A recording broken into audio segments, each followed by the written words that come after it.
Chapter 1.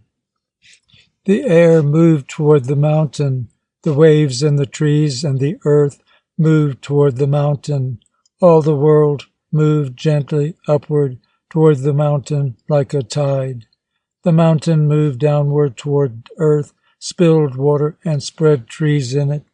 A full-grown boy sat low in a canoe with his hands in the sharp water and let it drift with the wind. The wind ceased. The wavelets stopped marching up the backs of his hands. There was silence. The boy lay back in his craft that lay in the water, sleepily and tamed by the wind's absence. His mind, drowsed but in its sleep, walked forth. The mountain became a mood of contemplation. A cloud rose over the mountain faster than the moon. There was to be no moon.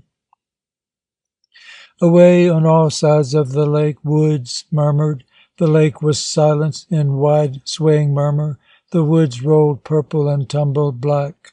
They mounted atop each other to stark eminence against the sky. They huddled downward into breathing valleys and the suspense of meadows lying with wide eyes. The woods were shredded by noisy rivers. They stumbled over rocks, fell away. The sky dipped and the earth found it. The sky, too, leaped. Leaping away, it took the landside with it. All that was left of trees and water and wide-eyed fields was haze, like a longing vision. Within this lay the boy, who was nearly a man. He was the tiny thrust of a flaming outer world on the lake's hard luster. He was immersed in depths that made him see new stars. He lifted himself and began to paddle. He paddled with clear brow against night. The canoe lurched and veered. The water swirled. A distant bird fluttered from bracken. A pad of lilies went cutting in his path. A branch broke off. A bat whizzed in the dark above his eyes. His mind awaked in the disparate turbulence. It had gone forth asleep to the world. It returned awake to its little human chamber. He saw near things. His canoe was still, his eyes shot on. A grove of trees was sheer against the sky and his eyes. Through the calm passion of the summer lake with its clinging marges, through the cool, strong lake tossing its mystery in waves upon the shore that loved it, a grove of trees was sheer against the sky and his eyes. A grove of trees was a crown on the sharp brow of earth. A grove of trees was black with great depth. Their great black depth was a mouth, a silent mouth full of sound. They stood there still above the lake and moved into his mood. They sucked him. He found he thought of them as one. He found he had long been still in his canoe, measuring himself against them. There was within them something hidden that sent him forward, something hidden that drove him off. He was balanced. The lake was light and cool and open. In the trees was great heat, great closeness. The boy, who was nearly a man, felt he was naked and that the trees would clothe him. He had delight of his nakedness as if he had thrown off some bondage. He looked about him, and the trees were in his eyes. Wherever he looked, they were like a love that a man carried with him. He saw the mountain loom, the dense cloud over the world. He felt how strange was this lake on which he was uplifted into a naked world. He let his eyes fall back to the trees. His body all that time had fronted them, and understood how it would be a terrible joy to be consumed by them. The trees swayed. They were arms with eloquent, sad hands. He struck the water with his paddle. His canoe came alive. He was going to plunge into the trees. A part of him laughed, for they were only trees. The trees began to cut off his sense of the sky. They breathed deep. No part of him laughed. He glided. The trees opened their arms. Leaves trembled and danced faintly. The world of sky swooned out. The world of black trees swept his being. The water that bore him whispered in language of the trees. It was not of the lake. His canoe grated against a log. It nudged into a mound of moss. It shivered back. It stopped, a slow, dark singing. The boy drew his shoulders close and was afraid even to breathe, for what was he breathing? He was fast enclosed in a throbbing, praying thing. His breath beat against his eyes. He drove his eyes to look into the trees. He saw chestnut, oak, basswood, willow. A circlet of stone tinkled in the pool of a log. Trees nodded over the earth, gnarled upward toward light. Young birch were a white chatter leading into the silence of forest. He saw trees. He saw through trees. He saw black trees flooded like sunny windows with a world beyond and within them. He sought what stiffened him, stopped his blood, a face, the face of a life. He saw the white face of a man. Chairs were thick on the porch. Thicker still was the talking. David alone was silent. He was the sole ear in a close texture of words, and it was raining. The guests at the villa were profuse in lamentation of the weather. What a day! Won't it ever stop, they said. They were insincere. They were glad of the rain. It held them close together on the porch where they could talk, where there was much warm human flesh to talk to.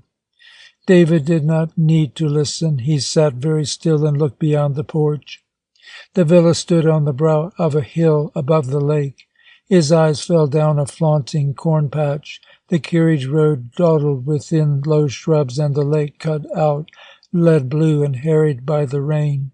The trees were gray with the rain. The tall grasses of August gleamed with it and swayed. David saw it sweep like a phalanx over the water. His senses dozed in the rain and the voices. The harsh note of a chair creaking was a rare break in cadence. Over the eaves of the porch the drops gathered and broke in a quick flurry. There was a pause while the drops held, swelled, burst again. He saw beyond the two great elms flanking the house how the clouds were a veering maze of mist, how the lighter gray swerved down from the dank mass and filmed in the shivering water toward the lake. He saw in the pent gray faces of his neighbors how the words gathered and broke forth. This passion of talk was a new element to David. He sensed his kinship with the play of the clouds, which he knew. His mother had been silent. In Mr. Devitt's shop where he worked, the boys spoke when there was need. He had heard girls chatter chiefly from a distance. He dwelt on two planes. Part of him moved beyond the hotel porch. It shared the drowse of nature. It was drenched in the warm rain. The trees were subdued and satisfied. They were like women after words of love. They were like women glowing while love worked on them. The ground was still. When the sun came, the ground of the woods rang with life. Now there was quiet. David thought of this, how the earth watched the trees, was slumberous, and drank its potion. This was the forward part of David. In the back of his mind was the porch and the parlor where the children had been banished. Each of these human beings seemed to have a passion. It was the burden of all their words. They could talk nothing else. They could partake of nothing foreign to their passion. If they could have changed their pasts, they might have spoken a different thing.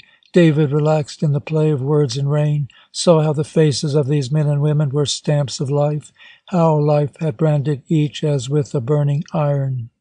He thought of his mother. Did she have a mark and a passion also? David was out of the group on the porch. Its passionate tourneys of talk were far away, and yet their character was sharp. When he awoke in the morning in the room that had always been his, he would never see it again. He sat up in his bed. He looked about at the strange salience of familiar objects. The yellow oak bureau, the picture of Washington crossing the Delaware, his own black boots, his own gray cap stood forth with an uncanny clearness as if he had come from a two-dimensioned world. This feeling passed. Now here it was again as he listened to words. He had it watching away at the drenched woods and the lake. His neighbors, tense in their chairs, took on the conciseness of automata. He felt them pour into words. He felt the unease of their restraint when they were interrupted, forced to listen to another. He felt how they crouched in these forced silences and hurled themselves back into speech at the first hint of pause. In silence they lay flopping like fishes out of water, Words were their element, and David saw the breathing of the woods, the warm comfort of trees that had grown up together, and knew their silences. They were clothed in a sweet sanctity of resolve and repose. They took the rein with faint bowed heads. They were alive in David, and very thoughtful, for suddenly they too were remote. They too had the sharpness of the completely strange. David had slipped from the reality of men and nature. He thought of his mother. All life about him was marvelous and clear, like the objects in his old room. He would never see it again when he saw them with eyes still full of his night's dream. She had died that May. Until a few years ago she had talked a great deal with him. Their talk dwindled. The open space of their few words became an easeful place for him to lie in. He withdrew more and more to it. She died almost silent. They lived together in the White House, where he remembered his father. His father left his violin, left always David's picture of him. A heavy and loose man, a shift in his clothes with long, dead hands that came alive at times, playing gigs. Then his feet danced along, and his mother's eyes were rigid. David played his violin. When it was all of him left, he looked at his hands and began to play out of tune. His mother had no ear for that. She said, "Why do ye stop, dear?" "Mother," he said, "aren't my hands fat and childish?" His father died 10 years before. He remembered storms of temper and showers of affection. He remembered pourings of words. He could catch no memory of his mother's words woven into his father's. His father's voice and his mother's seemed separate always. He wondered what this meant. They had lived in Boston. His father had been well on his way to fame. There he was born. They left, and their leaving was woven into the contrast of his father's humors and wild words, his mother's rigid eyes. Adolphe Marcan had stopped performing with his violin. He became a teacher. Little girls and young women rang the bell and were secreted with him in the parlor. Sometimes no music came through the hour. His mother grew nervous in the kitchen. She dropped a dish. She said, "David, go into the parlor and fetch my sewing." He stepped to the door. "Wait," she called. "Don't bother, dear," in a rasping voice. "Why don't you go out in the garden and play?" His father died. A mighty man who was an uncle came up to them from New York. Anthony Dean, a man within a white waistcoat under a stovepipe hat, a man who was his mother's brother. He said to David with a godlike unction, "You and Mama will stay on at the house. Never fear, my lad." He patted his cheek with 2 round ringed fingers. The funeral was a mellow flat in his mind, one moment like a hill that stood sheer above the field where he lounged on Sundays, marked it forever. His mother was dry-eyed, and so was his uncle. They were busy and pious. They did not weep. Yet his mother was sad. He was sure of that. He felt a terror in her lack of tears, a portentous suffering beyond the relief of his own. They stood over the grave, and the body went down. He could not keep his eyes from his mother. He said to himself, "Look at that box. That's father. That's the last time you will see him." It was no help. His mother was beautiful and tall. Her black dress was a delight. He loved her black dress that showed off so well the soft white hands, the pale smooth cheek, the warm heaving of her bosom. Her eyes were large brown eyes, and they were dry, and there was sun in them. She did not fend them. Her eyes looked at the coffin of her husband, rigidly, as if he were dancing instead of still and hidden in a box. Then they turned away. His mother looked at the girl who stood across from her, near David, a soft round girl named Letty, who had red eyes now and was his father's pupil. The deep commotion of his mother's breast was gone. She threw forth her hands, palms outward, as if there was someone against her. Tears came. His mother sobbed and covered her face. She almost fell. His uncle led her away. She wept a long time. The next morning again her eyes were dry, and her breast that he so loved again moved deeply. That was many years ago, when he was 10, and he had lived close and alone with her for 10 more years. His mother did not breathe at peace like other women, like other people. David's mind flew to another happening and stayed there. A girl came in with her machine. It was the first year he worked in Mr. Devitt's bicycle shop. Now he remembered. He must have been 15. He was already tall. The full golden down on his cheeks and lips disturbed and inspired him. It was a splendid brand-new Eagle with one of those coaster brakes that seemed a miracle even after he had learned to put them on, take them apart. Mr. Devitt and Joe were in the shop, but she stayed there in the door, balancing a moment, and came to him straight. The front tire was punctured. "This won't take but 5 minutes," he said. "You'll wait, won't you?" No one in the shop noticed how she stood there before him, with her feet slightly apart and firm, and in some way made him look at her, as he had never cared to look at a girl.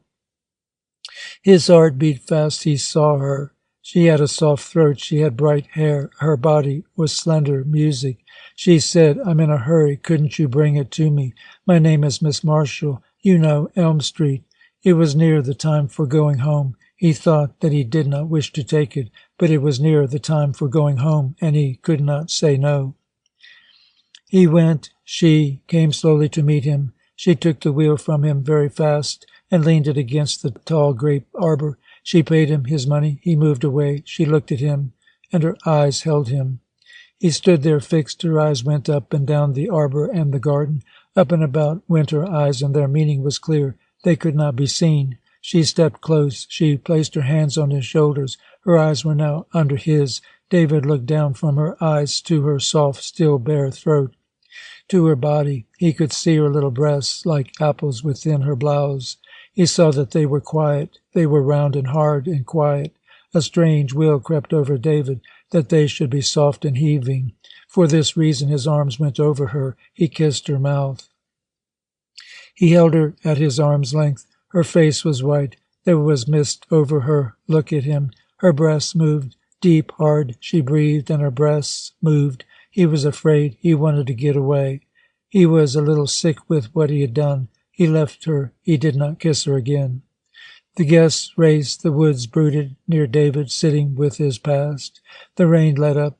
Trees rose higher and more sheer.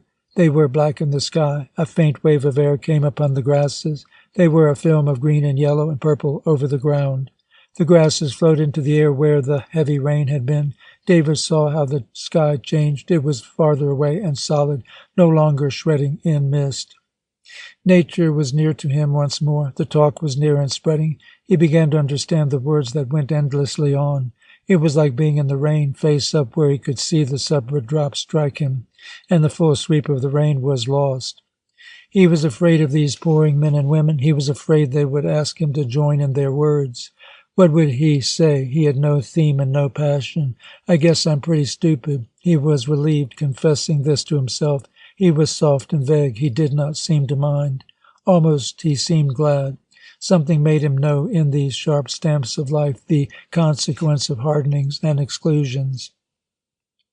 What was it he had felt in the fields nearest town when he lazed? He had felt a great and moving breath. He had felt himself astir upon a breath as he saw a hair on his chest lift when he breathed life. It had no center, no form, no way. It was a breathing ronger that fed him. Below on the road and below the corn came a man. His head and shoulders were slight, moving up. The eyes of David were veiled. His thoughts were color. He felt no form to his thoughts, no form to himself. He sat in a water of slow colors. He sat as if he lay. He was quiet, enfolded. These waters that held him were a tide. They were moveless, and yet they were pointing. They seemed to be going somewhere and to have come from somewhere and to be going whence they had come. David said to himself, "How funny. I've forgotten all about last night. That is funny." He thought of last night, brief, strained words within the trees with a strange, sharp man, angular words and their canoes rippling smoothly out, side by side. Undimensioned like a dream's end, yet sharp was there emerging from the trees. The lake was suddenly solid, mounting toward its end, where the village burned a patch in the night. They paddled together toward it, a different world, an adventure. Yet he knew that the colors which were his thoughts and in which he had lain had not changed. The man on the road was near. He saw the man of last night, all new and the same. A man cutting upon him through that night. These guests, these clouds. Rain stopped. Time for a walk. A boy, 19 and tall, with loose, light hair and features warm against the gray of the day. A young man, older by some years, quick-gaited, short, followed the road that followed the shore of the lake. They were silent. David clutched a strand of grass and put it in his mouth. My name is Renard, Thomas Renard, he heard. Mine is David Marquand. I come from New York. Are you going to New York? Yes, David wanted to say. How did you know? We had much to say last night to each other, did we? Thomas Renard laughed. They looked at each other. Have you ever been to New York? No, I have an uncle there. You're going to work for him? How did he know these things? Yes. A bit of a loaf before you buckle down. He has a big tobacco business, said David, if he did not wonder. If he took this walk as the natural pleasant stretching of his legs, he was at ease. Suppose you don't like it. David was silent. Suppose you don't like it. Will you quit? Why, I guess so. It had never occurred to David. Life was life. One did not question if one liked it. The air where one was, one breathed. Be sure of that. Tom Renard's words came warm. That is important. Hold on to your right to choose. Hold on to your right not to choose. I never really had that right. David was silent again. He walked with a man. He walked with a world he had no sense of, but his legs went easy. I'm a lawyer, said Tom Renard. Didn't you choose that? No, I thought I had. I dreamed of being a lawyer. I fooled myself. What did you want to be? I don't know that either. He said either. Why did he say either? It was true. What did he know? David spoke with an elation like a release. I don't know either. Really, I don't. You see, Uncle Mr. Dean, he came up when Mother died. I remember what he said. Want to come to the big city and work for me? He said, I don't know. I think I answered that. Yes, I did. I knew I'd said the wrong thing. My uncle sort of smiled. This is no work for you. I was at the shop. Will you come? All right. Better try, said Uncle. Your first years won't bind you, nor me. That was all. Don't let them bind you. But it wasn't like that when you started to be a lawyer. No, it wasn't like that. Tom Renard smiled. I wasn't born in New York either. What was there, David felt again, in the word either? My sister and I came east from Ohio. And you went to college and studied to be a lawyer. Not college, law school at night, musty long rooms and under dim gas jets. Days I was several things. I sold penknives for a time. I was a waiter in cheap restaurants. I worked in department stores. My sister earned next to nothing then. At times we shared one room. David tramped on, limbs free. At his shoulder, the lake and the farther shore. The mist was lifted from the day. The mist was concentrate in clouds. The day and the water were clear. He felt this man beside him, sharp and strange in the new lucid air. His sharpness seemed right for the city. This man was a city man. David did not think there could be dim things, dim lights ever in New York, yet that picture he had of the law school. An ideal setting, don't you think, Tom said, for learning the law? David walked with the picture of Mr. Devitt's shop. He loved it. A long, low, dirty room behind the bike store. He went in. It smelt of leather and glue and oil, of rubber and sweat. That smell left him. A gas jet burned in the piping that cut down crooked from the crumbled plaster.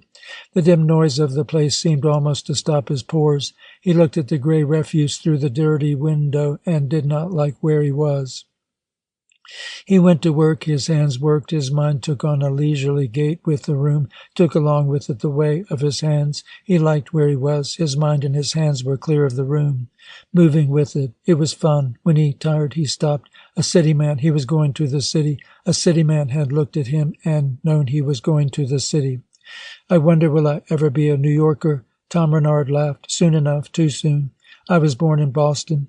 Tom looked at him. You are not like Boston, he said. Oh, Boston, perhaps. A Boston that was really a field compressed, a gathering place of fields and of field folks. A Boston I dream of, where Thoreau came.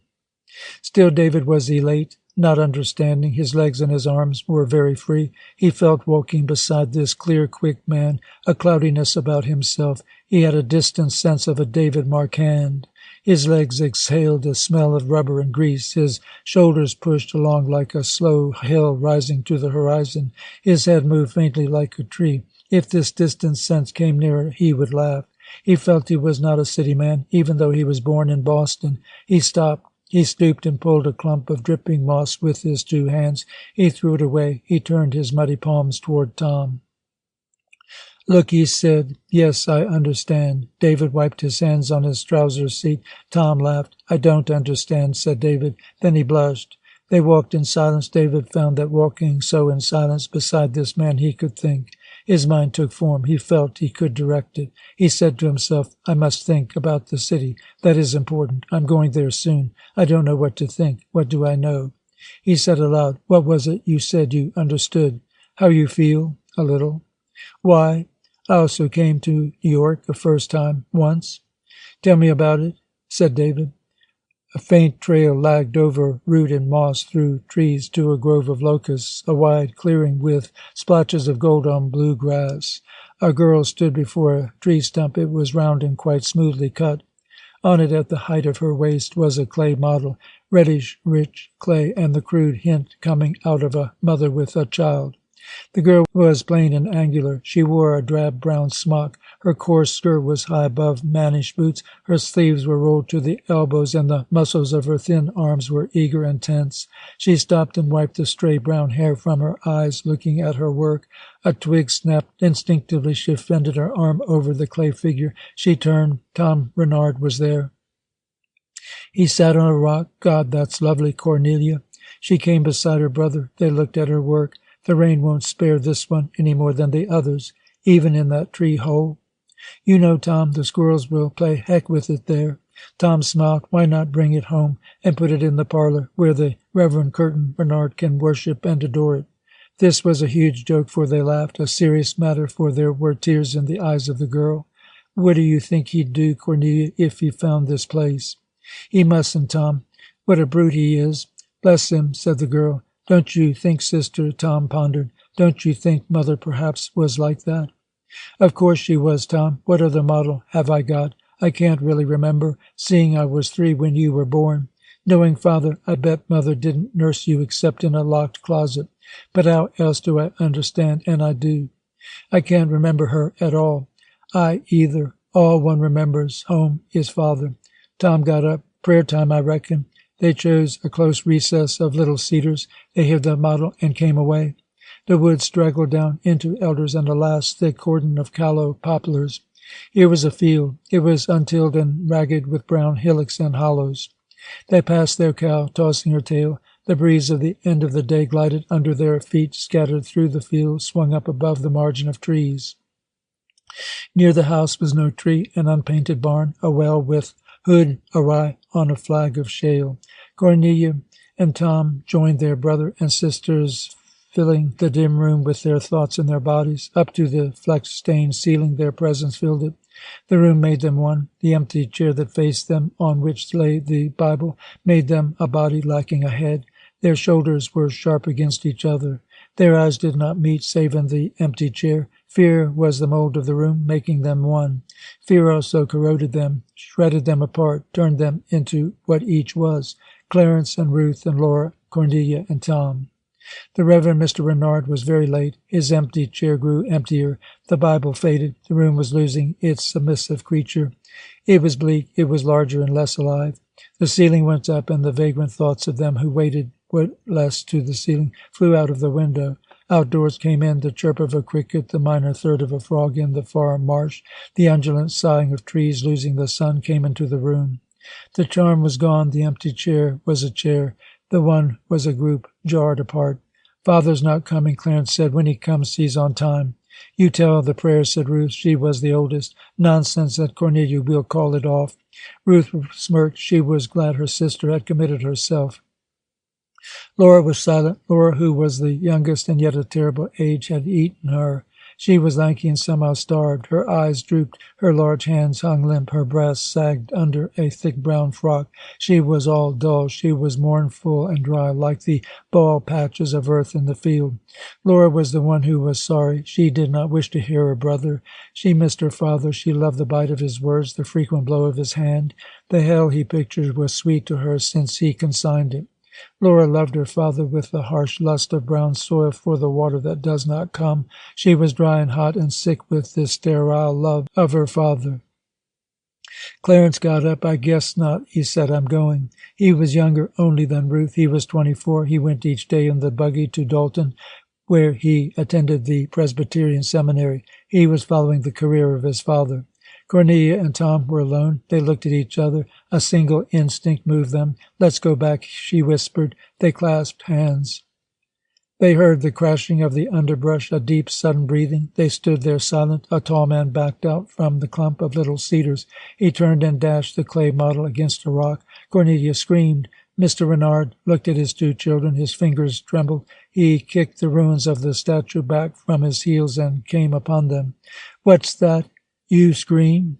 Cornelia was stark. "Stand aside," he ordered Tom. Tom moved as a muscle flicks to a nerve. The man stood over his daughter. He was gray and erect. His hand lifted. He struck her sharp on the cheek. Then he smiled. His hand lifted again. "No, you don't," she cried. "No, you don't dare." "You wanton! No, you don't dare." The old man looked at his son and daughter. His face was ineffably sad. It was sad with a sense of sacrilege and of a God proved impotent. It was sad with a hunger that only a blow could appease. "Go home." His command straightened Cornelia, and her face stayed Tom. "We are going to stay here." The father faced annihilation. He must disappear from living, or he must find a channel for this surge of wrath. He found it since he was strong. Never had he been beaten in his home, but he had been beaten by life. The process was old with him.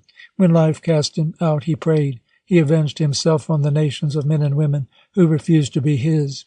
He sent them living into hell. He avenged himself on the pitiful, bitter hurt, on the remoteness of beauty. He called it sin. Sweetly he escorted men and women and the burden of love into hell with his prayers. "Daughter," he said, "you have committed sins that make me know the helplessness of intercession." He was gone. Tom was down with his head in his two hands, crying. Cornelia bent over him, smoothed his hair, kissed his wet face feverishly, since she needed to do something with her tingling body. Her nerves leaped with strain. Deep down, something was alive. "Tom, Tom," she whispered, "don't. I'm glad. Aren't you glad? It had to be. It is good."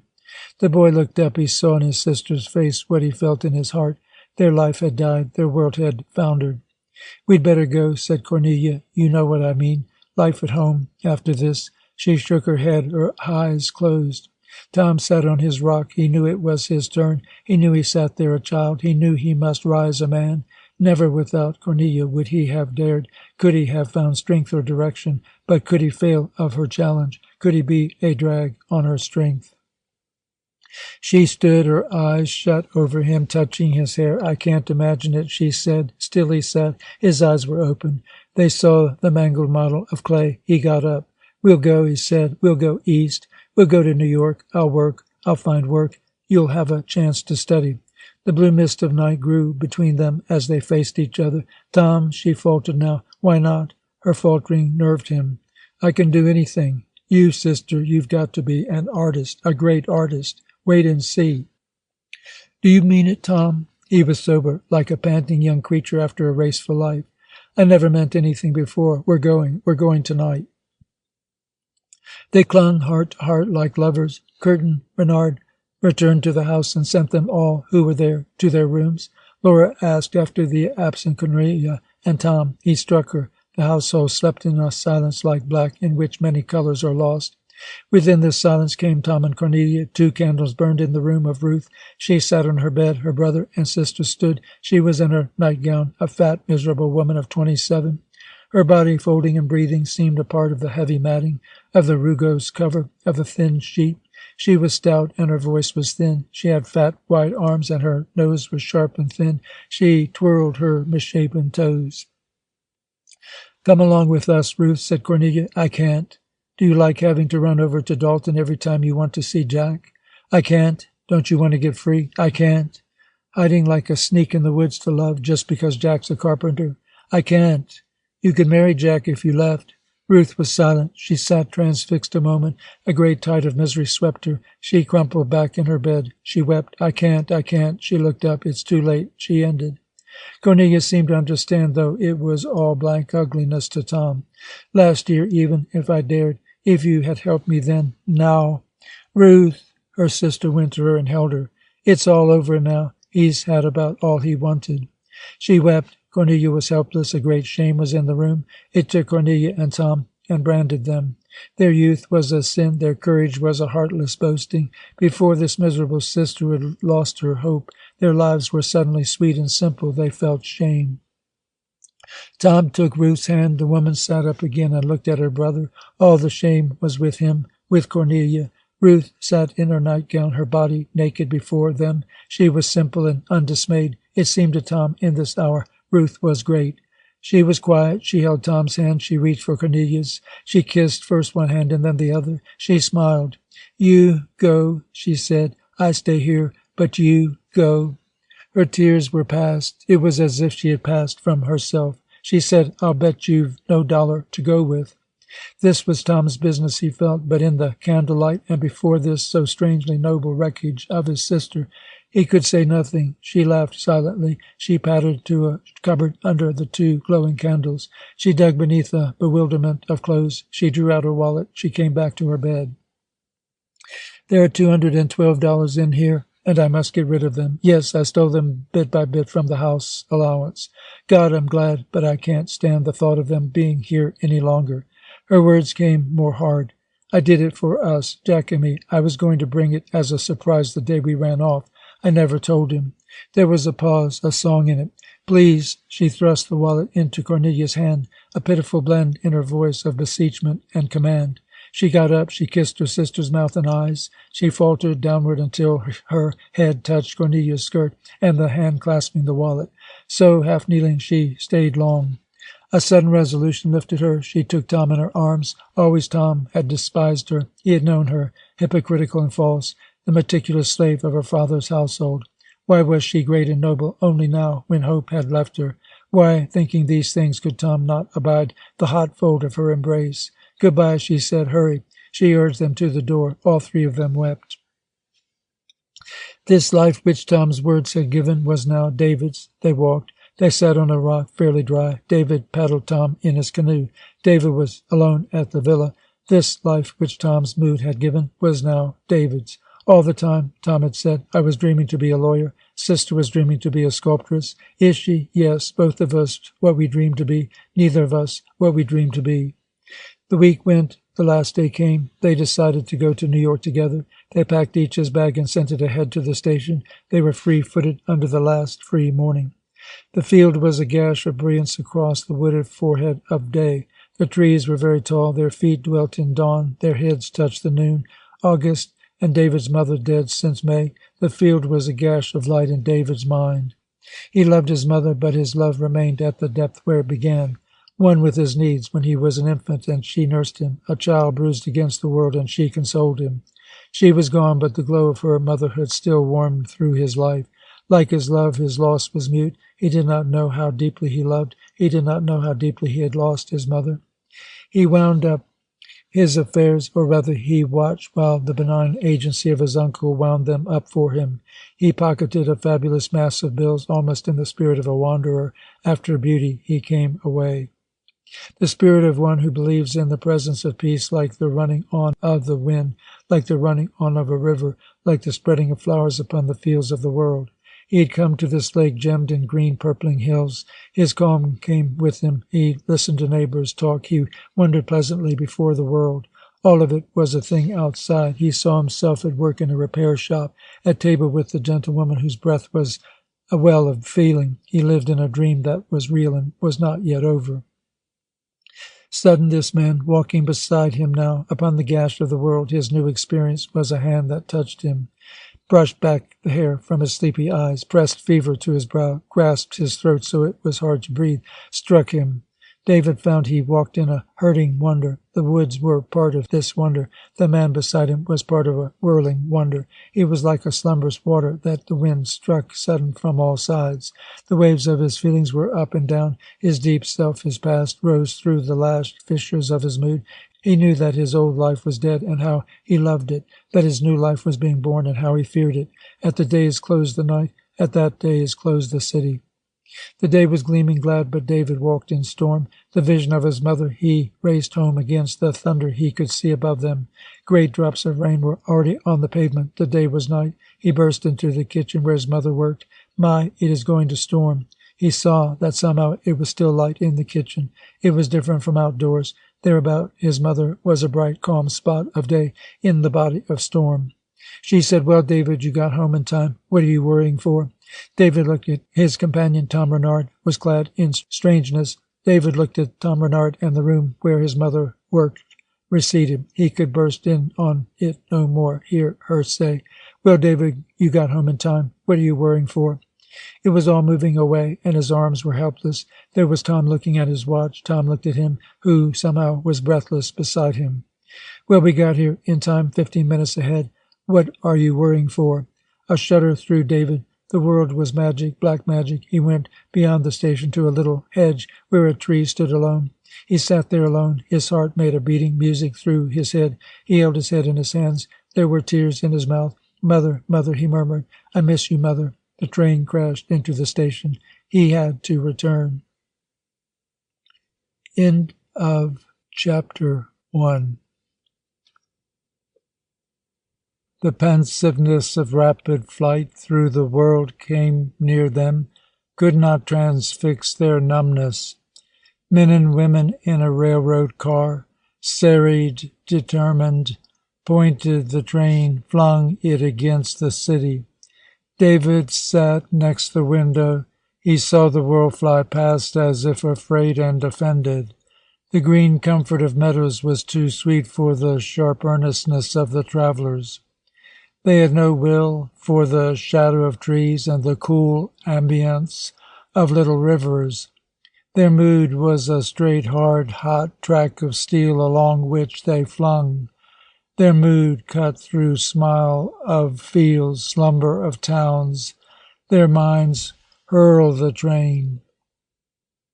Tom and David sat together, swathed in the pensiveness of travel. David was restrained and somehow broken. Tom made efforts to read. Mostly he held the book in his lap and looked before him. He spoke to David, but David was impossible to speak to. Tom understood. His own coming to New York 8 years before was there. It was an ecstasy, an angry birth. Manhattan girdled in flame. Manhattan, a woman, terrible, virgin. And he aware of his own love and of his impotence before her. Moving in the train with Tom, this time beside the mystery of David, as that first time beside the mystery of his fate, was the seed of Tom's fate, his past, moving in Tom along the iron rails. The train and the rails and that world were gone, were become a cloud of sense lifting him elsewhere. He dreamed of New York, of Ohio, Locust Grove, slender, reticent, athrill, with the restraint of some secret. He dreamed of them as if they were not. He only was, he a dream. Night cast down curtains. Tom looked at David again and seemed to enter and know him. David was moving forward to the city as to a death he must pass through. The city was a cloud for them both, though a different cloud, whose blackness wreathed far over their afternoon. But David was distant from Thomas Renard. David felt he might know this man and the city at a single moment, know them at once and together. Sharp, long shadows crouched across the aisle of the car. Heads and shoulders of men and women loomed from a common gloom that expressed their oneness. Men and women were single-mooded, single-loined. They were a swaying, night-bound creature. 4 men, more nearly boys, save one who was old, got up and reached to the racks above the windows. They took violins and mandolins from cases. They tuned them. The old one who was leader struck a chord. A chorus of voices, male and wistfully female, quavered about the car. Only the 4 who stood were visible. Song rose from underneath them, tremulous and pervasive, rose from the gloom of the car. It was a song of folk, a song of yearning. Passion shot it through, and passion ribbed it. It was a song of tender sorrow. The voices of women rose in it like waving of lonely trees in a wide, bare field, rose and swayed, wept and subsided. The voices of men rose higher, mastering, comforting the low wail of women. The melody throbbed higher. Sharp flashings of desire were now the women's voices. The men were weary and disconsolate, dying down. The song was over. A new silence lay in the car. The car ran on, subdued in it and sweetened. The leader lifted his violin. He was a man of grey hair and tremorous shoulders. His back was to David. The three boys rose again, two of them very dark, with hot, tender eyes and glowing hair. The third was light. All his skin and hair was golden. David knew they were foreigners. There was laughter in the song, sunlight a-glisten on tears, laughter of longing beyond hope, laughter of proud submission. The women's voices welled like a sudden sea. Their liquid accents spoke of the softness of hands and the roundness of breasts, of the defiant promise of loyal children. Laughter of love and blood. They sat half lost in the gloom, wistful maidens, battered women, breeders of the defiance of loyal children. Their eyes glowed as they sang. Their lips were round and wet with their song. The music rippled and foamed and raced. The men joined in, hard staccato lancings of laughter, the music of men who had such mothers. The car was caught and was quick in their ecstasy. The car laughed on, raced on, under a song of low fields and mounting, conquering laughter.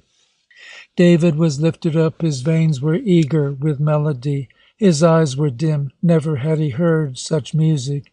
Who are they? Little Russians, I think, Ukrainians, landless folk whose song is their land. Tom also was moved differently. He listened to the music, thinking of the silent passengers about this little group of immigrants, the voiceless Anglo-Saxons, himself. If I had songs like that, if I could sing such songs, David wanted to say. He said nothing. His own violin seemed a mute thing. They were singing an almost silent song, a song without words, a song so white and deep alone the cries of women and men could compass it. Voices rose and rolled, faintly wavering. The song was flame. It smoldered in the car. It glowed there, a little flame in a black, cold hearth. The song leaped up, darts of burning, flashes of spark. A man's voice crackled against the women. The song was ablaze. It roared, it danced, and consumed. David and Tom saw the rapt eyes of women, stronger suddenly than the gloom, saw the sway of the men singing and playing together. The song died down. It was ember, crimson, coal. It was ash. Night was there. The lamps burned fitfully overhead. Without was a dark rushing of buildings. Night and the city was there. The singing was over. David's heart was full of the blood of songs. They were singing still in his heart. He looked out of the window. Black. A dim rushing of buildings, a rushing of swarming streets gutted with yellow lights. Life out there was burning against black, was being swept into black. In the window David saw himself reflected, saw past himself to Tom and the vague faces of the car. His own face was pale there in the frame of the window. His own face lay half-blotted out in the swinging of streets as under water. Tom's face was pale and clear. David looked out of the window, seeing the city, and saw imprinted there the faces of David and his new friend, white, ghostly, real. His heart beat with agony of portent. Another silence, silence of preparation. The car prepared to die, to be shattered into 200 lives, into 1,000 passions. The steel straight moods racing to the city was done. In its place a flutter of moods, a scatter as of birds under low skies. Above the lamplight, under the swaying ceiling, shreds of song hovered, torn remnants of voices. The train shrieked and shivered. It plunged into a tunnel. Smoke swept away David's vision. The city was gone from the window and the reflection in it of himself. Teeming, pouring blackness without. David turned and looked in the car. It was hot and hard to breathe. Thin threads of smoke seeped in from the windows. They writhed about. They trailed upwards to the ceiling. Smoke was where songs had lingered. End of chapter 2. Of course, my dear nephew, You must stay with us until you have found a comfortable and suitable home for yourself in the city. So had David's aunt Loretta Dean written to him and made him somehow doubt the amiability of the lady, despite the fact of her welcome. He had never met the family of his uncle. He felt a significance in this. His mother used at times to talk of Aunt Loretta as of a fortunately distant fact. Your father and Uncle Anthony never did seem to get along, she said. That perhaps disposed for her of Anthony's wife. Mr. Dean answered the bell. David stepped into a naked hall, hanging in camphor drapery. The varnished floor swept away in parabolic shadows. The banisters of the stair were a red lacquered flourish, a sort of scrolled battalion along red lacquered steps. There was his uncle, rather hot, coatless, diminished. "Well, glad to see you, my boy. Have a good journey." David was looking for more glory. It struck him that the house was bigger, brighter than this man. The traditional Uncle Anthony seemed to require the setting of his visits to the little town. He mumbled amenably, "Your aunt and your cousins are in the mountains. I'm alone, as you see. Come in." He went before David up the stairs. They sounded hollow, and yet they were bright. "The parlor's closed up for the summer. Step in here, have a drink of something cool." "Just Vichy, thank you." His uncle moved toward the decanter beside the paper-littered chair where he had evidently sat. David stood still, holding his cool glass, and aware, though he looked beyond, of vagrant feathery bubbles in the water. Mr. Dean leaned over the decanter. In the center of David's mind was the scurry of papers, Sunday papers, on the floor, on the table, on the chairs. Chairs protruded flamboyant scrollery from under the drab gray of their summer dress, like little old coquettes. Massive pictures heaved on the walls, and these were covered also, and betrayed glimpses of finery of gilded frames. The family photographs were bare. David found himself sharply looking at a stentorian lady and two pretty girls with down-turned mouths. He drew his body toward his questioning uncle. Mr. Dean found questions hard. 3 times he asked if David had enjoyed his vacation, 3 times if he was ready for work. Then with a sudden sympathy it came to him that such solicitude was perhaps wearying. "Better sit down," he said gently at last. "Well, I guess you're tired. You can go to bed if you wish to. All ready for you, my boy, you see." There was a certain pride in his remark. David caught this. He did not understand. He was in a mood where what he did not understand he could not like. He found his 2 legs not quite enough to stand on. He was uncomfortable, shifting. Now he had gotten up. He followed his uncle to the 4th and topmost floor of the empty, echoing house. In each narrow hall, as they passed through, a gas jet trembled in a red rugose globe. "Here we are, my boy. Bathroom below." Mr. Dean smiled. "I'll have you waked in the morning. Sleep tight." David heard him stamp heavily down to his easy chair, his chaos of papers, his whiskey. As he had turned, he seemed to wink at David. Was he trying to be kind? A door slammed outer silence. The room was alive. The vice president of the railroad had an estate 3 miles beyond the limits of David's town. The vice president had a somewhat remote sister who used to visit David's mother. Although Mrs. Marquand always tried to stop her and to change the subject, it shamed her. This lady would talk of the glories of that estate and of the pride of its owner. So now this room was talking of the Deans. A remote room it was, thrust out into limbo, an obviously spare room, but it was full and stridulous with observations. David sat on the broad bed. 2 dormer windows were open, and the street came in. A low, ponderous murmur, welling and declining, fogged in blue, with sudden periodic flashes of near commotion. a passing cab, a car clanking.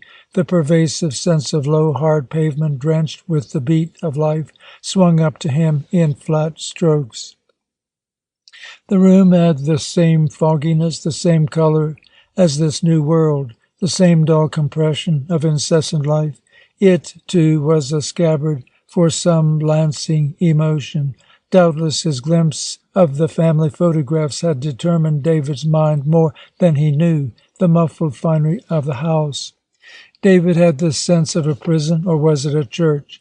There were hearts here that beat against this place, and yet they were worshipful voices. He had never thought of the arrogant consistence of walls and of an aunt. He was not sure of his cousins. Unknown to himself, with the naive prescience of the wild-caught thing, David found the spirit of the house, its angular and mournful fixity, its irrelevance of finery and comfort. He had been shocked to find that he knew these sorts of furniture and ornaments. There had been sporadic visits to stately country parlors. The city's contributions seemed mostly the house itself, perhaps its work upon what was in it, a city of somber houses, sentineled like conquerors on sodden streets. David settled back in the wide bed and drifted away. A cloud of porcelain fans and gilt settees and maiolica statuettes swept in his mind with a mingling of soft girls and beat on the frown of gray walls. It was night when he awoke. A numbness was over David. He thought, why don't all these things thrill me more? He felt the plethoric breathing of New York. Night had always meant to him the freedom of dreams, play of stars. Here was a night that stirred with stifled pain. David jumped out of the bed and went to the window. An unbroken flank of houses rose from the mist of the street. They were lightless and sleeping. They were not dreaming, like most houses he had known that went musing by night. They were heavy and hurt. It was as if the day had struck them and blinded them, left them there in a coma. David saw the quavering glow of the sky. The air came to his naked throat with moist fingers that trembled. David crept away to bed. "Your bath is ready, sir." He heard this. He recalled the several knocks that had preceded. A sun slanted into the dormer windows, lay bright there in the corner of his room, but the shadows were everywhere, hostile hangers-on. At table below he found his uncle still coatless, moist, full also of night's shadows. His uncle looked worn and tired. A drawing weariness of his own body over his own face told him the same shadows clung to himself. City morning lacked the resilience of new birth. It must be the usual thing, for Mr. Dean had answered his question with "Yes, I slept fine," and David, looking back over the swift night, could see in it no cause for this new agedness that waked in his veins. "A cool night," said Mr. Dean. "You were lucky, lad, not to be introduced to the city in one of our boilers." The swinging door widened. The maid brought David his breakfast, a melon, eggs daintily propped in porcelain funnels. He must split them, he guessed, with a sharp stroke of the knife, without taking them out. Coffee that cut mental mists. What curious impressions he was having.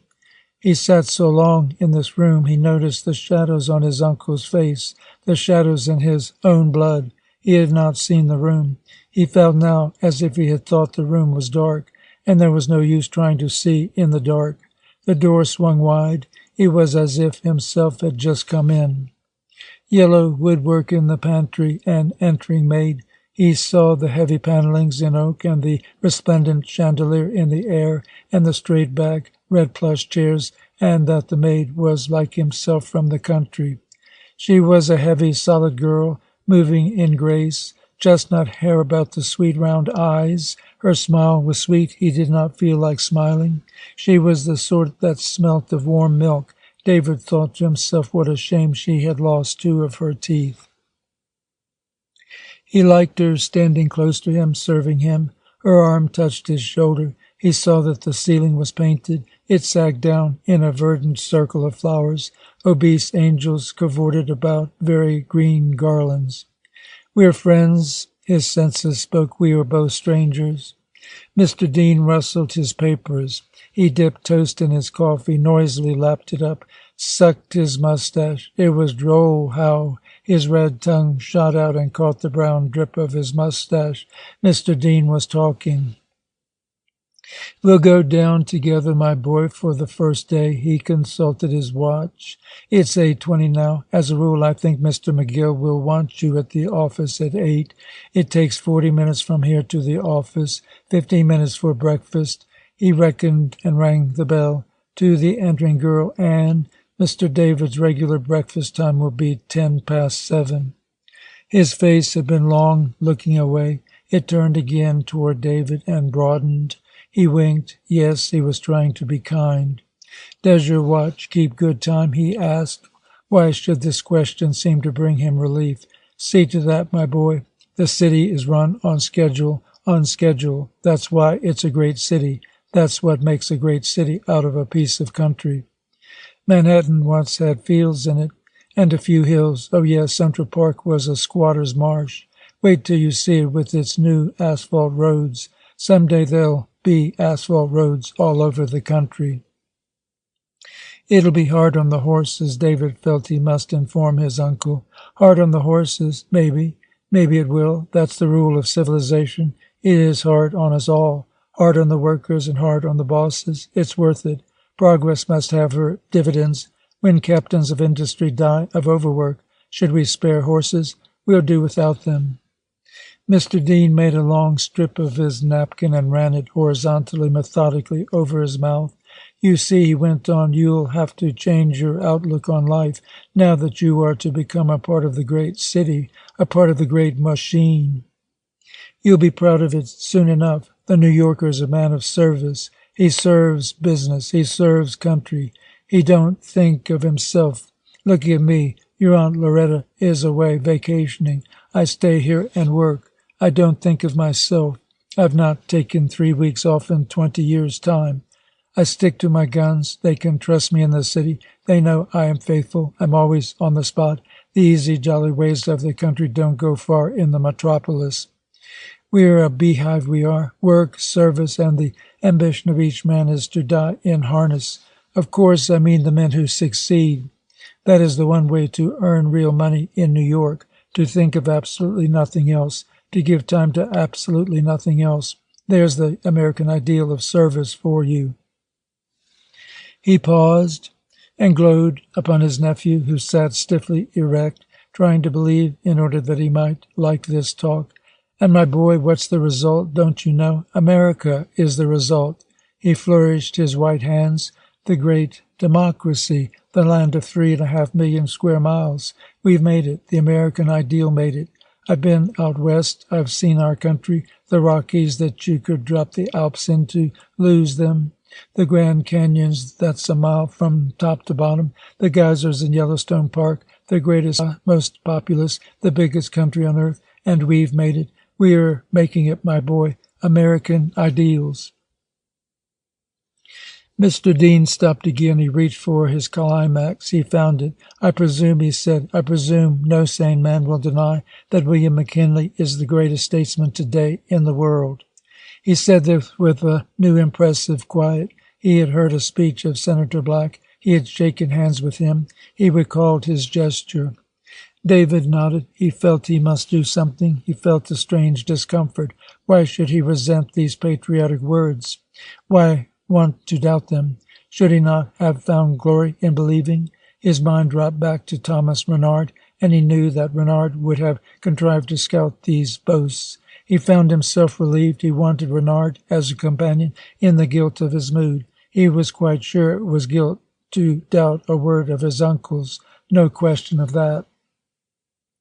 He sat beside him in the car. His uncle was reading his third morning paper. They spurted and clanked. They swayed down the great iron street. David was swung in the wonders of this clanging cable that tossed them headlong while the wheels groaned to be free of their rails, that dropped them rocking and sighing to a halt. What he saw was himself surrounded by mournful men, clottings of men under straps, and all devoured by the news they sucked from their papers, all immersed by the same strange shadows, angular shadows he felt in his own veins.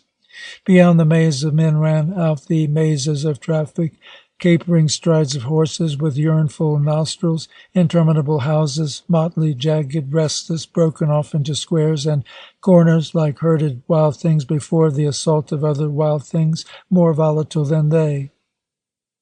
So it seemed to David these buildings grouped in panic were of one stuff and soul with the scurrying, arrogant throngs that pressed about them and clamored through them.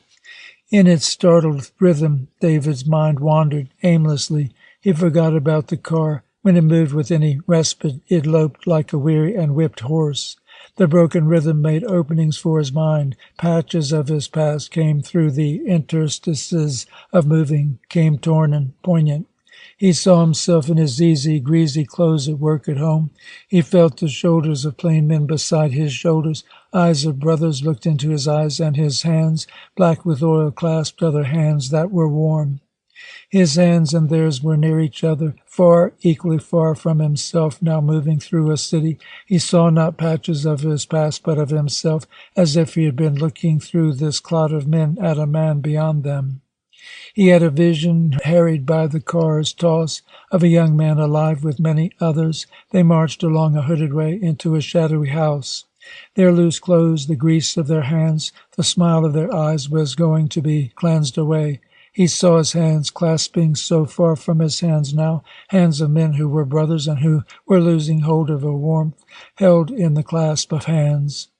His drifting mind touched a book he had loved, The Tale of Two Cities. He saw a tumbril with its sodden burden moving through the terror of Paris.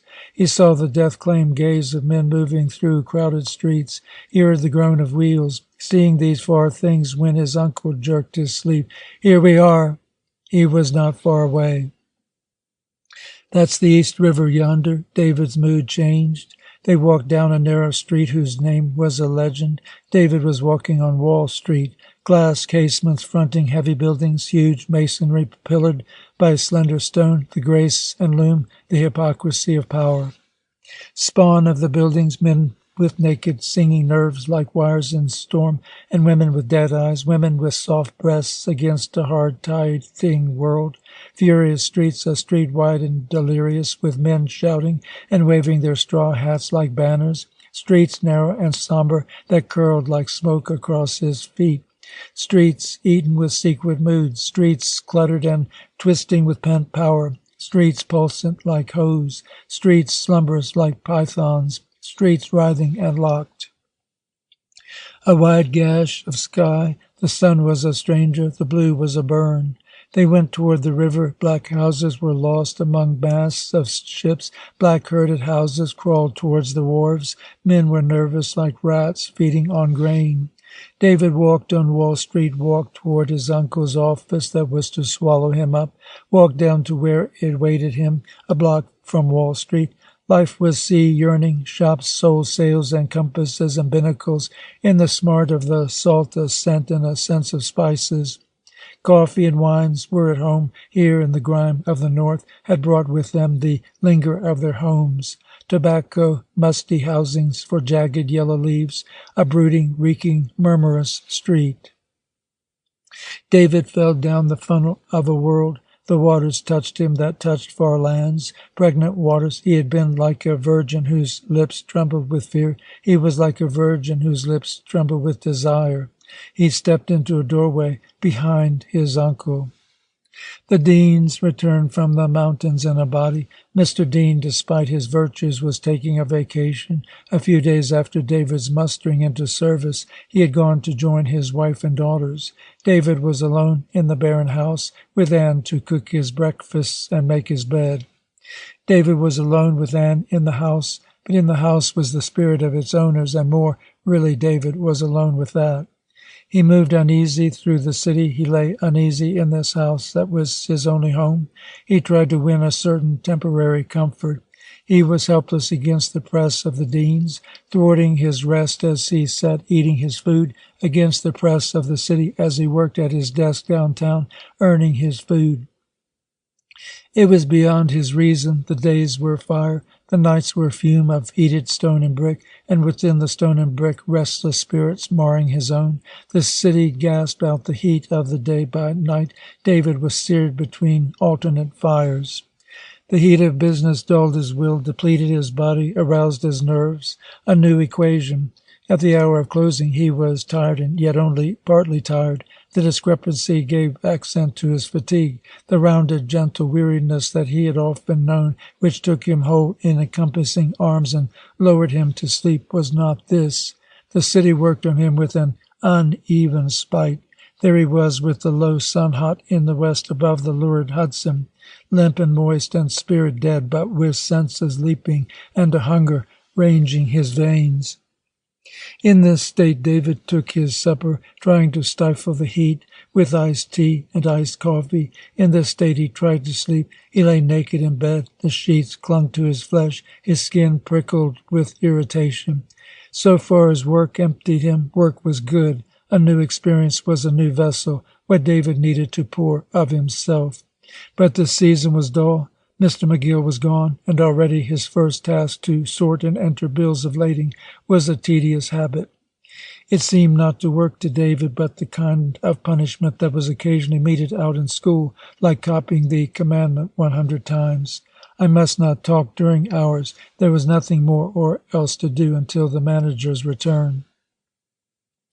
The office was a haphazard, a languorous, loose beast, functioning dully through the inertia of its past and the prod of its future.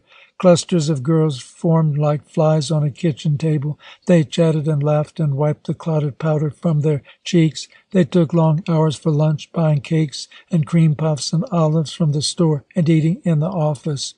The boys hovered about like greedy dogs, barking and sniffing and showing a tendency to rear on their hind legs. The girls, loving the sense of their desire, kept them unsated. Most of the occupants of the inner offices were absent. On the other floors, below, the rumble of the packers and the crash of boxes made a dusty murmur. David had seen these infernos of industry, caught the acerb flavor of wet tobacco and sweat and heat, observed men moving in the mist of their hands, and women serried at filthy tables with haggard arms that were forever plying and hot eyes that were still. He preferred his purgatory. He hated the hour of lunch when he must step down into the flaming stream of the canyon and be part of it, hunting his food. He was glad when the hour of closing came like a silent charm, still the drone of the work. No clock was needed to announce this hour. It went over the cluttered room like an invisible hand. Its tenuous, sweet fingers touched everyone and everything. The girls at the writing machines clicked more slowly. Their eyes wandered more and more. Their hands brushed back their hair with a new hope.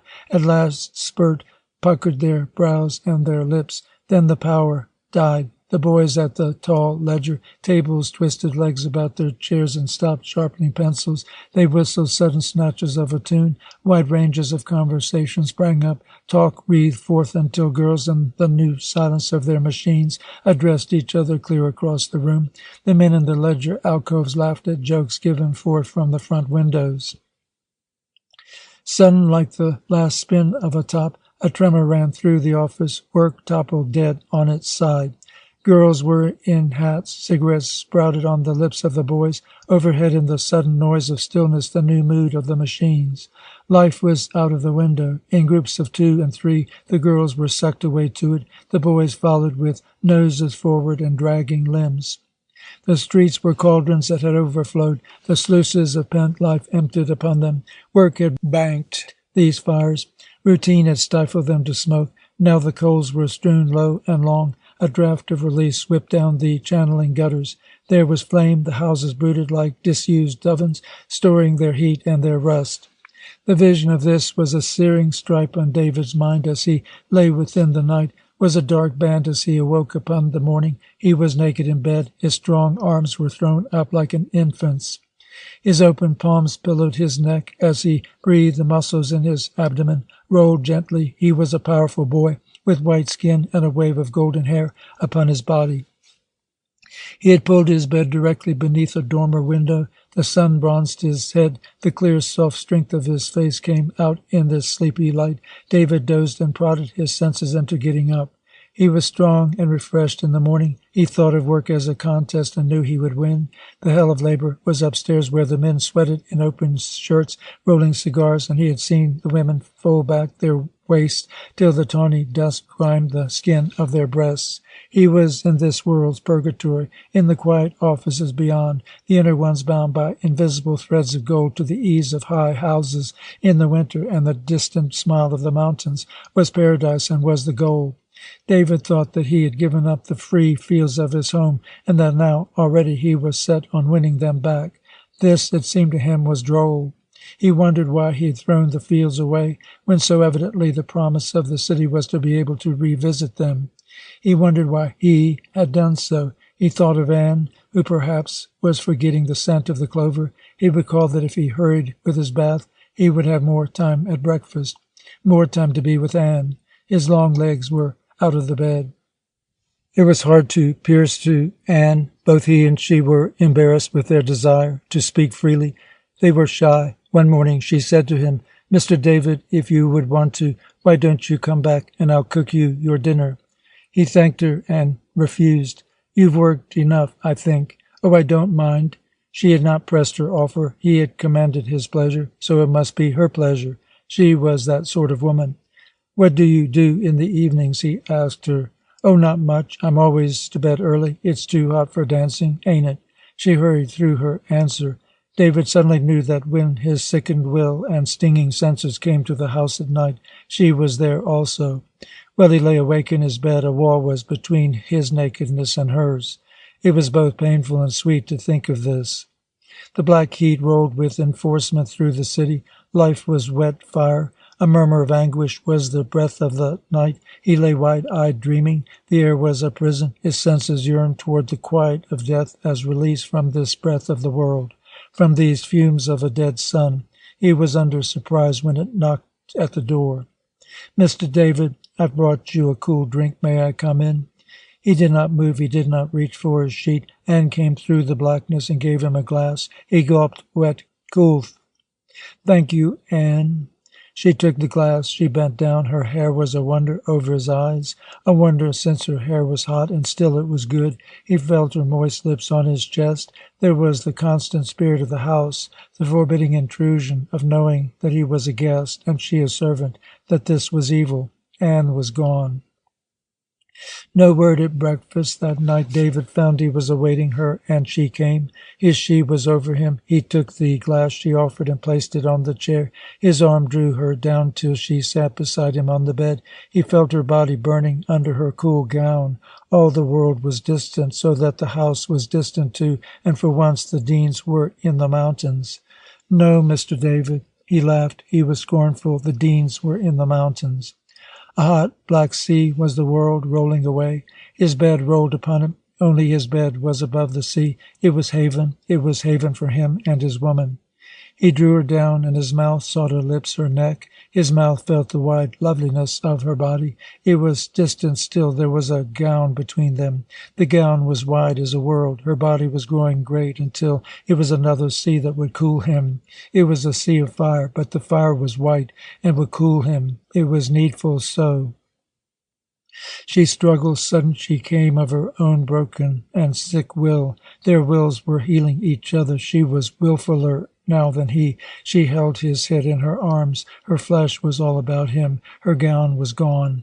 He found that she was lying beside him, crumpled, holding herself away. He found she was a little bruised woman with bruised little breasts and hair tangled, knotted in heat. He found he was moving away from her. He found that the night was coming back. It was scornful and triumphant. It waved onward, and upon its bitter burning waves came the Deans who were no longer in the mountains.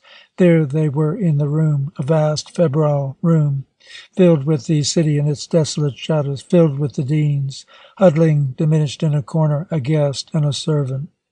He spoke to her. "Anne." She answered, "Yes, Mr. David." So he knew she knew this also. At breakfast, the sweet silence of restraint, a Puritan's vow, in the withdrawn eyes of each other.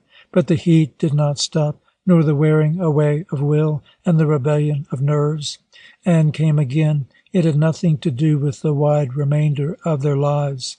It was somnambular. She was the soul of the heat, the gladness of it. So they got to be happy together, and not to mind very much. They got to laughing and to forgetting. There were never many words. Breakfast was the break from a dream. David deciphered her silence. I'm wiser than you believe. I'm wiser than you, it said. I'm thankful for you. You need not worry. Oh, I'm very thankful. All 1 week, Anne's step on the threshold of his room was gone. David fumbled in bare feet along the tunneled hall. His flat palm felt her door. It was locked. The end. Sweet end of unreplenishment. No word further, no glance toward the past to open it once more. They were really there, the Deans. A cool, bright night with stars crushed above the crude wave of the city streets. They had traveled through that night and those stars for this city. They were there in the early morning. They came in discussiveness and noise, as a luxurious gift comes wrapped in crackling paper. Once unbundled, they were rather silent. David sensed an unease and discomfort in their coming, a token of what happened in souls of their kind, when they were taken even for a day from the rounds of their habits. David observed with what swift recuperation they merged into the imprint of their house, how their house seemed to sigh and settle with the recapture of its soul. Sudden, there was David, completely strange, dizzily away, with the memory of his amour, an unbelievable, discreditable dream. He watched Anne with the other servants that had come sink swiftly into the cloud of servience, lose her charm and her sex, dwindle in an instant to be an appendage of her mistresses, an inflection of the wishes of these reigning women. By the shock of this, a sort of osmosis went on in David. He found himself partly identified with Anne. Had they not been one together, and so diminished, humbled? Another part of him flung her off and merged with his cousins, his flesh and blood, become Anne's remote and indifferent master. He stood there awkward while the process shredded and dazed him. Between these warring halves of himself he fell away from the sharp social trial of the moment, the need of fronting these women. His aunt took note of a vacancy about him. Well, David had spent a long time waiting to know you, she added to herself. He's stupid. Her second daughter, Lois, supplemented her aunt as one generation should another. I think he's dear. She looked at him keenly. But what's bewildering him so? She came very close to him and held out her hand. I'm awfully glad to know you, David. He took her hand so patiently that she held up her lips. We are cousins, she explained, and she laughed. With great seriousness he kissed her and liked her. Muriel, who was 19 and 3 years older and wiser than Lois, watched the little challenge of acquaintance, smiled sourly, busied herself with her bags. Well, she said, searching for a powder puff, I suppose it has been frightfully hot. Mr. Dean had been quarrelling with the coachman about the fare. His own carriage was not yet in service. He puffed into the room. David saw and at length realized how changed he was in the true setting of his wife and daughters. He scarcely noticed David. Got everything? He asked excitedly. Nothing lost? My, it's hot. That robber robbed me. Loretta, you have the keys. I must run along. Where's breakfast? He mopped his brow. He paced, and David wondered whether the executive task of shipping his family to New York or some obscure disturbance was the thing too much for him. David stood quietly apart. He unstrapped bags, untied boxes, stacked rugs and tennis rackets into obtrusive corners. They let him work for them quite as they let Anne work. He found himself dwindling from them. He wondered why he minded performing these casual tasks. He found he did not care for this identity with Anne, although a part of him knew it existed only in himself. He looked at her, not even in her. She was very moist and humble and unattractive in her black skirt and her white apron tucked high in her corsage. He could not separate her body from that apron, chiefly from that attitude of serving. He wanted to say to himself, well, she served me. He wanted to be high-handed, cynical, indifferent. He managed to lose all sense of this toiling, nodding girl as one with the sweet woman he had held in his arms and held with all his body. There he was, scrutinizing Lois, her smart slimness, the perfect abandon of her body, not to him but to her own position. His cousin wore a bright blue satin dress, simple and short and trim. Her corsage was caught up in white lace. The scheme was near enough to the livery of Anne to make the difference crying. Her half-bare arms were white, strangely white. David guessed what pains she must have been to keep them. She had taken her off her hat. Her golden hair fell daintily, unmoist, immaculate upon her forehead and in crisp ringlets down her neck. She had a tender smile that seemed to take one in and laugh one out. Her features were smiling, soft and round, and were yet tinged with an astute concern that contradicted their benevolence. The white slippered feet and the white stockinged legs were an increased, offsetting flirt of humor to her serious brown eyes. The attentive quality in Lois was her grace, her tender aloofness, her 16 years full of pride. David found himself quite willing to deny his amour with a servant. Anne needed to come up to him and ask him, "Will you be going downtown today, Mr. David, or will you be here to lunch?" "I'm going downtown," he said sharply. He looked in her face and found the soft, intimate sense of her offensive, a too cloying sweetness for his stomach. On the heels of his discovery, a great remorse and disgust at himself. It drove him toward a demonstration of bravado. He needed almost to make clear to this searing presence of the Deans that he owed Anne much, was more like Anne than like them, and was aware of it. This, too, was checked, left him dangling.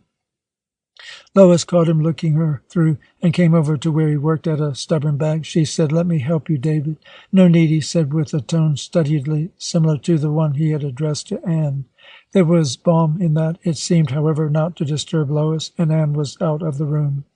His cousin helped to the extent of loosing one strap. She sat on the Gladstone and was suddenly languid and forgot.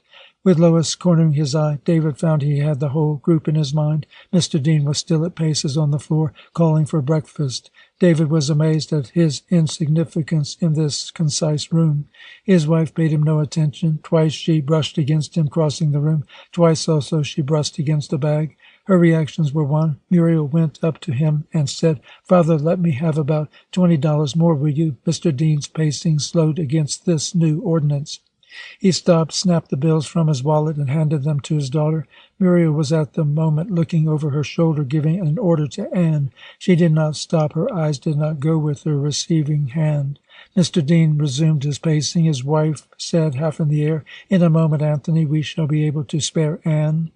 Lois, musing in her corner, suddenly flared forth, "Father, you are making me nervous with your walking like a lion in his cage."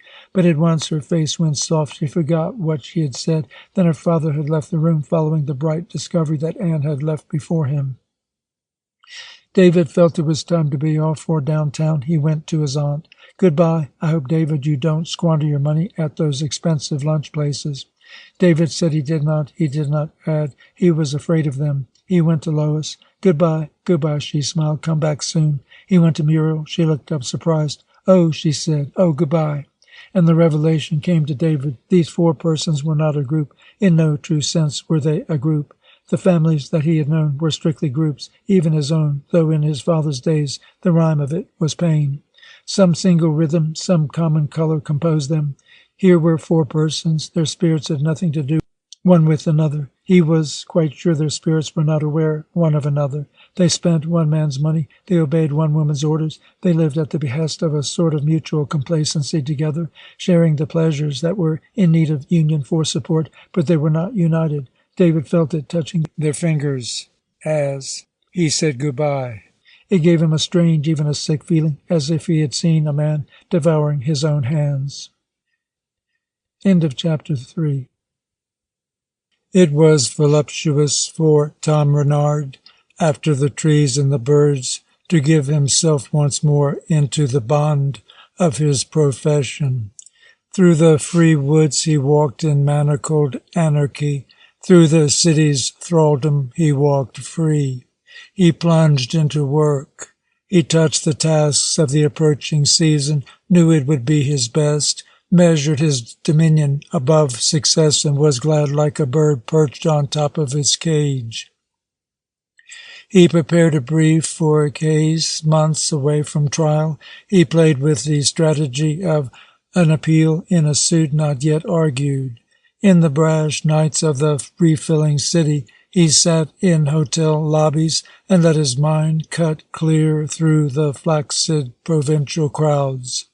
He journeyed uptown to a baseball game, drank in the rawness of the joy of others in a ball swiftly caught and clouded, let his heart fill with the tang of the game's intricate and lissome grace against the sprawling pleasure of the mindless. Once more New York and atmosphere lay swirled, clouded, and shone around him. Then he shut his desk in early afternoon and went to see his sister. Her studio was unfashionable in location.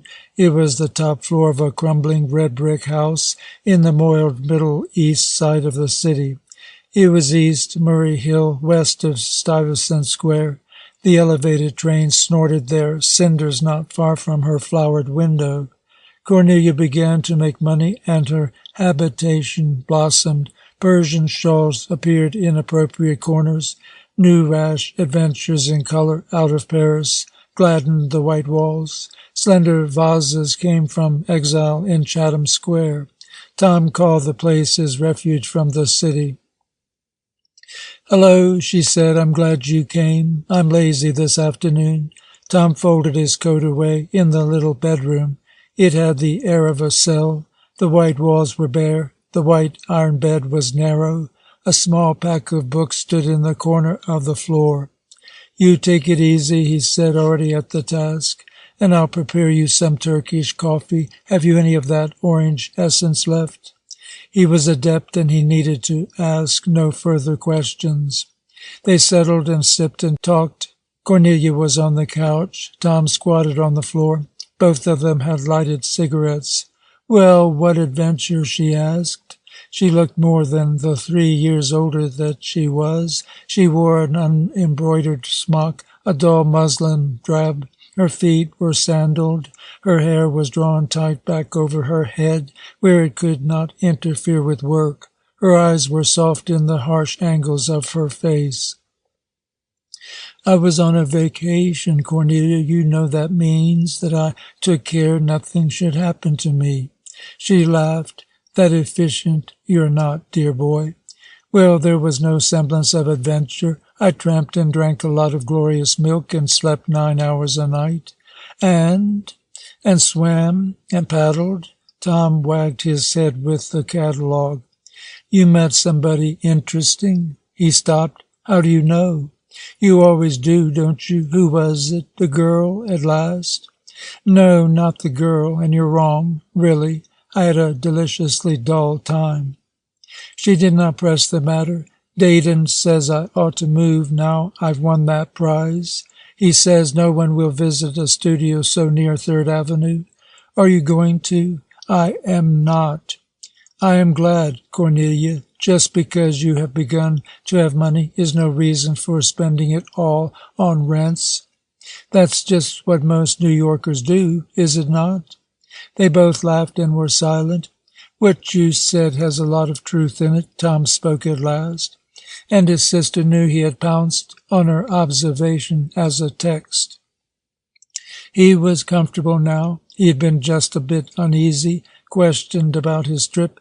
There was the sign of a release from nervousness in the brightening of his eyes and the slower puff of his cigarette, the way he curled up his legs, limbered his arms, and began to talk. Cornelia watched him with a vague amusement and a subtle reservation. She would let him have his speech, then she would pin him back to his trip and the thing in it which made him nervous. In this mood she listened. "Really," he said, "the true inwardness of New York's rising skyline has been the passion of New Yorkers for high rents. Have you ever thought of that? What a handy substitute for other remoter standards they have found in the price of housing. Of course, the gullible talk of the fact that New York is a crowded island. They forget the miles of dilapidated and discarded masonry within hail of their stylish towers. Some day the historian will understand. He will say this: Money was so deep their worship that they misprized all treasures of life which did not blatantly announce it. They left their walls empty of beauty, their larders empty of health, their houses empty of grace, in order to pay high rents to the lords of land. These fabulous sums were the pride and the decoration of their lives. The height of New York rentals and the high buildings that were their symbols became the chief expression of metropolitan art. He laughed. Cornelia kept silent. The historian will finish in this tone. Surely these were a foolish people, ripe for destruction. Give me another cigarette, Tom. She was resolved not to help him along. Tom came to silence. He felt her mood. Well, what is it? He asked. You'd better look out, brother mine. You could easily get to be a typical New Yorker. I hate talk. What I said wasn't true. Yes, but it was talk. Oh, boo, don't be so serious. Weren't you? Of course not. I was speaking the truth. Even I was prophesying. To be serious at such a game is to risk being a fool. Most of your talk, Tom, is a sidestepping of something in you want to hide. I have noticed that. Cornelia was half up on her couch, facing him straight. Now she was ready to pin him. It's a bad convenience, dear, she went on, putting up all these brittle outer observations. When someone threatens to get under your skin, you do it so well. She smiled. Tom straightened his legs and met her gaze. He knew her direction. You wouldn't understand, he said. Why? Just because you don't? This was a true shot. He acknowledged it. Very well, he spoke dryly. There was a boy, a mere boy, up there, from New England. For some curious reason, he upset me. I don't like to talk about him. I do want to see him again. It's all rather odd, because he was really quite dull. We had damn little to say. In a flash, Cornelia's mood changed. Her perceptions had controlled her. The acute and angular and severe in her. Now she was seated toward him on the couch. It was as if dominion had passed over to her eyes that were large on her brother. She spoke tenderly. It's not a girl yet, is it, Tom? You know it never is. Girls can't disturb me. I can master women. I'm cool and sure before them. But so I was with this fellow. Yet it seems, as I look back, quite irrationally, mind you, it seems as if we had had a contest and he had won. He paused. You probably talked to him. Flaming revolutionary talk. Tom shrugged. And he was shocked. Precisely. Tom burst in. He was the shocked one, the dominated one, the silenced. Then why this foolish desire to see him again and throw him on his back? It has been troubling you? I have imaginary conversations with him. I walk up and down Broadway with him and say, see what a Gehenna this country's greatest city is. I take him to theaters and gloating declare, trash, eh? They call it art in New York. Even at my office, I show him through my papers, all chicanery. I announce, that's what you want to enter, is it? I shame myself before him. Think it over, Tom. Cornelia followed his silence. You should be able to find out the thing that is troubling you. Tom sat a bit diminished on the floor. Sedulously, he flicked the ash from his cigarette, each vestige of the ash, his fingers close to the hot red tip. He looked up. This chap has something I lack and want, a sort of pure sincerity. He'll go far and be miserable as the devil. Look out, aren't you the one who is afraid of misery? True, I want him to give me the saving treasure. I want to give him the saving moderation. Then we could both be saved. Cornelia laughed. What are you talking about now? But Tom was very sober. He is all wings. He has no eyes. He'll dash himself against the sun. I am all eyes. I see everything, but where are my wings? I'll freeze to death from far away seeing the sun. He got up. He paced the room. Oh, this is nonsense. You're right. I liked him because he was a naive country lad. I was afraid I'd hurt his innocence. You are dying to kill it. Tom stopped and faced his sister. That's not quite fair, Cornelia. Not kill it. Steal some of it, perhaps. So they played through the afternoon, and they went arm in arm to dinner. They spent an hour in a terrace with liqueurs before them. He was talked out of his mood. He was light-hearted and full of interest for 1,000 things. It was a trifle, after all. So they played through the afternoon. They went arm in arm to dinner. They spent an hour in a terrace with liqueurs before them. They talked of her work and her triumphs and the quaint jealousies of artists. All this because it was his greatest pride. And several times Tom broke out in admiration of New York, in praise of her vast largesses. He was confident and proud. Cornelia smiled again, her angular, critical self. Before her door he kissed her good night. We've made a pretty good start from Dalton, Ohio, haven't we, sister? Pretty good, pretty fair. She changed once more to the tender part of her nature. She ignored his mood. Good night. And Tom, that country boy, bring him up some late afternoon. Her eyes alone smiled. Tom startled imperceptibly.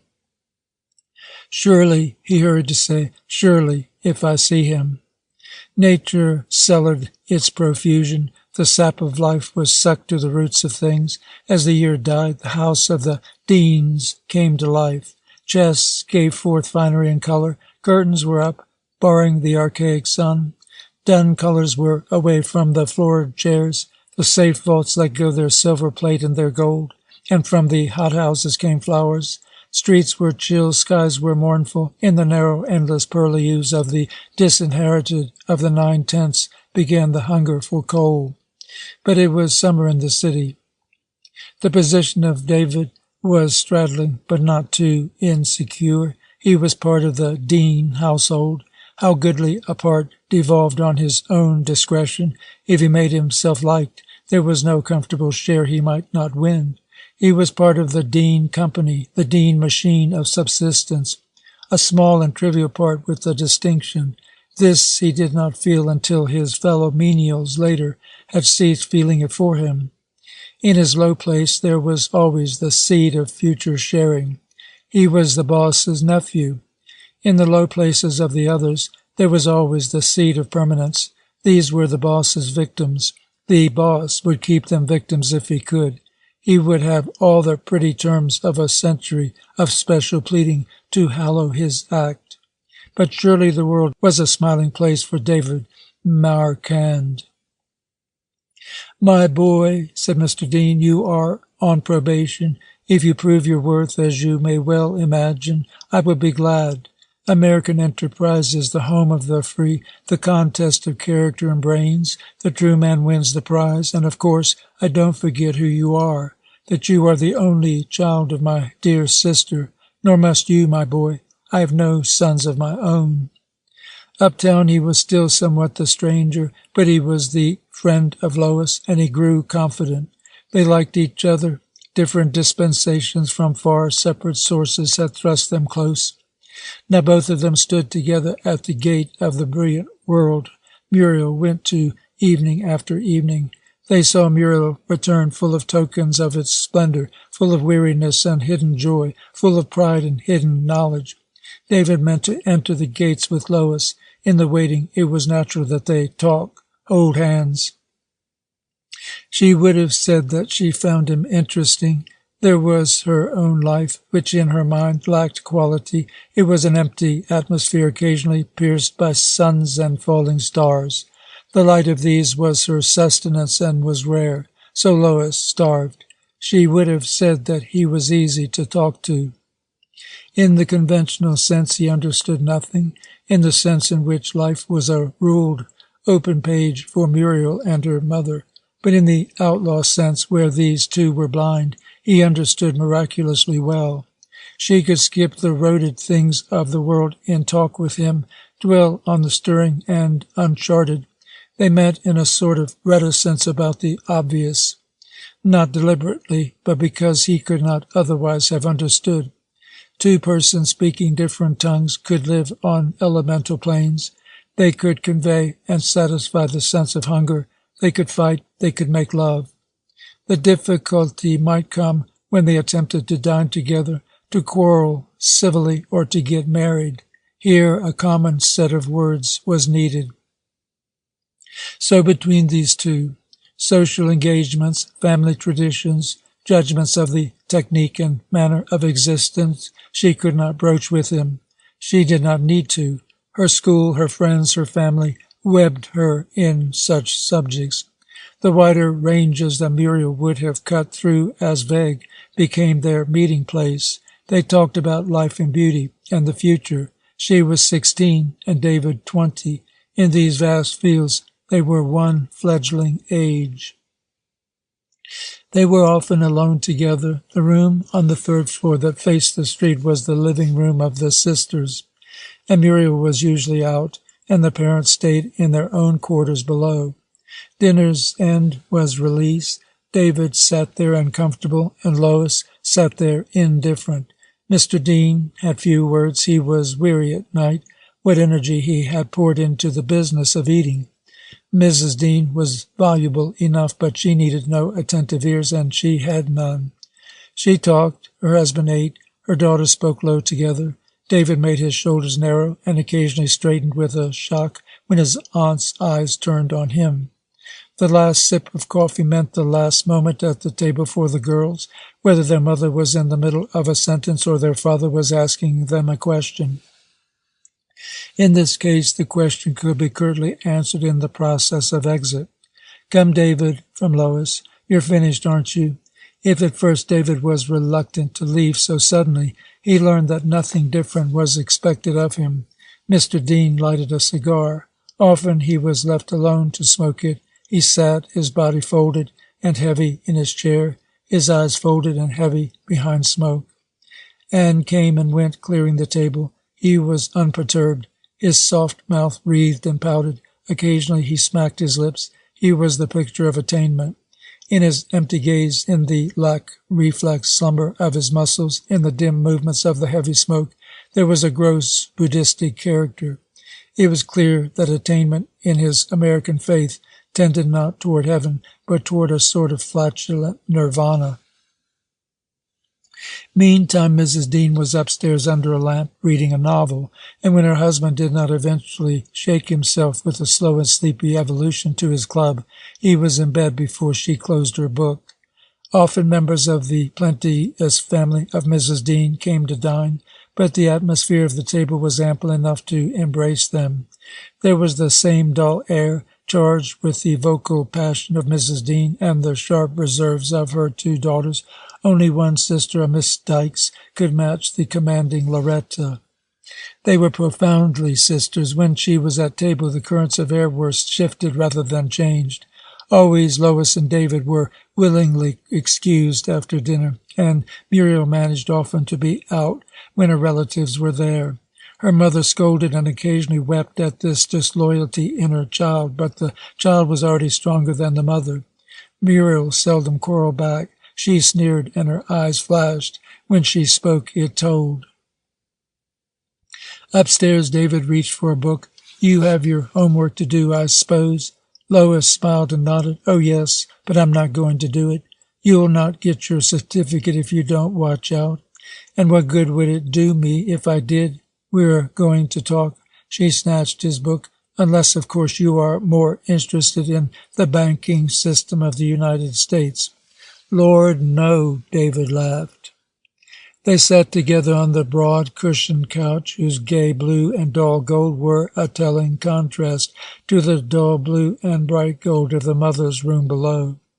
"What are you going to do when you become rich?" she asked him. He looked at her. She asked him this as once before he had said to her, "When are you going to get married?" She had answered, "I'm not going to get married, perhaps."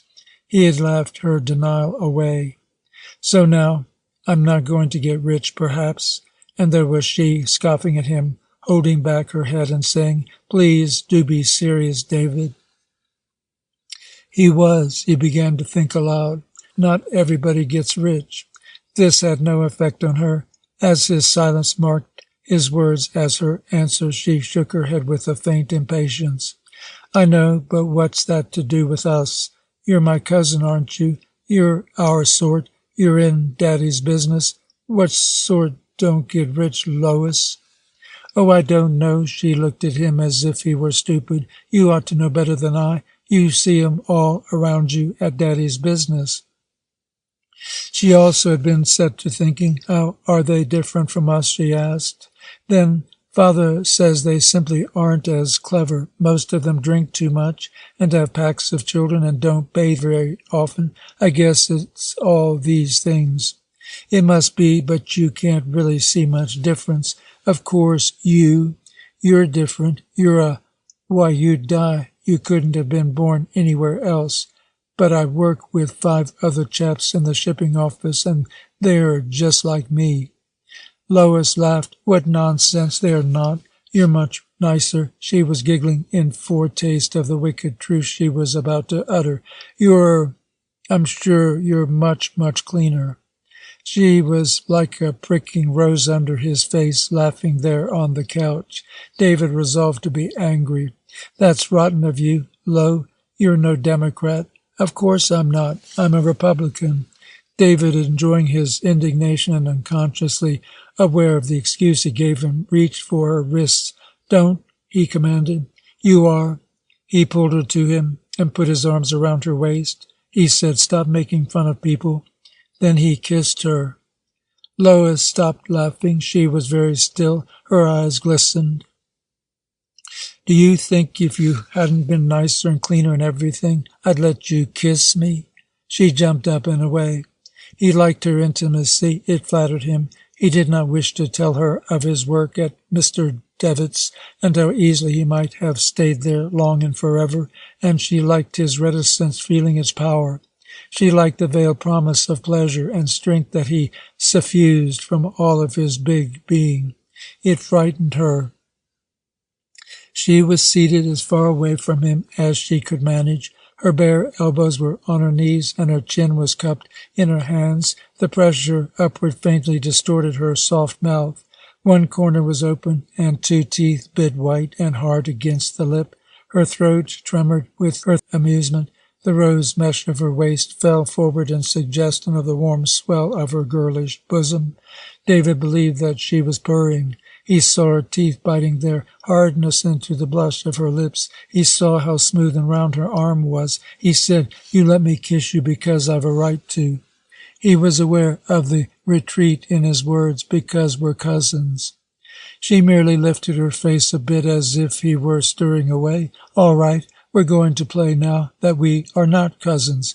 We are just you and me, do you hear? So you mayn't kiss me any more." Already he was forward. The game started. The goal was implicit with them both. In a fortnight's time David had won his kiss. He was very sure that Lois was very lovely. He was almost sure that she did not return his kisses because he was unworthy. End of Chapter 4, Part 1. David sat at his long table in the office, lost in a maze of figures which gave a different answer each time he questioned them. He was languidly certain the figures were laughing at him, held him in contempt. About him yellow pine, hard human bustle. He looked up through the mist of his discomfort. He saw above him a slender and sleek young man with a smile on thick lips. "My name is Duer Tibbets. You're Marquand, aren't you?" David was not sure whether to keep his seat. He was twisted in indecision. "I'm a cousin of your aunt. I work over there under Mr. Herding in the cashier's office. I've just come back from 2 weeks in Virginia. I was told to look you up and make you feel at home." For the pause he stood there a bit ill at ease himself. "I'll come round at noon, and we'll go to lunch." He was gone. David had the sense walking through the streets of a young man marvelously sure and hard and clever for his years. He gave forth the slightest word as a pronouncement. "The very hottest weather's over," he declared. "Grybeck's is a great cafe. You must go there often." "I discovered it last year one day. I was lunching with Mr. Farnham. H.L. Farnham of the Liberty Trust. Always go downstairs. There are women upstairs. Downstairs is the place for talking business. Dewar Tibbets thrust the long printed card under his nose and then told him what to eat. He ordered as if he were in a great hurry. He drank beer with his meat. "Don't you want anything to drink?" he asked, as if unwilling to believe in any organic deficiency in his new friend. He called the waiter by his Christian name, but never looked at him. "We must get to be friends," he announced. "Don't bother about the boys in your office. They're not our sort. Stick to work, and stick to your uncle. He's a prince, he chanted with emotion. "I've been here 3 years, since I was 16. No college nonsense for me. I'm assistant cashier. You'll find the old man is hard, but he is just. Yes, he is that, but he has his silent little ways of pushing you along." For the first time he raised his eyes, and David met them. He liked him better, so this Dewar Tibbets was to be his friend. As soon as he began again to talk with his eyes once more down, David examined him. He seemed engrossed in his own words. He paid them out as if they were coin. He talked with a certain muscular emphasis of his lips, a periodic pointing of his left forefinger. His forefinger always was detached from the others. The rest of him remained immobile. A gold chain fell straight from his lapel to his coat pocket. His hair was so blond that near the temples and behind the ears it imperceptibly faded into the color of his skin. His fingers were whiter at the tips than at their base. His voice was high-pitched, coarse-grained, mostly a monotone. David met his eyes and liked him again. Tibbets' gaze clenched his firmly, almost too fixedly, as if his eyes lacked the pain of encounter. They were lashless blue. Tibbets had the soft eyes of a boy, the shallow eyes of a man who has not ventured where the boy's eyes yearned.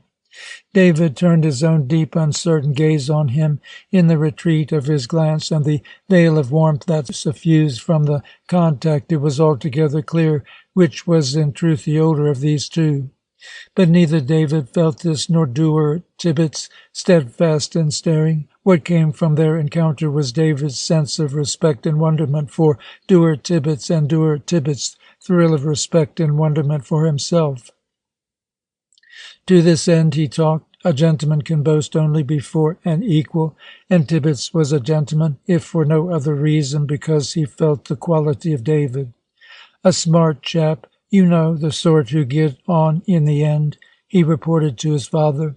The young protege and the powerful attorney of Dean and Company discussed the new arrival. They said many things. The paramount detailed that this was the nephew of Mr. Dean. They had no words for, but this was what they were keenly thinking. The suppressed thought came out in the rhythmic beat of Mr. Tibbets' thumb against the desk, in the overemphasis of his son when he said such common words as these. "I like him. He is slow. But what is slowness? You never can tell what's underneath. The fact that he don't know much now shows merely that he has lived in a little town. Lots of good stuff has come from little towns." Now he talked lavishly and with diligence to impress David, who sat passive, trying to learn, telling himself that he was learning. He talked of projects and profits, of Mr. Dean's subtle aggressiveness, and of the company's prosperity. He spoke of the great lawsuit which his father had won for the firm from the Fettlesby people. He spoke of a swinging figure that had gone from Dean and Company to help elect McKinley. "Measure it with our payroll if you want to feel how much it was to give." He did not divulge the payroll. He said "we" when he meant David and himself, "we" when he meant the company, "we" when he meant America. There was a deep philosophy in this confusion, but David was still far from grappling with it, and Tibbets did not dwell in the sphere of definition and reflection. "Yes, sir," he pointed and flushed with this prophecy. "We'll be in Cuba in less than a year. Don't you forget it. We've got to kick the Spaniards out and go in ourselves. Then we'll earn enough from our dormant Las Haciendas plantations to buy up every relic factory in Key West. It's a coup, that's certain." All this puzzled David. He was not sure whether the "we who must kick Spain out of the West Indies" was the payroll of Dean and Company, or whether the "we" that was to grow subsequently rich in las haciendas was the citizenry of America. It was all a bewilderment of lines. The weeks of his residence in New York he had been sedulously reading the papers that came daily to his uncle's house. He knew that America's interest in Cuba was a humane one, grudgingly forced on her. Her wrath at Spain and her forming resolution to have Spain out from her backyard were due to her Christian worry for starving natives. The impulse of brotherhood was quite clear in the papers, yet the effect upon business seemed equally clear in the mind of doer Tibbets. Brought together in David's mind, these two clarities precipitated fog. He went away respecting the more this young man who saw the light while he walked in darkness. Relief of Cuban sufferers and relief of ravaged tobacco plantations, America's crusade for love, and a great company's contribution to the coffers of the Republican Party. The free lists of business and the advantage of being a nephew, it was too much for David's untrained mind. For David needed to conform, and David needed to admire.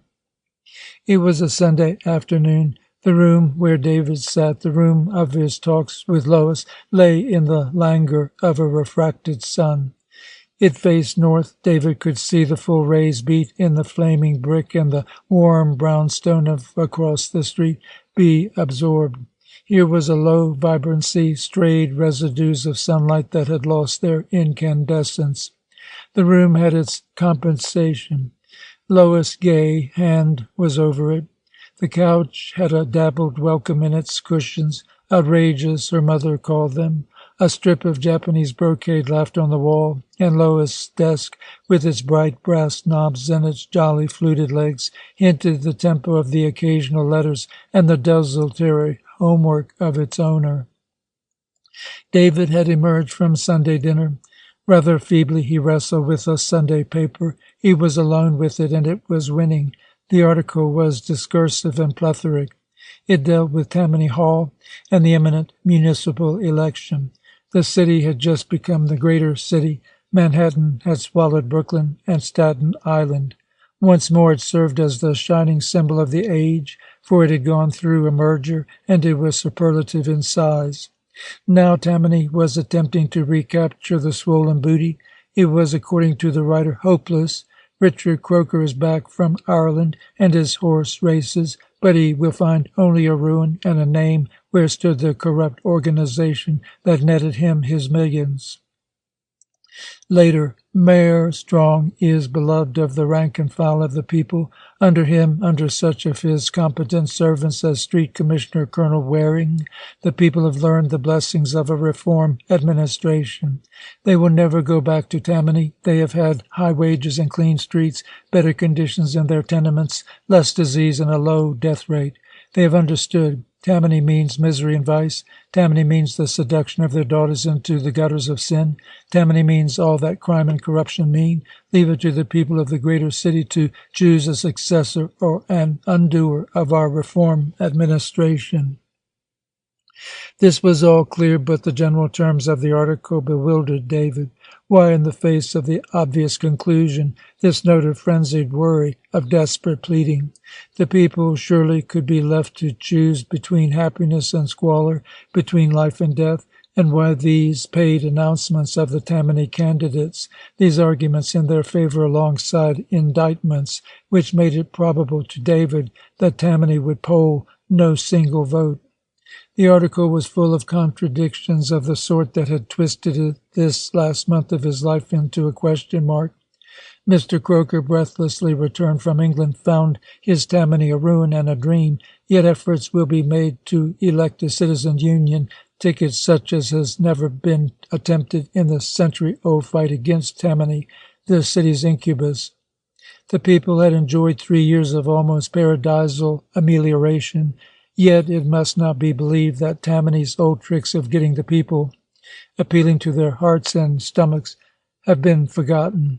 Mayor Strong was the idol of the poor, yet the old cry of corporate control and a rich men's ticket has been raised. The puzzle spread out into the past. The article concluded with a brief historic sketch of this Tammany monster that in ways so foul brooded upon the people. The study of Tammany makes it clear. One sentence went that it can never be reformed. The tiger cannot change his stripes. Tammany means and has ever meant a single evil thing. Yet, to David's dumb amazement, several of the old crusaders who had ousted Tweed and killed Tammany in the 60s were a year later officers in Tammany Hall. Here was a great reform governor and presidential nominee in Tammany Hall, and the present presiding financial genius of the city's projected subway system.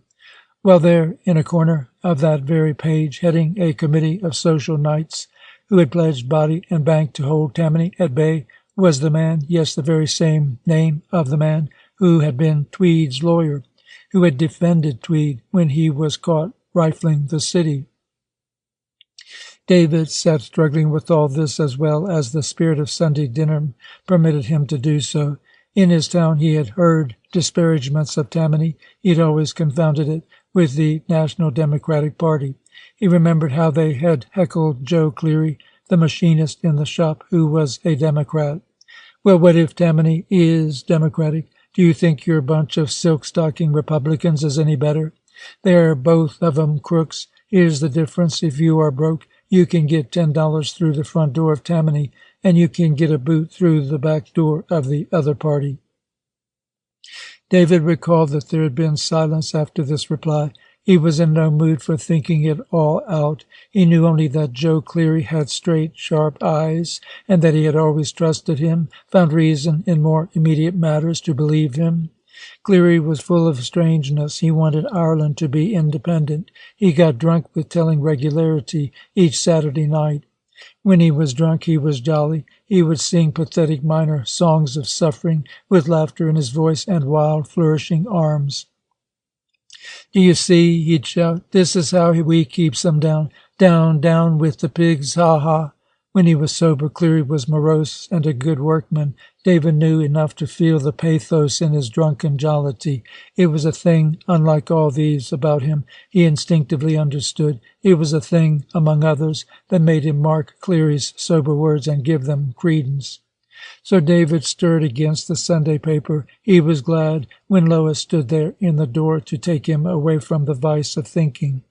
There's some people downstairs, David, just dying to meet you. Will you come? Well, he looked up at her. She was still. She felt the flattery of his warm eyes. She was slender and sweet with her bent body leaning against the jamb. She seemed to David a glowing creature, a product so desirable that the world which brought her forth must be perfect also. And Lois saw him clouting in his chair, trying to rouse himself to the business below. She liked the brash vividness of his clumsy body, the naive confession in his face of all that spoke in his heart. She half realized that this freshness did not grow in the sheltered rooms of the city. She regretted it. David followed her downstairs. He felt as he stepped in that they were looking at him, and that they must have stopped abrupt from talking of him. It was as if one voice had spoken and were now cut off. Yet David had heard no word. He was being introduced. He saw that his business friend Dewar Tibbets was in the group. He gathered that these were his parents and his sister. They and the Deans were all knit together. He was outside. He had the sense of an aperture laboriously open, slowly sucking him in. He felt himself resisting. There were words he answered enough, he presumed. Mr. Tibbets told him that his uncle was already hopeful of his success. Mrs. Tibbets invited him to dinner. The young girl was beside Lois. They were faintly apart, a mere quarter note out of harmony. This introduced a tremor into the heavy rhythm of the room. David liked it. Instinctively he moved toward the two girls. In the dissonance of their atmosphere, he found himself. The group receded into its individual components. He observed in Mr. Tibbets an air of aloofness, of studied condescension that was half nature and half inspired by David. Dewar imitated him. He saw now that Dewar always imitated his father. He was a depleted pattern of Mr. Tibbets. Mrs. Tibbets talked most easily. "I'm Cousin Laura," she announced with a confidence that showed how fully her habit was command, "and this is Cousin John." She was a very thin lady with a bobbing Adam's apple. She was clad in glimmering blue satin, and her feet were slippered not so slenderly as to conceal their astounding inharmonious width. David saw the height of her cheekbones and the scoop boniness between her nose and her mouth. She was a type familiar to him in New England. In all the families he had yet come to know, the women were spokesmen. The men burst on occasion from brooding silence into cantankerous volubility.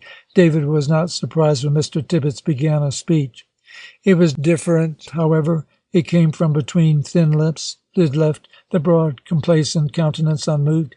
It had none of the weight and breadth and clarity of this man's wide, open collar, and of his wide, white vest. It seemed very little to come forth from so voluminous a frock-coat. Mr. Tibbets talked. David could not altogether keep his eyes from the cylindrical cuffs and the crinkly patent leather shoes. These seemed the proper focus of attention, as in other cases the speaker's eyes. Mr. Tibbets was saying that it was a great joy to have a new young member of the family. He said this several times. He seemed to be talking down to David, to be choosing emphatic monosyllabic words, to be repeating his welcome for each bright button on his waistcoat. David knew that Mr. Tibbets could have spoken better. He recalled now that this was his uncle's lawyer, was a great lawyer, had his portrait occasionally in the papers. "Dewar tells me you are already friends. I'm glad. He will help you downtown. You must help each other. I'll tell you how. Have a race. See who can do the best work. Who can work hardest. That's not a bad idea, eh? You two having a race, spurring each other on to new efforts, racing each other to the goal of hard and successful work. Do you understand what I mean? All life is a race. Ever thought of that? All life is a race. You two men must help each other in the spirit of friendly competition." It was plain that Mr. Tibbets loved this conception of his. He caressed it. He rubbed it up and down. He could not let it go. David, standing there, counted the buttons on his waistcoat. Mrs. Dean spoke. "Why don't you young people run along upstairs?" Automatically, Lois, Miss Tibbets, and the two boys rose from their chairs. It was as if they were being thrust away by a sated creature. David could feel the swift rushing of the current of attention from him. The single eye was turned away. The single word knew him not. He was nothing. He saw these men and women, sure, satisfied. He felt a certain cruelty in their assurance and in their satisfaction. He was closer to the girls. Muriel had not budged from her seat. In Dewar was a certain mingling of movement and of motive. Dewar was changing his status. Muriel had changed already. She had qualified and been absorbed. She was one of the possessors, one with this generation which had achieved. Dewar was on the way. David saw something like a royal whim in the intensity of the brief interest of these elders.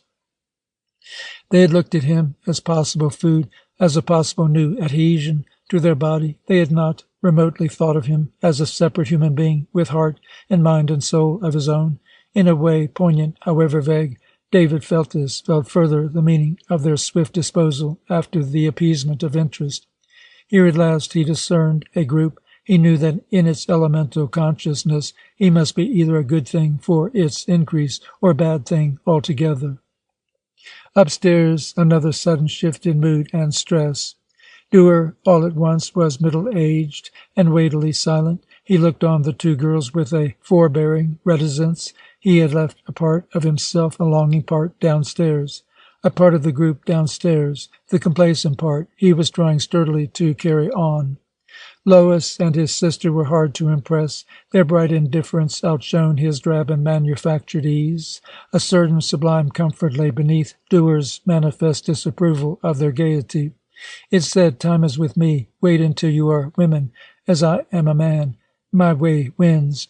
Lois placed Miss Tibbets before him with a ceremonial air. "Fay is my very best friend, so you two must be friends, too, for my sake. Kiss." He obeyed joyously. He liked the spirit of this. He felt its unregeneracy. Already, though he knew it not, he was arrayed against the informing tide of this life about him. and when he was near a girl whom he liked, much of David's inhibitions melted away. Dewar made his advance. He needed an ally against the flippancy of these girls about whom he would have said, they know nothing about life, they know nothing about business. Well, how go things? He swaggered, throwing up his head with a nonchalance that was belied by the keen worry of his eyes. Satisfied with McGill? David retreated. Sure. He avoided an answer. Dewar knew that in such gatherings as now downstairs, men must talk politics and business, while the mentally segregated ladies discussed servants and dress. Dewar had the passion of conforming. Life to him was an exclusive club to which he yearned to belong. Service was a means toward being voted in. He had all the fervor of a medieval page grasping for spurs. But David was miserable in this intruding sense of fitness. He liked the anarchy of Lois more. He was curious about this girl whom Lois loved. He had nothing to say to Dewar. So the four joined a circle from which Dewar spiritually retired. David did not know how to skate. Lois and Fay already lived the delight of teaching him. The rink would be open soon. They argued the kind of skates he should buy. And if you fall, said Lois forbiddingly. Oh, he will fall. Beginners always do. Well, never you mind. We'll pick you up. Won't we, Fay? We'll take care of you. She seemed almost tender. Then her hard giggle. No one shall laugh at you either, Fay declared. No one except us, said Lois. The thought came to David that he would have preferred her saying, no one except me. But it was plain these two hunted together. David found it hard to understand their likeness. Children, children, come now, we're going. The voice of Mrs. Tibbets strode through the house. Dewar was the quickest to respond. David and Lois were alone. The brief, packed hour had stirred the early world of David, had made it glow again. Their spirits had been high together. Now, somehow, they sat in gloom. They realized that in their lightness there had been combat. Looking at each other, they felt the burden of those below advancing heavily upon them. Why do you love Fay so much? Because she's a dear. Lois was not on the defensive because of Fay. She had more intelligence than her answer. She deemed the question worthy of no better. She sought the solace of a different subject. David kept silent and looked at Lois and thought of Fay. He saw Fay quite clearly. Fay was dark, regular of feature, beautiful even. Her face was hard. It had none of the free loveliness of 16 years. It roused in David passion more nearly than affection, the need to dominate rather than to help. David saw her straight mouth, her veiled eyes, the squareness of her forehead. He tried to remember that she had laughed and joked with Lois, was delightful, snubbing her solemn brother. Her lively brightness seemed strange to her immobile face. Besides, Lois is her chum, and look at Lois. He argued with himself, and he looked. He knew that her tenderness was like an early yellow violet. He set aside his first forbidding instinct about Fay. He forgot it altogether. In contemplation of each other, these two were like two worlds, each with its atmosphere and its teeming life and its fires, each with its intense exclusive consciousness, thrust suddenly close out of the silences of space. They felt the indefeasible past that summed their difference, its involute progression of separate thought and deed reaching from the mist of their beginnings. They were separate. Nothing was between them, yet they were being drawn together. When Lois came down to breakfast, David was gone. There was just time to kiss her father as he trudged back into the dining room, hatted and overcoated, smoking hard at the day's first cigar. Mr. Dean's true genius for system was at work even at 8:30. When he reached his train at 50th Street, his cigar was done. It was a smaller cigar than he smoked later in the day. Well, goodbye. He stood in the doorway. Lois jumped from her chair and threw her arms about his neck and kissed him. She loved her father. It was somewhat a maternal love. She knew that he was rather the defensive and serviceable member of the household. One day she visited her father at his offices downtown. She walked a bit fastidiously through the murky sales department on the ground floor, where the bright yellow oak and the beveled glass and the shadows under long tables depressed her.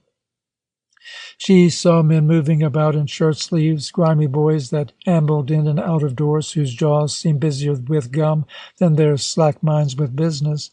They led her to a spiral iron stair through whose slatted steps she could see the bowed heads below of men at desks and women bent over papers. It had appeared to her first that this was a hostile world. She was frightened to have come upon it. On the narrow steps she gave way to a girl, not much older than herself in years, but very old, as if she lived in a harder world than Lois, a world that wore one more away, that sapped the flower of cheeks and the laughter of eyes and parched the bloom of a girl's hair. She noticed all this, stepping aside so that the girl might pass. She moved, apologetic, fearful, strangely ashamed. She saw the hard paper cylinders serving this girl as sleeves. In the lifeless golden hair she saw that a pencil was stuck. She felt guilt, but Lois had no power to plumb her impulse. It went. She was in her father's private office, and a new pride swiftly scurried away the mist of that strange encounter. Here she felt it at once. Here her father was master, a new light by which to see him. At home her mother ruled him. Muriel flouted him when he obtruded upon the most idle of her ways. He seemed glad, as of a privilege, to hold Lois on his knees after Sunday breakfast and spoil her with promises of trinkets, bribing her for kisses and smiles. Also at home he was weary, a depleted man. He had little ways of confessing his weakness, and although Lois was not so analytic as to gauge them consciously, their accumulation brought its impress to her mind.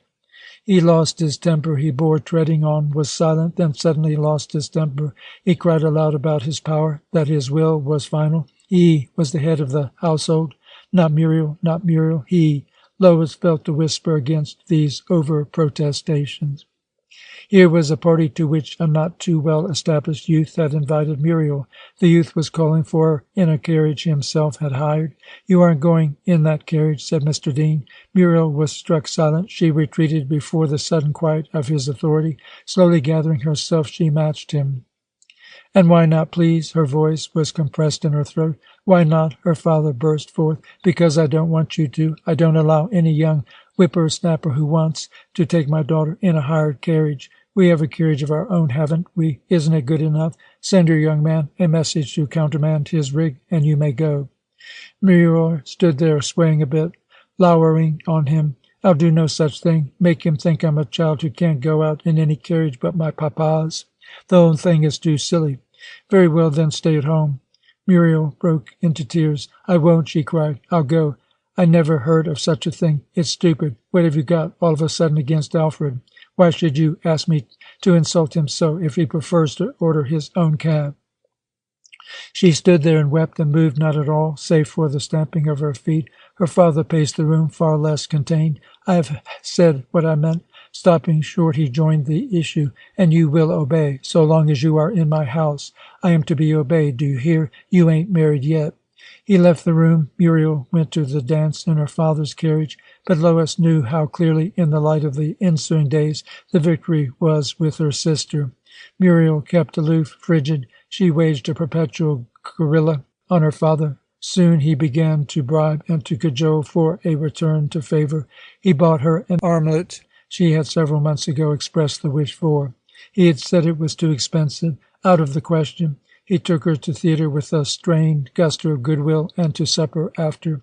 He spoke to her with a nervous smile that exclaimed his suppliance, and Muriel accepted all, gave nothing. She swore his armlet, and in no way acknowledged the life and feeling of the harried man who waited for thanks as for a reprieve. On his return each evening to his house, she managed some little way to hold him frozen in discomfort. On the occasion of another dance, he said, "Muriel, my dear, I just wanted to know, are you using the carriage tonight, or is your escort taking care of that? I just wanted to know, you see, because if so, I might use Henry myself. There's a conference I've made no other arrangements." "Oh, well, that is all right, my dear. I can get a cab. I just wanted to know, you see." Having completely and ignominiously surrendered, he beamed at his daughter. Muriel smiled back. Here Lois was ensconced in a deep armchair of bronze leather. She was examining her little feet that lay in a rich Turkish rug. A knock at the door. "Come in," said her father without looking up. A young man, the symbol of subservience, stepped in. He placed a group of papers before Mr. Dean, who did not look at him. He stepped back, threw up his head, and waited. Mr. Dean raced through the papers. He marked annotations. He grunted. "You'll have to see Mr. McGill about this." The young man agilely stepped forward to ascertain which paper it was, and agilely subsided. "All right, let Mr. Martin attend to the tax." He returned the papers to the young man for the first time, saw him. "Here," he smiled. "Why don't you two greet each other?" Dewar Tibbets moved jerkily forward and took his cousin's hand, but the bondage of the room's authority was strong on him. He seemed weighed down by this sense of special dispensation. Social talk was impossible in the august presence. He was soon gone. Another 5 minutes of chat, another knock. This time a girl appeared with papers. The same subdued alertness, the same gingerly respect. Mr. Dean pressed a button. A boy bobbed in. "Take Miss Dean to her carriage." The boy fell back as if to flatten himself into the wall. While she passed him, her father got up. "Well, my dear, I'm afraid I am too busy now." In the splendid, easy manner he dismissed her. This transfiguration of her father into a man of power was a sharp new knowledge, but in the more persuasive colour of her home its lines grew faint. It soon withdrew into the limbo of things remote, scarce real, hence scarce remembered. It had little application to her world uptown. In consequence, it had no effect. Lois left school in time for lunch. It was to be her last year at school. The lunches would go on. Seated at the wide round table with Muriel and her mother, she instinctively inquired into her own future freedom, and in this mood studied them. She studied their dress. She studied their activities. She absorbed their judgments and their pleasures. She was 16. A spirit of gaiety and candour danced in her heart, but she had no knowledge to build a mansion for it, to train and cherish it, to give it weapons wherewith to confront the world. It was dancing, this unblemished spirit, dancing itself to death, for it was daughter of the sun, and it breathed no fresh air. It had been born careless and frail, and all about it walls of convention. It was starved and forced to feed upon itself. "I promised to go and have tea with poor Mrs. Dent." "Since when," asked Muriel, "is Mrs. Dent poor?" "Don't you remember? She has just lost her husband." "Oh, yes." Muriel remembers. Her mother goes on. "Do you think, dear, you can drop me there on your way to the Selbys?" "I don't really see how I'll have time, Mamma. I must take a rest after lunch. I promised to call for Aline King." "Can't Aline get there without you?" "I promised her, Mamma." "Mrs. Dean will take the streetcar. She does not like to squander money on cabs." "You haven't forgotten that you're going shopping with me tomorrow morning. You promised me." "I saw just the loveliest hat just today, Mamma, at Bertrand's. I am having it sent home to you. I'm sure it will suit you. Then we needn't go shopping. I must write to Clarice sometime. I thought I'd sleep late tomorrow and write before lunch. She is getting a divorce, you know." Lois knew already the inwardness of marriage. There was much talk of this at the luncheon table. She had the right contempt for the girls who married unmoneyed men for love, for the men who risked their future, their finances in alliance with unmoneyed girls, and for the novels she read where love was extolled and the sentimental match defended. These books were, well, for reading. Novels and stories were indulgences like red and emerald peppermints after dessert. They lied. And Lois knew already the inwardness of friendship. Muriel and her mother had friends. They kissed them and flattered them and entertained them. At the luncheon table they discussed them. No one but was a tissue of deceptions, of selfishness, of deceit. Their morals were largely obstacles they were forever dodging. They flirted with fops or fools. They angled for goldfish. They were miserable at home. One was none too anxious to have children. One was none too faithful to her husband. All of them were none too good at all. End of chapter 4, part 2. Immediately after lunch, Florence was to call for Muriel and take her for a walk. Florence was violently trying to win the King boy, whose father had nearly $1 million, but it was hopeless because Mabel, mutual friend, had told Muriel all about it, and she was secretly engaged to Clifford King. Oh, Aline wouldn't know. Clifford was bored by Aline. Muriel and Mabel had had a good laugh over Florence. Poor child, such antics. She really loves him, you know. Muriel smiles complacently. This is an interesting, if somewhat superfluous, detail in her wish to wed him. Mrs. Dean nods, mildly concerned. Later, hello, Florence, dearest. I was so afraid you'd be late. Indeed, Lois knew already the inwardness of life. Life was, in the patriarchal term, a business proposition. Out of the arcana of the past, her intellect could summon the picture of a free land peopled by striving men and women. This land was America.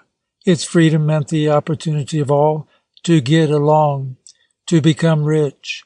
Men achieved this in business, women in marriage.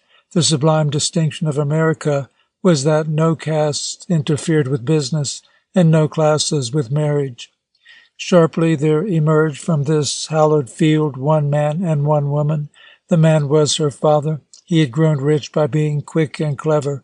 The woman was her mother. She had grown rich by being sensible, by seizing her chance.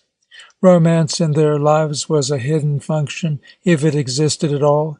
It was bound up with the mysteries of birth and sex. These things took care of themselves. The important thing for Lois, since she was a woman, lay in the need of being sensible. Lois knew what this meant. She knew as well the proportional insignificance of her own girlish impulses. Lois loved to play, loved to be loyal to a friend, would have loved to love a man. But these were part of her childhood, and childhood was a special state. Its need were indulgences one must outgrow. Childhood was of the same dim category as art and stories. It wasn't true. It was make-believe. It lied. Muriel had already cast it aside like her short dresses. Lois was aware she was carrying it a bit too far and too long. She was 16, and in ankle skirts, and her braids were already gathered on her head. She deemed herself brave and a trifle foolish to be so frolicsome at 16. She was unswervingly confident of knowing how to change at the needed moment. Meanwhile, she felt herself slightly inferior in the things that held her and in the moods she loved. The rule of life was to harden the present into a mold for the future, yet Lois could not resist pouring herself still into immediate and short-lived moments, giving herself to emotions that must have no future. The gay spirit still danced fast, inexorably from without. The things she learned bore inward, seeped downward, stifled the things she had merely always felt. Her acquired consciousness was a slow, acid mist that would eat away the stir and laughter of her birth. The gay spirit danced fast, though it was dancing to death. All this was Lois, all this was drawing, with her and in her, near to David. With David the stalwart muteness of the years that enclosed him with his mother, the sting and the song of his father, the drowsy stir of the town not yet awakened to its death in the crash of the industrial age. Two little teeming worlds spying each other, craving each other across the nothing. David and Thomas Renard had agreed on an evening by letter. They were going to dine together and then to theater. Tom waited in the lights of a Broadway chop house. He would not know the man he met. This he knew. He stood quite still and gauged the crowds. The heavy strokes of their passing fell against his measured life. They separated him as he stood there from the thoughts and fruits of his growing. Tom stood graceful and free as few men do. His weight was equal on both feet. His arms were unpropped. His back curved subtly in rhythm with his head. Only in the faint peer of his eyes was there defect. Tom was nearsighted. He did not admit this. He wore no glasses, despite the advice of doctors. His best friends had no inkling that when he recognized them distant on the street, it was not by sight of their features, but by knowledge of the accents of their walk. The crowds flayed him with dull black strokes, and Tom was separate from his first months in the city. He twined this with thoughts of David. It was different, of course. David must have found a ready welcome in the house of his uncle. Tom knew of Anthony Dean. His name was that of a big-hearted, well-liked merchant. Tom had come with no reception, no one to remake and to keep him. He thought of a stone fallen in a wind-shattered sea, how it sank with no slightest added tremor of wave and no sign from the swinging heavens. He knew what the city had done upon him. The terracing steel had riveted his eyes and writhed him. The clamour of this world had soon enticed him from the call of his old thoughts. Old dreams were outrun by the fairy of the city. He stood naked there and emptied among millions. Cornelia was distant with her cold hand in his, but he was more alive than he had been. He knew this because his nudity was not stark. He was encased in a great trembling. He was cold with a great hunger for warmth. A fire of will stirred in him, darted from him out, and became vision among the millions. He had seen. He saw that these millions also were naked and forlorn from themselves. No one was at home in the city. No one was himself in the city. Tom had found himself smiling, known himself strong. He was naked no longer. He was clothed in the knowledge of the nakedness of others. At once he had looked at his hands and found money. He prospered. But Tom knew that this light from within himself, which played about among the darkness of men and brought him the strength of knowledge, could not go forth from him and stay in him as well. When it was away outside doing his work, success, he was unlit himself. Would he find David still shivering in his new nakedness? Tom remembered the distinction between them. No, he said aloud, he'll be thinking there's darkness and confusion all about in the blinding glare of his own light, and blaming it all on himself. He winced, suddenly finding it cold. The dark pupils of his eyes distended, the mouth drew downward over the lower lip, the skin was taut on his cheekbones. Then a recovering spark in his eyes illumined their warm particles of bistre. The defiant smile of his mouth pointed upward.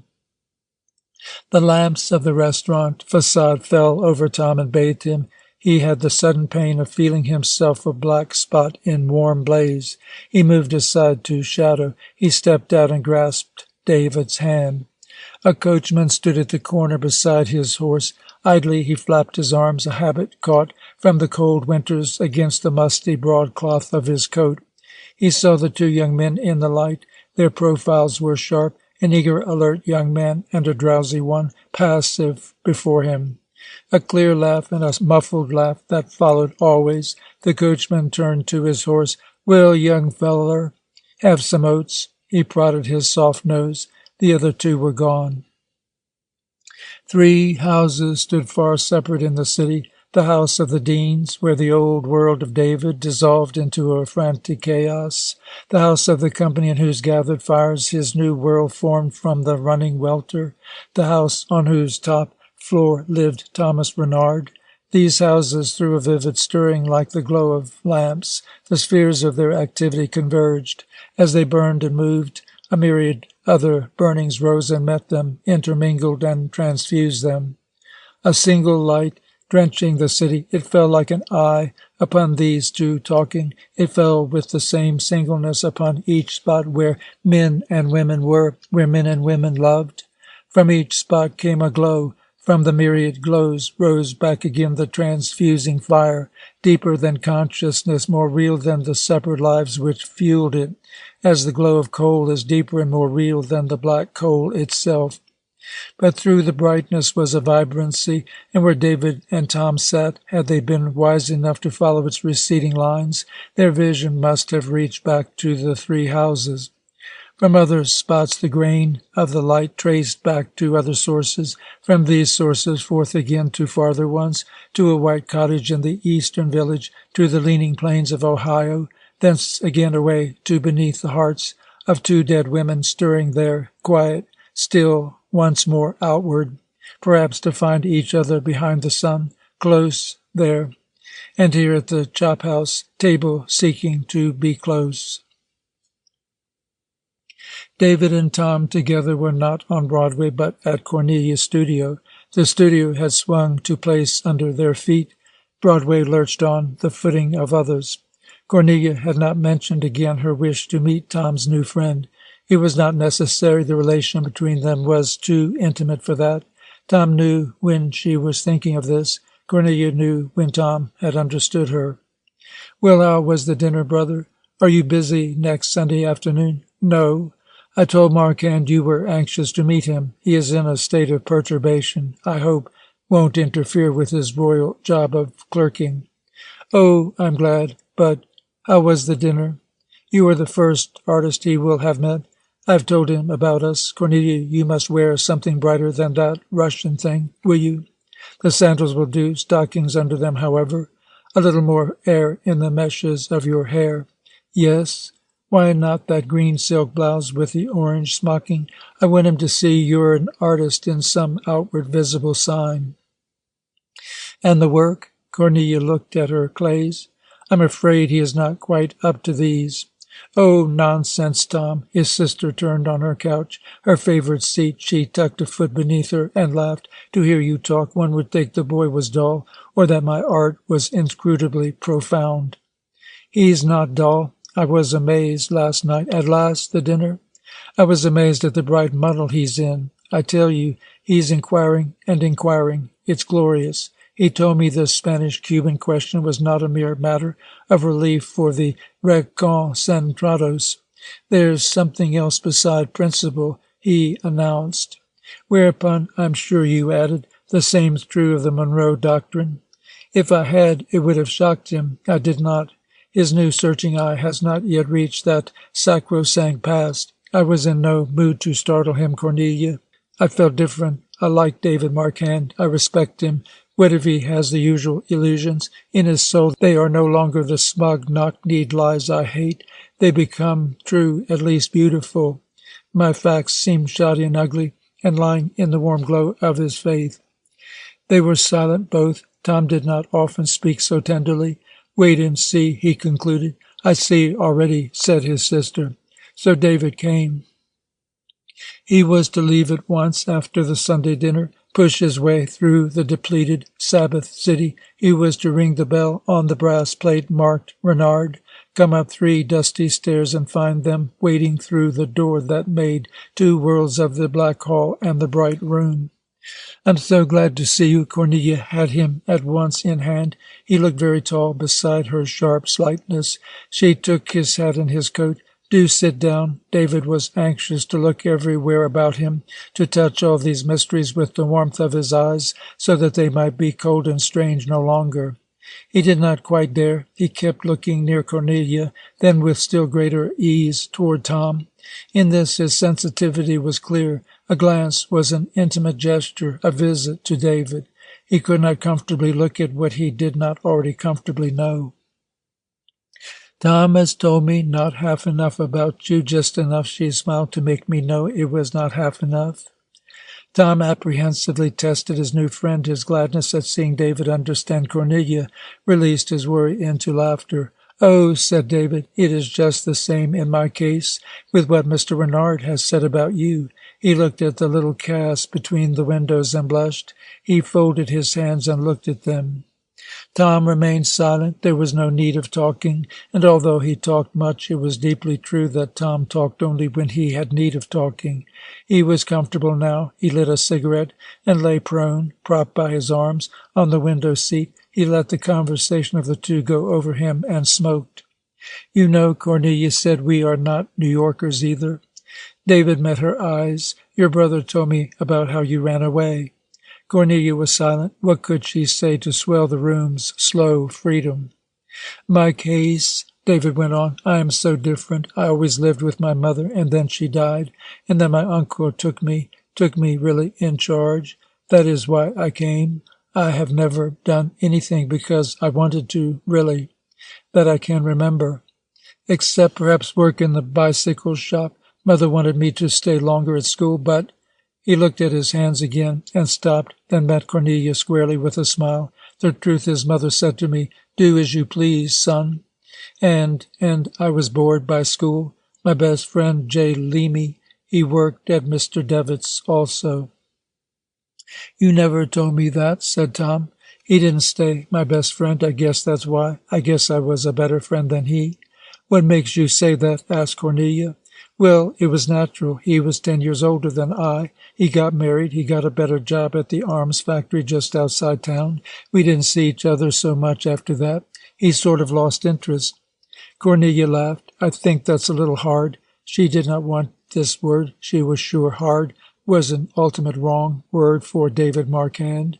She was vague in her misgiving. Probably his wife and he had children. Well, they must have left him far less time. It is not a question of time. Is friendship, David asked. Well, left him far less. Why did Cornelia find this difficult? Less emotion, perhaps. I can understand that, with a wife and children. It would not have made any difference with me, said David simply. Tom was leaning over. Perhaps you don't know what it means to have a wife and children. I know what it ought to mean to have a friend. Are you sure? Said Tom. After we had shared so many thoughts, don't you see? You must be capable of deep friendship, Cornelia thought aloud. Tom was somehow crossed by her remark. He lagged back once more, brooding. The talk was easy now between the other two, so easy that even silence did not disquiet them. Tom seemed far away. Out of a silence, David asked, Is that sort of friendship rare? Cornelia, not knowing, did not answer. If it is rare, said Tom, there must be something wrong with it. What do you mean? The good things in the world are common. Sunlight, moonlight. Mother and I were that sort of friends, said David. I hope Tom and I are also, laughed Cornelia. David looked at her close. She was a woman who made beautiful things. That was her life. It seemed to David she was not so very different from many women he had known who were nothing but mothers. She was not pretty. It never occurred to David that she could be less than beautiful, so he accepted her. A vague questioning flew through his mind like a scarf of cloud. Were things in the world that had different names so different after all? Artists and mothers, friends and mothers, sunlight and mothers. The questioning faded. It was good in this room. Cornelia felt a trace of his mood on her flesh, found a warm pleasure in talk with this earnest boy whose mind could touch truth without the stiff proddings of the clever. It seemed to Cornelia that David was steadfastly strong like a tree. Tom jumped out of his smoky silence and brewed coffee. They threw cushions on the floor. They laughed a bit at David's awkwardness at squatting. These shadows in the room were good. Tom came forward now. The ease of his reverie and of his listening had distilled some new disquiet. He needed to get at David. He would have said, how little this boy knows himself, what passion lies behind this dream of friendship. What will the world do when he goes asking impossible treasures? The thought gave him worry. He would have said, the city will not make him. Thanks for that, but break him perhaps. The fear made him urgent. David must be flexible with his terrible strength. His spoken words were, I am reminded of a story. There was a man. Tom did not know what he was going to say. His head swam. He was suddenly tired and full of power.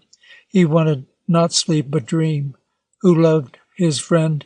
This man loved his friend, and a woman came into his life whom he loved also. He asked for her in marriage. She gave her promise. So he went to his friend and told him.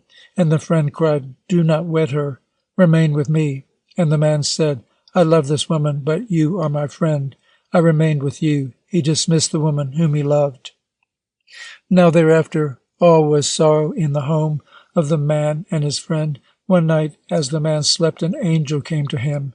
The angel said, Thou who art so loyal to thy friend, name a wish, and it is granted. The man, half unknown to himself, cried out, Make a miracle. Make one my friend and my lover. Then I may be loyal and yet be happy. The angel smiled. So it is already. The angel disappeared. Tom paused. A sudden discomfort came upon his face. He pushed back to his tale as to haven. At once the man awoke. He found himself in his bed. He remembered the angel's visitation. He believed it. He ran to the sleeping chamber of his friend, expecting to behold a miracle. It was his friend, his unchanged friend, who slept there. The man cursed and smote his breast. Then a great light came to him. He understood. He returned, both loyal and happy. David sat there. This Cornelia understood. Tom was on one of his moody jaunts and away. She had sat there watching as a girl on a fence might watch a horseman gallop past in dust and hoof thud. She recoiled as he swung in too near. Tom laughed. "Come, you need some more coffee." To David, "You are half asleep. I can't get along without coffee. Can you? The world is so much a dream. One's sense of fitness makes one go to sleep beholding it. I find I can do endless work with endless cups of coffee. I wonder who invented coffee. A shame, isn't it, that the true benefactors of the human race are nameless? The gods tied Prometheus to a rock and set a vulture on him for giving us fire. The other saviors of life they have made nameless." He skipped nimbly from parable to fun, from apostrophe to laughter. David found himself loving the mere exercise of following his new friend. It was like a cross-country run with an agile pathman. Over brook and rock he tried to leap with him. No time to look and to consider. The way was nothing, the leaping everything. The story was forgotten. It was shivered away in the pelt of Tom's succeeding words. Cornelia was silent. She was pensive. She had stopped listening to Tom. When he went galloping like this, he was running away from something deep in himself. She knew he would take this thing within him. He needed to escape and toss it far and rush after it. Let him rush. There was David laughing. Tom no longer needed to smoke cigarettes. David was glowing near his fingertips. Coffee was gone. Night had come up from the street like incense of incantation. It curled its way into the room. It subdued the flame of the room to a warm ash. Tom lighted a lamp. No one spoke. A golden ray filtered about the table. It left them in shadows. David got up to leave. "I was so happy to be here," he said. Cornelia clasped his hand deeply in her own. It was warm. She found it hard to speak. "Boy," her heart sang to him. She managed to say, "You must come soon again," and again and again. Her heart had the last word. Tom took David down through the dark halls where gas jets shivered like imprisoned birds. He was not happy with this last silence of Cornelia. It was as if she had said, "Why do you bring a guest here and then insult him and not let him even know that this is what you have done?" His eyes were hot. The hand that took David's was cold. "Goodbye," he said. "I hope we are going to be friends." "Oh, yes," exclaimed David. David walked under swaying houses. They were aburst with broken flame. He walked among scattered men and women, driven with unbelieving will and eyes unseeing toward these fires, toward fires that meant love to them and warmth. It was the evening before work, the breach in the dull circle of toil. Hearts were released. Blood surged in vain encouragement through the habit-hardened lives of the workers. Men and women were floods of longing torrenting the streets. David walked under the spread wings of his own sweet mood. Life was full of the play of voices and of bodies, full of adventure. Life was the mystery of finding. No one else was at home that evening. Anne brought early tea to Lois and to David. "It is our house tonight." Lois was playful. A strange exhilaration still sang and worked in him. He looked at the girl who had shared those sweltering nights. He looked at Lois, flattering his new ease. It all seemed right to David. It was right that Anne had been there to take. He smiled on her masterfully. The girl was fearful lest the young miss understood, but we can bring to our minds through intuition only such thoughts our minds have words for. The remote amour was an unthought of, an impossible thing to Lois. Anne's own senses feeling this as they groped forward again came to rest. She waited on them with a sweet dignity. It was so plain she was a woman. A woman was a creature whose life was nourished by herself, a creature free of the world. David felt this as they sat munching at table. It was the quiet serving girl who made him think of woman. With her blood she nurtured, in her womb, at her breast, with her hands, forever her own mute spirit giving men food. Woman was the true master of life, the sourceless God. David looked at Lois. A faint chill went through him. It seemed to him that Lois was not quite woman. She was less herself than this waiting servant. He felt her need of sustenance, her lack in this of godhood. Anne helped her to cake. There she was cutting the cake simply, sublimely. Lois was above the table like a flower. He thought of the strength of Anne's abandon, of the wise strength of her withdrawal, wisdom and strength for him. Cornelia came also. She, too, was more woman. Already there was lodged the seed of dissolution in his heart for Lois, before the climax of his caring. Upstairs he went far toward it. Lois' arm was about him. The air of her body stabbed his blood. He forgot his comparisons. He was quite sure he loved Lois. They sat so close together, and often she placed her cheek against his lips. He saw the fine tautness of her body hiding beneath the flimsy frock it wore. He desired her body. He desired to break its tautness. "Is it wrong, Lois dear, to love one's cousin? Because I love you very much. It is extremely proper." A fire had been fanned in him that afternoon, fanned by Cornelia. It burned for Lois. He viced her shoulders in his hands and looked at her as one stiffens before a leap. His hand slipped upward to her head. The thrill of her skin and her flesh flowed through his hands like blood. He held her face. He wanted to tell her how he loved her. His own face came nearer. It was like a death and a birth, a frenzy of change. She thrust her head downward. His mouth sank in the mesh of her hair behind her ear. He was panting. "Why don't you let me kiss you, as I must?" Lois withdrew her body. Her mood was not changed. "Don't be silly, David. I can't let you kiss me that way." He was silent. He did not gainsay her. He wanted to hide his face. Something started up in his breast and beat against his breathing, hurt him. Not the denial of the kiss. It was the sudden pierce of her insensitiveness. She had not cared to understand how he cared for her, and when he had longed for her mouth, her mood had not changed. If only it had. If only she had been moved, though it was in denial. He had at times believed he saw her little body stir with passion when he was near her, but so faintly, so containedly, never a doubt of her control. Something she tasted in exquisite moderation and enjoyed. In her denial she was cool. It was as if her hunger for a closer kiss were a question answered in her catechism, one she knew all about, one she had learned the answer of by rote. There she was, smiling, chatting. She had already forgotten. He looked away and heard the mutterings of his pain, that she could be smiling, chatting. With dull head, David went to his work. He loved Lois and rebelled against his love. She gave him no ground on which to hate her. Always his love was watching for a pause in which to whisper, "See, you do her injustice. She is not hard and flippant. She is young and unknowing. She does not feel a deeper love. How much sun can a bud hold in its tight petals?" She was not different. She sought him out. She allowed him no escape.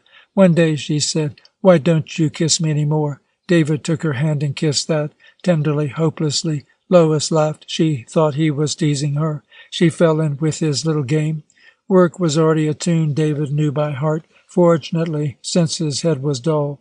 The year approached its scintillant climax, and David's head was dull and his heart was heavy. One bitter cold day he stepped out for his lunch.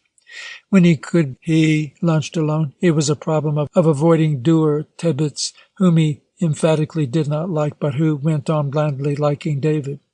It surprised David how little his own attitude and his inner mood affected his relations with that blossoming gentleman of affairs. It was almost as if in the reality of their business and family connections, so slight a thing as personal taste must fade away did not count. He had often lunched with other boys in the office, the sort who Dewar said were not their sort. He liked them, until he began in this very approach to have discomfort in their friendship. Since the bursting of his wound with Lois, he sought to be alone. He was equally surprised by the sensitive response of these others. They felt his aloofness in the office. They honored it. They were different indeed from Dewar. He walked toward the cluttered footpen where the waitresses sweated visibly at the armpits. Here lunch cost him only 20 cents. The place was at least clean and the food good. The eggs, for instance, and the butter, details that meant much for David. He sat huddled at a long porcelain board. From whirling waitresses in white, the dishes fell with clamorous approximation near his place. In the rear was an endless catatonic beat of crockery and voices. The whole place roared like the shatter of a mighty loom that wove the calls of women into the brittle shower of china, the glint of knives into the shuffle of feet. David sat and took his food and held his big arms tight to his body. The fresh air as he left gave him the accumulated picture. This day he heard a clear voice at his side speak his name in the cold street. He turned. There was Miss Lord. Caroline Lord held a higher place in Dean and Company than any other woman. These were days before the spread of advertising agents. Miss Lord was in charge of the correspondence department. She had a little office of her own and a male assistant and a stenographer. She was known as a remarkable woman. "How do you do, Mr. Marquand?" She had evidently overtaken David, and now they were walking together. He saw her casually in and out of the long, packed room where David fumbled figures and papers. She was a remote business detail of this still strange world. One day Tibbets dragged him into her little office and introduced him. He remembered the way she sat on her desk and chatted cannily and bit at a pencil. The smile of her white teeth was beyond the reach of David's comfort. He was glad to get away. Here she was being affable again. "I presume you were going to lunch, Mr. Marquand?" He noticed that she kept step with him. She was a big and capable woman. Yes, he admitted. "Do you like your work? Perhaps you are tired at night. Am I right?" "Oh, never worry about that. When you get more used to it, it will take less out of you." They had passed his eating place. What should he do? He began cursing himself. It was so wide in him that he did not want to invite her to lunch. In her, that this was precisely what she expected. He was a reed before her silent pressure. There she was talking as if they had an hour to be together. "We were up on the Palisades last Sunday. You must really have some of your friends take you." David fumbled in his pocket. His fare downtown that morning had broken his last $1. He had a way of not keeping much of his money with him. It seemed a risky thing to do in a wild city. His pocket held 95 cents. Lunch for two at a decent restaurant was a catastrophe that simply could not be. She was trudging along, suddenly pushing him toward Broadway. The lunch places of the rich were near. "Doubtless you have a lunch engagement." "No, but—" He stopped. She stopped. He blushed, and she smiled. "No? Well, then, we might have a bite together." Why could he never lie? How he despised himself. I can't, Miss Lord. I've only 95 cents.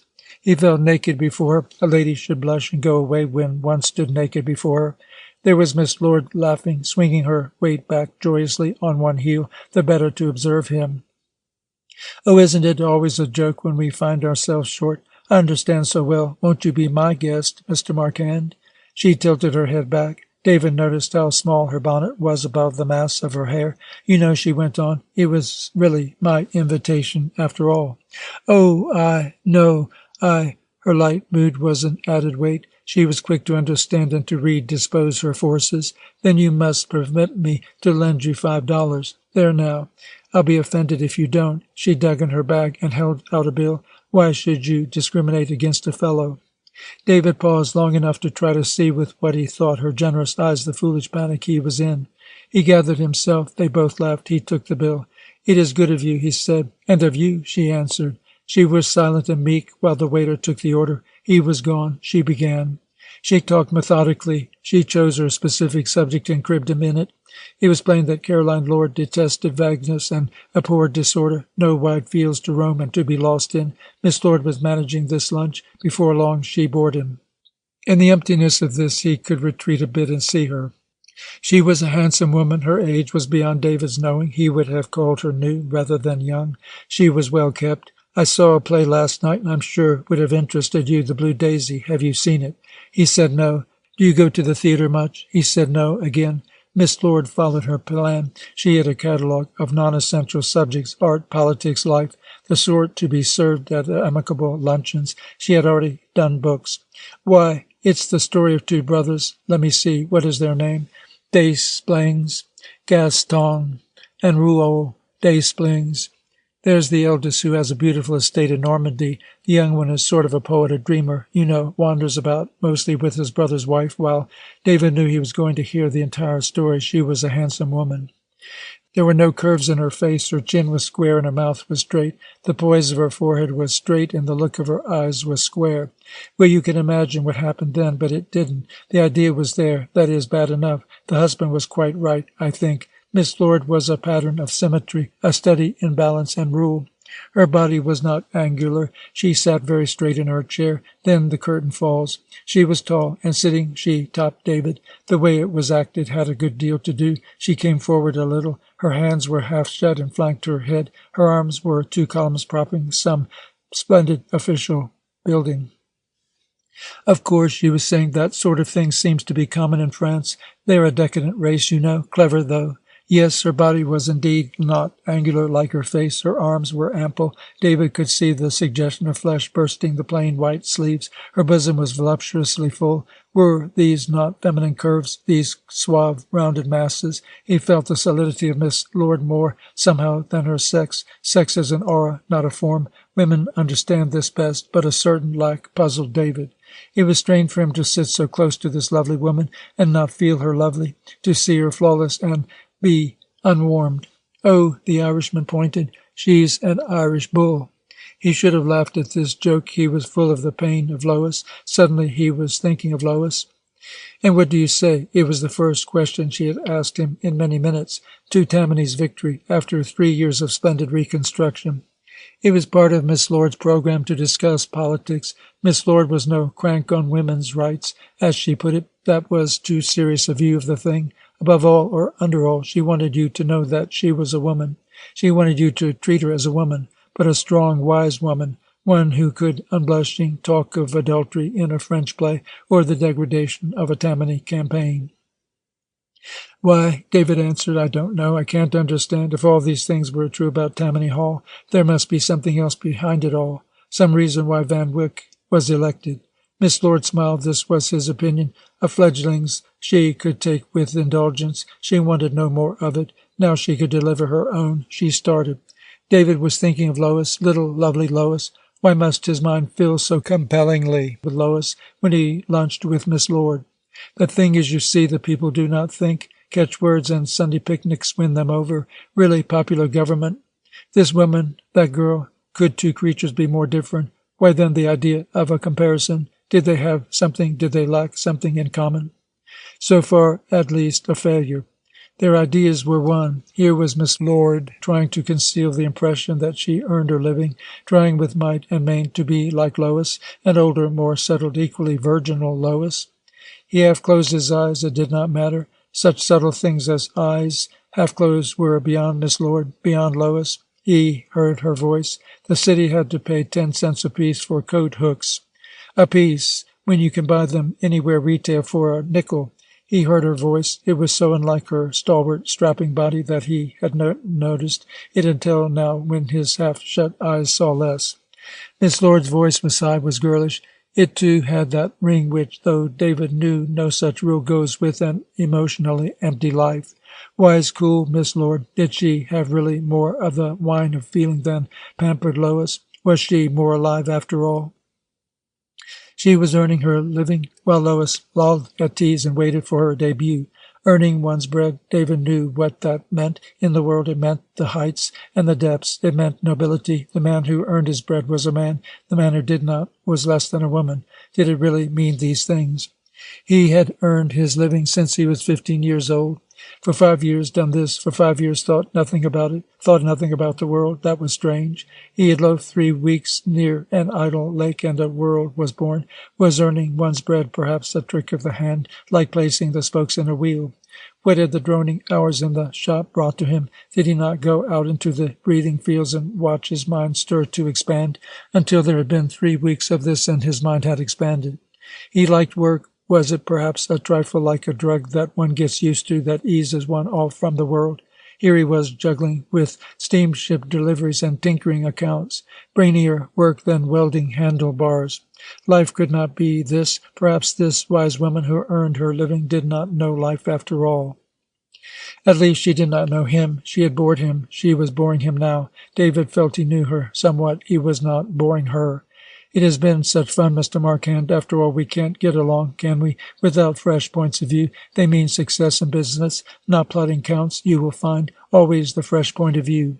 Her judgments were clearer cut than his. A rubber stamp is dear. What lay in truth behind the patter of her phrases? France is corrupt but clever. People vote according to picnics and catchwords. After all, there is something clean, something big, which America stands for, that no other country can rival.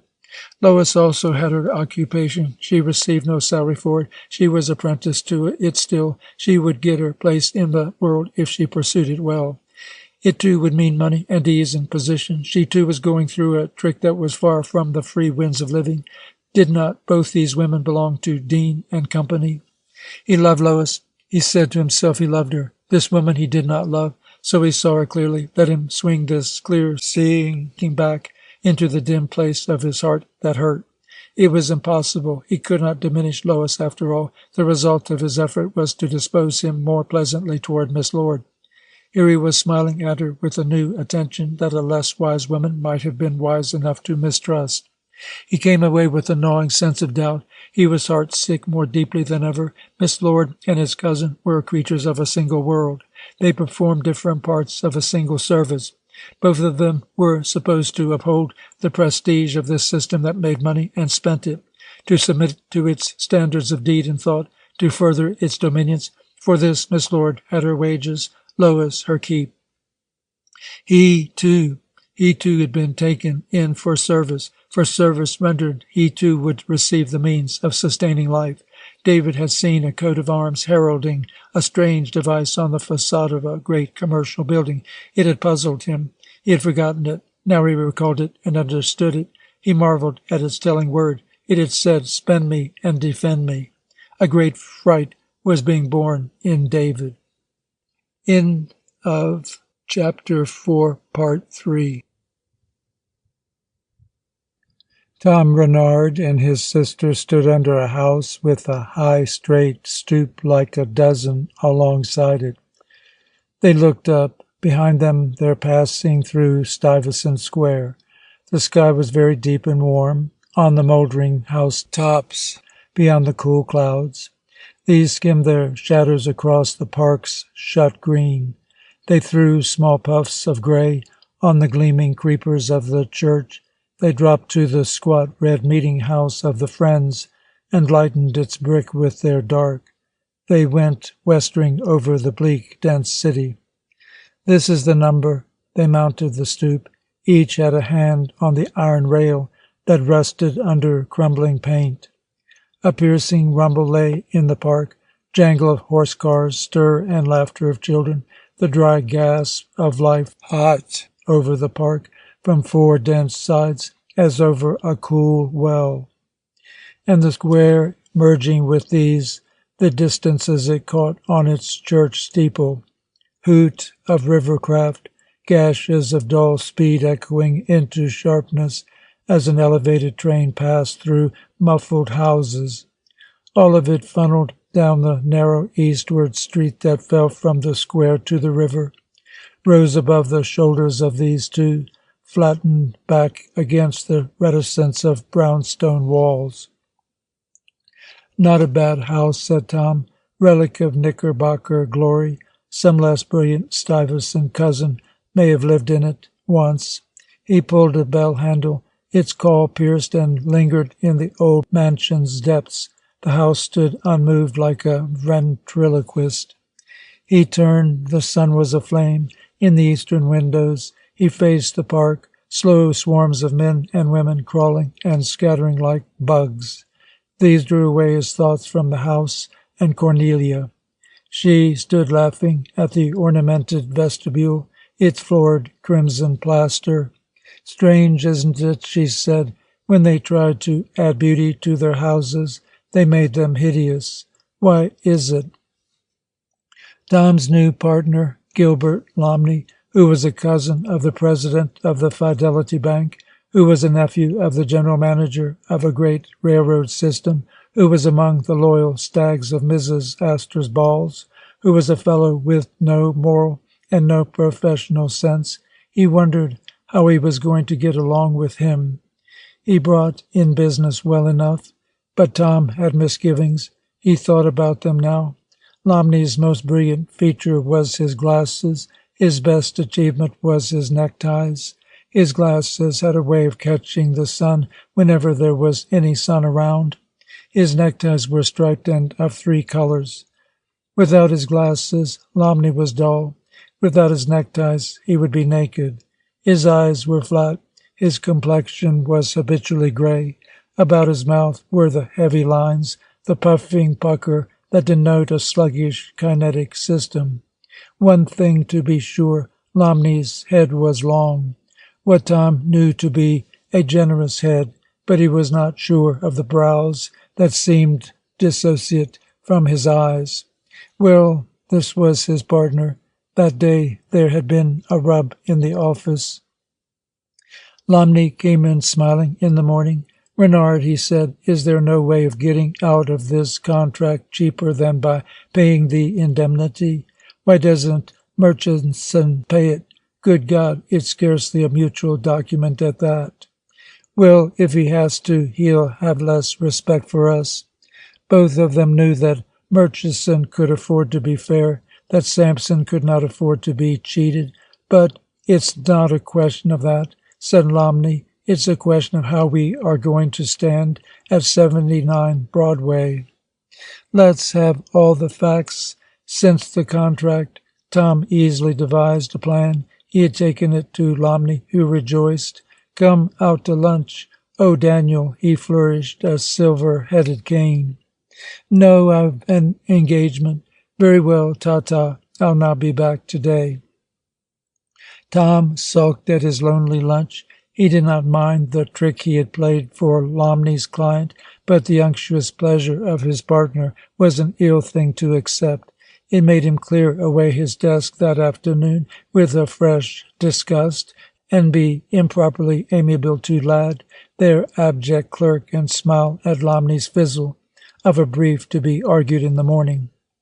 Let him lose the damn motion. I'll win it back on appeal for him. More glory, more money. Standing on the stoop, Tom saw and added, more satisfaction in having Lomney lose. He went on while his body waited. Why should I be doing these clever things for the half-benefit of Gilbert Lomney? Don't I know? I have the brains, but he has the pull and the people. Face it, man, it's the game.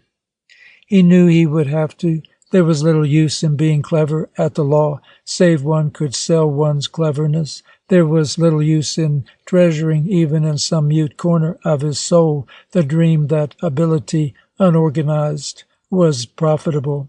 It could only spoil his humor, perhaps his chances. Some day Lomney might find him lunching alone and think it queer.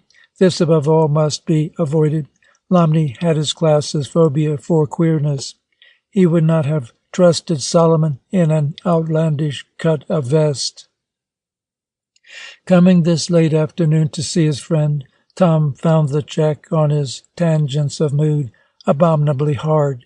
He must take Lomney to his bosom and cherish him as a man should another who was to multiply his power. Waiting made them pensive, forgetful. The doors of the vestibule sucked suddenly in. Cornelia and Tom gathered themselves with an alacrity determined by their recovery from its opposite. A woman was there. Her bare arms were folded, a gray apron spread across her body like a sooty mist over a fertile field. As they stepped in, they left the day. They entered another time.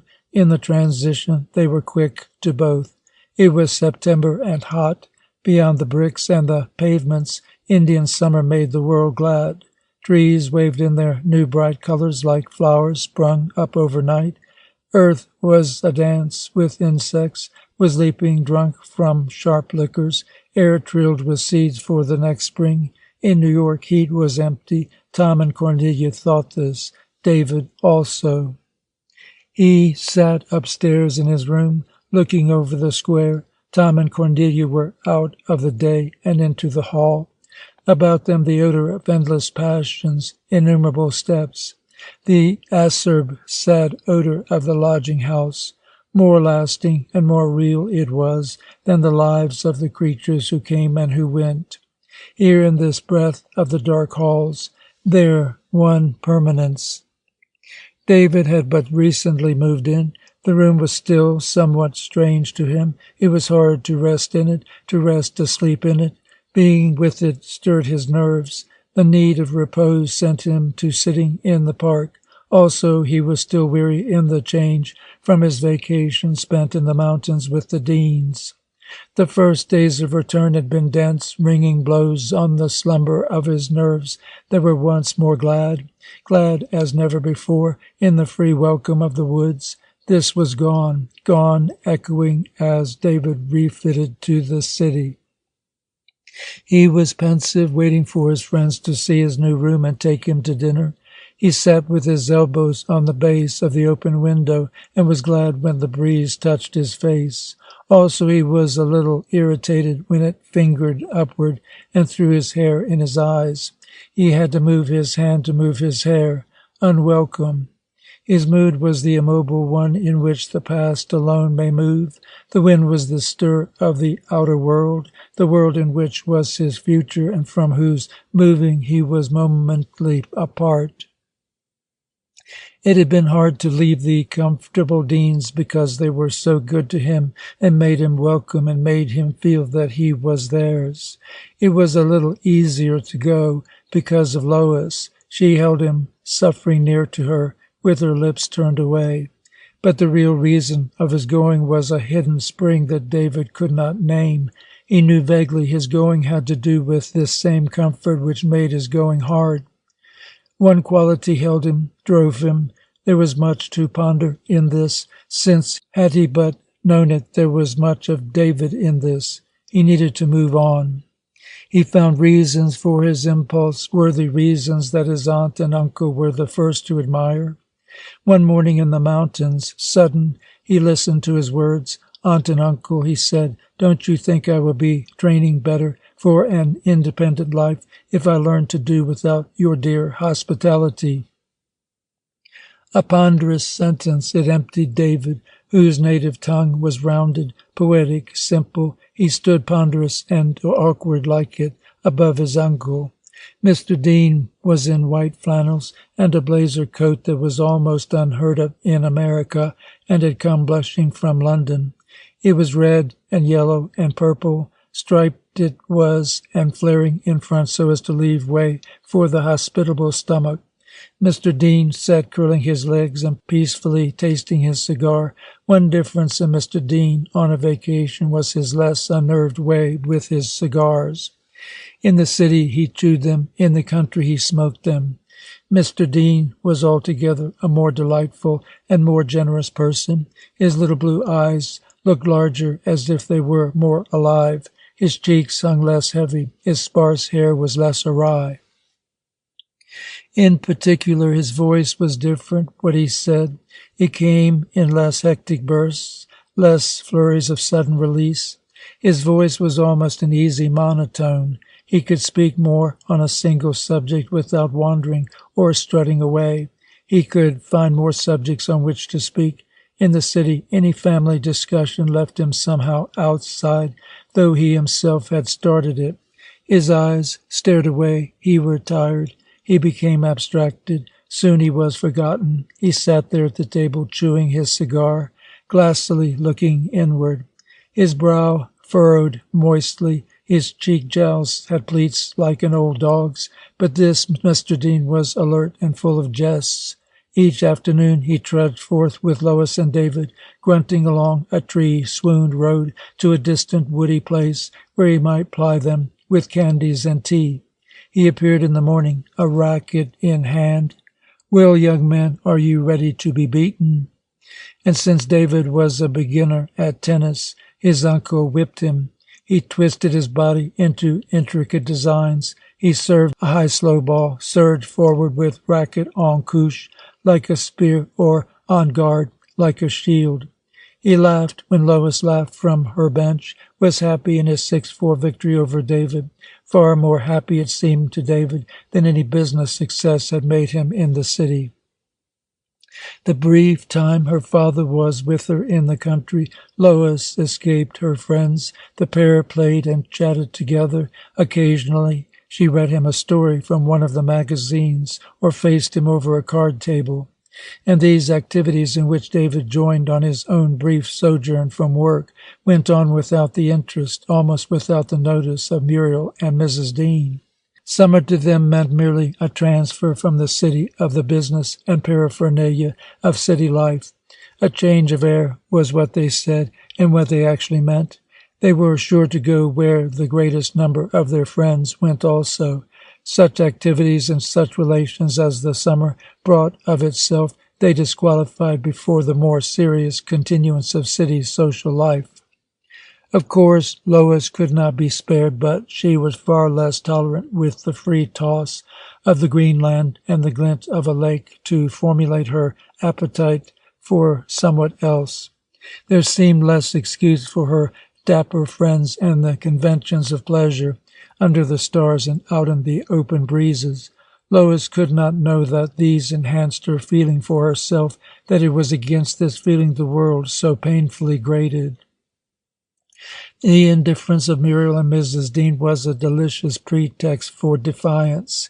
Not the least charm for Mr. Dean's spirited revival was this half-sheepish, half-crude flaunting of revolt into the proper faces of his wife and daughter. It was as if he said, "I have my own way of taking a vacation. You think it foolish. Doubtless it is, but it is a vacation."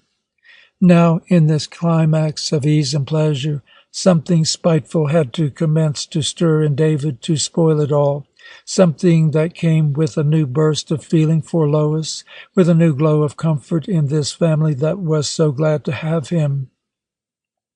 There was no doubt of that. His aunt's note of a year ago had invited him to the house until you find a comfortable and proper place for yourself in the city. By spring he knew that they had put aside all thoughts of his leaving, and that his uncle had no doubts of his being able to do downtown. The Spanish War burst, half frolic, half business upon the country. In February, the battleship Maine went down in Havana Harbor. In March, the Inquiry Commission backed the voices of papers and politicians shrilling for war by its dubious decision that an outside mind had done the damage. Congress turned its trick of political revolution. President McKinley was swept from the saddle.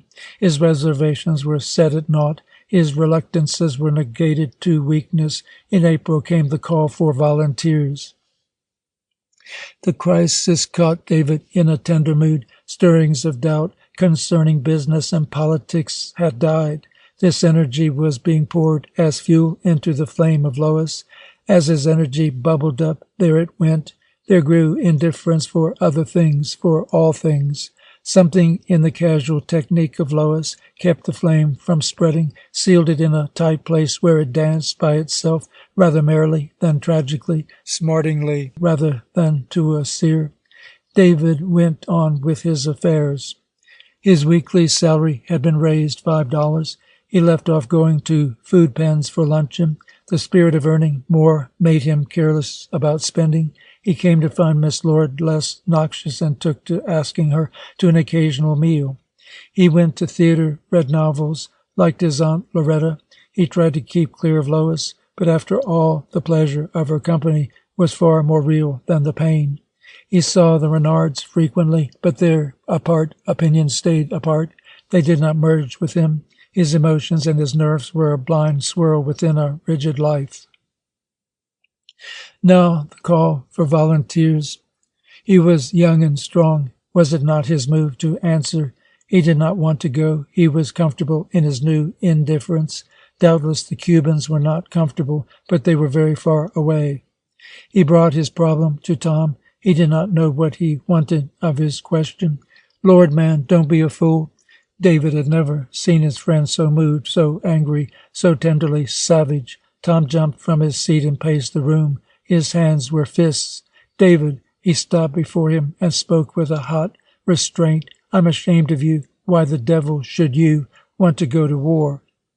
David was sprawling in a wide Morris chair. He curled up a little under this onslaught like a furry caterpillar. "Who is to go if unmarried fellows like myself are not?" "Who is to go?" Tom blazed at him. "Who is to go? I'll tell you. Loafers who have nothing better to do. Men who are so miserable in their jobs they'd die for a chance to get away. Men who are so miserable in their homes they'll die if they can't get away. Unmarried, healthy men, the very last, I tell you. Let the sick of heart and the sick of life go first. They'll find the Cuban fever far more like a pleasant change." "This is no time to be flippant." "I am not flippant." "Then you're wrong." This is an unselfish war, if ever there was one. Tom's smile choked him. Well, darn it, we're in it. We've got to see it through, however you may look at it. David was sensitive enough to feel the deep concern which Tom's cynicisms covered. This was why he stopped his words of protestation. Strange unease came to him with the feeling. Tom wanted him to stay, to live. Why should he stir against his friend because of that? Tom stormed, making his friendship clearer, showing his affection warmer. David grew colder, less convinced, almost spitefully set against him. He stood up. Well, as if to make an end of an unbearable thing, I think I'm going to enlist. A cloud went over Tom Renard's face. It was gray, feverish. His hands fell out as if a current had crumpled them and gone. It is up to you, he said. David left. How unfair, how like a woman he had been. Why did this brilliant, warm-hearted comrade lead him into moods that were womanish and unfair? He had left Tom as if Tom had insulted him. Could he have left otherwise if Tom had said, by all means go, you're not worth saving? It was strange. It brooded in David for several inactive days. Tom sat long, fingering his hurt with a cold smile wavering away. His mind reached back to the first afternoon of the 3 at Cornelia's studio, to the parable he had thrown off and that had had no sequel. Was this hostility of David's perhaps its sequel? He stopped, smiling. God send at any rate he doesn't go. And Tom did not believe in God. He believed in himself. The very following day he saw Mr. Dean in the latter's office. Mr. Dean beamed on him. I've heard a great deal of you, Mr. Renard, from my nephew. What can I do for you? Mr. Dean, Tom leaned forward in his chair. You can't do anything material for me. I hope you will forgive what may seem the impertinence of this visit. You know what interest I have in David. I'm eager to know how he is getting on, what you think of his prospects. I've long wanted a few words with you on this subject. Mr. Dean looked at the young lawyer quizzically, then in assurance. This won't give back to my nephew. Tom waved his hand in deprecation. You see, Mr. Renard, I'm afraid of conceit. Conceit spoils more careers than drink. My long experience has taught me that bright young men are what you might call perishable goods. I encourage them only so much, but in your confidence I'm glad to tell you that I have great hopes of David Marquand. Tom nodded seriously and held his silence. He knew this type of gentleman. Mr. Dean would presently go on. As he wandered further into the happy ways of his own conceits, he would be easier to manage. David has a good mind. He can work. He can apply himself. At first he was a little bewildered. He had a strange habit of asking my office manager a lot of foolish questions. I was afraid his mind was too much the wandering sort. But that's over. That was mere strangeness here. I knew that. I could afford to smile at my manager's worry. You see, Mr. Renard, this is a personal organization. It's a family. I know how my men are, and the women also. They don't get into trouble in this business. We satisfy them. Our kind hands are forever on them. No inducement to discontent or worry, and it pays. It's a way of keeping your machinery in good repair. Why, just the other day, one of our warehouse truckmen, he forgot Tom. He prattled on. Tom saw he would have to stem him back at some convenient crossing. The war was broached. I think David has some idea of volunteering. He said this casually and peered sharp at Mr. Dean, saw the shock on his face, and was relieved. Has he? Mr. Dean's flow of words belonged to a distant mood. Yes, you know David's generous instincts. Mr. Dean sat abruptly straight. He grasped a pencil, tapped the desk with it. When he reads the general language of the call, he thinks it means him. I shouldn't be a bit surprised if he tells you some fine morning that his business career is ended. Well, and yet you know, Mr. Dean, there's absolutely no such hurry. Hurry? The older man exploded. Straightway he held himself down and was still. Tom went on. If the war lasts, why then of course, if the war lasts, but it won't. America can't squeeze all herself into Cuba, our own affairs. Precisely. A silence. Mr. Dean was thinking. Tom jumped up. Well, sir, he thrust out his hand, I hope I am pardoned for taking your time in this outrageous way. It naturally meant a great deal to me to have the mature judgment of someone like yourself on a boy whom I consider my friend. I'm glad to find that you confirm my confidence in David's real business ability. I needed your corroboration. To tell you the truth, Mr. Dean, David's impetuosity worries me at times, that quality of giving without thought, without proportion. I was a bit afraid. You have reassured me. Thank you very much. He was gone. That afternoon, Mr. Dean devised a plan. Dean and Company must render its quota of service to the national cause. Dean and Company was a single unit in the zeal of its officers and employees to enlist.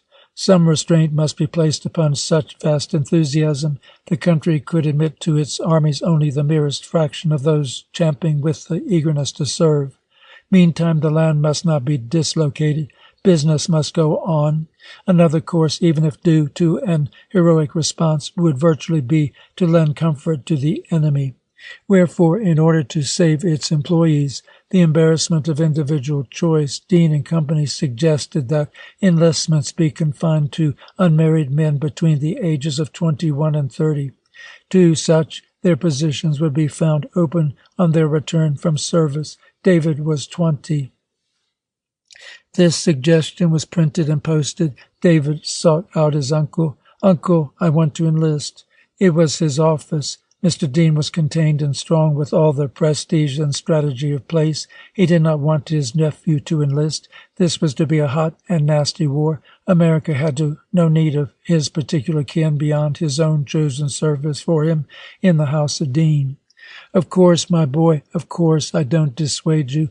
Although you have seen the ruling of the directors, it leaves you out. Your flying in the face of that regulation might well cause a stampede in the office. But never mind, Mr. Dean hastened to add. He was not sure enough of that stampede.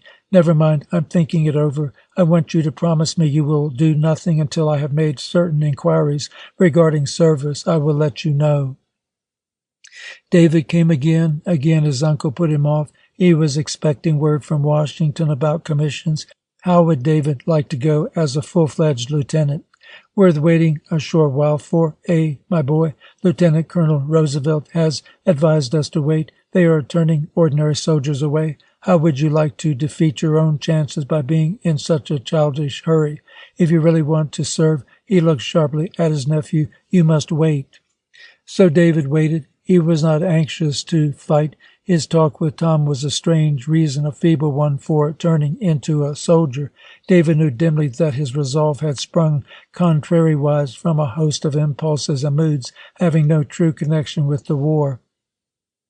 The public clamor overcrowded the camps. Manila Bay was one. There was small need of men. David, in the pause, began to create pictures of what battle meant. He did not like it. He was no coward. Simply he thought death to so young and fortunate a man must be a pity. He was a little sorry for those he would leave behind if he did die, nor did he wish to insist on losing a leg or an eye.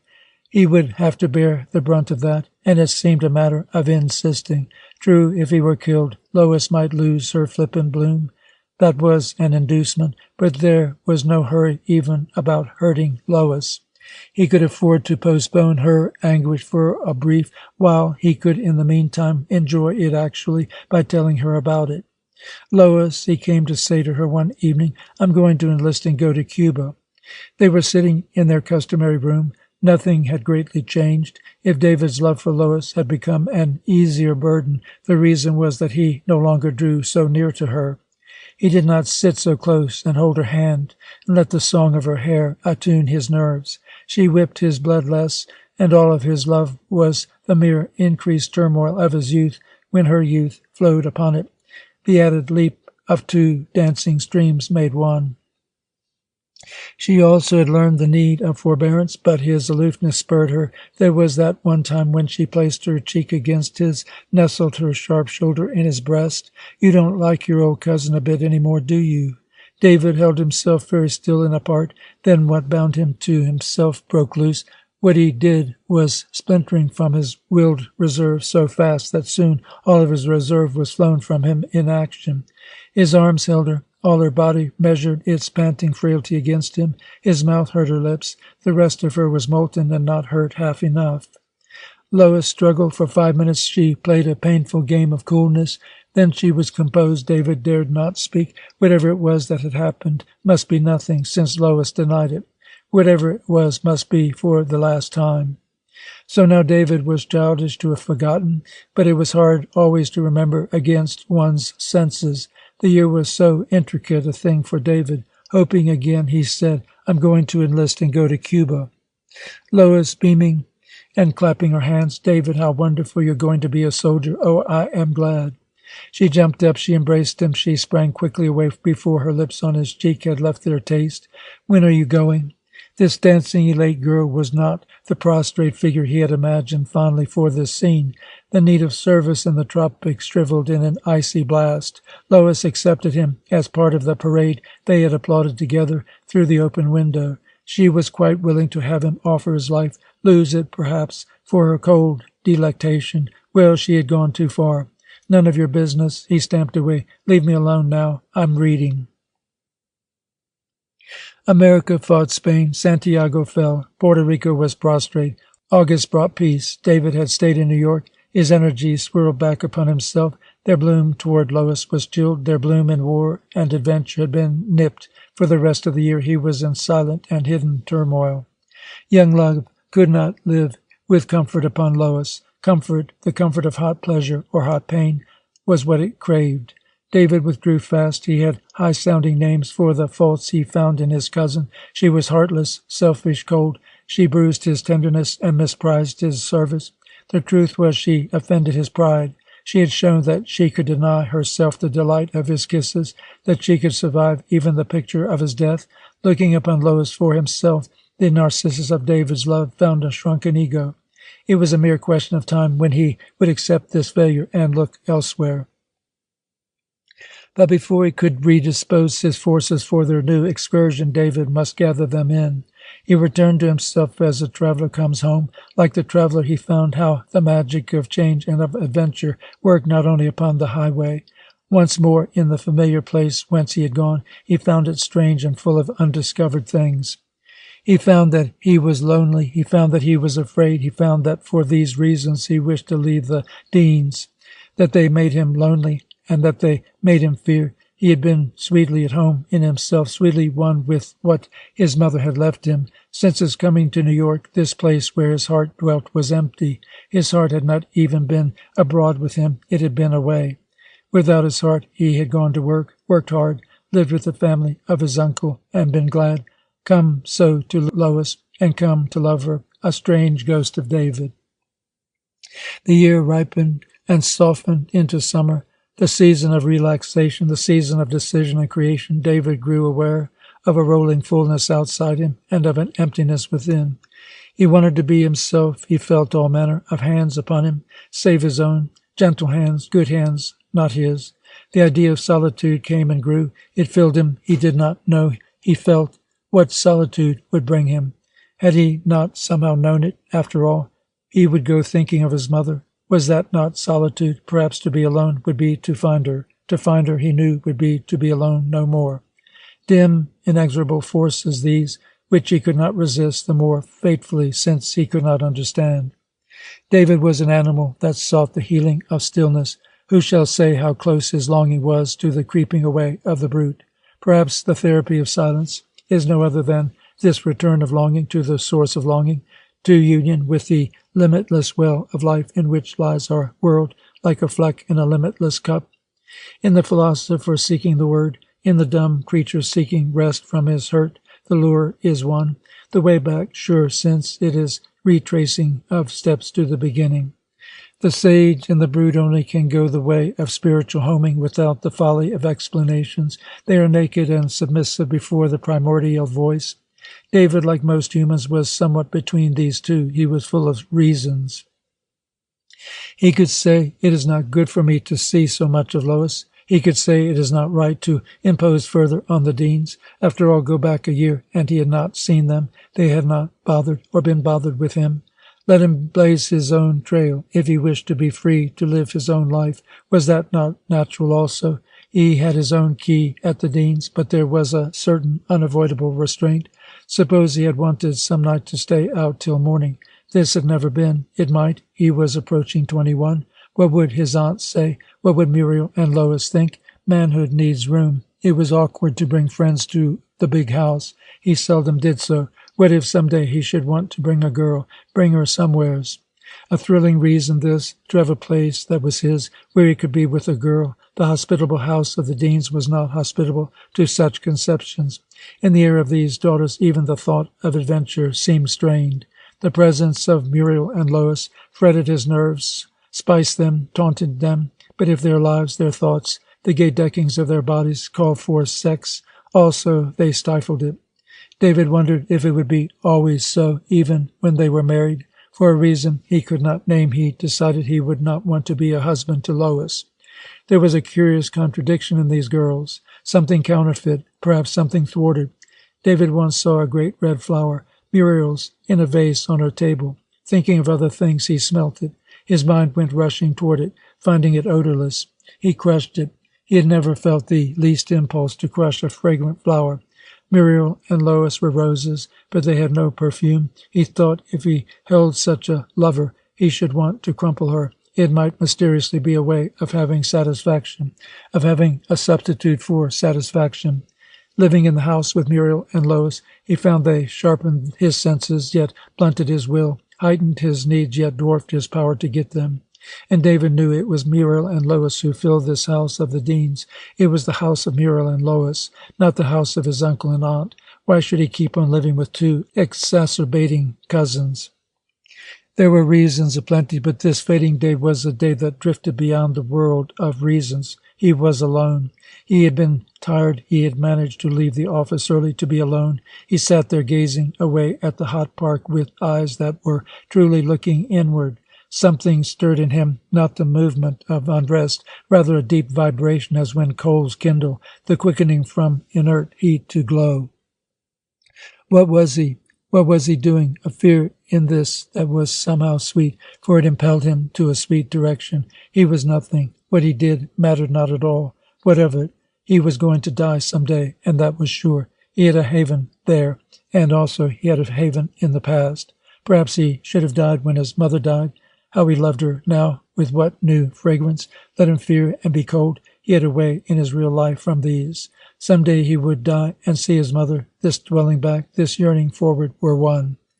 She had eyes, too, knowing ever to need to look, eyes that felt him. He sat there holding the skein of yarn that her long, soft hands unraveled silently. Her arms moved in rhythm, and her body, and her mouth that was smiling. He was caught up. They dwelt together in a song whose cadence her busy hands were marking. The yarn that went from his own hands to hers, it bound them. It was not yarn at all. It was red. Sweetly, unendingly, the music went that enclosed them. Sweet, unending were the changes of its mood. The cord no longer flowed from him to her. Within it was life running from her heart to her dear hands, and thence to his and to his thirsting heart. His mother fed him. Always his mother smiled, and he could see the breathing of her breast. She smiled, and her breast rose. Her breast rose and touched him. The touch was naked, naked mother flesh to his lips. He was an open mouth, drinking the touch of her breast, drinking his mother, swinging, rocking, swooning, drinking his mother. Footsteps in the hall. David lurched from his reverie. Shreds of it clung to him, spinning back to earth. He was still red and moist with it. What did it matter if he was lonely? He would find loves. He was young and strong. His hands were not idle. The city embosomed him. His hands were not idle, seeking. A knock at the door. There was comfort every way. Backward, forward, comfort of rest, comfort of adventure. Come in, he said. He was surprised at the laughter in his voice. Tom and Cornelia, a little hushed, looking about, taking in his new walls and roof. He was on them, unbridled, pouring. Big enough to hold my bones as I sleep. Don't look so shocked. Are you going to disown me? His words poured fast, slowly. Behind his words he seemed to face them. He was leaving the world of his family, the cloying and sweet drag of it. Here was the coming. These friends, tissues of thought and passion that were not his. What was his measure? What did he look like here? Through the door had come with them the city, chaos of steel and stone in which swung numberless worlds of flesh, lacteries of blood. Suddenly he was in it. He heard its throb in his room. He felt its hand weave of a million separate forces loom on him, fall on him, test him. His voice in a maze of roars, his eyes in a maze of suns, transfiguration. Silence out of the roaring worlds, his own voice unafraid. They listened to him. Let's enjoy ourselves tonight. Let's eat on Broadway and go to a theater. My treat. I insist. Look, I'm rich. He took a silver dollar. He tossed it through the window. I'm ready. Come. He was throbbing. He took Cornelia and swung her waist and kissed her. Dear, sweet Cornelia, he laughed. I swear I've not been drinking a drop. It's you made me drunk. Don't you believe it? I swear it. She was glowing with pleasure. After all, David seemed part her boy. Let him carry on. And he, pacing about the room. I swear it is Cornelia. By my... He stopped. He was sober. David was sober, looking with a new discovered tenderness at Cornelia. Excuse me, he blushed. He sank into a chair. Cornelia's cool hand was on his brow. Nonsense, David. We're all in the same mood for fun. Thank you for that. Let's chat a moment, and then we'll go. She wanted him to rest. He was perspiring. It was just the sort of sudden weather to catch cold in. Tom lighted a cigarette. He saw Cornelia smoothing David's hair. He saw David, unknowing, unseeing, smile into his sister's face, relax to her sweetness. He did not like this. He looked hard at them, puffing his cigarette, until his gaze made them self-conscious, made Cornelia take away her hand, made David look at him. This was what he wanted. End of chapter 5. Deeply the luminous, complex stir that came to him as he stood straining in the hall and gave up his hat and gave up his coat to the silent butler that came through barring tapestries of blue upon mist of laughter and words, of feminine silks and smoke, of tinkle of frail china, made Tom afraid. He parted the swerving draperies as one cuts a wave, plunging into a sea. At once he was bound with this new terse element. Fragments of Ohio still clung to him. He would have reeled in this dazzlement had there been space, but the room's brittle density upheld him, pushed him slowly in the sense of its scarce visible grain. Tom was submerged, smiling. Already a force worked in him, digesting this dense life, making it a function of his own, making its subtle fumes a stimulant for the force, making it a function. Tom's mind groped as he walked lightly for an old-time hurt. He had been badly cut in the wrist by a fall through a rocky road. For a month his cut wrist was bound close. When the bandage was off and the air let in, his wrist had seemed to possess a power of flight out of all proportion with his other wrist, with the remainder of his body. This had made for dissonance. It was as if only by good attention he held the soaring wrist in place. So now his suddenly liberated will, as compared to all his body. Tom relaxed on the balls of his feet and had the adroitness to look about him. His field, this. In his too prematurely aged hands could he not toss this world? He felt power, he felt grace. His eyes gleamed. He laughed. Words, polished and caparisoned, flew from his mouth as if the design fitting them to him were absolute, were mystic. Tom's body was taut now. His mind had gathered in this reeling quality. But his body held to his will as an artist sways to his violin. Meantime, still the brittle density along whose imperceptible grain Tom flowed. Ladies with subtle ways of calling attention to their bosoms by suppressing them. Their arms came angularly forth from the compressed and mysterious domain like spouts of energy, like escapes of self. So their arms, so their voices, at arms' end a teacup, at voices' end a word, neither important. Sip tea, sip words, but the attention was engrossed in a deeper quaffing. These spouting shreds of self could be joined, could create a circuit, could release a current heart to heart, from loin to loin. Tom felt this. He felt the suffused emotion of this splintering welter. He saw in the words in the arms of ladies sparks of invitation, fuses coruscating back to mute stores of combustible sensation. All of the afternoon seemed a disguisement, a limitless deferring of the reality of all the wills there massed. Tom wondered by what constant guard the fuses never burned to their full length, the explosives never went off, how they kept sheathed from this glitter of temptation. He perceived that the flames were cold and lightless. He perceived that the fires shot off into air, were free of substance, were in some careful way remote from the pent inflammables in every breast. And Tom had suddenly the vision of fireworks blazing in a night above a score of hands that flashed white and calm in the broken darkness. Men and women displaying fire only outside themselves, perhaps at the most some inner rim of char. He saw the goal of the grain-word course he had been flowing. There was the hostess. Her vibrancy was freer. She had space about her, in her true light at last, a certain glow that was warm, since this energy was not, as in the others, so instantly splintered off by the packed impingement. She was insulated, but Tom could touch her.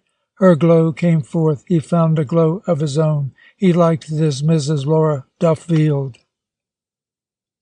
He had the sense of her subduedness as of a charm weighty enough to sink in this pandemonium of flicker. He bowed to pick it up. "I have fought my way through to you, Mrs. Duffield. Congratulate me." She held back her head. He saw the fading of her golden hair, the age of her throat, the indomitable blue of her eyes. This must be Mr. Renard. She threw back her head still further, as if to send her laughter upward, and boyishly thrust out her hand. Taking it, Tom added to his vision the full ripe crowding of her breast, no longer firm to stand up alone, and the delicacy of her wrist. She shunted him off almost at once, introducing him here and there, squandering the charm of her attention as one tosses showers of coin out of reach. He had no more of her. But as Tom, having reached this goal of his progression, was now silted aimlessly away in wide, flat spurts of movement, he observed the crowd thrust together into a unit, into a reason. It was so he carried it with him back into the hall, into the street. The crowd's form turned crass as he seemed to understand the will that had brought it into being. It was her house. She had created this turmoil. Why? Why, each Wednesday afternoon, to make no mention of doubtless other times, did this glowing woman need to congregate such spill of life, pack it into her rooms, feed it, coax it to place its stamp upon her? What joy could there be in what must largely stultify her individual world? Tom pondered. Was this greedy crowd somehow a vessel in which Mrs. Duffield poured herself, that it might carry her off, leave in the stir of her curtains, in the perfumed mist on her bibelots, a substitute for her own marks which should have quickened these? And if so, why? Tom's casual yet forever determined mind associated these impressions widely until he knew that such habits were a deep part of the city's nature. He groped with his light. If I understand her, I hold her, and all she holds. I'll go again. I'll see that this promiscuous call makes for a more intimate occasion. The occasion came, but already Tom had learned to like the gatherings he was pleased to call promiscuous. Their fumes curled into his nerves, made them willing for more, a hint of his new appetite in his condemnation to Cornelia. Business, my dear sis, business, and of the lowest degree of horridness. I can see where it must help your connections. Let us hope so, Lord. Tom paced up and down before Cornelia's latest cast. If I don't get something out of these parties, I shall have bartered my soul for nothing. Satan will have cheated me. He never does, answered Cornelia. Tom looked up as if stung. What do you mean? Oh, nothing extraordinary, Tom. I'm convinced that folks who strike a bargain with the devil do so not for specific gain, but because they like his company." Tom glowed at her with a cold smile of admiration. "Splendid. What does it mean?" Cornelia's sharp shoulders shrugged. "I suppose I like Mrs. Duffield's parties." "I'm sure of it," she snapped. Then quietly, like a mother to her son, "So stop protesting like a dear man." "Yes?" It was true. Tom knew it, however, as well as his wise sister. She understood with a great clarity only a part of Tom. She did not know how, in these protestations, he pleaded against himself, not with her. There was a depth in Tom more cold to these mundane blandishments than the surface was warm to them. Tom's conflict was deeper than the desire to conceal from himself and from his sister this worldliness which guided him about. It was a conflict rooted in his nature. There was a part of Tom that despised his conduct, hated his success, rose forever like a gaunt, uninvited guest to spoil his banquet, a ghost in Tom that was very much alive. It was born perhaps near the hour of Tom's birth in Dalton. A very looming part of the world of Tom was this father whom his mother loved. His father was there. He needed to be taken. He needed to be taken as his mother took him.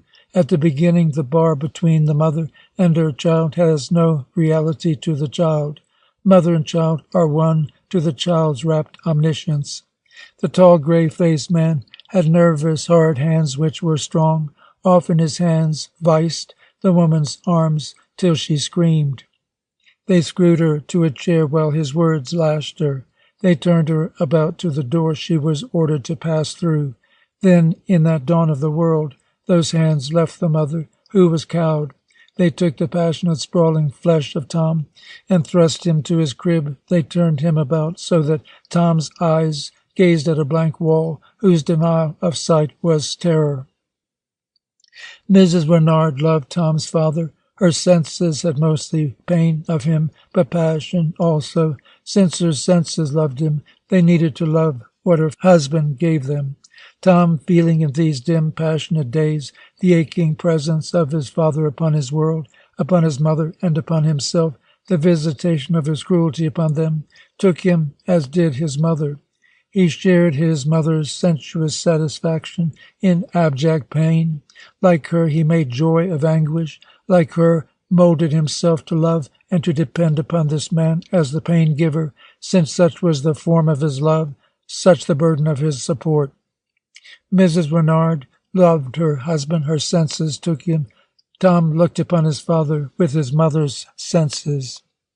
His mother died. Curtin Renard went to the child. He lifted him in his arms. "Thomas," he said, "you are to be a motherless child. Your mother is dead. I want you to pray with me to God, to thank him for the cruel thing that he has brought upon us." Tom repeated his father's words as his father spoke them. "My mother is gone. I bless you and thank you, God. She is gone, and I'm alone without a mother. God, I thank you. She is gone to join the chosen in your presence. God, I thank you. My mother is gone, perhaps, to be damned in hell. God, I bless you and thank you." Curtin Renard took the child high in his arms, gazed into his frightened eyes, seemed pleased thereat, for he embraced him. Tom was happy then. He did not miss his mother.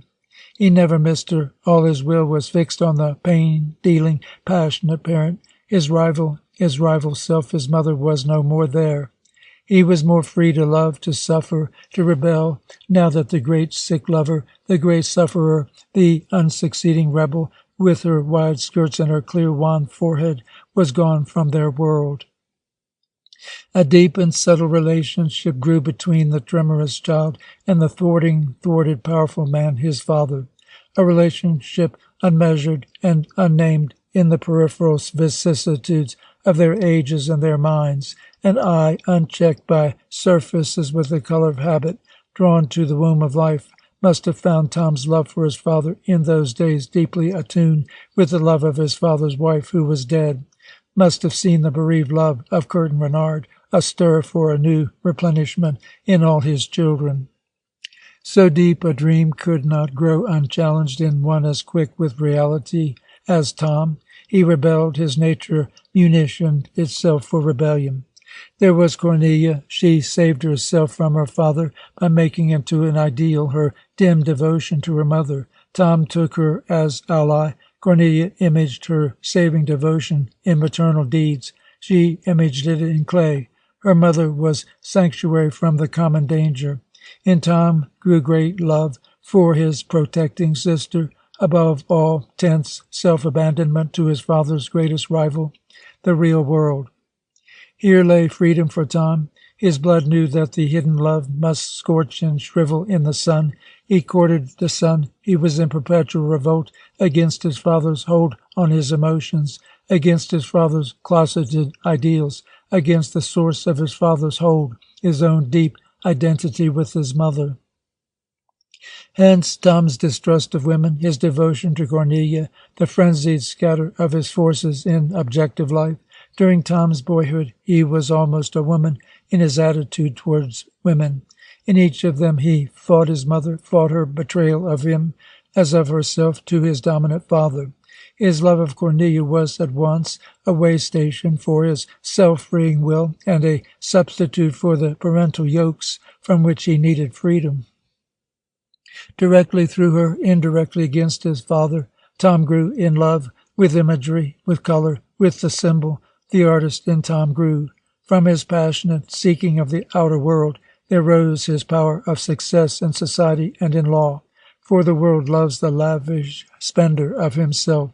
It will run to the largesse of his ruin as wolves to their meat. Yet as Tom saw his practice swell, saw the doors behind which stood butlers open to him, the silent music of his blood went on.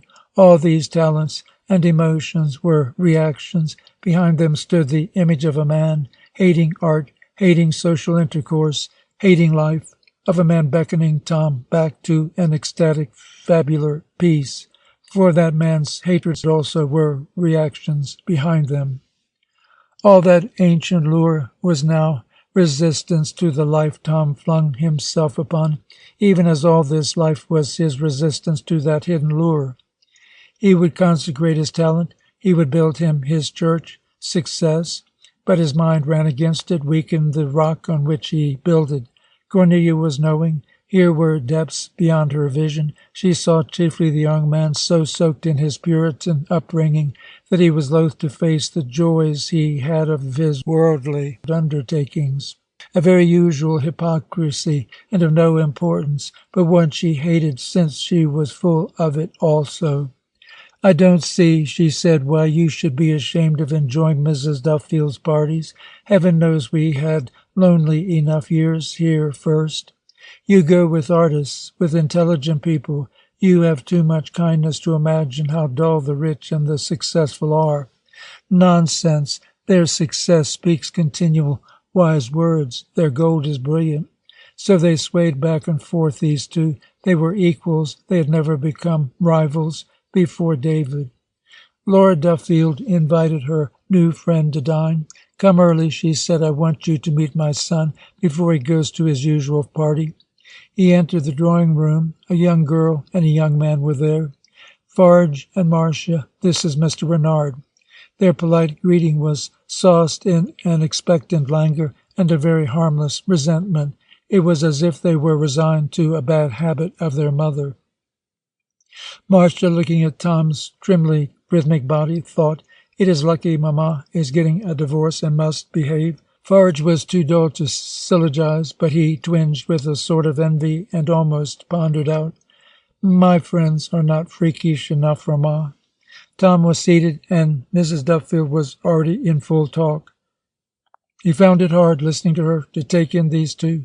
As she talked, she insisted on holding his eyes. It was as if she talked for no greater purpose. Marcia and Forge sat on a lounge just outside his range. They were looking at him. Forge smoked a cigarette. He had offered none to Tom. Marcia leaned far back. Her legs were outstretched straight. She threw one ankle over the other. Mrs. Duffield made good the deficiency of her son. She never smoked, but she had full provisions for her friends. Tom felt how from ankle to neck this girl was firm and spare, and full of a voluptuous relaxation. Only her eyes were taut. perhaps from poisoning him. She did not listen to her mother's words. She hummed a tune very faintly. Her upward foot marked time. She got up. She jerked her shoulders as if the gown that clung to them were an obtrusion. Perhaps an obtrusion was elsewhere in the room. It must be late, Farge. The boy gave a limp hand. Marcia nodded sharply. Tom felt that Farge had not wanted to shake hands, and that Marcia would not have minded. He noticed that this girl was built very like a boy, and that Farge, with his pudgy, rongered body and pink cheeks, was rather like a girl. Alone with Mrs. Duffield, he found that he had been attracted by her daughter. He was not sorry. This charm upon him made it easier to be charming. He told an anecdote of that day in court. He had been in court 17 days before, but instinct made him say, today. Talking, it came to him how far more naive and fresh this oldening, troubled mother was than her young daughter. Tom did not understand this. He felt it would not have been safe to tell white lies to Marcia. He wondered why the strange weariness and slackness of the girl came to him as pleasure.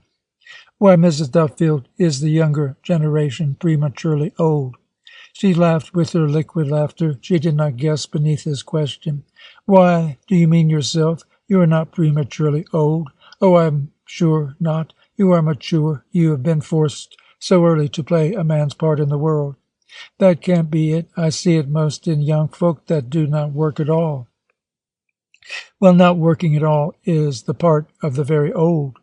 I'm still not satisfied. I almost think that the shrewd parents of competitive America have learned to palm off their own weariness on their children. Just like them, it would be a trick of the trade. It is nothing but sophistication, dear Mr. Renard. We old folks have the naivete of savages. Our children are civilized. That is all. She examined him. Does this weariness repel you? Tom watched sharply without heightening the look of his eyes. She had no idea whence had come his thoughts. No, he ventured, that is proof, I suppose, that I am touched myself. It attracts me rather. Of course, not weariness alone. Mrs. Duffield was weary, endlessly weary. Often she flung herself to bed with a horror of the needs of her toilet. Often she awoke in the morning with the demands of getting up a mountain in her path. She took Tom's words to herself. She would not have to grimace her weariness away. It would be pleasure to be with him. Soon they were friends. When he came in to her, she thrust out an arm in greeting and did not budge from her lounge. Make yourself nice and at home, or I'll have to get up and do it for you. I'm so comfy. Her weariness went before her admission of it with him. He stood over her. She was aware that his eyes could see within the negligent folds of her flimsy house gown. What did it matter? They were friends. Once she said, make believe this is an evening dress. Then the décolleté won't shock you. Then also it won't interest me, said Tom. She needed to know everything about him, that she might help him. I made up my mind on that. She told him of herself more and more easily. She told herself that she could not otherwise gain his confidence, and she needed that really to help him, really to be friends. In truth, she craved his help. She was glad to purchase it with whatever aid her place and her connections might afford. It is hard to speak of such things, she said, half sitting up on her lounge, with a bare arm falling straight toward the floor. At once it was easy. The ease of her lying there before him and the glow of his eyes taking her in were a lubricant to her words. She could never have spoken so at first in a tailor-made suit. She would have laughed with the freedom of sincere denial at a friend who ventured to link the exhibition of her soul with the exhibition of her body. It was through Laura Duffield that Tom came to his real establishment in practice. Gilbert Lomney was her cousin. For him, Laura was a brilliant woman who somehow had managed also to be good. He had great admiration for her, not a little fear. It was by her strategy that Lomney and Renard was brought about. The city had welcomed its own stuff in Tom and Cornelia. The city had come from the same sort of place. At the beginning, Tom felt this not at all. He was frightened by the city. He did not understand when its heights bent down and touched him.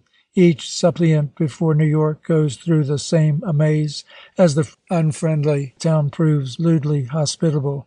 Few dare to admit her wantonness, since the avowal would take from the measure of their prowess. In the early bewilderment of being taken in, of finding a naked mistress in place of a shrouded goddess, the critical faculties are struck to sleep. The years of the preparing of success in Tom were like the growth of love, in their delirious simplicity, the sort of wild progression that one finds best revealed in mathematics.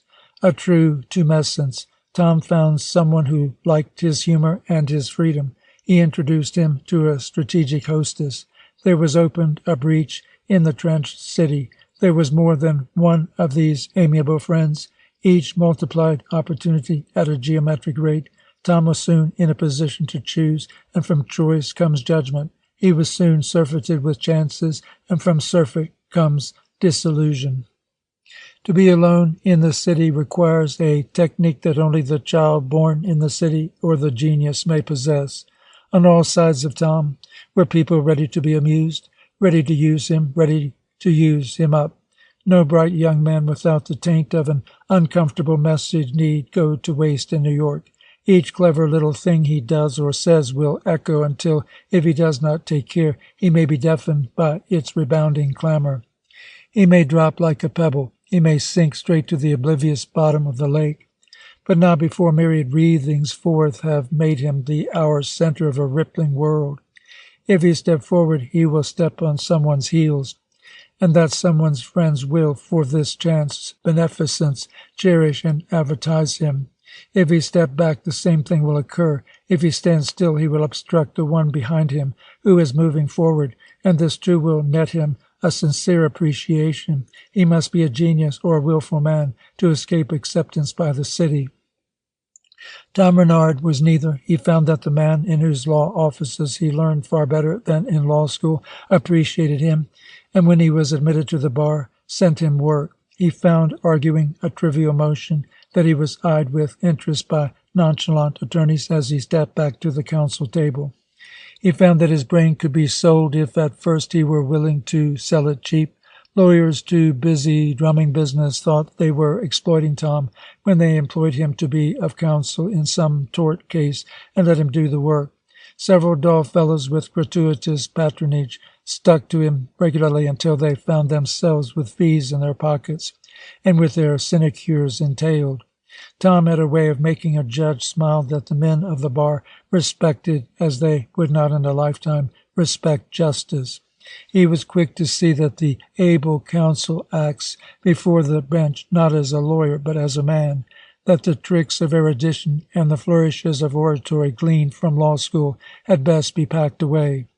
His average judge was a shrewd politician who above all must not be made to feel his juridic ignorance. What he required from counsel was a mirror in which he might see his power reflected. And his power consisted not at all in judicial learning. Display of that was an embarrassment, but in a canny sense of men and use of means.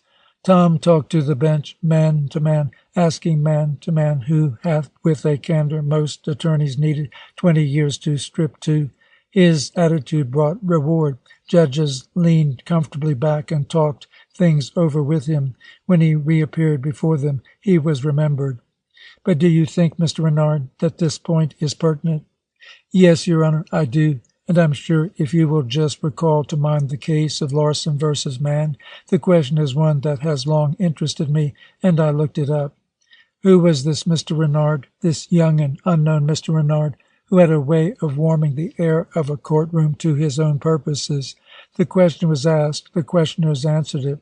They gave him respect before he had clients. They gave him the beginnings of repute at a time when he had nothing else. Hating and fearing each other, they wanted Renard on their side.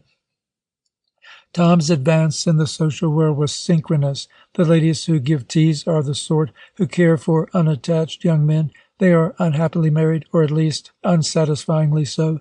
If they have children, they wish to get free of loving them too much. Grown sons can be admired safely in a surrogate. Grown daughters can be restrained from mastery in a fierce competition. The smart young man may be a weapon and a drug for the woman nearing 40 with social honors to defend. He serves to protect her from life and to supply her with it. The relation has its hazards. It must run the course of the golden mean. The man must not really love, not really win his lady, for her sake as for his. If she gives herself consciously to him, she will begin at once to bully him like a son, or to use him up like a husband. He will become both son and husband instead of the escape from them. She will simply repeat her family failures concentratedly upon him.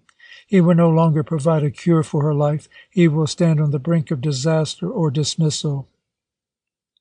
Through no prescience and no conscious cunning, rather by the balance of his nature, Tom was made for such a role, and Laura Duffield needed him. Meantime had come the climax of her troubles. Mrs. Duffield was getting a divorce. It was being borne in on her that her husband was nearly bankrupt, and that her alimony would be in ironic contrast to the demands of her position. Her way of living was no small part of her morality. It was menaced. Deems Duffield was a broker. For 15 years he had made a debauch of his life, and won from it a rare measure of content. When at last Mrs. Duffield decided on divorce, his fortune, his last fortune, had gone the way of his self-respect. It was plain that there would be difficulty in keeping Forge at college. Fortunately, Marcia had no educational conceits. She was at ease with a few lovely gowns. She was informed with a spirit of shrewd economy that amazed her improvident mother. Duffield seldom saw his children, which Marcia considered rather silly. Why not? He's delightful company. She had the wit to enjoy him, perhaps potentially, the depravity not to be concerned with his, but Forge was dully loyal and not on speaking terms with his prodigal father. Duffield's ruinous irresponsibility had broken his son's spirit. In the example of his father's evil charm, Forge lost that brusque approach to the demands of life which mark off certain men from the hordes of the mediocre. His cynicism was inept, his anger impotent, his confidence was gone. Adversely, her father's nature went toward the making of Marcia. It taught her to swim nimbly between rocks, love danger, understand the world. Her cynicism became a deadly intuition of the channels of success. Her anger was a sheath preventing the incisions of sentiment and pity. Her break with childish faith marked the emergence of a design based on that faith's falsity. It seemed to her a trait far too emotional in her mother to be angry at the man who had ruined them all. Leave him be. You know he's amusing to talk to. Never worry, Mamma. Soon as I'm tired of this, I'll get married and fix you for life. There was no slightest doubt in Mrs. Duffield's of Marcia's capacity to keep her promise. From her confidence in part came the inspiration to bear up, to borrow dangerous sums of money. For years the Duffields had been spending twice what came in, he on his Broadway favorites, she on her social equipage. But even after Duffield's strike against paying for his wife's affairs, even after the first skirmishes of the divorce, with their cold proof that the clever broker would be able to escape with a scant alimony, her social functions remained brilliant. Her head remained high. Laura Duffield was playing the role, her faith, her one faith sanctified. She needed the confession of youth for the strength to do so. One last time her husband called on her, a smooth, stout, suave man, smartly groomed, full of sweet words, twinkling of eye. Laura, he said, it would be bad business for us both if you insist on this divorce, and the worst goes to you. I can weigh in to a mighty small income, of which half, dear, will be yours. Most of my winnings are of a sort, my dear, that it would make justice blush to have to rule on. So considerate gentleman that I am, I must hide from the judge what might prove embarrassing. Hand in hand, you and I can bear up and have no fear, for all that is mine is thine. But, dear, if you insist on this legal separation, you must be satisfied with what will turn out to be your legal separation from my money. You would faint, beloved, if I told you what you may expect. Mrs. Duffield saw the very grim reality in his threat, knew, as alone the social officer knows, what misery of deceit and sordidness the want of funds must bring to the fulfillment of the one life she could live. She answered, I can't stand any longer the thought that you are my husband. I must be free of that. I'm unclean, and I'm taking a bath. Duffield smiled. The bath, my dear, you took some years ago. Why repeat it in public? She winced. I've no wish to resume relations with you, Laura. All I object to is this exhibition. Unfortunately, it has to be. I relish it no more than you. I deserve it less. Our marriage was public. My cleaning my hands of you must be public also. If you were so considerate and scrupulous as you pretended, you could save us much by not defending the suit. I may be considerate, but if I am hit, I hit back. I've not objected to your virtual quarantine of me. These past 10 years, I have behaved and kept up front. I have shown in at your parties and paid your debts when they grew troublesome. The only time, my dear, ever to pay a debt. But if you insist on placarding my love affairs, I'll fight. Very well, go and do your worst. I shall, of course, get the dirty end of this. I have all my life, but don't expect I'll make peace with you. Laura, you are a fool. Duffield stood up. I know I am. I am sort of glad that you think I am a fool. It puts me miles out of reach of your kind of wisdom. I know I am a fool. You had your share in making me one, but even you shan't succeed in making me a coward. Deems Duffield sighed and drew on his fawn-hued gloves and sent a little whistling note through his shut teeth. Coming up to his wife, he looked at her and slowly shook his head. He placed his hands on her thin shoulders. Their eyes met. It's a fight, then, my dear. He said this pleasantly. I'm sorry, Deems, you have made such a ruin of our lives. I'm sorry also, Laura. He drew her quickly to him. He kissed her forehead and stepped back. Goodbye. You are the best thing I've ever had, and I hate to see that I have lost you, but it's not the best things we need most, my dear. It's the ordinary things. Often in life we have to get along without the best in order to have the common. She stood breathing deeply, white and strained from his words. In her mind was a racing kaleidoscope. How he first had kissed her and taught her love, how fearful she had somehow been, and how he had fallen away. In her soul was a sense of guilt. She said nothing. He was gone. She rang the bell. Delia, she said to the entering maid, I've changed my mind. If anyone calls this afternoon, I am in. She threw herself on the chaise lounge and picked up her novel, The Egoist of Meredith. Its crystalline obscurity distressed her. It seemed so far removed from life, so frigidly in diapason between the sun and the North Pole. She threw the book away and scribbled a sentence on the edge of a newspaper that lay near her hand. All marriages that turn out monstrously begin as idols. Indifference at the start is the one defense against horror at the end. How I wish I could express myself, she sighed. She tore off the edge of paper, crumpled it, thrust it in her corsage. Marcia was there. I met Father in the street. Marcia made no further greeting to her mother. He seemed in fine fettle. Speaking, she crossed to her own room. She shut the door. Her thought ran, Papa hasn't Mamma's family, but he makes up for it in liveliness. She examined herself in the mirror and took off her hat. I wonder whether it is a wise thing to confuse marriage and love. I wonder whether the woman must always get the worst of it like Mamma. Perhaps not. Mamma is the so-called innocent one. Perhaps the rule is that the innocent one, of whatever sex, should get the worst of it. I'll remember that. She had dropped her suit on the floor and slipped into a blue crepe de chine gown that hung straight and square from her shoulders. Within it her body moved like a still, sure mechanism. Oh, well, she said, half aloud, throwing herself on her couch and taking a book, the sins of the parent shall educate the children unto the third and fourth generation. She remembered her unopened letters on the table near the lamp beside her. She reached for an ivory paper cutter and began to open them, one of them from an unknown hand. Dear Miss Duffield, I have something of interest I wish to tell you, and I must see you alone to do so.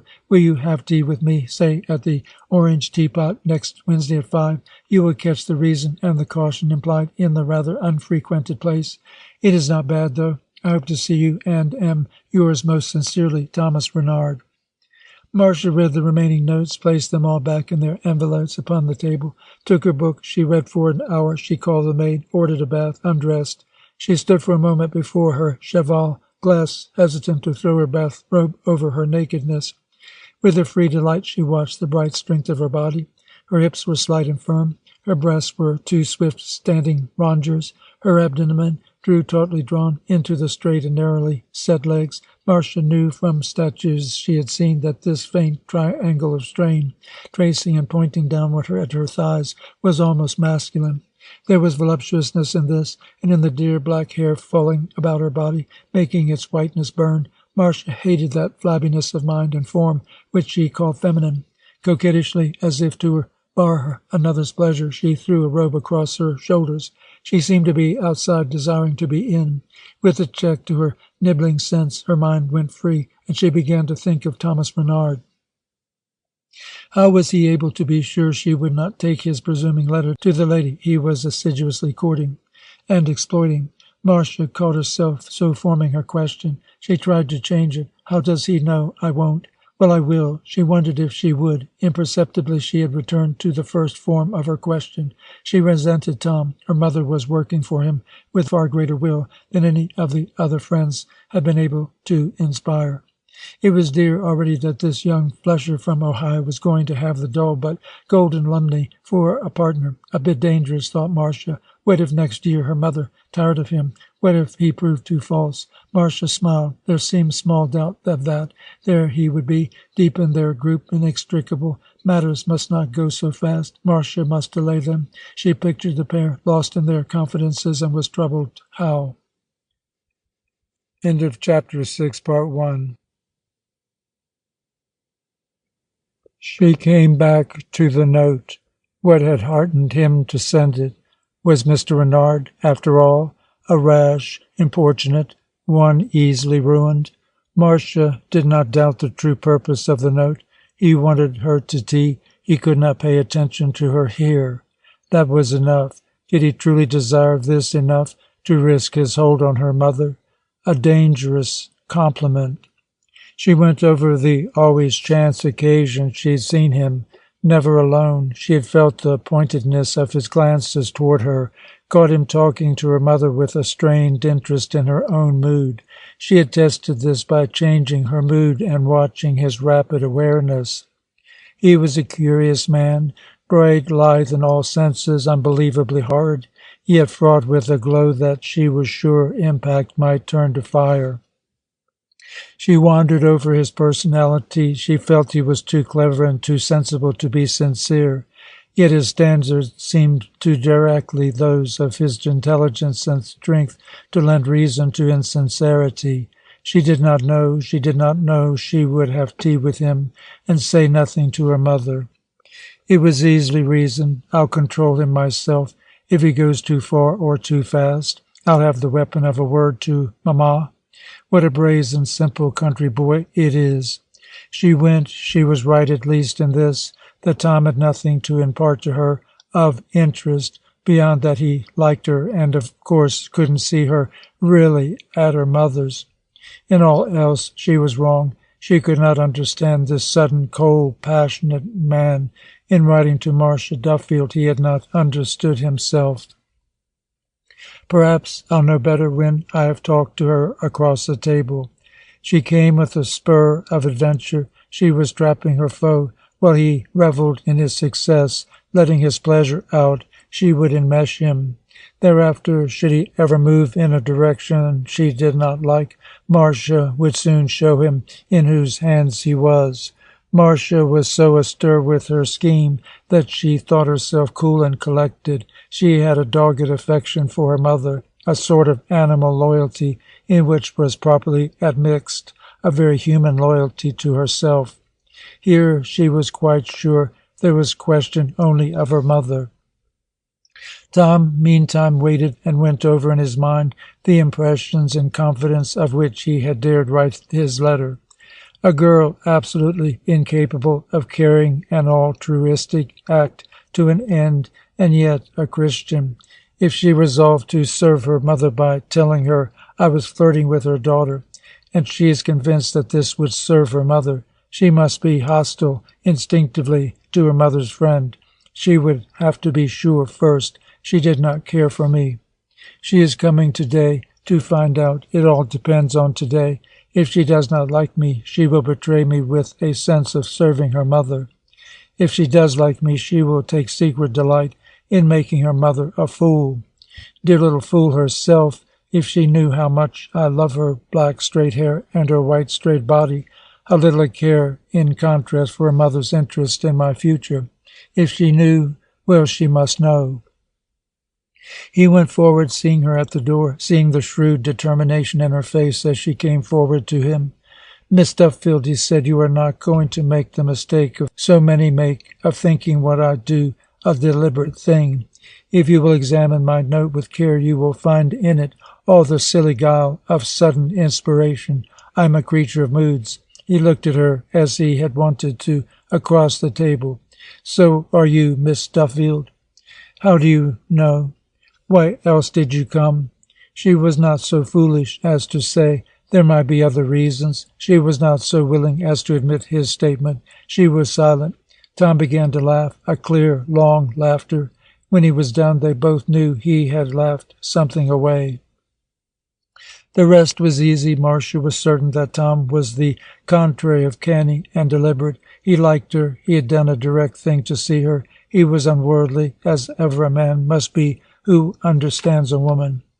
And she liked him. She liked the respectful way he spoke of her mother. Somehow it gave her a sense that he was trustworthy, although she had no thought of why this quality should particularly interest her.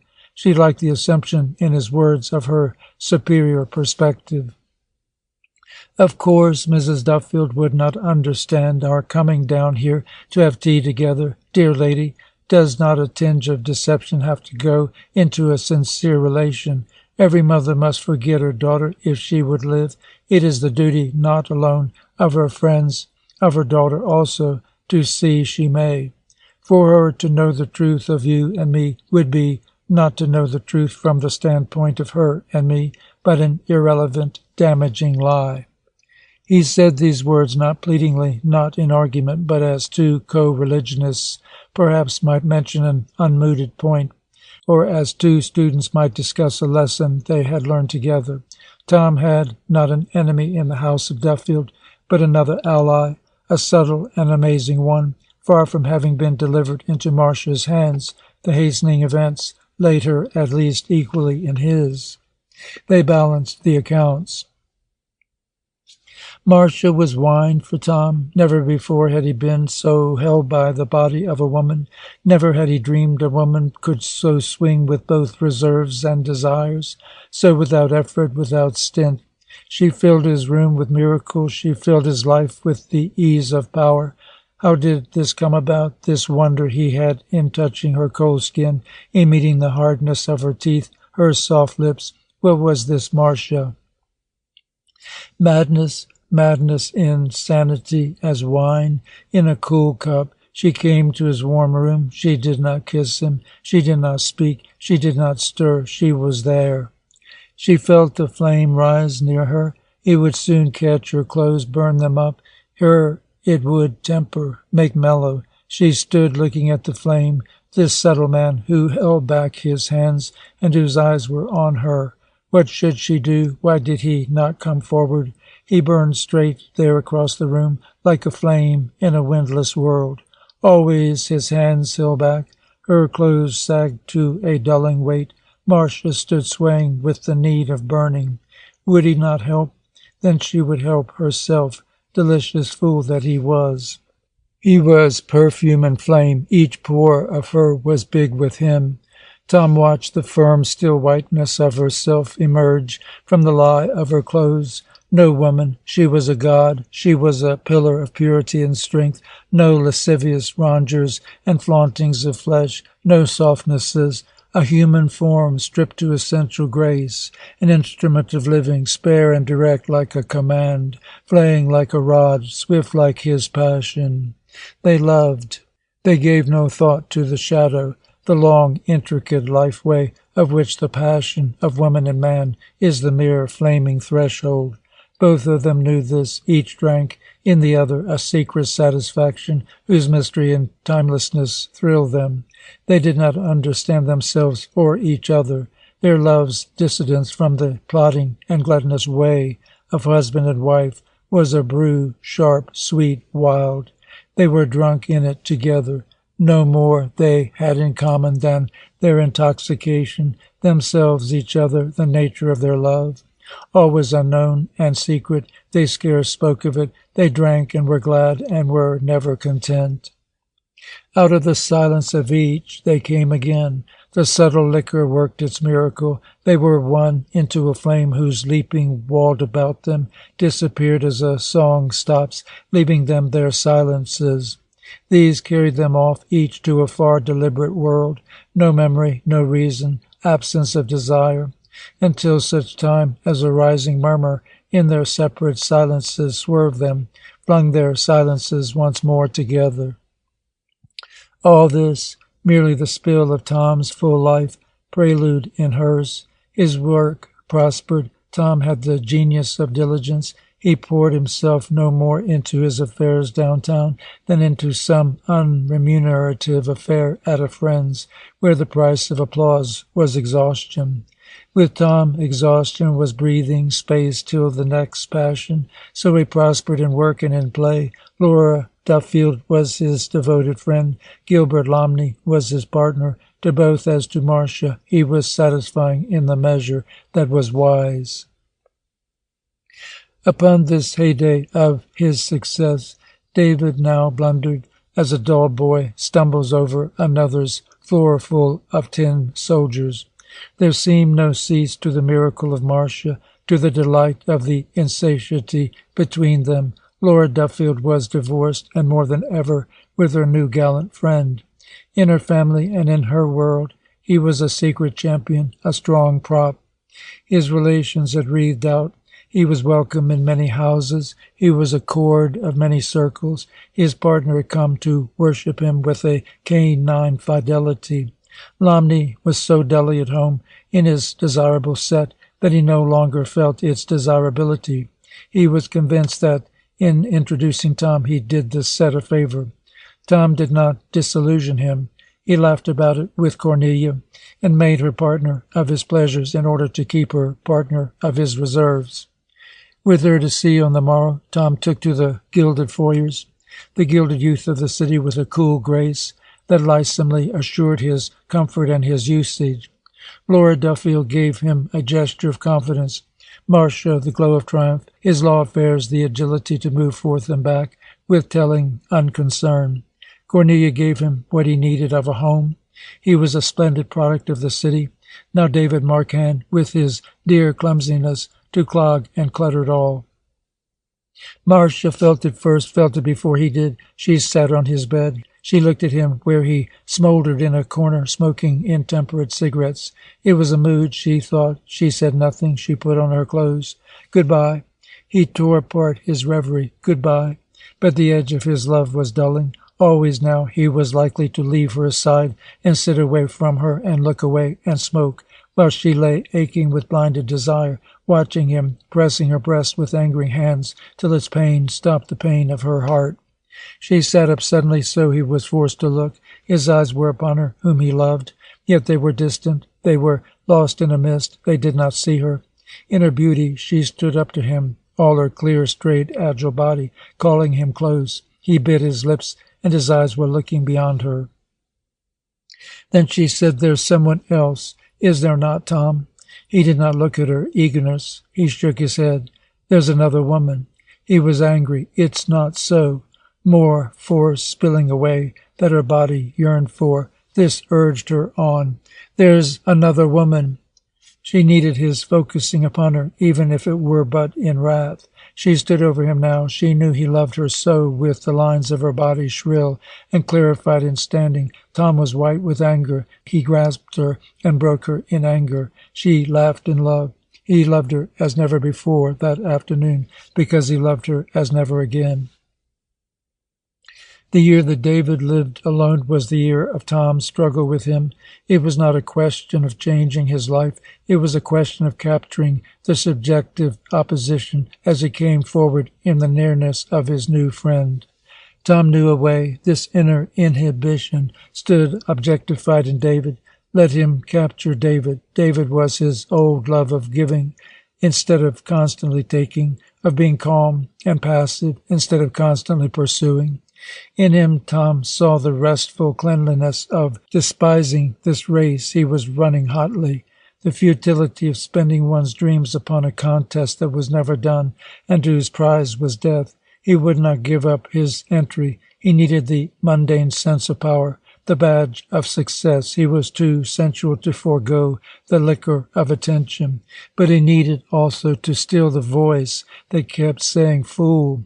By the old process of projection, he now saw these words in the eyes of David. If he could have David, he could have silence. He watched him with a growing steadfastness and a dwindling clarity. He knew at last that he wanted to win him. He knew that the affection between David and Cornelia stood most in his way. All that year he studied David. He came to understand his habits and his moods. He inserted himself upon his groping friend with the deliberate reserve of a chemist applying weighed ingredients to a solution. The measuring was no easy task. David was within himself. He was hidden. It was plain he showed more of his mind and spirit to Cornelia than to her brother. They spent evenings, late afternoons together. Walks on Sundays became almost a custom. Tom was frequently along. There was no slightest wish to bar him. But Cornelia encouraged those very traits in David that must keep him intractable, secure to himself. And the world, Tom argued, you are living in the world. It touches you on every side at every instant. You are wrong to try to ignore or to despise it. Usually Cornelia answered for her friend, we are the world, if we choose to have it so.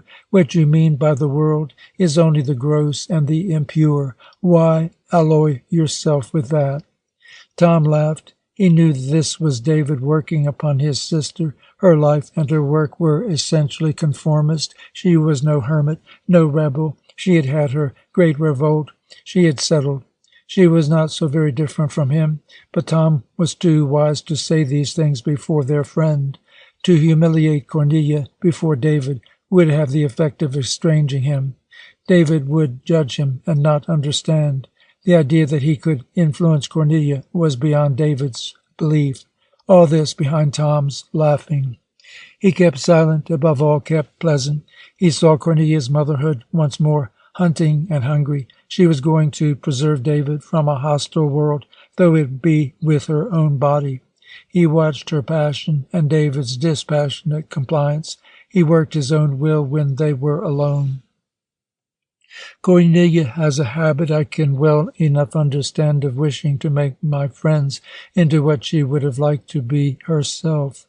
Isn't she what she would like to be herself? Asked David. Tom smiled and was serious. To succeed for most of us means breaking through an iron barrier.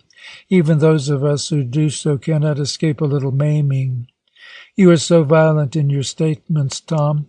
The idea of Cornelia maimed was nonsense to him. They went on talking of her new season's work. There were a number of unfortunate little changes she had to submit to in her exhibit. I was heartbroken, but thank the Lord, Cornelia is sensible, else she might be a good artist, but she'd be broke. Why won't they let people alone when they have beautiful things to say? Oh, they will, quick enough, strictly alone. They'll not pester them with orders. You mustn't take Cornelia's art too seriously, David. It is chiefly her art of living. If you think her very pretty statues great, you'll be taking to heart every word she tells you. All subtly merged with his love for her and his loyalty and knowledge of the years when he had slaved for her and given her her chance. David could not bring himself to the consciousness of an objection. He said to himself, Tom is simply honest, beyond any honesty I have ever imagined. He was right, Tom was. He was not disloyal to his sister. He said no word of untruth. He was as kind and as loving as he had ever been. As 10 years before, he would have sacrificed much for her welfare, but she was playing a game against him, and he answered.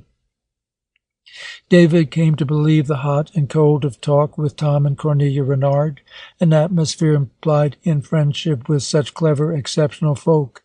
He began to feel that Tom's candor was to be prized, even if it was not always easy to interpret, and that Cornelia's warm encouragement was to be discounted, since it meant escape from the ungenerous reality Tom told him he must soon or late confront.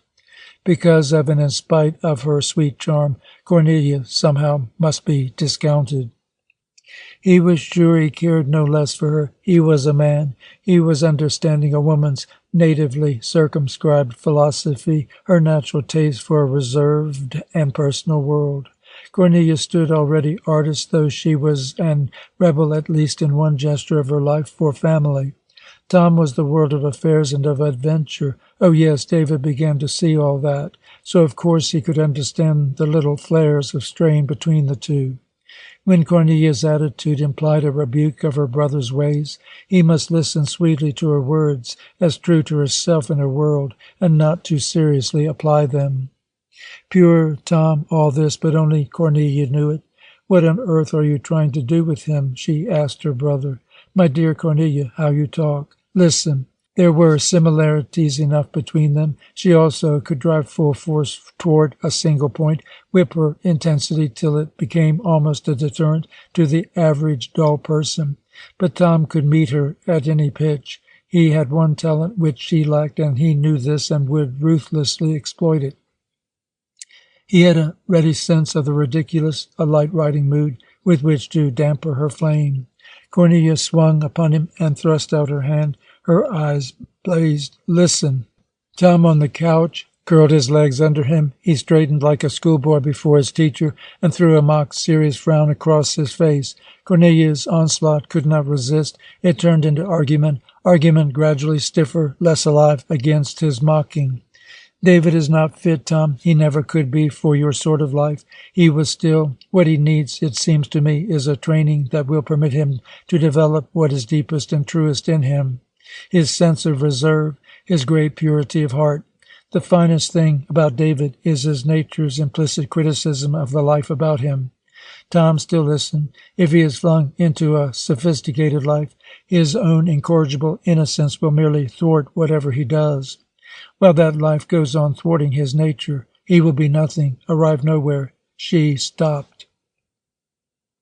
"You women have a genius for simplifying reality." Tom threw this out in order to gain time. He knew it would goad Cornelia into eloquence. Any disparaging generalization on her sex did always.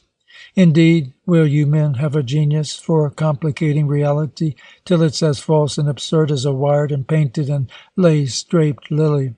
A fine botch you've made of your reality. Every step of the world is so cluttered with barbed wire rules and pitfall standards that only an acrobat can keep his feet. Why don't you answer me? David is no man to go to the top, tricking and beating everyone else down, is he?" "No. He is a simple, gentle boy. That's what he must remain." Tom smiled. Cornelia answered his smile. "Fortunately, he has an excellent place at his uncle's. There is design in that. At least, there is luck. It means something. It means the pure and the brave in Davy may have a chance to grow in peace. We need that. We've enough of your acrobats." No, now Tom was ready. David's lovely sense of right will be as useful, unless it comes in touch with the real world, as a violet under a hedge. A violet growing under a hedge is sweeter than a violet crushed in the road. Tom knew he had talked nonsense. He always did when he would not face the sincere part of him that wished to speak. There was no time to lose. He must tell the truth. "I'm not trying to corrupt him. I like him, Cornelia. I want him where I can be with him. So long as he stays in his ivory tower of dreams, I cannot have as much of him as I want. But, sister, I am no prince of darkness. If I plunged into chaos, it is because that is where the money is. I am lonely there, as a good angel would be in hell. I won't be with David, I tell you. One can be lonely and untouched even at a reception. One can be guileless even in a courtroom. I am. These things pass over me like sticks and stones, smarting my skin. I do not want to change David. I want him near me. I want him to change me. Your mistake is the horror you have for surroundings that you know nothing about. A usual result of ignorance, my dearest. David will be as unchanged, certainly, as I. Why do you want to drag him into your noisy world? I can't have a friend by long distance. There's something more in it than that. Tom looked, not to deny, but to learn. His face was open, sincerely in search. I don't understand, she went on. If you really wanted him to change you, were willing at all to be like him, you'd meet him halfway. I've seen how you ply him with your cynicisms, heckle him with your invitations to begin to live. If I met him halfway, I'd come back with half a practice. Nonsense. You could live your professional life without him. Social demands don't go into one's intimate hours. There is something else. You really want to take David about with you into the thick of the scrimmage. Every word you say to him is a sort of preparation for his entrance. Why? Tom was silent. He loved his sister's trenchancy too well not to admit her points. His doubts brewed energy. He got up and paced the floor to slough it off. I don't know, he repeated. He stopped. Cornelia, I may be queer. I guess I am a man of action. What else is there to do with him? She looked at her brother soberly. She knew he had touched a deep chord. He went on. My muscles seem to be very near my nerves. My muscles must move as soon as my nerves feel. Do you understand? If I'm glad, I dance. If I'm hurt, even now, I'm liable to cry. You know that. Don't you remember, Cornelia, at the farm, when I'd made a particularly perfect mud pie, how I brought it into the house and placed it intact on your table?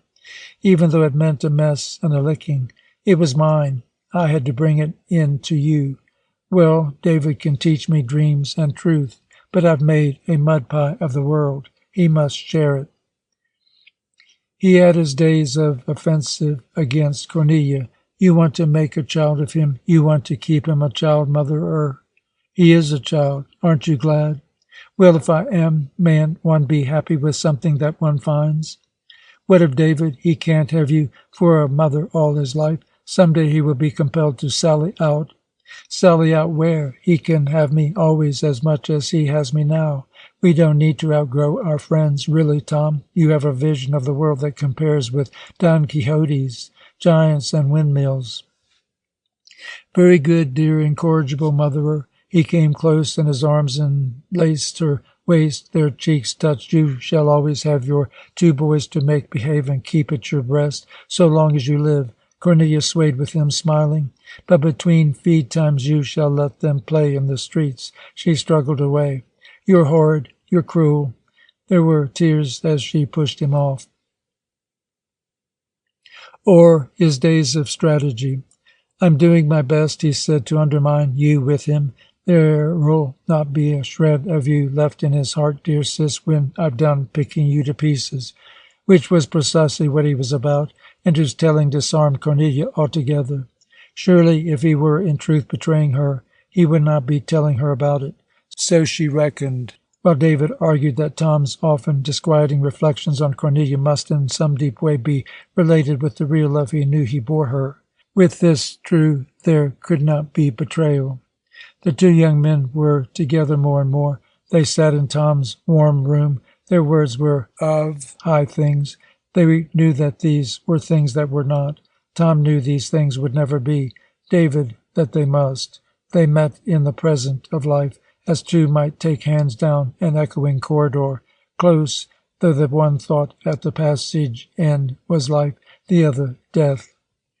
From these talks came the sense of his emptiness to Tom as he began to feed. He knew it only in the yearn he carried with him more and more for somewhat he lacked, in that nausea for the present which was dooming his love for Marcia Duffield, and making of his professional affairs a clear, cold, removed design that he learned to trace with tips of his calm fingers. The mood helped him with Cornelia.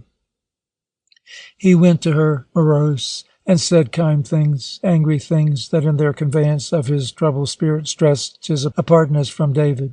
I've been at it again, Cornelia. He sat abject on her couch, laid his hands on his feet with a gesture of humility in which alone a Hindu could have seen the pride.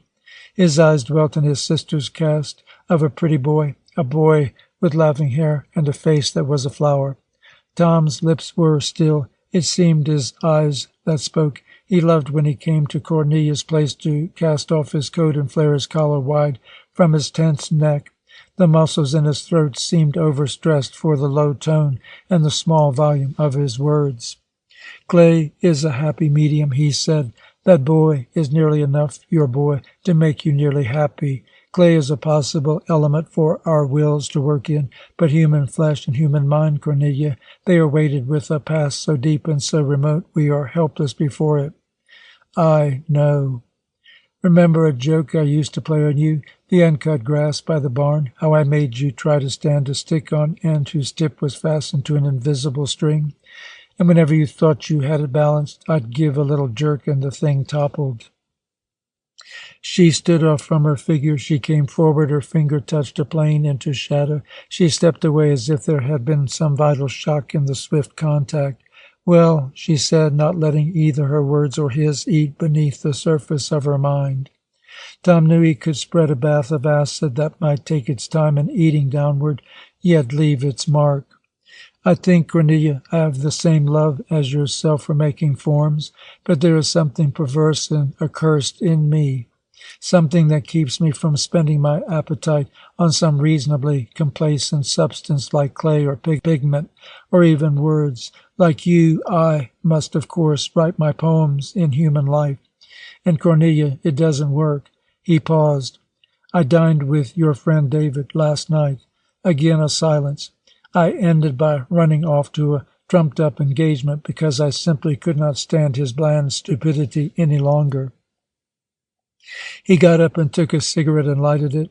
It went out at once. "I'm a fool," he said. Slowly he began to tell the wall against which he pressed his cheek, half plaintively, the misery of the man whose medium is action. Cornelia destroyed her boy's nose. She remodeled it. While he talked, crouched with his cheek flat to the wall, she hummed an aria from Lohengrin, desultorily false, simply with evident satisfaction to herself. Is there no mellowness in America? Is there none of the sweetness of ripe soil? David can be as vulgar as Ruth's carpenter lover. Sometimes I wonder, is the chief product of American activity to be sweat? Bah! We sat there, and David lectured me, to the effect that truth and beauty are antagonistic, and we must side with truth. When I asked him what was truth, he answered, morality is true. When I asked him, pray, what might morality be? He said, if you don't know, you ought to be ashamed of yourself. If you are going to be flippant, we'd better go back to our last subject. And Lord of hosts, our last subject had been Balzac. Tom was gone so abruptly the door had stayed ajar behind him. Quickly Cornelia threw the damp cloth over her model and seated herself on the couch. She held her head tight in her two hands. Her mind was quick with the sharp eating lines of her brother. They will never get along, never, never. They are so different as... She stopped. She said to herself that this was her brother whom she loved, and how could she think unkind thoughts of her brother? It must not be. In the stifled conflict she was moved. She got up, flung wide a window. Night. It was cold. Gas lamps blinked and strutted through the air. Their lights were false. They brought out only darkness. The street lay low and reeled and swung away on either side like the deck of a pitching vessel. The vessel was the world. It crashed through a sea of love that spumed upward to Cornelia's eyes. Her heart's heat condensed it. There were tears. She had a sense of the bleak urgency of life, of its passage and of its passengers. She had a sense of the element through which she and those she loved and the vessel plunged. How it was a sweet element and dim, and how hard it was not to forget. Surely all thought in her cold day was a denial of the sea through which life was a passing, denial of all save the vessel, denial of the terror of its movement and of its passionate immersion. She also forgot. She also was a coward with the rest before such words as religion or as mystic. The salty tang of the sea beyond her plunging little world was in her eyes and her mouth. All her body wept silently. The cadenced strokes of an elevated train knocked at her mind. The truth faded. Cornelia brushed back her hair from her brow. You are a silly woman, she said aloud. He doesn't care for you, really. You don't really care for him. He will go away and marry. He lives, after all, in a different world. Tom and I will console each other. She was relieved at her brother's bitter mood. She was weary, as if she had been on a great journey. She lay on her couch and closed her eyes. The air of her room was thick and was running in massive current. She felt herself swept along. The tickings of the clock on the mantel tore past her and caught in her dress like little strings of straw. The air surged over her head. She saw a house flung upon its current and dipping across her window. Where she was, it was quiet. Tom came up to her. In his hand was a gleaming scalpel. "I'm going to mold David's face," he said. She said, "You can't, Tom, because he is done." "I've done him already." Cornelia looked at her model of a boy. It was all wet. Suddenly it sprang, and David threw himself upon the ground and broke. Her father stood over her, hurting her wrists. Her wrists hurt in his fierce grasp, but she felt how her father had no hands and was armless. He stood towering beyond her, high and hard like a stick. Cornelia knew that a string was attached to him, and that Tom held the string. He was going to jerk it, and then her father was going to fall. She was afraid. Her father was going to fall on her, and she would be crushed. She saw that he was a child. She was full of pity. Her face was upturned toward him. He was above her. She felt she was going to kiss him. Over her eyes there was David peering through turbulent shadows into her, curious to see, since her eyes were open and she was not asleep, why she had not heard him enter.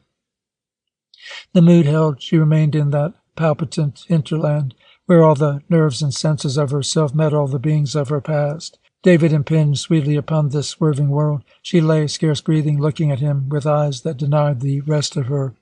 The world where he could thrust in his head without violence receded. It went again. Her senses were enemies, strangers. That was a man to whom she had not given herself. Her senses stormed her recovering mind. "Why does he not take me in his arms?" they pleaded. She was on her feet, shutting herself away. "How you frightened me, David. I guess I fell asleep." In her panting words she was gone from him. She could dare to say, "What a pleasant surprise your coming. I'm so glad you came." She gave him her right hand. The left hand followed. He held them both. She drew them from him. "I thought I would chance it. Have you had dinner? What were you dreaming about, Cornelia?" She laughed, her low, stalwart laughter. "What would you imagine? You look so strange, so far away, as if you were in a spell. Even now you are not quite out of it." "I was in myself, I guess. You won't tell me what you dreamed?" She looked at him, big, burly boy, with his blue muffler over his throat and his hands hanging so limp beside him. He was so at ease, so friendly, curious, so cool, while she was white inside with the need of telling. It was impossible. In the shadow, a pain viced Cornelia's homely face, lent accent to the wrinkles already upon her brow. It went, leaving its sharp bite. "How have you been, David?" He might still ask her, force her to tell him. David began to talk. He rambled along the flowered paths of his own green life. He forgot about her dream. He forgot about Cornelia.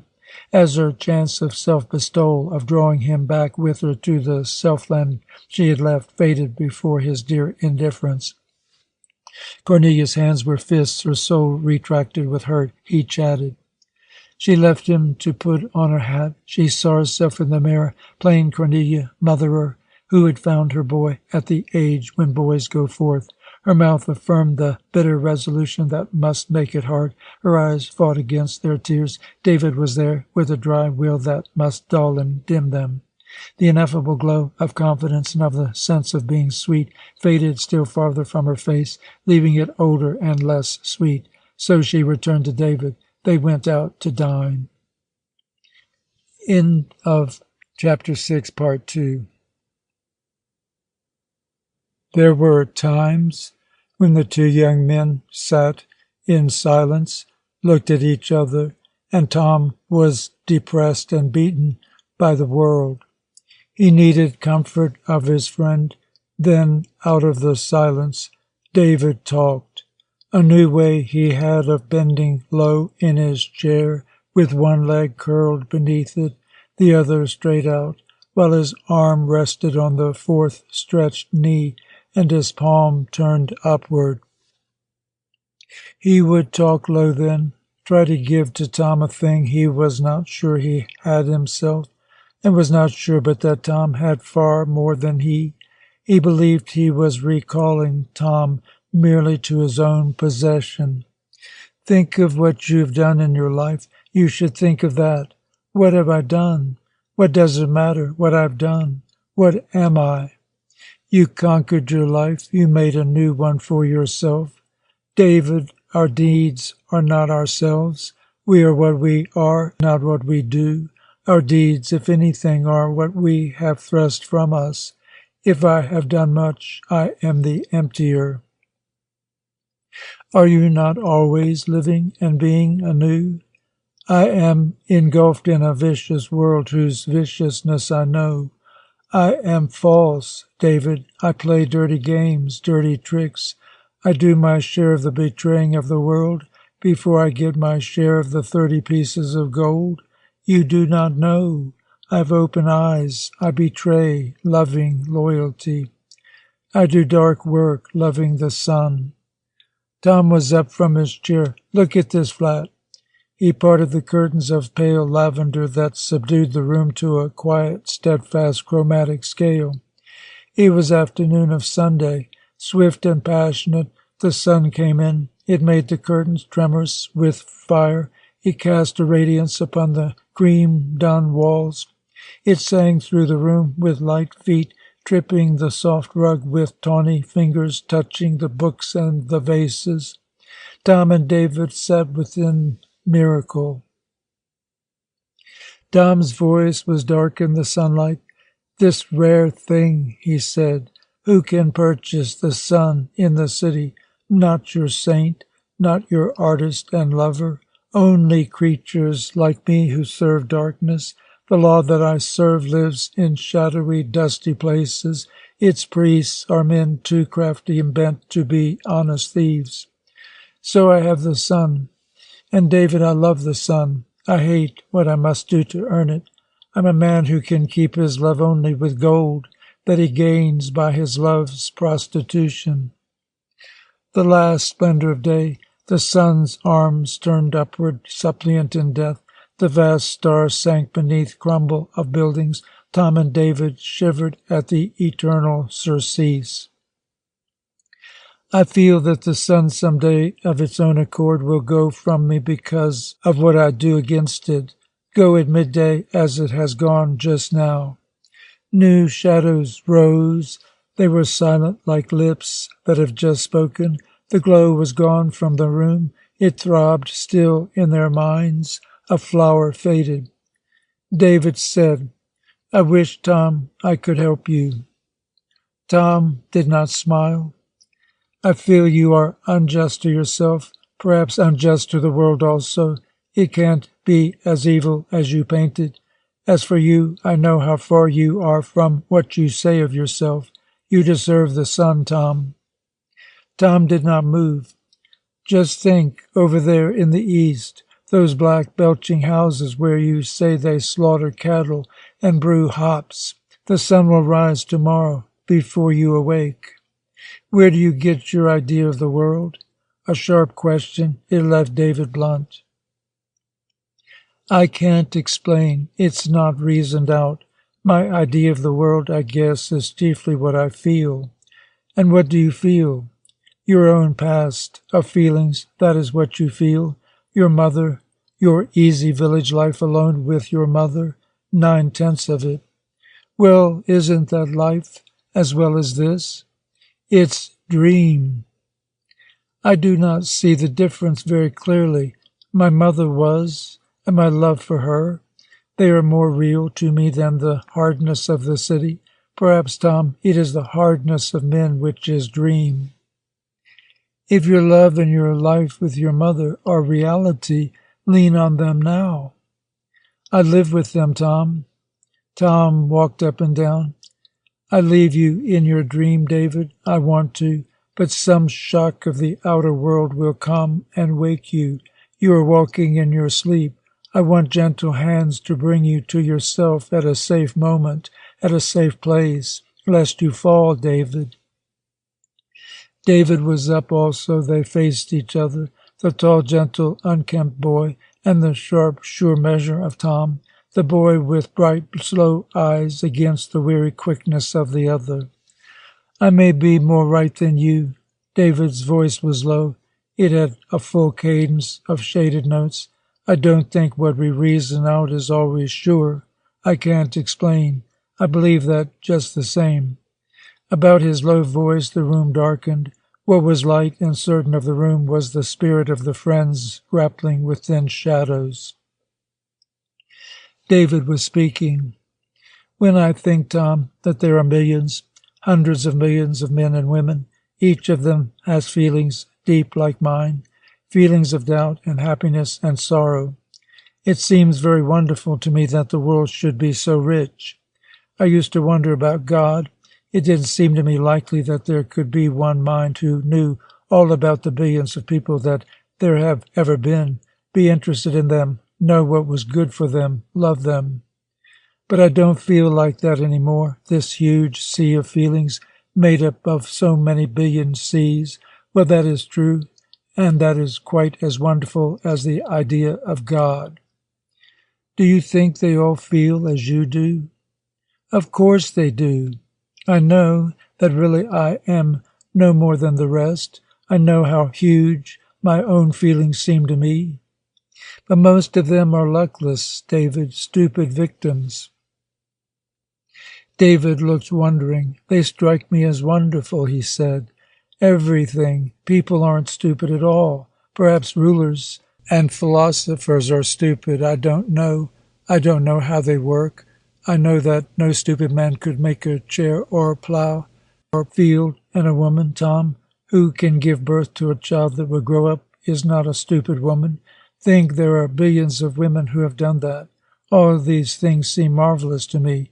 Language, think, the little mute creature who comes into the world, and in a few years he can talk. Is that stupid, Tom?" David was near Tom's desk. His hand lay on a flat blank piece of paper and an inch rule of thin varnished wood. He picked them up. "Look at these, Tom. Don't you think they're fairy tales?" Tom was smiling, but he was warm. Compared to what some men have thought and done, all men are stupid. The first man who made paper had intelligence, yes, but the dull million imitators. "I don't know how to make paper. It's all a mystery to me. You could buy a book for $1 and read a few hours and know all about it. Is that achievement to you?" David was silent. "Men are a race of monkeys, all of them, David. A few among them now and then who have the genius to create. Freaks. The apes harry them to death. Then they follow them. They are no less apes because they steal and follow. Take from the annals of man the deposits of the lonely exceptions, and they'd go groveling and dumb, as they did 500,000 years ago. Do not admire men, David. Admire the wondrous, diseased, and solitary freak who at times is born among them, who rises above them, who is given to the monkey clan, all the stolen toys they clutter their lives with. Paper seems a miracle to you. That is sheer ignorance, sentimentalism, if you will, which is the same. Look what the monkeys do with this paper, how they degrade and defile what the creators of paper destined for the recording of holy words. You can give a monkey a jewel, but he'll hide it in his refuse, or he'll decorate some obscene portion of his body with it. Is that not just what has taken place with the jewels of intelligence and genius? The plow is a miracle, but the average plowman is a slave who has debased both plow and soil. What has he done with the sacrament of the harvest? He has let his soil, that should be to him as the woman he loves, be stolen from him. He works it for hire. He sells its fecundity to ugly masters. The lot of women is a lovely thing, but how do women conceive? What do they do with their children? You marvel at language. What do you think of what men say? No, David, yours is an old sentimental fault. Through the ages, great lonely spirits have worked for good. They found the uses of fire. They invented the wheel and the sail, the arrow and the lever. The swarms from whom they differed as gods from maggots took their generous gifts and turned them against life. Much of the march of civilization is the abject record of just this bitter process. The dull creature who drives your cab, How is he related to the hero that tamed the shaggy stallions of the Stone Age, or to the poet that dreamed the wheel? Would the priest whose ecstasy brought forth fire be the friend of the janitor downstairs who tends my furnace, or of the filthy fool that cooks my dinner? What relationship beyond that, joining the parts of a colossal joke, binds the prophet who first pressed papyrus and the degenerate editor who buys his paper by the ton, dirties it with his lies, and sells it to the herd for 3 cents each morning? Or binds a Shakespeare with the geese that have been quacking about him ever since he died? You have no right to admire the debased relics of greatness. They are parodies. To do so is to do precisely the opposite of what you think, to flout the spirit that alone deserves your wonder. Look what the world of men has done. They have so perverted the gifts of the great that no free man can longer partake of them. Their vileness has a monopoly in the fruits of genius. I can't feel that. Tom was bitterly happy. He rushed on. Well, tell me then, could your ideal artisan work in a factory? He worked with his soul in his hands, the artisan you might admire. It was his love that spoke as he worked. As he sat lost in the magic of his tools, his hands touched the wood with a caress from which came beauty. Machines and trade union rules would make short shrift of him. There is no place in labor for the man who wants to love while he works. Or your farmer, your true breeder of the earth. Can he plow a hired field and then truckle with parasite middlemen to sell and adulterate his fruits? What must his attitude be to the loafer who owned his soil, and to the loafer who handled his products, and the poet-priest that loved his paper and placed the mystery of his love on it? Where would you have him write his love today, in the dailies or the magazines? Where would you have him sing and act his love, in vaudeville or the legit? I'm not up to reasoning with you, Tom, not yet, but I shall be. Am I wrong? I'm certain you are wrong. I feel these things, love and brotherhood, the many people somehow creating and creating. I am stupid, perhaps. You are not stupid, David. Then they aren't stupid either, any of them. They are just like me. They are not so very different from poets and inventors. I feel that. You say I'm not stupid. Tom took David's hands. I am the stupid one. That is why I need reason. Dear, confident boy, please convince me. He looked hard, almost fiercely into David's eyes. Dimly glowing they were, or rather their sentiment than themselves in the shadow. Tom's hands hardened over David's. David grew aware of a faint unease that was sharp against the sweetness of his mood. Something imperceptible drew back in him, blanched. Tom felt the withdrawal. He dropped David's hands suddenly. Almost he flung them from him. He stepped back and sat on the couch. His hands held his head so that they did not tremble.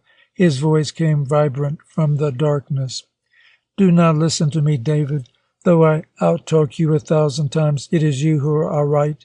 I am of an old, travel-weary race that has lost its gods and that has found no others. I feel you young and fresh beside me, though in our years there is no great difference. Your childhood was not full of false beliefs. You are strong now to go in search of your own dear mystery.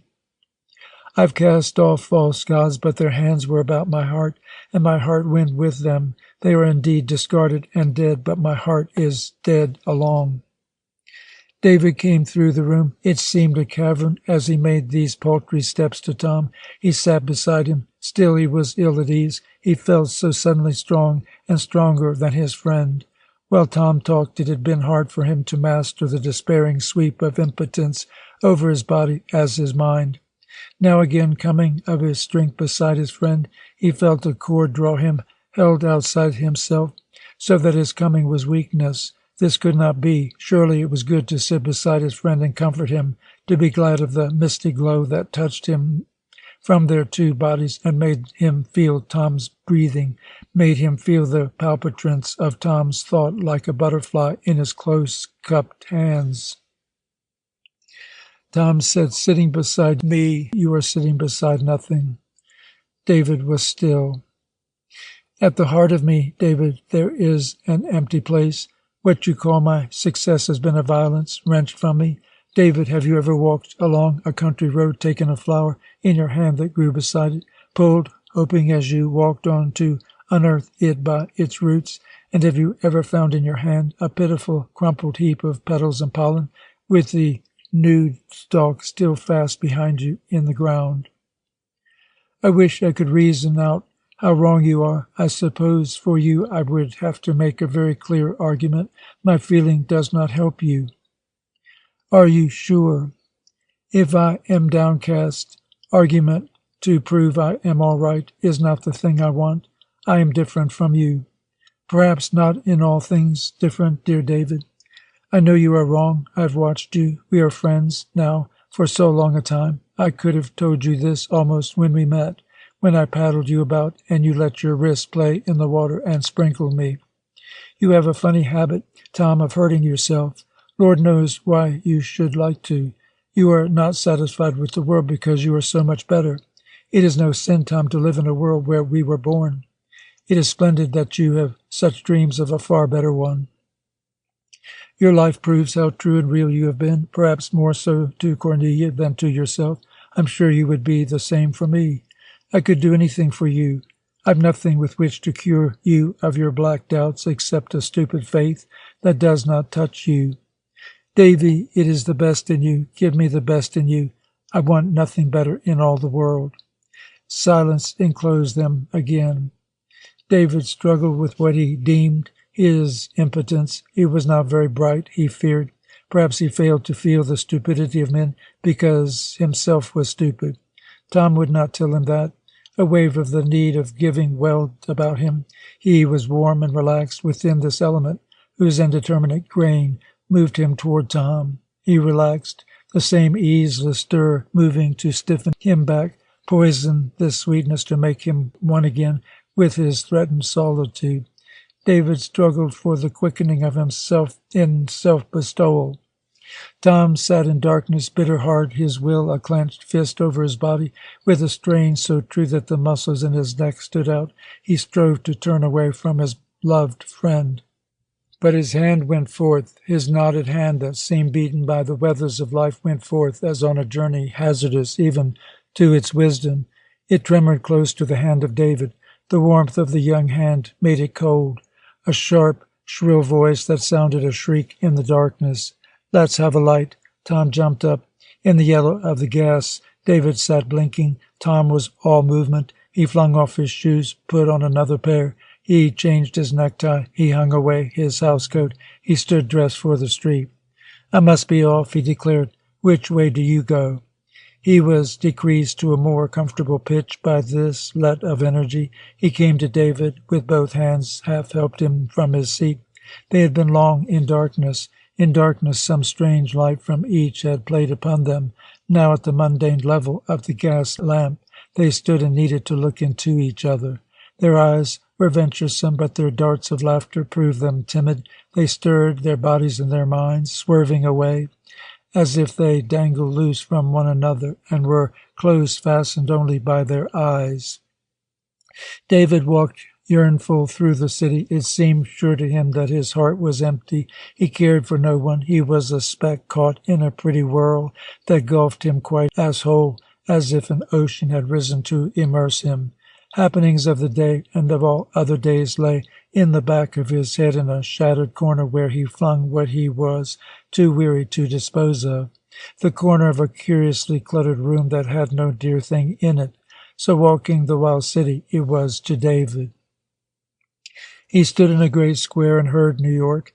Low brittleness of wagons, liquid hoof blow of horses, sweet against the opaque call of drivers, beat of the herds of men driven by iron streets, high murmur of lamps breathing with air that dropped like weight of sadness from the sky, weary air sinking to the city streets of its own helplessness, in love with the warm lamps that turned away from such anguish.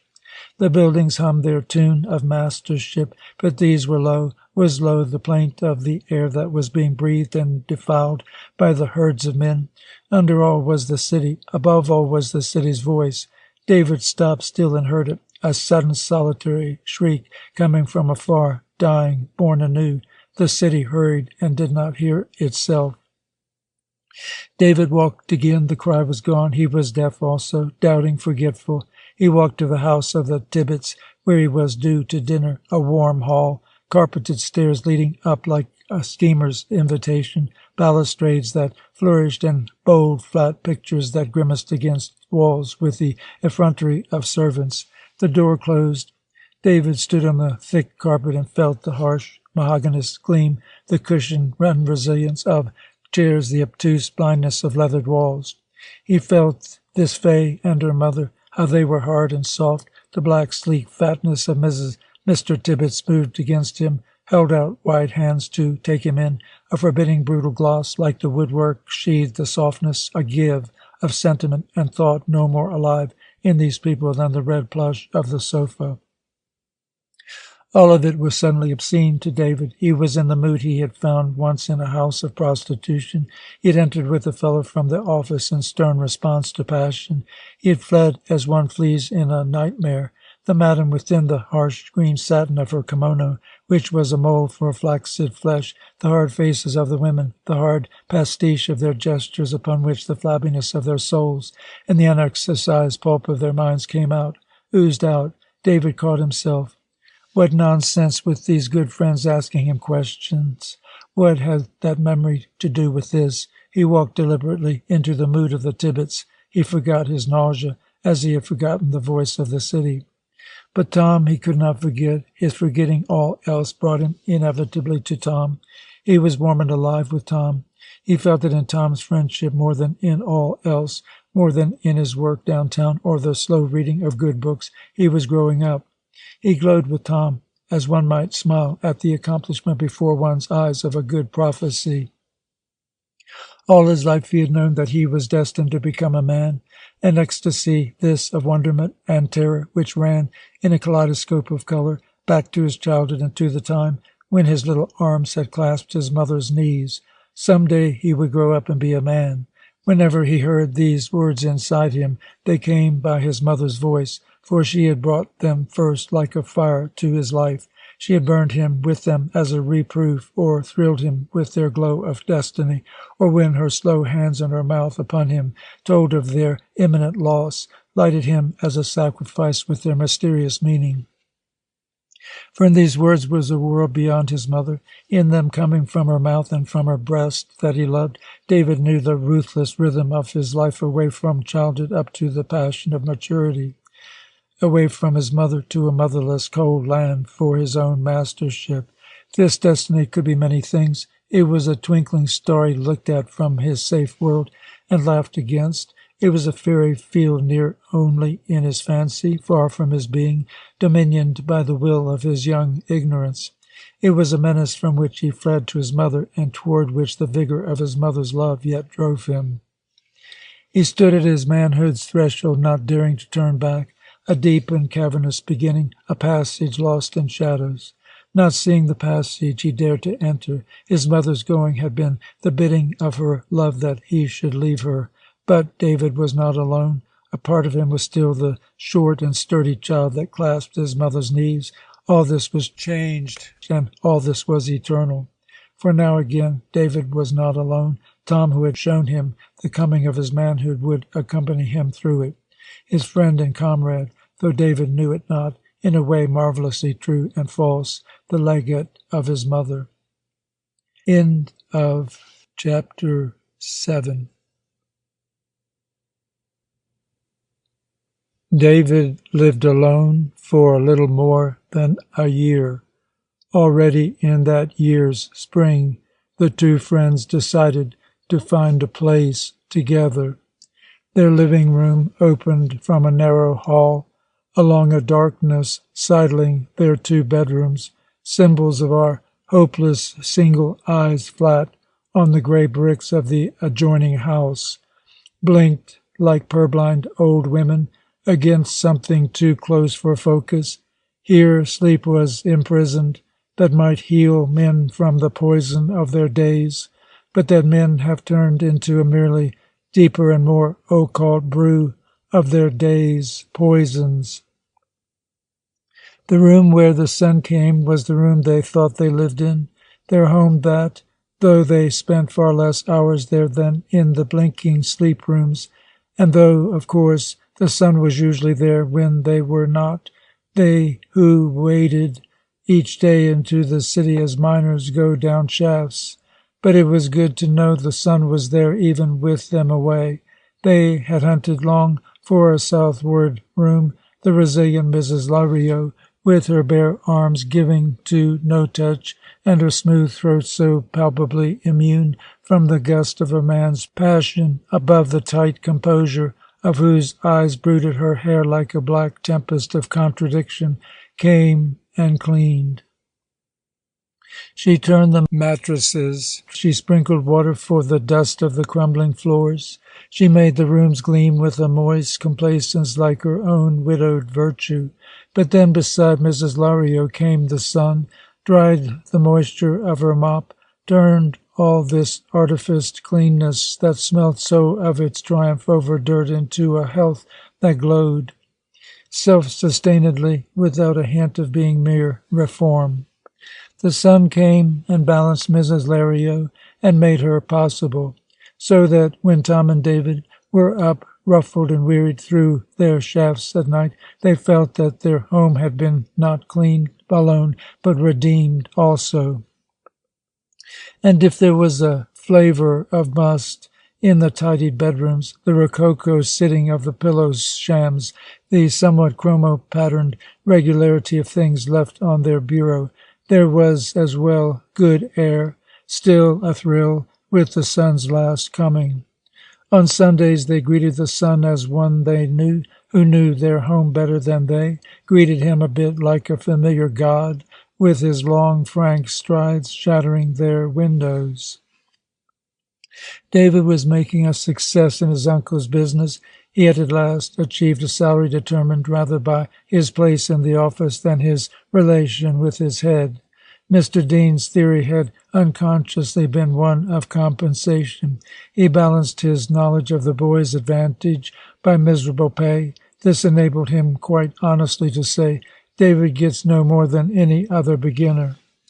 An easy way of feeling just. Now David was beginning to lead the life of a young bachelor in the city. He had outgrown his little East Side room. He was, after all, a representative of the deans. If he went to the theatre, it was not right that he should sit in the gallery like a clerk. If he went hunting for rooms with this smart chap Bernard, he must not buy an admission of the low price he could afford to pay. Reflect on the house of Dean.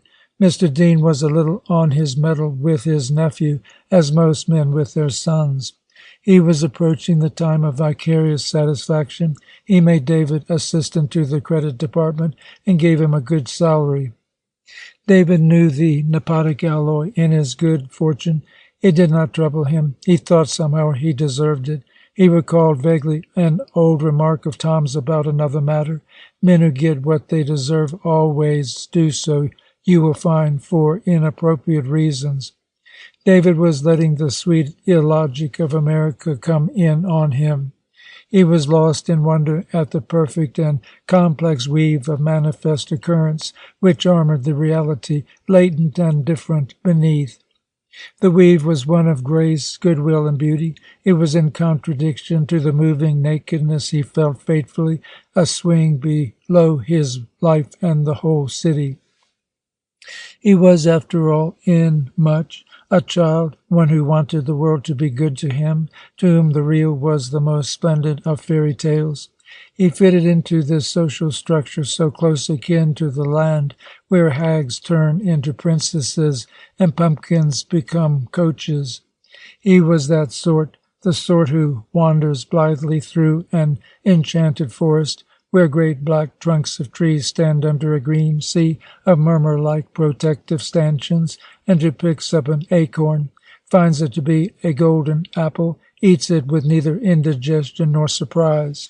The whirling petulance of American life, its oneness with the tempo and technique of the dream, was very near and very sweet to David. There was then a true immersement of David in this world, and in this fact a danger. Nothing is so rebellious as reality. No man who does not first move with the world can change it. If the deep mute sense of life in David pushed ever upward in revolt, that revolt would be the mirror fused head of all his being, of the world's. It would find its articulated deed. He would go farther, infinitely in rebellion, than the rebellious Tom, whose mental area of understanding kept him in a sort of passionate inertness. The emotions of Tom Renard were conservative, the part of him that loved what was still and plumbed.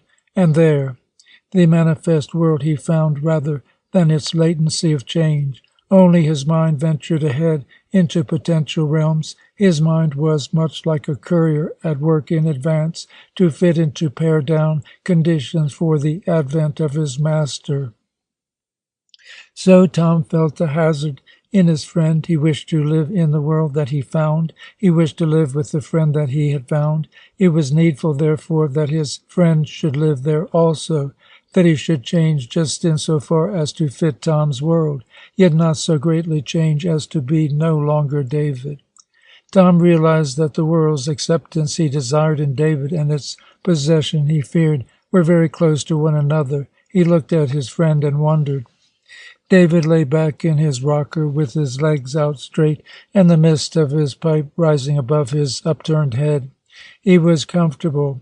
Above his waist, his body huddled in a condition of collapse that made the rigid straightness of his legs and of his arms falling down by his side a comical diversion.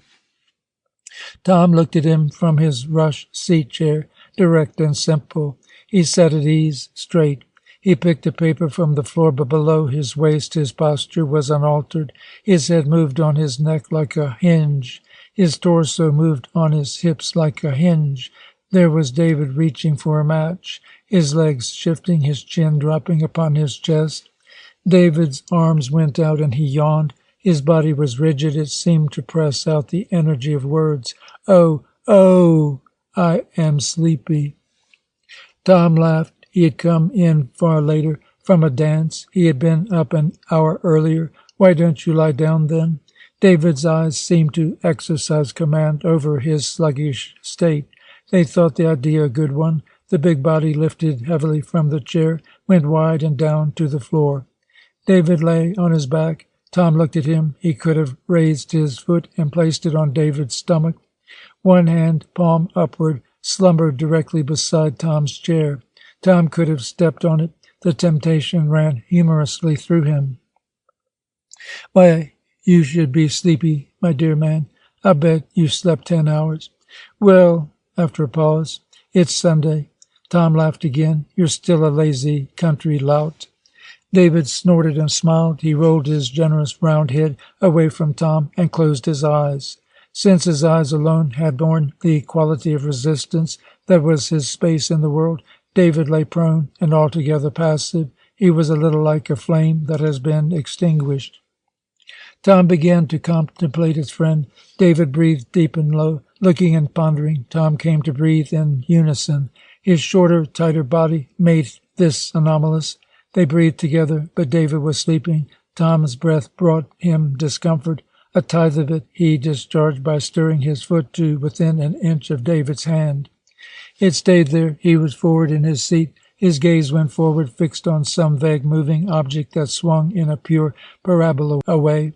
All of him followed. They had been together a month. There was David's face fallen away on its side. Tom could see the slight strained tendons of his neck. His sleepy hair was a mood apart from the floor it touched, like a mist thrown from the alert earth in the morning. His pipe had slipped and cast its ashes. Tom wondered if he was closer to his friend after a month, and how far closer he could grow. This the question he followed.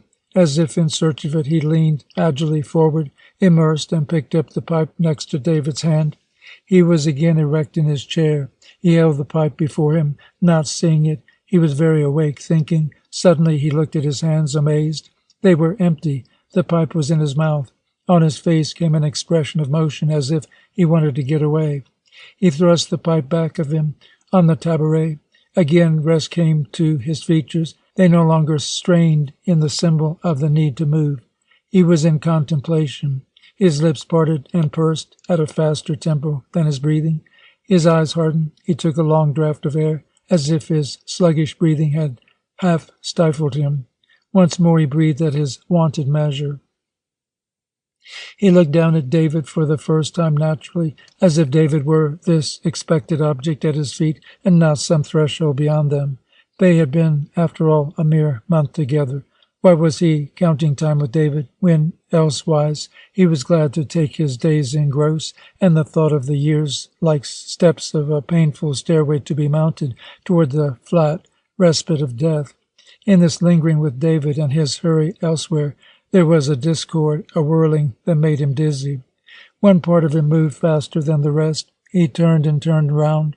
Tom's eyes were seeking again. He must hold on to something to stop this spinning. His jaw dropped an instant before he had caught himself up. There were his hands once more athwart his chest. In them David's pipe. Tom jumped from his chair. Carefully, however, David was sound asleep. It was a day of clouds, low scudding over the city. The city crouched, hostile and sharp, as if it felt the universe its foe. The city of men. With its roofs like an upstanding fir, it lay there, a caddish monster. The wind boomed afar, plunged near, whistled and shook the windows, and was off screaming with fright at its courage.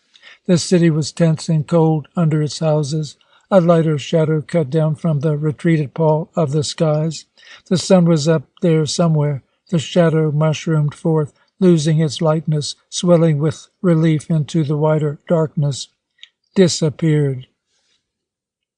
The city breathed again. Another shaft of life, of greater vibrance, lanced it, made it quiver, faded once more. These alternations were a rhythm like breath on the city, and in the room where Tom stood looking out and David slumbered, these rhythms were compressed and sharpened.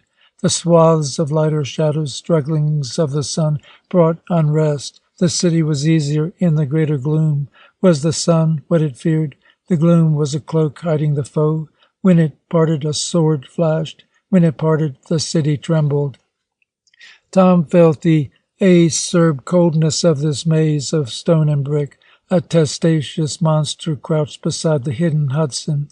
It lost its unity. It broke into parts. The city became a swim of brittle points, a sea and a foam of iron. Tom wondered how the soft breasts of the dwellers had conceived their city that was more hard and hostile than the whipped heavens.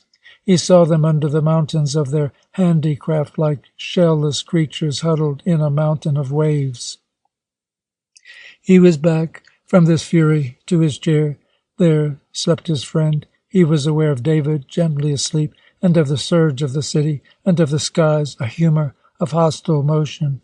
He was aware of all this suddenly at once. The contrast was like swift heat on the smooth surface of his consciousness. It cracked. In the fissures, light to see by. The deposits of his last summer. He'd gone away for his 2 weeks, alone. This was his custom, and the one who might have led him to disregard it was unwilling. David had earned the respect of Mr. Dean by declining to take a vacation. He might have gone, as the year before, to spend it in the mountains with his uncle's family. He had no stomach to. He was very far from Lois. He believed that she was engaged, though he had purposely avoided the confidence she almost forced him to ask. "You don't seem to want to know anything about me, David." "What is there to know?" "There might be many things. Why don't you ask? Then you may find out." "What could there happen to you?" "Oh, indeed, sir. So nothing could happen to me to interest you?" David thought she was inviting him to bare his breast for her knife thrust. He was long past the desire of sensation from Lois at the expense of pain. He looked dull, and Lois stamped her feet. "Then I shan't tell you now." Tom had suggested a plan, but he was half-hearted about it. He did not want to go to the old place with his friend. He did not want to go with him elsewhere. He went off alone. He selected the seashore. There seemed nothing strange in this. He thought it was the turn of the sea. Here, too, he did not altogether understand. He was afraid to attempt the old place with David. Surely he would not enter it alone. He went through a little huddled city, sweating and plethoric with high-colored houses and swift dilapidations, a city with the face of a slovenly fishwife, peeled by the summer sun and cut by the winter winds. Beyond it the beach, a great golden girdle beneath the quiet bosom of the sea. The ocean breathed gently there. It rose and fell, passionless and sweet, touching the word of men with virginal disdain. The sun smiled aslant as if half turned away out of compassion for the feebleness of men. But despite its clemency, the human swarm was like a pullulant emanation in a rich, yeasty substance. Women and children and men shifted like black maggots in the luxuriance of summer. The sea rose from the night as a jewel glows and burns beyond itself. The sun swung into the sky and made of it a luminous flood that poured gold on the beach, splintered mazes of sapphire, emerald, bronze on the breasting waters. Yet of itself the sky was no color and no thing. The sun fevered and sank away, leaving the sky a-tremble with its passion. The sky lingered lost in the haze of the sun's mystery, given to the rapture of remembrance that is night. Within this stillness, the broken hurry of people, men and women, were a low spawn, flecking and feeding on the universal fragrance. Tom walked among them and tried to amuse himself. Never had human life been so distasteful to him, so anomalous. He rose early to escape it. A line of boarding houses and hotels lay along the sand, a motley strewing, high barracks with false colonial fronts and rococo pillars scarfing their dismal heights, smug cottages burdened with great names, Seacrest, Manning Arms, the Breakers, sprawling, winging frames with turrets that twirled and were picked out in colored glass. On the beach, when Tom set out, a sparse sprinkling of children. Mothers gossiped low in the background, and a few bathers, loosed from the conventional bonds by the tart spell of the water, screamed, laughed, gesticulated, bounded. Tom left them behind. The sea combed back, and the dwellings of men were lost. All about flatness, the grass ran silver away across salt meadows that were ruddy in sun. The sea was broken here. It lapped idle, and was green and halted by the blue pearl of the river that came out to be lost in the sea's freedom. The bay was quieter than the scudding grass that marged it. There was a rocking stillness everywhere against which the earnest and sharp sally of the pipers in the seaweed was a dissonant shred. Here Tom threw himself down and took the pungent air into his eyes and mouth and let it moisten the strain of his body. He was immersed in the sweet summer. A mood grew on him. He learned of a mistake that he had made. Upon the contrast and the stillness of this place came something from without and filled it and made its song. He found that he was longing for the comradeship of David. Sitting idle and full of the sap of the summer, he found that the part of him which warmed him was straining outward, toward a vague thing indeed, since he wanted no specific thing of David, but with a pull that had no vagueness. He found himself unable to partake of the gentle world he was in. He found himself tangenting from it, making of his wish a rod to vault him back into the burning city. He sat musing, half asleep, without sense of time. He dug with his fingers in the sand. He watched a bug voyage from spot to spot with a rapt, floating interest. He tried to enjoy a cigarette with a sense telling him that the air had a sweeter perfume, could he but swing himself to know it. Unease was on him. He consulted his watch, and its denotation of the hours was like news from a far country. Impulse to move was balked by lack of desire to go. He stayed, balanced, bored, strangely exhausted with these hours of indolence, glad of the excuse of hunger to make him move. The beach was bedlam. He went through the throngs as if he were wading a morass.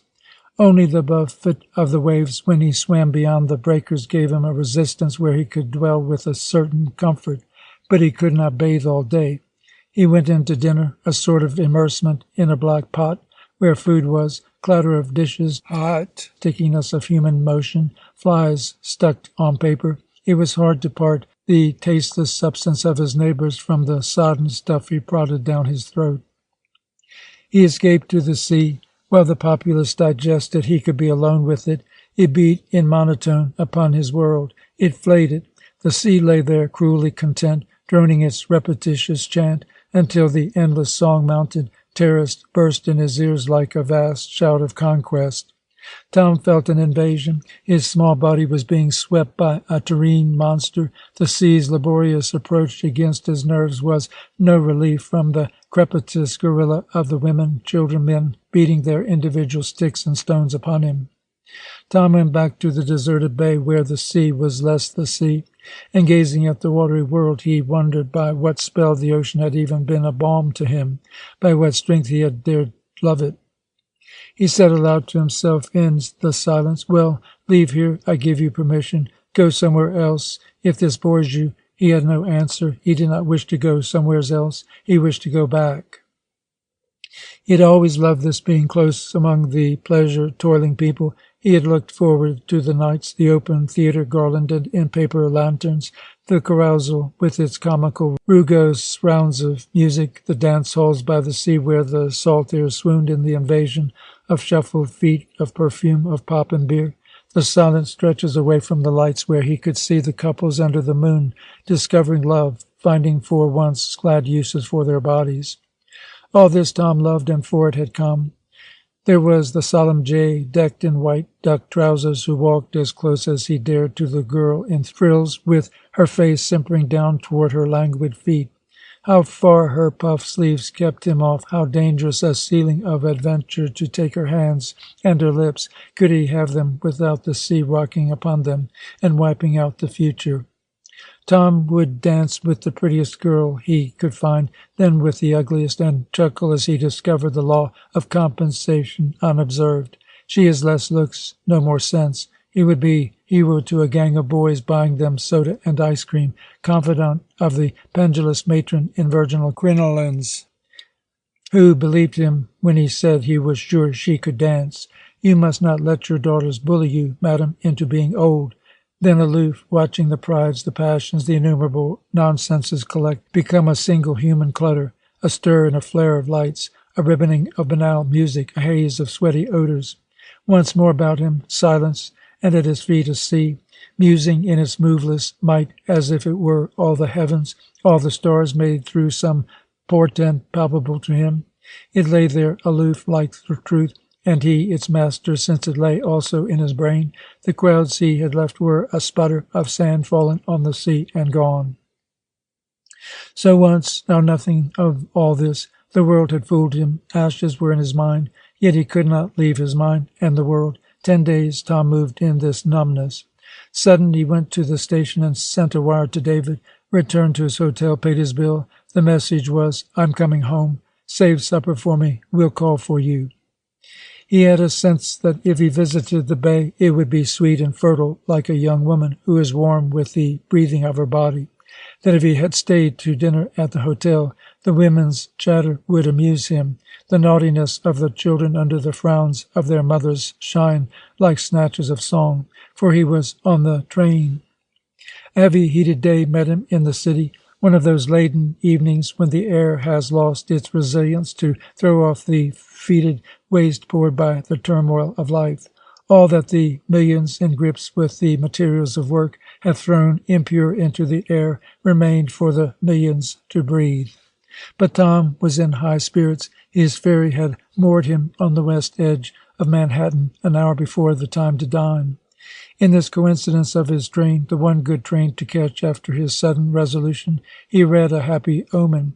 He would have time to wash at a hotel. He had no fears because of the short notice of his message. David had few engagements beyond occasional visits to his family, very few indeed, whose urgency would prevail against the urgency of Tom's wire. The thought of that urgency. Why was he so pressed to see his friend? He felt no need of explaining to himself. That part of him which appraised explanation seemed content without one. A strange thing in Tom seemed willing to nod, to say yes. No need of further words. You wanted to see him. But what of the explanation to make to David? He might think the lack of one peculiar. Something just above his ears, in the back of his head, cracked with a swift report like a cleavage in deep ice. It was an instant. It had not hurt. During it, this thought, marvelously elaborate and clear, touched light. He would tell the truth. He would take David to their favorite cafe, down steps on 6th Avenue, under the booming elevated structure, where his proprietary waiter, Charles, designed him dinners according to the weather, according to the look in his face, without questions. There they would sit. He would say, "I missed you, David. My vacation was a failure without you. I had to come back to New York to see you." Simple enough and honest, yet it had cleaved some icy armor in his brain in order to get free. David would blush. He was so droll, so like a girl with his ready blushing. And what would David answer? Tom walked along with his elastic bound. He was a little like a pony pacer, a svelte small one. David had had the simile, but above the sharpness of his steps he swam in a mist of fantasy. He believed that his mind would compress this mist, make it clear, solid fact. His mind seemed averse, indolent. Perhaps, after all, it could not. An illusion of the mist, perhaps, that it had the substance of the fact to be. Tom saved himself from this conclusion. Don't live it now. There'll be nothing left after you've done imagining. A faint reverberance set in. Reaction. Why should I not tell him I was anxious to see him? Truth is essential with a boy like David. I can't give him any other reason. The steps of David's lodging house were a bit steep. He found himself outside the door. He was afraid to open. He knocked. He did not think it right to be so ceremonious. He entered. David was there. Tom went forward with the slain feelings the occasion had given birth to. What he saw was a blight that had drawn the life of his coming. What remained, talking, moving, was a ghost. David was not alone. With him, some friend. Farmer was alone. I happened to meet him coming up. I knew you would not mind, Tom, if he came along. Of course not. Tom knew that soon he would understand. In order to be polite, he had better delay the moment. Perhaps he could put it off till he was rid of these two fellows. Where shall we go? I'm hungry. David seemed satisfied. He had worried a little, perhaps. David put on his straw hat with a despicable slap of his palm. Where you say, it makes no difference to me. Their favorite cafe, and Charles, David suggested. Tom nodded. It was a hilarious dinner, actually. Tom helped it. The farmer person had an aptitude for puns. He told them with a Carolina accent. Tom knew of him that he wore a straggly ribbon for a tie, gray and brown, tucked like a shoestring into the yellow edge of his collar. He knew also that the collar button showed. It was black bone and an Adam's apple, that the shirt bulged and was half stiff and wrinkled. Tom knew no more because his eyes rose no higher and no lower. They remained at their horizontal tension. He packed them off to an extravaganza. No, he could not join them. He simply could not. They would enjoy it without him. One did not go to the theater for company, as one went to dinner. They were gone at last. Tom was home like a spent arrow, down the turbulent avenue with the trains clamoring overhead. He took off his clothes. He was exhausted, as if he had run that day, not been carried to New York. In a moment he slept. He woke early and lay in his bed and understood. David did not know it. He had done this thing with a knowledge surer than knowing. That much was clear. David had had a doubt as to the true, trivial purpose of Tom's telegram. If he had so much as said, there may be something important, he must have given Tom the chance to tell him. It was plain. David had sensed the lack of a particular business, guessed the purely social nature of Tom's wish, keen, willing, without knowing, to avoid it. Was it stupidity? Tom thought not. The stupid person would not have understood so much. He would have said, there may be something important. Or feeling the true inwardness of Tom's importunity, he must have been passive before it. Beneath David's ingenuous behavior, there worked a deliberate negation. That much seemed certain. Part of his will's function it had been to hide from David what it was all about, since his will was willing to cause Tom's distress, and David conscious would not have been willing to cause it. David's innocence, a cloak over himself. But the detail of his meeting Farmer. Tom believed that in the wide world of occurrence, the searching will could always find material for its act. The important thing now was to slur over the affair, a great hurt, an inexplicable wound, a pinprick that somehow had touched his heart. One could not talk of such improbable things. He saw David the next day. Really, man, why do you insist on foisting such impossible persons on yourself and me? David squirmed. I can't say I like him either, but he seemed begging to come along. He is the dullest man I've seen in a year. I didn't cut short my trip, to dine with your stray cats. I suspected you couldn't go him. I knew something was the matter. That was long since. That could not happen now. Tom sat over his sleeping friend on the floor and had this thought. He feels differently now. Of a sudden, a twinge strangely akin to guilt went through him. What was he thinking about, indeed? He had wanted to be with David those idle days. David had not had the same wish so strongly since he had spoiled their first evening together. Perhaps now, in a like case, he might wish more strongly. What was there unusual, guilty in that? He had no desire to seal David hermetically from the world. Surely he showed the contrary intentions. Was he not introducing him to his friends? David had had a full 10 days, and he 10 empty ones. Another time, David might be the eager one. What was he troubling himself about? David lay still and asleep on the floor. David was up, brandishing his arms, and his eyes sleepless as the day after hours of sun. I'm off for a spin. David was devoted to his bicycle. What are you doing this afternoon? Tom seemed to search up and down with his head. I can't think of anything. Good, then you'll join us on our walk later on. We're going to Brock's Park and have a supper of popcorn, 3 colors, hot dogs, and sauerkraut, and ice cream soda. Who are? Why, Cornelia and I. And you. I don't like the bill of fare. David's face went a shade less light. Besides, Tom caught himself. I have an engagement. I promised to have tea with Mrs. Duffield. Finito is to be there. She asked me especially to bring you too. You don't seem to go out as much with Cornelia and me as you used to. My dear fellow, I'm getting busier all the time. You know that. If you don't understand, who should? You know that there goes into a date like this something other than free choice. He walked up and down. David stood still. Will you come? Tom asked. I have this engagement with Cornelia. If you ask Cornelia also. Tom's eyes dropped. He hummed a few high notes of a popular melody. He found his chair, slapped the Sunday paper into its proper folds on his knees. One doesn't take one's family to these chatters, Davy. Fortunately, since Cornelia would have to be dragged. How unreasonable you are.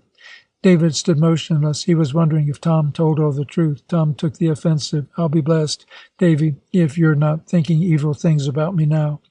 I don't give enough care to my sister. I don't bring her enough into my life, into our life. He sat back in his chair and thrust his sharp question into the indecisive vagueness of David's. Not so? Why, I didn't say that, but why do we go out together so seldom now, we three? Why is Cornelia here so little? Why don't you invite her? I always thought that was for you to do. The truth is, David, you see Cornelia plenty. Tom had achieved the tune he wanted. He was out of the talk. By stress of David, he would have managed to remain out. I've nothing against your friendship with Sis. I'm happy about it. I had something to do with making it. You may remember. It is good for her, and she means a lot. But you must broaden out, man. At your time of life, you must not crib yourself even with a Cornelia. You have no idea of the gamut of human relationships, of their variance and wonder. Why do you think I wished you to come with me this afternoon? You see how frank I am. Cornelia, you can have any time and always, but Laura Duffield will get weary of inviting you to meet your friends. If you continue to show such nimbleness in avoiding her, that is precisely what you need. Yes, a lot more just now than you need, sister. Tom was unanswerable. He did not press the matter further. He read the news, but David, later trudging the deserted side street between silent walls, could not convince himself there was no answer. Cornelia, he said, come over to our place and spend Wednesday evening. I have an engagement, Davy. Then come Thursday or Friday. Cornelia stopped. Let's sit on that bench, she said, quick, before someone else. Her first remark had been low, serious, a touch of brightness in her last words that made David look at her. As they sat, it was gone. Carriages flowed before them, motionless coachmen, immobile ladies, cramped, frilled children passed like wooden figures in a carousel. Only the horses lived, and yet not all of them, since their docked tails and their cruelly reined necks had an air of artifice. Listen, David, I want to speak to you. I should love to accept your invitation, but she stopped. David felt a strange commotion. Something within him was full of panic, wanted to get away. At most, a fraternal fault was going to be found with Tom. Why then did he have the sense that it was he who was going to be accused, and more still justly? These gusts of emotion were ridiculous. Cornelia had as yet said nothing, yet at the moment, if a man had come up to him and asked, Is Thomas Renard your friend? David would have stammered. Cornelia was speaking.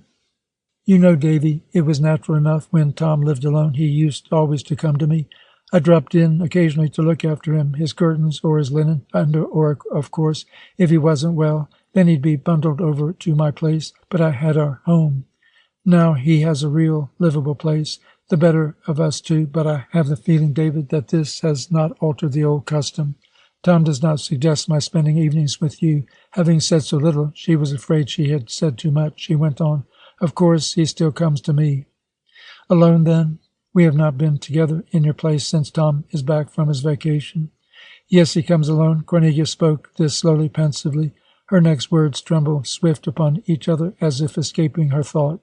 I have the idea that perhaps he likes to have his place apart. It was that way with his old room. When he wanted me, he came to me. He knew I was not that way, that I was always glad to see him, I guess. Don't you think he still needs his corner for being solitary? But Cornelia, why then share oh, that is different, Davy. Women are in the way. I don't feel that you are, Cornelia. He does. He is a strange dear, you know. He feels that women are in the way. He must. David's inexorable logic was a burden to Cornelia, who loved it, even as his candor hurt, though she was nursing it. Then you won't come next week? Not until Tom asks me. Only the first time I will feel like that. The first time it seems to me the invitation had better come from him. She wanted to talk on. She had so much to ask and to confess. She had not been invited to help fix their rooms. This was a most hurting difference. She had concealed it. She felt that her words with David had been stupid, better silence than her feeble approach to speaking. What she wanted David to see, she had most hidden. All her moods toward him were of that sort, always. If she wanted to give herself, there she was turning away. Of course, Tom was not helpless in such a matter as arranging his apartment. He had his own ideas. She had been sure at least that she would be consulted. One afternoon she came. How do you like things? They were complete. Splendidly, Tom, that was all. It was not the artist who was offended. The artist in Cornelia could always be disposed of. But the woman, the sister, she realized that David also had been but perfunctorily consulted. This was still Tom's place. Thinking of that, Cornelia forgot her own slight. She looked at the boy beside her, looked up at him. They sat on the ground. A pine tree rose straight above them. David studied the split roll in his hand, with its long red sausage sticking out at both ends. I never know where to begin, he chuckled. Why could she not at least ask questions? When did they talk of idle nights? What was Tom's attitude at home toward Tom's place? Did David feel this? First you must even up the roll and the sausage, bite off both ends like this. That's the rule. She was like a woman carrying a great load upon her back, afraid to ease it, shifted a bit from the sore spot, lest it crush her. She was silent. David ate methodically. He enjoyed eating. The bite of the mustard was good on his tender tongue. He felt Cornelia beside him, eating, not knowing she ate. The hot dog was gone. He felt in her silence a need of question which aroused his own. He wanted to know the truth of this strange problem between Tom and his sister. He wanted to know if Cornelia was really somewhat sentimental, somewhat the old woman. He wanted to be sure that she was, that Tom was right, loving her, prizing her, putting her in her place. He wanted to be sure that she was not. He did not want to lose a tithe of his respect for her, and for himself, sitting beside her, close and wanting no change. A pause, with the weight of their questions clear and compact, closing them in. He was beside her, coming close. She was open. Could they not be open in this silence, whatever came? A tree, warm air, no one. Could they not stay open, whatever was born? Cornelia stirred with anguish. She was afraid to look at David, for she was very open. He would pour in through her eyes if her eyes touched him. All he into her all. Why not? Her answer was a word of escape. That party, tell me about it. Escape from herself, since already she knew David was within her. She could not drive him away. She had no will to. She could escape from herself. I'm not made for parties, but, oh, Cornelia, there was a man, a wonderful man. He played piano for us, he said. Their spirits had met. Upon the tiny separateness of their questions of Tom, their spirits had met and tremorously touched. Now their spirits floated in opposite directions, timidly, still eye to eye, but with contrary wings propelling them away. They clasped hands. "Goodbye, goodbye, Davy." The true psychic reaction of their separateness together came to them both. David wondered if Tom was right. He had a good time with Cornelia, nothing fecund about it. Being with her led, if to anything, to gaps and to stops invisible, before which always they turned away. Perhaps she is sterile. Why doesn't she get married? Sudden, he had a grievance against Cornelia. Life to them must be two separate things. He was happy with her, but even that was a mere emptiness. He would, with youthful eagerness, have soul for a rich battle of pain. She was a woman, yet no woman to him. Cornelia walked away, knowing what David felt. All the way back to her room, she felt David moving toward Tom, David doubting, David beginning to patronize and to take her in circumference and reason. She thought his thoughts. She followed his eyes as they turned away from hers, as they turned away from her. Her own were filled only with what filled his. Seeing with his eyes, she saw her enemy. She saw her brother. End of chapter 8. David did not understand or question the spirit in which the following night he went with Tom to dine at the apartment of Constance Bardale. She had watched him with large eyes at the table, where he sat mostly silent and very busy with the food that he found delicious. She had maneuvered him later aside from the chattering group. They talked quietly together. David had no sense of her as yet, beyond the silk whole sheath of an earth-colored dress fending a woman's body.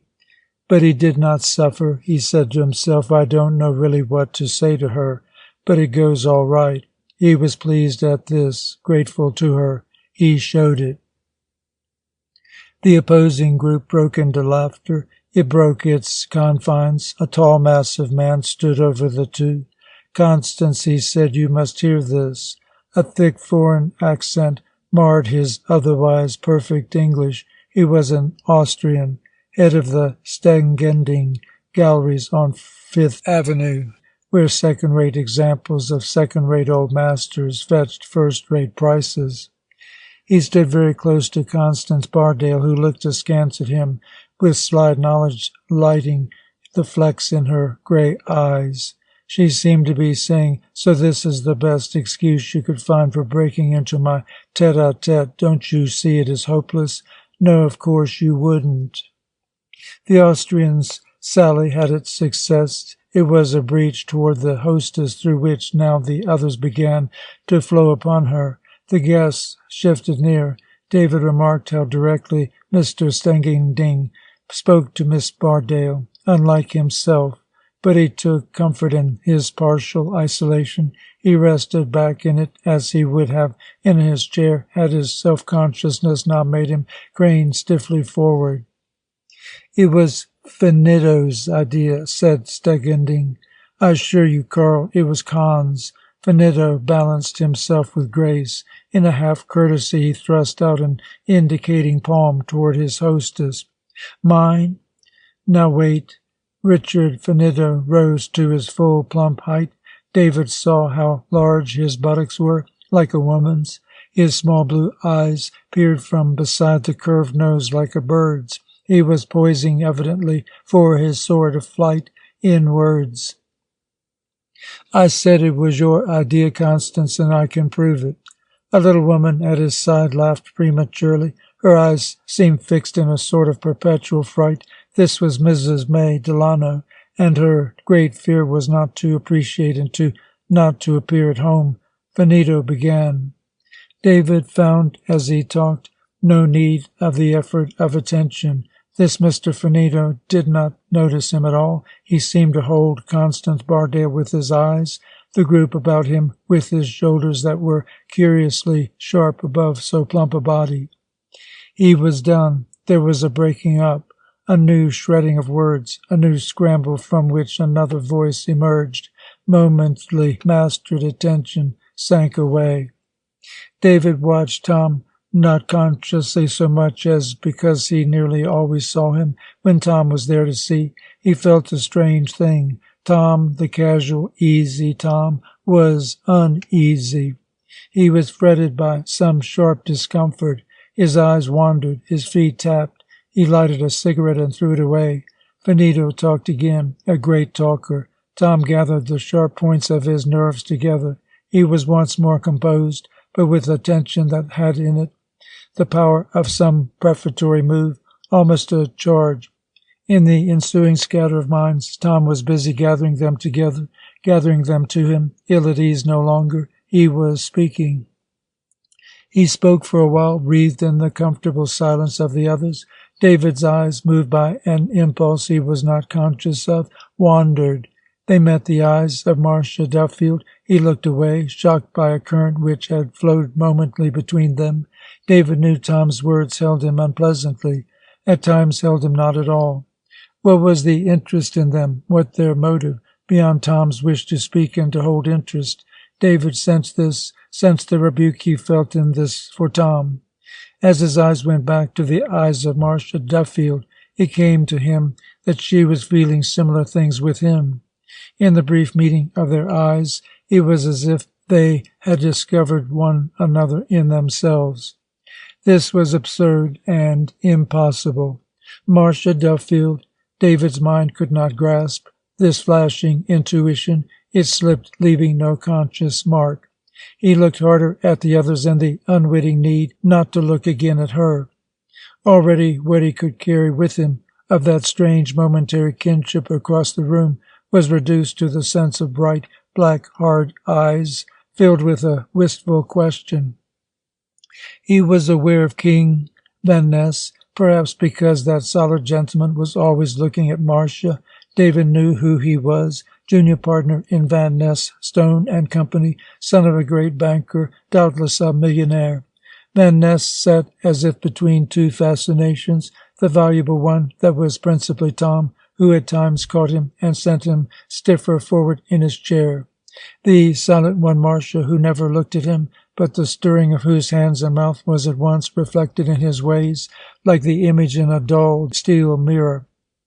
Van Ness was heavy and tall, not stout. His big bones and the heft of his arms and legs gave the impression of extraordinary weight. Their heaviness proceeded rather from his mood than their own heaviness. Van Ness was heavy, not because he was great in bulk, but because he was small in spirit.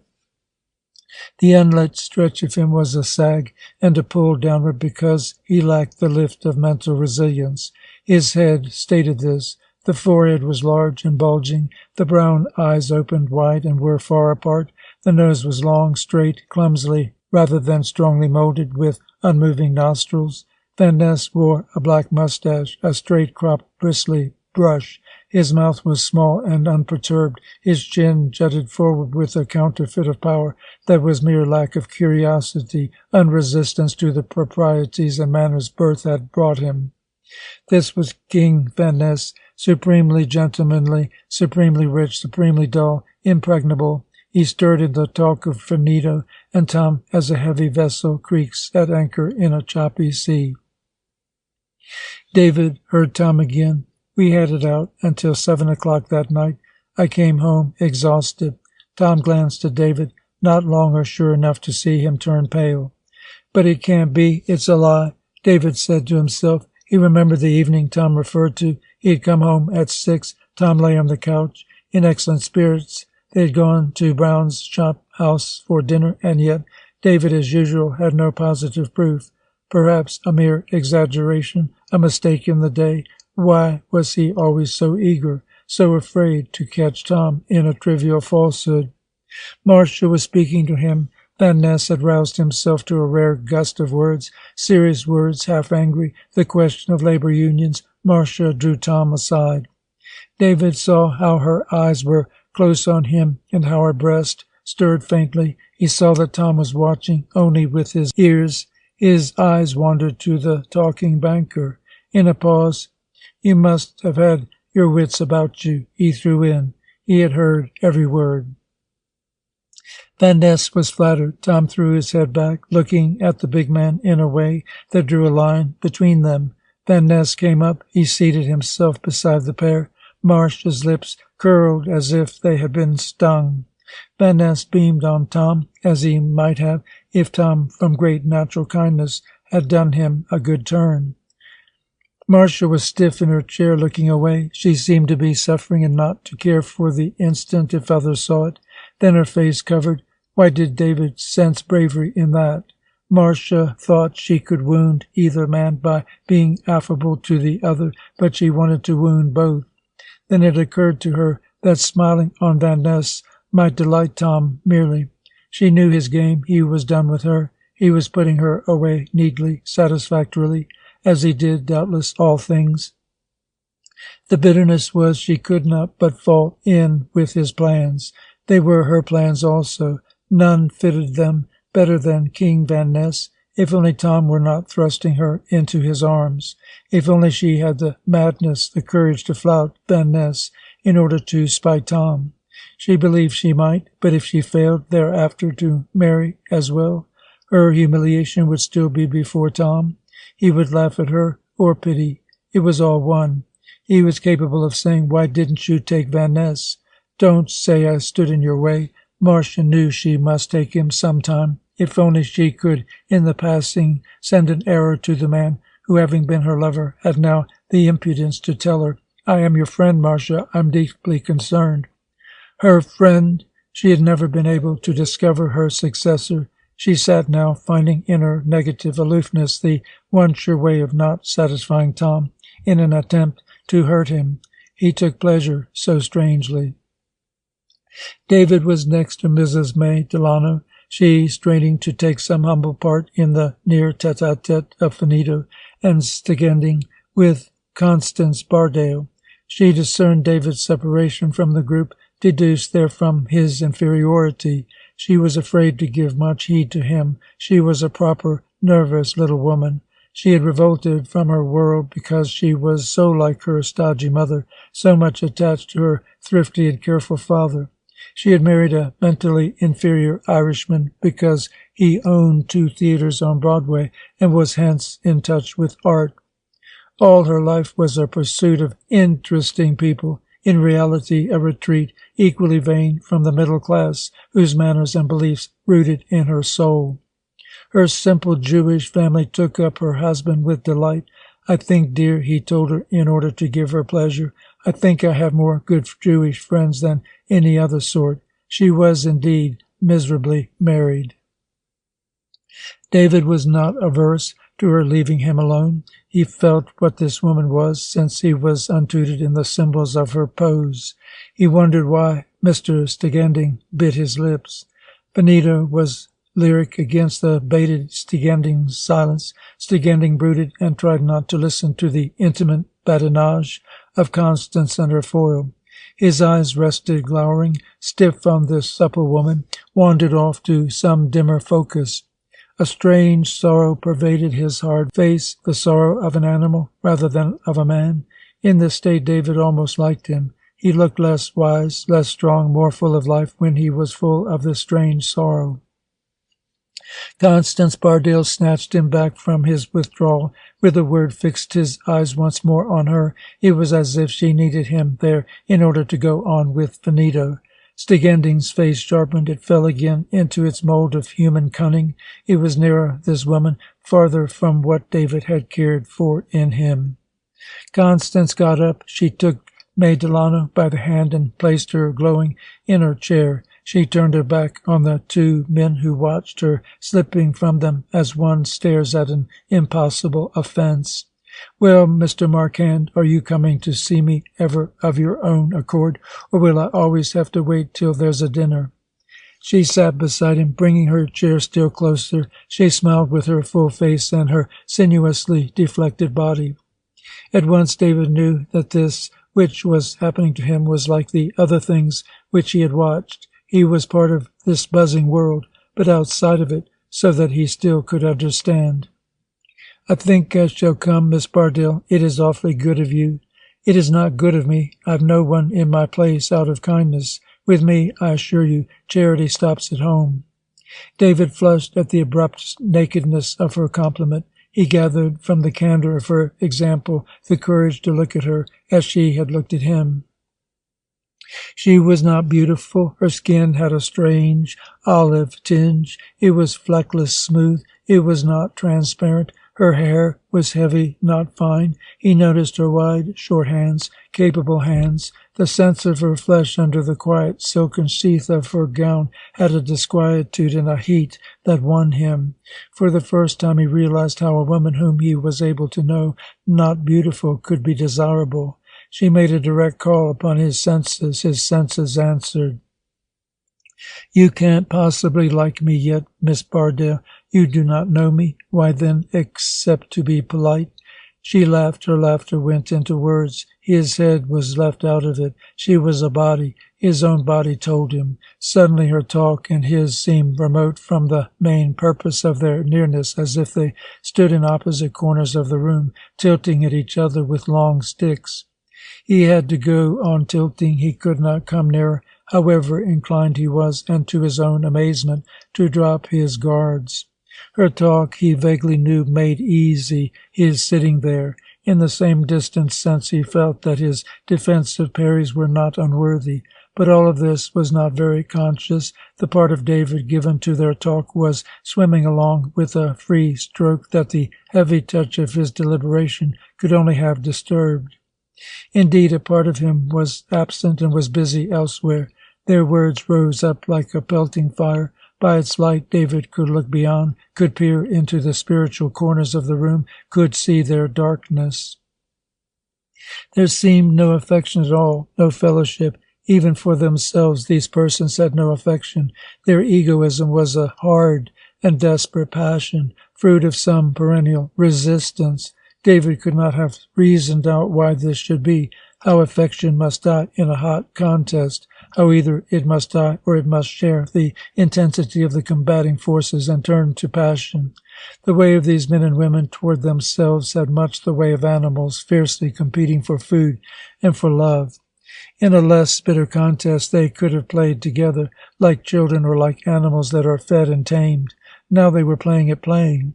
David felt in this their wide distinction from animals, a whole array of impulses and thoughts, muddied and distressed what might have been the clear flow of natural conflict.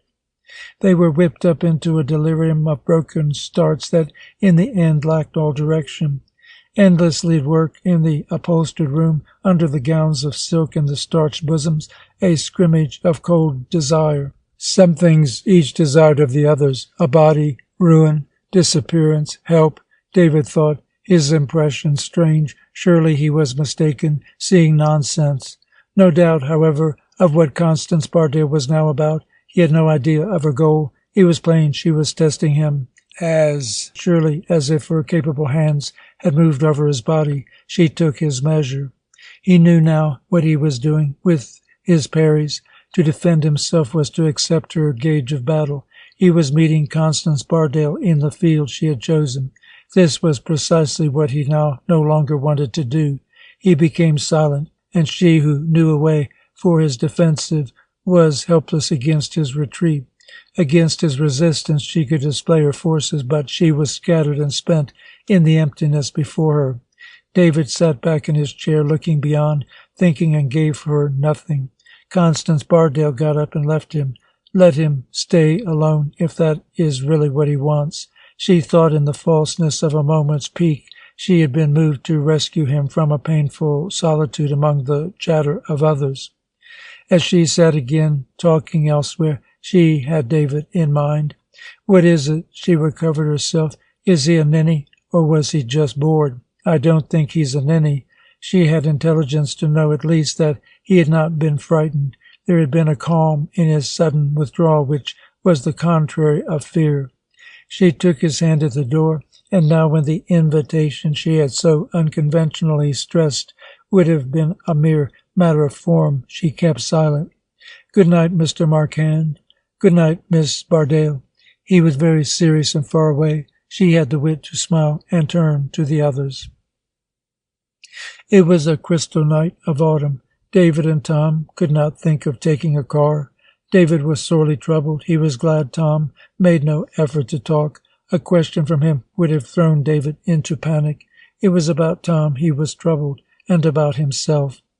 I'm afraid to meet a woman flirting with me. I'm a coward, he muttered to himself. Constance Bardell had understood him better. She had glimpsed under his sudden tenacity of refusal to meet her, to meet even her eyes or her laughter, some deeper preoccupation which her profane self must not be allowed to enter.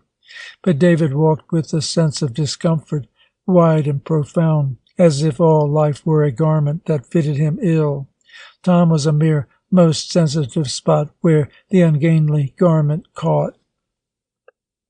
He had the sad conviction of Tom's dishonesty from the fact that he went so well in that dishonest group, of Tom's equal striving to overcome, to grasp, to possess. He could have no doubt. It was all very ugly to David. That did not matter. It mattered painfully that Tom should be ugly. Tom was his friend whom he loved, whose life he was entering more and more, who was at fault that these constant doubts flared up against the passage. Now he wanted to talk to Tom. Tom always took these doubts and talked them away. He wanted Tom to dispose of the night's new accumulation.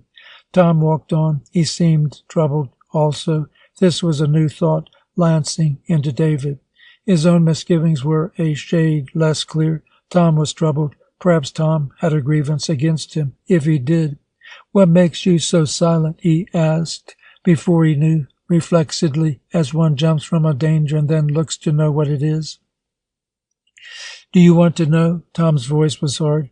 "I'm going to tell you, David. Sometimes you make it anything but easy for me. These were my friends. For my sake, you might have tried to be a little pleasant." "Wasn't I pleasant, Tom?" "Did you stir yourself to be?" "Oh, of course, I know what's in your mind." This is easy for Tom. He takes to all that frivol naturally. "Well, I assure you, my dear friend, you are mistaken. I do nothing of the sort, but I have a sense of the world and of the need of living in it.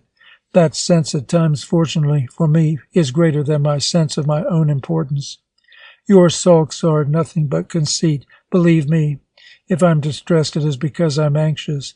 I want you to grow up. I take you to places where you meet mature and interesting people, people with minds. You might do me the honor of trusting my intentions, enough not to sit there as if I had taken you to a dime museum." "Tom, I am sorry. I did the best I knew how. Something made me melancholy. Yes."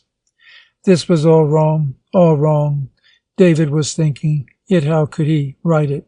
Tom had no real grievance against him. It was he who had the grievance. Why did things always take this perverse turn? Why was he always in the wrong? This time he was not. Tom spoke on. He too hated the superficial form that social intercourse seemed fatefully to take.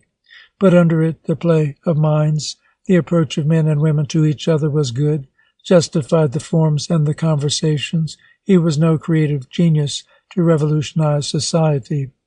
When David had succeeded in finding a more satisfactory way for friends to share their thoughts, he would be happy. Until then. But Tom, why did you have to make up stories that aren't so? It was difficult for David to ask this. All his being and courage were summoned to the effort. Why should he need his courage? Tom walked quietly on. David felt his vibrance. Either he was in wrath or in pain. "So that is it." Again he was silent. At last, "David, my friend," in a low to still tone, utterly changed from before, "David, you make me worry for you. This is not a mere lack of a sense of humor. This is something deeper." He went on quietly. His words cut into David like curved knives. Silently David resisted, but the points of attack were too many. Attack whirled about him. David was always looking for faults in him, doubting his honor and his word. Why? Had he so little faith in his friend? Let David tell him. Had he given him cause to believe the first ill thing about him, vagrant in his mind? David shifted to answer. Tom was attacking elsewhere. David had no sense of proportion. He seemed to take from his remarks nothing but sources for quarrel, or was it unwilling rather than unable?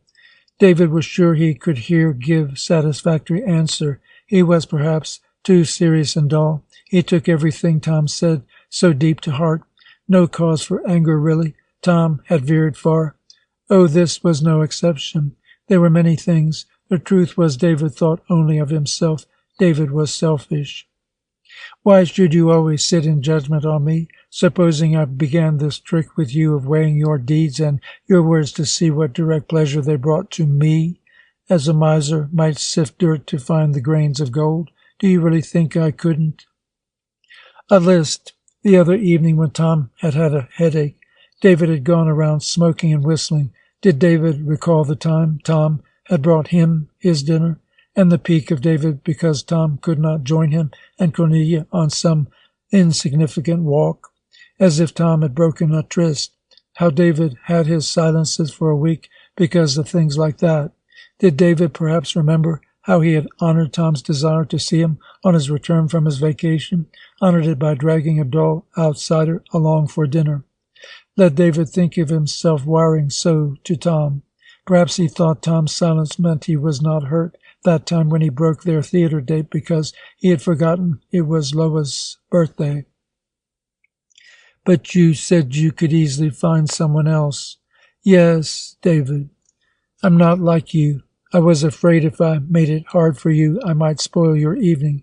I put you at ease. The truth is, the tickets went to waste. Yes, both of them. I'd set my mind on that evening belonging to us. Do you think I cared most about seeing Annie Russell? I did not choose to go with someone else on the occasion when I had chosen to go with you. That night, if you want to know, I sat in the library of the Bar Association and read law. It was not my sense of justice to spoil your evening which you had chosen to spend with your cousin Lois, because you had chosen to spoil mine. You know that isn't fair. You know I went to the dean's because I had to, out of a sense of duty. You have a sense of duty toward your frivolous cousins, none toward your friend. I admire your distinctions. But, Tom, they would all have been insulted. Whether I was insulted had no importance. So it went. David was inexorably and forever in the wrong. Your cousins, your uncle, your aunt, I'm to judge you care more for them than for me. They mean more to you, doubtless their ideas also. He flayed David's smugness, his cowardice, his failure to grow up. David's sentiment was perfunctory. His sensibilities were dull. He had no recognition of what was going on in the minds and hearts of those who should have been dear to him. Loving meant taking. Tom flung him dolorously down to a level with that cousin whose company he had preferred and loyalty to whom, as against Tom, he had elected. David followed by the side of his tormentor, as by the side of fate. Near where they lived was a little square. It lay blue beneath the green haze of the lamplights. It was timid there under the sweep of the city. The buildings and the high flare of movement over the night made it deep like a well. Tom and David paced round it. Their steps were harsh to David, as if in dissonance to the square's sweet reticence. They knew they must have this out ere they passed through the door.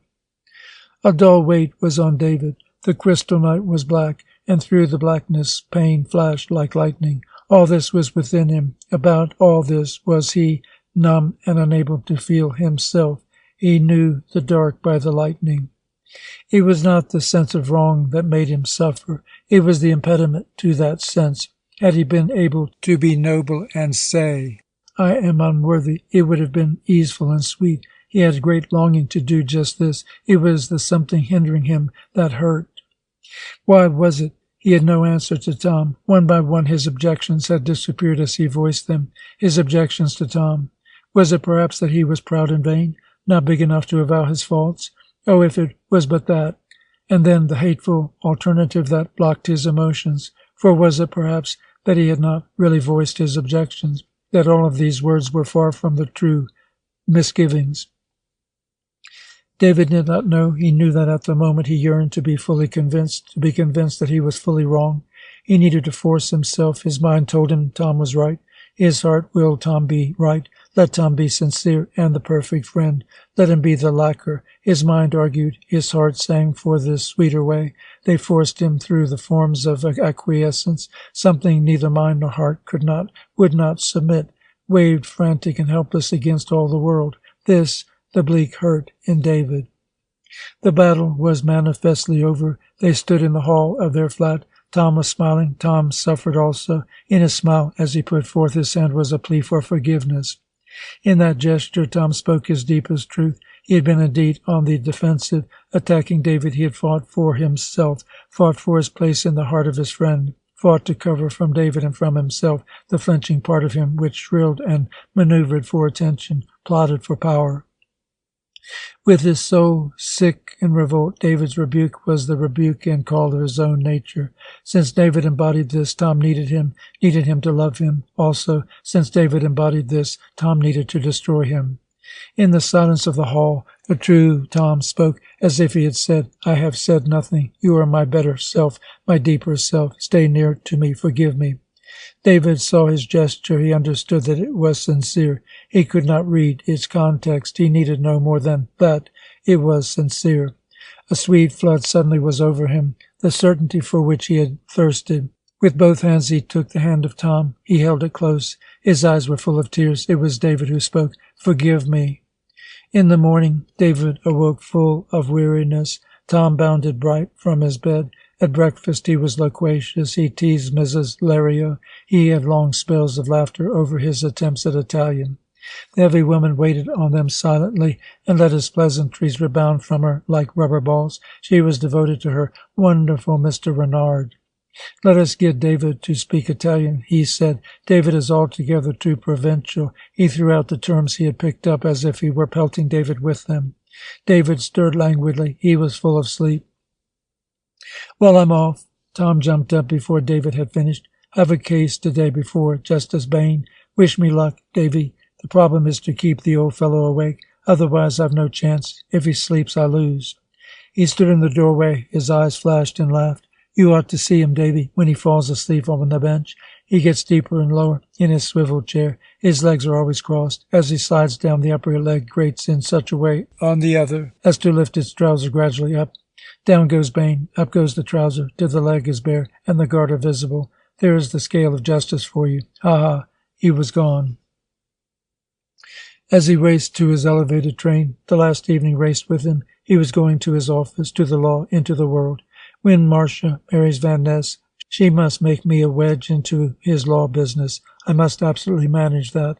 Lomney and Renard of counsel for Van Ness, Stone and Company. Gad, what a coup. He had no thought of David. He had no thought of himself, save as the instrument of his own progress. End of chapter 9.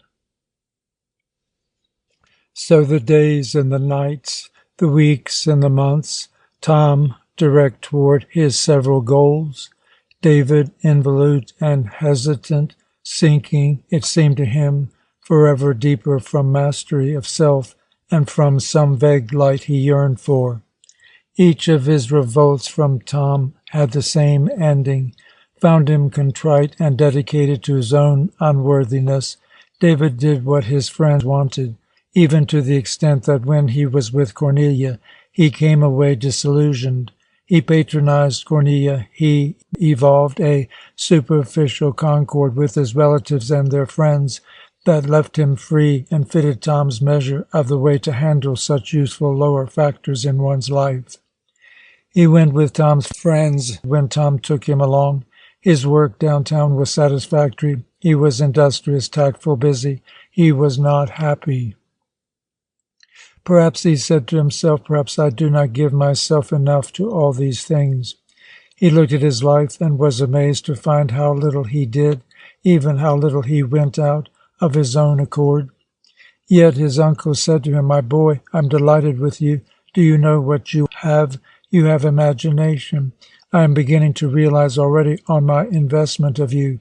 Come up, can you, this evening? Aunt Loretta has asked the whole lot of Tibbets. He saw Cornelia with fair frequence. She never asked him to come, and yet how happy she was when he was there.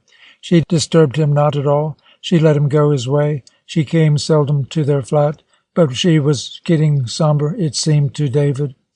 Older as well. The glow of her great eyes had been a virtue in her homeliness. If they faded, she would be ugly. Sometimes David thought that they were fading. Don't forget, Tom said, Cornelia is past 30.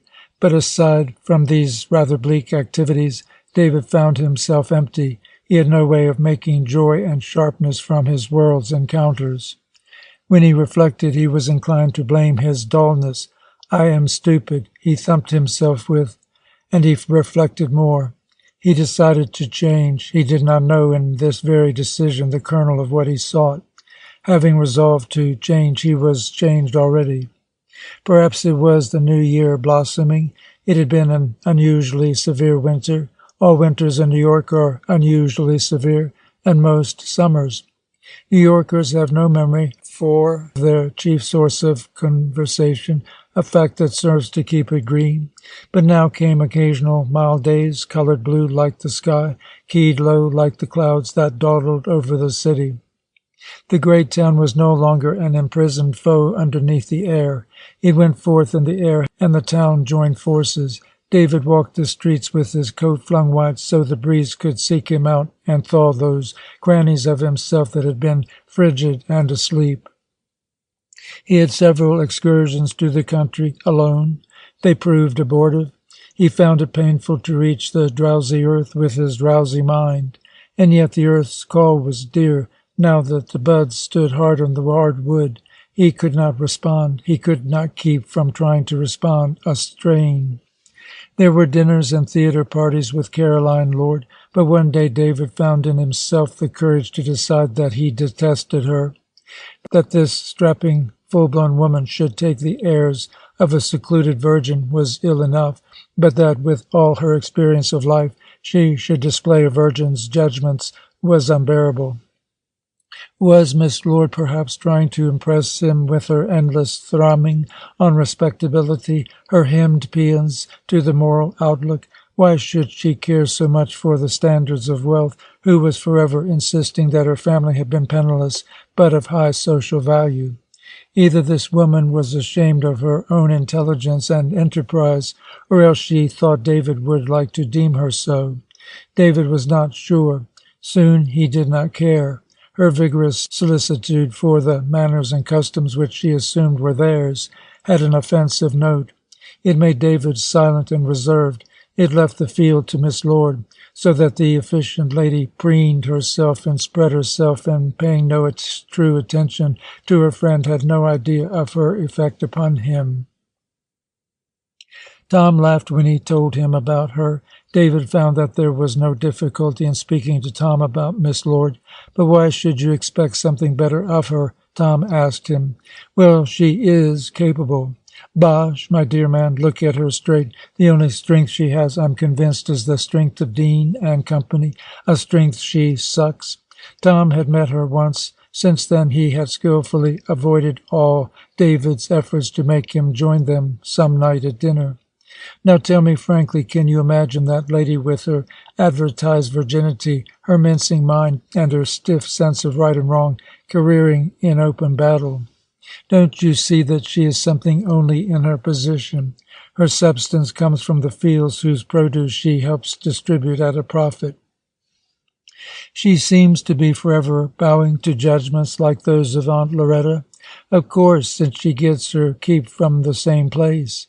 David had many evenings alone. He found he liked them. He had never been included in more than a tithe of the whirling activities of Tom, who now had added politics to his program. Tom was a member of Tammany Hall. "The young men are profiting by the folly of the reformers," was the way Tom put it. "They have learnt, Davy dear, as I hope you shall learn also, generally speaking, that you can't win a fight without joining with your enemy. We have done with kid-glove pats at corruption. We are going to clean up the undesirable elements of the Democratic Party by first entering their stronghold. That is why we are going into Tammany."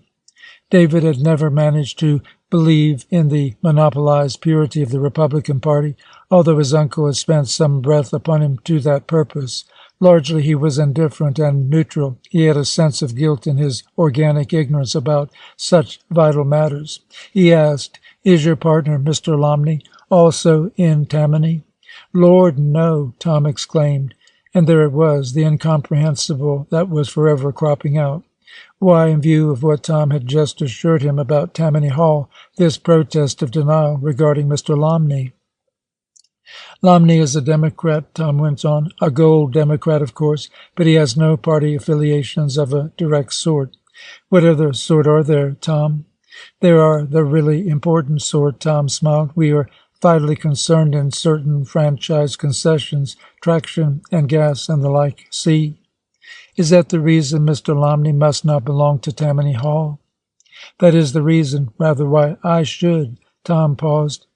We are in where we should be, and out where we should be. Understand? Emphatically, David did not. All he could make of this party business was that it was a kind of game. The nation's money boxes had highly veneered and colored surfaces.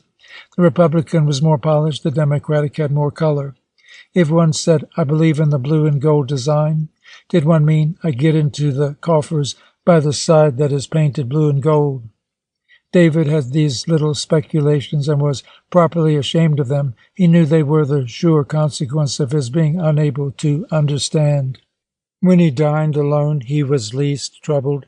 There was a Hungarian restaurant he particularly liked because of the delicious thick soups and the beer and the caressing music. He went there often and ate perhaps more than he should, and sat about drinking his beer very soberly and slowly, puffing at the superb English pipe Cornelia had given him for his birthday. It had an amber stem, and the one flaw in the delight of smoking was that he needed to be careful not to bite it through. On this evening, as usual, he was not alone at his table. At this sort of place, where a sumptuous meal cost 40 cents, one could expect no more than one's own seat at the board. Mostly men came and bowed stiffly for permission to sit down, and were no sooner seated than they forgot him altogether in their torrents of strange words. Now came a man with his lady. David listened to them through the meal with an interest that might conceivably have flagged had he been able to understand the Magyar tongue. But the complete veil over their words made watching their faces and their gestures, noting the gait of their voices, a sort of game. It sharpened their personalities as these revealed them, and as the community of language must have dulled them. David took delight trying to break up the endless turgid flow into words and sentences. Mostly he had delight in watching the woman. She was a bursting, healthy creature, not yet 30, but ripe and matronly and at her ease. She wore a pink gauze waist over a covering of creamy silk that lashed about the rongers of her breast as if its task were desperate against the fullness of all that flesh. She was not fat oppressively. Her form was impetuous against the insipid continence of silk and satin. Her cheeks and her lips were almost equally red. They were in perpetual motion with food or with laughter, at times with both. Her hands were short and slight. A wedding ring and 2 obtrusive diamonds overloaded the fingers. She seemed not to mind the floating gaze of David. She talked with greater lubrication when his warm eyes were on her. David, listening a little, as at times to music, had the sense of clover fields astir with bees, cows brooding in heat, and the smell of milk like mist upon the air. His pleasure of this buxom woman, whose fine hands showed her sensitive as well, was like his pleasure of warm spring days in his boyhood, when indeed the women had been drawn and dry enough, but the fields very like this amiable matron, murmuring strange words across his table. Most of the men and women he had known bore no kinship even to the soil they labored. This woman seemed a part of earth. It was a new sense for David. He leaned back, sweetly astir with his mood. It was over his loneliness, like a miracle, like a sudden bloom of sun and meadow in the dank streets of the city. It glowed just so bright and wondrous. It was just so unreal. He and the strange woman of whom he had no desire became one. There was a flower in this subtle penetration of her health and of his mood. About them the heavy clouds of smoke and the thick waves of words, all the heaving clamor of the room, was like the shadow beyond the burn of a candle. And beyond still farther the sudden laceration of the cars, the pound of the elevated trains, the wreathing weight of the bleak city. In the heart of it, all the single being of David. He took in fragrance of this outlandish woman as a bee sucks honey. He was alone with fertile fields. He got up. He went to the telephone in the side office of the cafe. He called Constance Bardale. "This is David Marcan. I want to come to see you tonight." She seemed to hesitate, then, "Yes, you may come." He had not seen her at all in 2 months. He had never called on her alone. He had met her a few times, but always she had that forbidding smile, and the sinuous smile he had known first was hidden away. It was as if she pitied him for a certain deep defect. She never sought him out. When they spoke, she had nothing to say. She had not again asked him to call. Now, all at once, though 5 minutes before he had not dreamed of it, he was to be with her alone. There was a sharp tremor through him, as if he longed to leap, but the time was not yet, so that he was impeded, a tremor like that of a racehorse at the post. He found her standing in a little study he had not seen before. The maid shut the door behind him. A clouded room in which 2 lamps pendant with grey silk shades cast a languid light. Herself within it. They were somehow close, wherever they stood in the thick room. She wore a straight and filmy house gown of lavender, caught loosely back over her narrow hips by a golden girdle. The braided cord fell loose and heavy in front. The room was a place where glowed her ground body. David was conscious how he was placeless within it. She took away her hand at once, sat down. She left him to find a seat. She had said nothing. He could see her teeth and how she was faintly smiling, and that her teeth were cutting white against the cloud of her skin. Her shoulders were sharp and dear in the faint stuff of her gown. He could have said to himself, "She has on that gown. It is not she." Her shoulders were articulate, with little movements saying as much. Her arms came full from the folds of her drooping half-sleeves. Her arms denied in their luxuriance the terse cut of her shoulders. She left words to David. She did not help him find them. David took long selecting a place to sit. He took a chair and moved it again. He had to be in the right place for sitting, for talking also. She watched him with an uncertain pleasure, whose suggestion helped him since there was no hint he should hurry. "It was very impetuous of me, I guess, to want to see you all of a sudden. You see how much I mind. Then before tonight you did not want to see me?" "Did I say that?" "I think so." "I did not somehow think of coming." "Is that the same thing?" David paused. "I think not. I think if I had never wanted to come before, I could not so suddenly have wanted to now." The wish burst out to the surface. She seemed to be calmly annotating him. "That must be it." David spoke pensively. "Then you must answer me 2 questions. Why didn't you want to know before tonight that you wanted to come? And what brought you to knowing at this particular time?" She was leaning back in her chair and smiling. It seemed to David she was leaning forward and with serious face. As if this had been the truth, he reacted. He found himself withdrawing, slightly chilled at himself as if he had done an extravagant thing. Is there no such thing as mere whim or mood? Constance Bardale understood his reversal in a flash.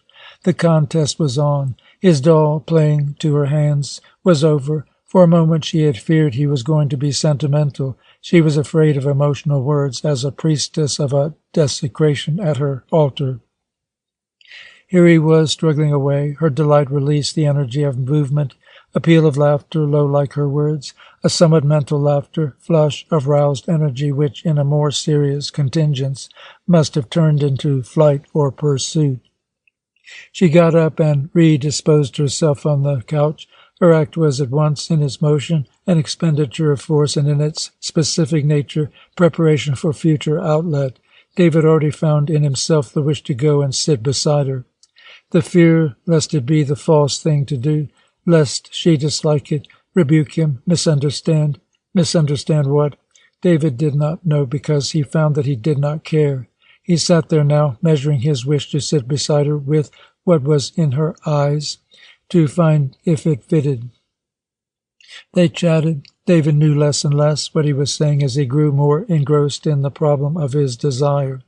Did he dare go and sit beside her? He found no answer in her. Her look, like what she said, was oblique and opaque. She seemed impenetrable to his seeking mind, but in inverse ratio she seemed vulnerable to his fleeing senses. His mental will to measure the effect of his coming to her faded from inanition. His desire to come was less dependent on intellectual assurance. He was unconscious of all this until, quiet and quick, he was up from his chair in a silence and beside her. Nothing had happened. He was dumb, and he was empty, as if this coming close had been a mere beginning, after all, of what he was about. As if he were still upon his journey. Nothing had happened. David leaned over to her face that was at profile from him. At once she turned to him. She gave him her lips. Nothing happened. He kissed her. He sat beside her silent, the sense persisting of a way half gone, of a will half done. He felt the sharp power of her body under a frail gown. Nothing had happened at all, so he took her in his arms. She was looking with half-shut eyes into herself. Her lips were half-shut, all of her. He kissed her again, experimentally. He was trying to find a certain thing. His hands held the warm stillness of her body. Against his hard breathing he had hidden softness. He kissed her, then he put her away. His heart raced, his blood panted after a sudden hunger, and she sat there smiling. Nothing had happened. He looked to where she was through a swirl of sense. What should he do? What should he say? How was it possible that she should love him so quick, that he had not known before this marvel of loving her?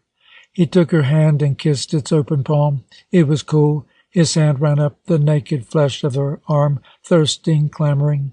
Then he dropped it and stood up. He turned his back on her. He paced the little room once, twice, over and over. He stopped. He looked at her now as if he had never looked at her before. He was a little way from her, an abyss, an eternity of way, which magic alone could empower him to pass. Was he not friends with magic? Something spoke to him. You've only to step forward and take her. He could not believe it. He had never touched her. Magic, magic. She was a little huddled on the couch, a faint flush on her cheek and her brow, her hands half-clasped on her lap, her sharp shoulders rounded forward. She was magical and helpless. David was strong against her. A pity came to him that she was so sweet and so resistless beneath his towering brutality. It was the pity that was sweet and was resistless. Feeling aggrieved for her that she sat there prostrate, he felt that he forgave her, that he loved her, and how by this love she must at once be saved. It was needful to go forth and hold her for her own sake, lest she believe he had sullied her, lest she fear he did not know what this was between them. To herself as to him, it was needful that what had come to pass be good. He no longer saw her. He was full of the wonder of her sweetness and of his pity. He was full of the wonder of that she was a woman and given up to him. He drew all of her against him. He knew he was walking homeward. The familiar streets whipped past. The world swung like a sea over the horizon and swept backward above his head. He walked because it had been impossible to sit cramped and still in a car. He had to race with his emotions, else something had broken in him. Calmer, he said to himself, "Why go home? You're not sleepy." He did not know where to go. A garish coldness, the rancid cutting of alcohol across the sidewalk, a saloon. It appealed to him as a challenge to an ebullient giant. He entered. He needed to whet the brilliant splendor of his mood against what was most sordid and drear in all the world. He went up to the bar and ordered a drink, and let it stand, unable to bring its desecration to his consecrated lips. He was throbbing gently as if he had run and won a race. These were remnants of energy to be disposed of. The place reeled a bit and then closed in on him. Several fellows sagged at his side by the bar. One was talking. "I guv him hell. You'rt to a seen me guv him hell." The barkeeper went over the bar with a wet rag, and it gleamed. He looked in the mirror at his thick face above the serried bottles with undisguised affection. He took a comb from his white vest and parted his hair afresh in its oily middle. He loved that face. He leaned back and was lost in love and contemplation. Through a side door, two women, loose, over a naked table. Their faces were paste. Their eyes were red, rimmed above two little glasses of whiskey. "I love her. I love her. I must love her. Why does she love me? Why do I never understand?" The wonder of the world was as remote from his mind as his thoughts from this naked room with its hard wood and faces, its brittle bottles. One of the women tried to catch his eye. She was half nodding with drink and disgust. A rotten night. David saw her examining herself in the mirror. Her face was suddenly sweet. She opened her coat. She folded in and downward the starched corners of her waist so that her neck showed, and the gap of her bosom. She looked up and smiled at David. She called for more drink and beat her hand in supplement to her call against the table. David left. Her flesh had sounded dead against the shrill varnished wood. Tom was propped up with a book in his black dressing-gown. "Hello, Davy." He looked up but did not move. "Have you read Gulliver's Travels since you were a kid? Take my advice and do. How that man Swift must have loved life to have hated men so." David thought this was nonsense. What is there to hate in a thing we love? Tom laughed. "You talk like a god, David. Are you a god? Hate does not enter into love, only where there is paradisal satisfaction. To what mortal is that granted?" He watched David stand pensively glowing with a searching smile. "Also, hate may not enter where there is complete delusion." David started. To have perfection in one's love, one must be a god. To have complete delusion, one must be an ass. "Are you a god, Davy?" "Good night," said David. The following evening he was not to be with her. She had so many engagements, but she was going to break one so he could come only 3 evenings later. Through 3 days David went, repeating to himself that he loved Constance Bardale. Needful it was to his peace that he be persuaded of this. Good it would be for the new hunger of his life to spread forth, make fresh dwellings for his spirit, if this was true. Yet all that had occurred was sudden and strange. All this woman was remote. This was why he had so fast retreated from Tom on that first night. Tom was very real. In his light, the new fire in himself did not appear. He was sure that he loved. A transfiguration had been made in him. The future of Constance Bardale must in some inscrutable way be one with his. Yet he could not talk of this joyous revelation to his best friend. Indeed, with his best friend all of it was dim. He did not solve the strangeness of this. He said to himself, "It is all too mysterious yet to be spoken of. Tom would not believe me. He would ask me what had happened to make me know." Had David these 3 days seen Cornelia, he could have spoken. He did not know this, since he had no plan to see Cornelia. He remained with his secret, wondering, trying to wonder about it. His thoughts reeled in a dance with his upstarting senses. He could not even clearly wonder about it all. The conviction was there, however. He was bound by a sacred tie to Constance Bardale. He made great what was between this woman and himself because he needed it great. Also he made it great because he needed thereby to justify it to himself. Was it not plain how great all this must be to Constance Bardale? He knew so little of her ways that he had no sense even of ignorance about her. She was a lady. She was one fortunate in every circumstance, handsome, intelligent, rich, not one to alloy or to misprize her value. His lovely lady had given herself to him. A madness must have moved her, that madness love, or perhaps something still more sacred, belief in his love, the desire in her heart that it should be requited. She had miraculously cared for him, but even this explained little, explained not at all her sudden discard of those womanly reserves that must be her nature, the swiftness of her bestowal. This could be explained alone by his own love's plea upon her. She had felt and answered his love before he was aware of it. She had done as women always, by some mystery, given blindly where she was needed, not asked, not judged, responded in faith and a sweet helplessness to the cry of man. And all his life, whatever she wanted of his life, he owed to repay her. Feeling his mighty debt to Constance Bardale, David thought of his mother, and of his mother with his father that last dim year he had lived, and of his questionings on birth and death and love, what he had seen and been taught then. The facts of his life had not disturbed, since they were simply heaped upon it. His mother had great pleasure of her son. When he was near to her, her face brightened. When he came running and asked, "Take me with you, Mummy, to the village," she would drop her basket and fold him in her arms and say, "Put on your leggings, boy, and you may come." It made her happy. Unendingly to give to him was, in her heart, unendingly to receive. So David learned of women that they are mothers and that they hunger after their children and have great joy of them. His mother loved his father, but she had no joy of him at all. She took care of him, gave to him also without stint, but she seemed to receive nothing of her bestowal. She never kissed him as she did David when he came into the room, though she was swift to respond to his desires. It was with heavy face and heavy feet. There was more. His father made hidden demands on other women, took something from them, took what the child had once heard called liberties with them. For this his mother suffered and pitied the women. It was the poor girl. How could you, Adolphe? What is going to become of Emma? So David learned of women that they are the hunted of men and have no joy of them but only sorrow and humiliation. And David learned of men that they can, in some miraculous way, make women sacrifice themselves and love them, although this love is a burden and a blight. There had been Anne. She did not disturb what he had learned of women. The self-bestowal of woman was a great part of the goodness of God. Woman had no need save for children, no joy save in the bitterness of serving. Anne was there like a sweet, delirious dream in the fevered night.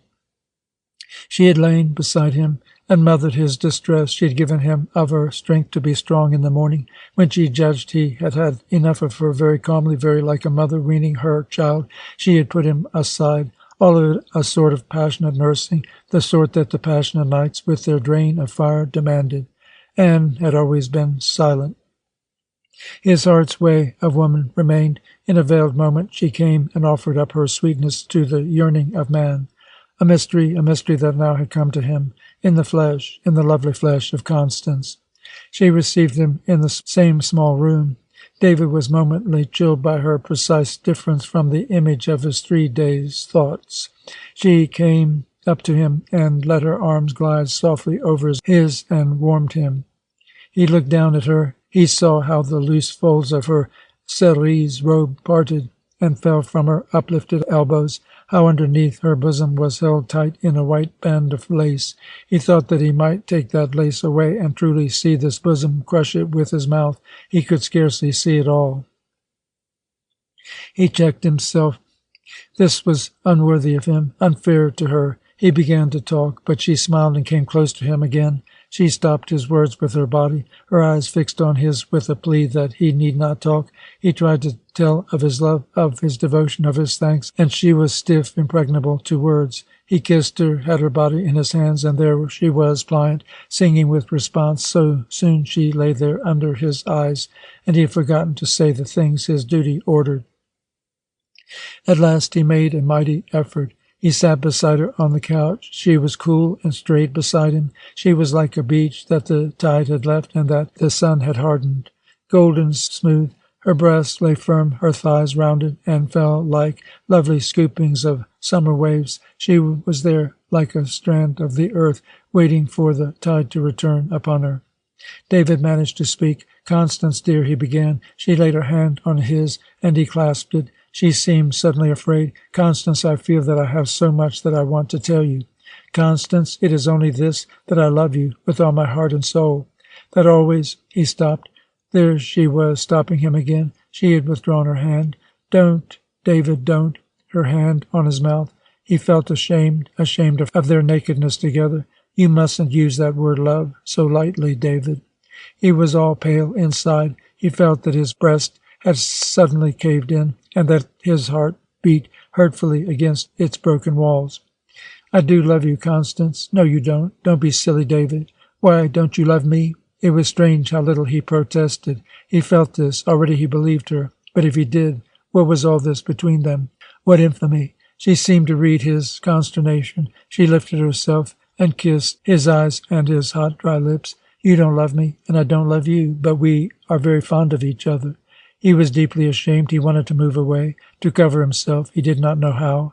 He did not dare in any way to move. He sat there fixed in contemplation of the havoc these few words have made of all the structure of his thoughts, regarding the wreckage with dim eyes, but amazed most that the wreckage did not move him more, leave him more empty, that life and this should still be possible.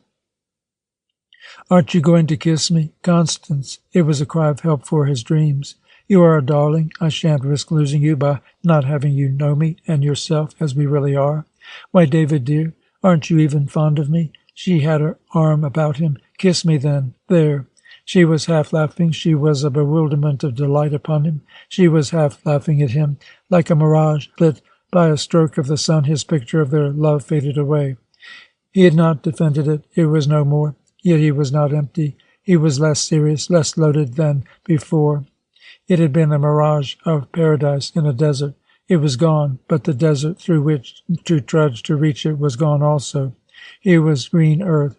He held her differently already. She seemed no less happy. He was more aware of herself, more intent on giving her pleasure. He thought less of his own heart and its desires. He found his own joy now in bringing joy to her. It was all marvelous, strange. He knew vaguely in the back of his head. He had abdicated loving her. She had declared that she did not love him. Yet he was content. He was happy. He had been wrapped in the solemnity of his emotions like a priest at prayer. Now he was all out of himself like a boy, lost in his play. And yet he seemed stronger, more contained, fuller of life. He knew sometime he should have to think all this out. She took his hand and led him to a glass in which he saw their faces together. Hers was laughing quietly. His was neither serious nor mirthful, full of a sweet surprise. "Look at yourself," she said. He remembered once when he had been a boy at school, and he had wrestled long and hopelessly over a problem in mathematics. His teacher, of whom he was very fond, came and leaned over him so that her waist touched his shoulder. She made a quick calculation on his paper. The problem was solved. There now, wasn't that easy? All that fret and trouble. He had felt a relieved gaiety go through him. Half the help, half the nearness of the teacher. He was reminded now. "Look at yourself," she said. He looked. He saw his face like that of a rather unknowing boy upon whom a good-hearted friend had played a delicious joke. He was aware of the face of Constance. It was just beneath and beside his own, and it was laughing under the passion of her hair.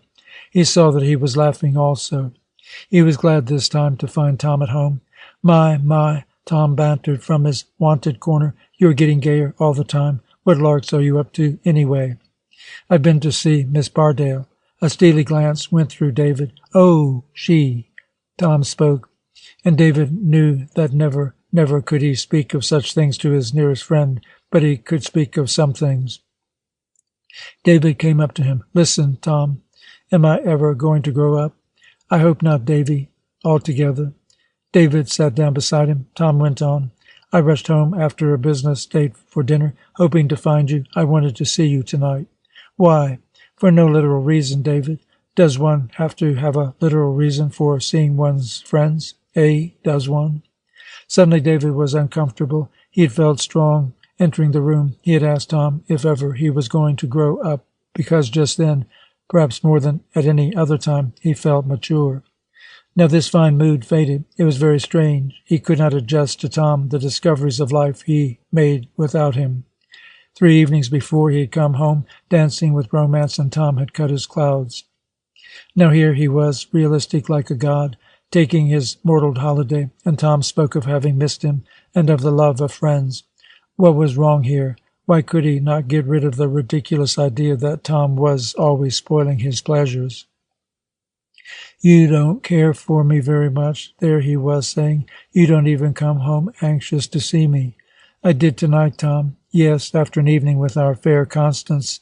I'm restful, David blushed. How unpleasant Tom could be, but he was sorry he had blushed, for Tom looked sharp at him. His face seemed to be coming forward as he looked. Then he dropped back into his chair and took up his book.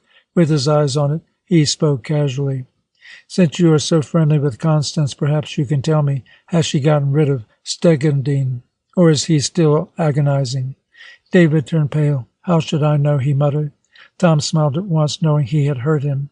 "It is always a mere matter of time till they want to marry her." Then he chuckled. "It is, as the doctors say, a mere matter of hours." David felt the need of striking, as if it had been striking back, although he had no accurate sense that Tom had attacked him. "You are funny, Tom. You say I never come back anxious to see you, and you seem to find fault that I've been out amusing myself for a change, as if you weren't out 10 times more than I." I go out for business. If I had my way, I'd stay home every blessed night and tell the hostesses to go to blazes.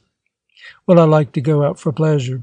By all means, Davy, but don't have too much. You may get tired of it. Then what will you do? He laughed. Perhaps then you'd have more time for your middle-aged friend. His mood was changed. The will to hurt was gone. It was as if in its fulfillment he had been assuaged. Tom looked at David now with a warm candor, and David, looking at Tom, realized that this was a great joy. This talking with his friend, it was clear and deep and right. And what had come before was already dim, had already lost its taste. Even as he looked back for it, that seemed less real than this. Something of the essence of these thoughts Tom found and was glad. Come, old man, he said, light your pipe. Let's have a chat. End of Chapter 10, Part 1. In a way so gradual and smooth he had no heed. Life was going well with David.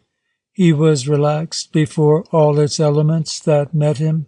His mind, instead of sallying out to measure and contest each meeting with reality and to reduce it in vassalage of his own subjective world, reseated now within itself and what it found disguised, remolded into consonance with the world meeting him.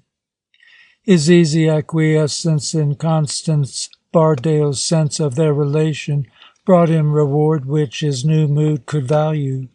The delusion of love was rent away, remained the reality of passion, to be accepted or denied.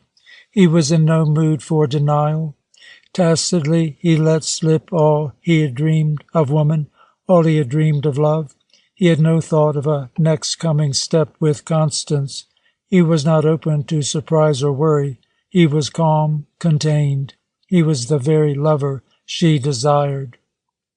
And proud of his success, proud of his conquest of one whom a naive part of him still found miraculous and remote, at her parties now he fell back into a silence and reserve of a different meaning. He knew himself the secret master. The homage of her guests to Constance was homage to him. Men feeling for her with tense nerves, warm eyes, women seeking her secret in her words and gestures, envying her power, glad to share in its largesse and pick up the aroused senses of the men that she sent retreating from her, was incense to David. He could afford to recline away from the conversation. He could dare outstay the last of the guests and hold her one moment in his arms, drink in one draught the wine of the evening's excitement upon her lips before he left her also. He did not see her too often. She saw to that. She had a tact and a control that were artistry, and a consciousness of this that made her jealous of her standards, steeled her against lowering them, filled her with a firm discipline of pleasure. She designed the mingling of their lives with restraint and omission, with emphasis and grace of color. David breathed the well-being that must rise from any poise of forces. He had the comfort of the part in an harmonious whole. Now this well-being wreathed forth into the other, the deeper phases of his world. He moved toward a different attitude in his work downtown. Here the violent yet canny preachments of Tom helped also. The weak man, Tom said, stays in business and yet despises it, so that the one end of business, success, escapes him. Of course, I'm not now talking of the mediocre fool who respects business as he is told to and ekes out his pittance blacking the other fellow's boots. You are beyond that, Davy, but there is another sort of fool, a more intelligent sort, the man who sees through business, despises it, and therefore muffs it. He is unreasonable also. If he can't stand business, let him clear out. If he decides to stay in, he is a fool not to win. One must, of course, despise business. One must know that it is the scramble of rather lowly evolved and very greedy persons. One should be conscious of the gullibility and venality of bankers, of the wastefulness of manufacturers, of the opaqueness of middlemen. It should be clear to you that the elements that lift up the Rockefellers and the Morgans in the hills are chiefly the single-mindedness of the stupid, the unimaginative, and the dishonest. But what sort of a fool is it, David, who, being aware of these inferior forces, permits himself to be worsted by them? That seems to me an altogether illogical conclusion. It seems to me that just this knowledge should make the knower come out on top. In other words, the man who has brains enough to despise business should be the successful businessman. Not himself, but the mediocrities should become the victims of his disgust. Therefore, David, through the very clarity of your vision into the nature of affairs, you must master them. God, man, would you be anywhere save on top of such a muck heap? Tom had not failed to help make David's vision clear. As he said, law is pander to all of business's ugly lusts. I ought to know the system's filthiness, if anyone. David took these tirades with a grain of salt. He was convinced of the quixotic extravagance in Tom's idealism. Yet the essence of his teaching must be right. David believed he knew this now. Business was indeed a scramble in life's gutters for food, the unfortunate way men had of getting their bread. But what was one to do? There was the bread in the muddy gutter. Plenty of it, plenty to go round. Tom had assured him that the economists who said no were slaves of the scramblers. Let him just read Kropotkin. Production was in a state of wasteful anarchy, but men had somehow preferred to ship their fair food from the fields where it grew and drop it in the filth of a million scurrying feet in the gutters that were rutted and befouled by years of greedy commotion. Here they preferred to fight for it like pigs, nosing to a trough, to expend their energies and debase their spirits for its hoarding and for the depriving of others. It must all have been in some way deeply needful, else why should this idiotic condition have arisen? Why should the simpler way not have been found by which all men might have what they needed to eat, expend the rest of their forces in higher works? This was the rule. David must scramble along. The one danger, said Tom, is not to understand. The one degradation is to exalt this pother, to make a noble thing out of the job of earning one's living. The cult of business. You see it everywhere. Men must worship. It is easier to worship low than high. All this was sound enough, thought David.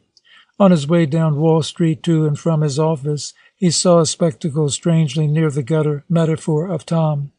David remembered how this sight had at first aroused him, how quickly it had become an unnoticed feature of that downtown world, so that if he had missed it in rain or in snow, he should have known that a great dislocation had come upon the temple. It was the sight of the curb brokers. There they stood, crowding the broad street with their bodies, clamoring the air with their cries and their scurried gestures. David went close to watch them, for they were a thick knot on the street. They were like a swarm of bugs overrunning a lump of refuse in a road. To distinguish more than the blotch of their thronging and the low drone of their noise from which sharp voices pierced, one had to bring near one's face.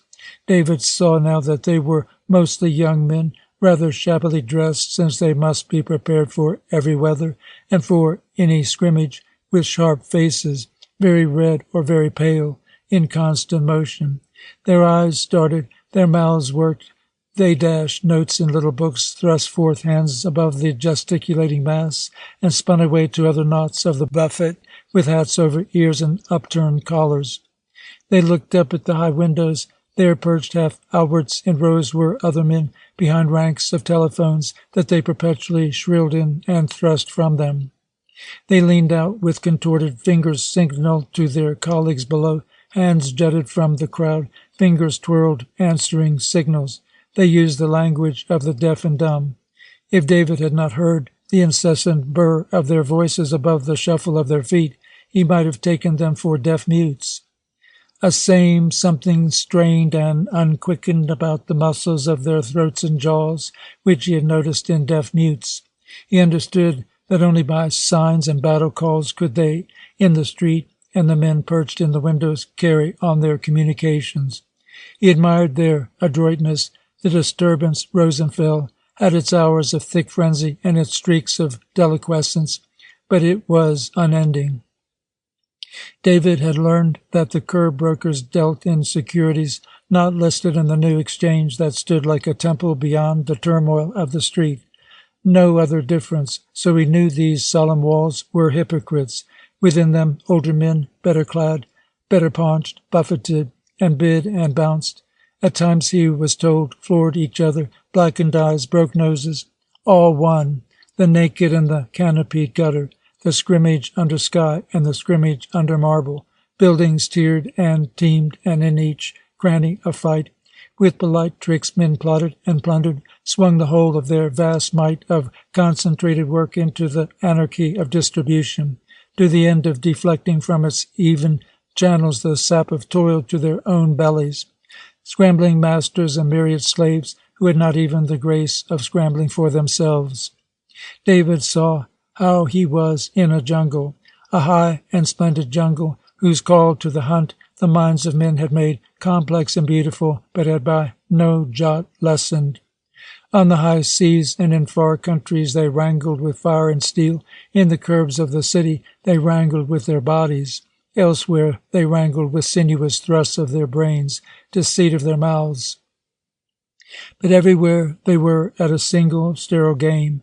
David had been willing to accept Tom's symbol for it all, that black swarm of men blotching the canyoned street, the brokers at the curb. He knew it for what it was. Now David was beginning to see by a new light, to find different colors. Immersed in the struggle himself, he found that it had its appeal, like any contest, its occasions for fun and romance, its release of the generous and the brave from the welter of uglier instincts. The strange thing about Tom was that he kept the attitude of the outsider. Perhaps therein lay his strength, the element of caution and command above the battle. But if David knew from his boyhood what a terrible thing it was to watch two men beat each other in the street, he knew as well that what a thrilling thing it was if he were one of the beaters, beyond pain and reason altogether, given up to the ecstasy of beating. So now, however arbitrary the rules, wasteful the blows, and trivial the ends, there was a pleasure in this clinch of wits, a catching curve to this conflict. The glamour might come, as Tom insisted, from the prodigious expense of will and energy in those who struggled together, but glamour it was. Was all glory on earth the glory merely of him who could see glory? David moved to his new poise in the world on wings within him, like the wings of a seed. He was part of that spring. He would bud with it. He too sought sustenance for his green shoots, his frail flowers. His affair with Constance shed mellowness like a sun. His relation with Tom inspired at once a taste for mastery and the need of seeking it elsewhere, since to Tom he was subject. In the particular detail of finding his life downtown an exciting game, there was his new chief, the credit man, Mr. Christopher Barlow. A little gray-haired man with blue eyes sparkling, a silent man who seemed unconcerned with giving him the most perfunctory explanations of the work he expected him to do. How the devil can I give satisfaction if Mr. Barlow declines to show me how? Said David to himself, and looked at Mr. Barlow, and found he was not near so ill at ease as the occasion called for. Mr. Barlow did not ignore him. His eyes dwelt on David, reticent, timidly, as if he feared to intrude even with his eyes. But it was no professional attention. The embargo was strict on business. David had his desk. What should he do with it? He pondered long, since there was nothing swift in David at all. He resolved to take matters into his own hands. I'm here, he decided. I have to do something here. I'll look about. He began to eye, finally to study files, to go through ponderous credit lists, to decipher by the process of comparison the marks he found against the names of customers. He read the classified papers on Mr. Barlow's desk, those on the wicker trays before the stenographer filed them. Mr. Barlow saw him prowling. David was quite sure the sharp, kind face lighted up and the eyes twinkled. Mr. Barlow blew a sluggish ring of smoke from his cigar into the air, thrust through it with his pencil, and exclaimed, "I got you," to the ring. Cryptically enough, yet it was such behavior that limited David's discomfort. Mr. Barlow seemed quite manifestly pleased. He would go on prowling. This continued for several weeks. His uncle burst into their office with rustle of spread papers flying about him like sails. He made for Mr. Barlow's desk without noticing David. "Oh, Mr. Barlow, I wonder can you help me in this matter of Den and Penny? You know they have sued for that fall shipment. Yes, of course, the shipper is responsible, but it's a complex case. Whereabouts do we stand as to the next 10 years should we decide to compromise?" Mr. Barlow made a coordinated reach for papers that were carefully set away in different drawers. At the same time he rang for his secretary as he took a pad and began annotating. "File C9, Dan and Penny, Miss Lohman," he said, and was at work. Mr. Dean was doubtless aware of the dispatch of his Mr. Barlow. He did not seat himself. He stood there patiently waiting. He hummed a tune and beat time to it with the tip of pencil on Mr. Barlow's desk. With a cloudy gaze he took in the cluttered room and David in the corner, then suddenly was lost in contemplation of the ceiling. "Here you are, Mr. Dean." His uncle was startled as if from a reverie. It was an effort to take his gaze from the fly-specked ceiling down to the pad of paper with its squad of figures. Yes, said Mr. Dean as he studied the array. Mr. Barlow gave him sufficient time to study the report. Then, "There are 2 human elements besides," he said. "Faraday is an erratic salesman. He may possibly lose us the account." Mr. Dean nodded thoughtfully. "And on the credit page," continued Mr. Barlow, "their new treasurer, Klumberg, is a man of intelligent imagination. His investment in Den and Penny means confidence, and his presence there means improvement. He is the sort of man who may be guided toward us by this very matter." Mr. Barlow was silent. Mr. Dean stood a moment rigid in speculation. Then he relaxed. He had found his decision. Very good, very good. Thank you, Mr. Barlow. It is a good risk." He turned to go. He paused at the door. His face was relieved of his stern cloud. In the wreathing of his mood, his eyes wreathed also and took in David, this time not as a part of the office's equipment, but as a young man in whom he had an interest. "By the way, Mr. Barlow," he had David in his eye, "how goes our young rascal? Is he behaving himself?" "He is making progress." Mr. Dean chuckled a bit with his big stomach and disappeared. David was bewildered. He had not been sure that Mr. Barlow had noticed him at all, much less observed if he was making progress. He thought the best way to hide his rather uncomfortable pleasure was by burying it in a litter of accounts where personal data concerning tobacco dealers, their wives and their habits, mingled fantastically with cold figures. But of one thing David was already sure. He was groping confidently in a labyrinth of business detail to whose end he had been offered no key and no direction. He was assistant to a man that ordered him and asked him nothing whatsoever. Yet he liked that man immensely, and he observed to his surprise that he was working harder than he had ever worked. He was soon to know that also he was learning faster. There was in the queer antics of Mr. Barlow a design. In a tacit way he had been set to a test. In a hidden way he was being watched. Business was a brighter thing. He came each morning to his work with his nerves tingling. He was eager to plunge in and pull out more prizes of knowledge. Since the standard of Mr. Barlow was so dim, David put it high and worked the harder to attain it, put it at the height of himself. Then the business of his office dawned on him as a mystery no longer. He seemed to know where he was and whither he was going. The mists were lifting. There was a pleasant terrain under his feet. Mr. Barlow said no word, but David felt like swinging his arms. Evidently, even this secret impulse was no secret to Mr. Barlow. "Mr. Marquand," David startled. As he got up from his little desk, he felt as if he were at the beginning of a race he had long prepared for. Mr. Barlow handed him a batch of papers. "Make a report on this," and resumed his silence. David went back to his corner, his hands a-tremble, as if he held at once a testimonial of merit and a maze of magic words he must by some fantastic grace decipher. Would he prove equal to the test? He looked at what was in his hands. With difficulty he focused his eyes and read. He seemed to know. Very slowly, step by step, he followed. All the papers he had surveyed, all the correspondence left by accident, he wondered, on Mr. Barlow's desk, swung now into line like an army of reserves to help him. He met his battle. He was half dazed by his ability to advance against these intricate problems. He gained confidence as he moved. After an hour's work, "Mr. Barlow," he said, as if he had said the same thing a score of times before, "I shall have to make a couple of visits for this report. I must go to the stores and—" He dangled. "Well then, why don't you start?" In the relief he had of the answer, David knew the depth of hesitance that there had been in his announcement. He went and succeeded. He was a little amused to find in himself that he liked every one he met in his visits, and that despite this fact his report was unfavorable. Mr. Barlow made no comment at all.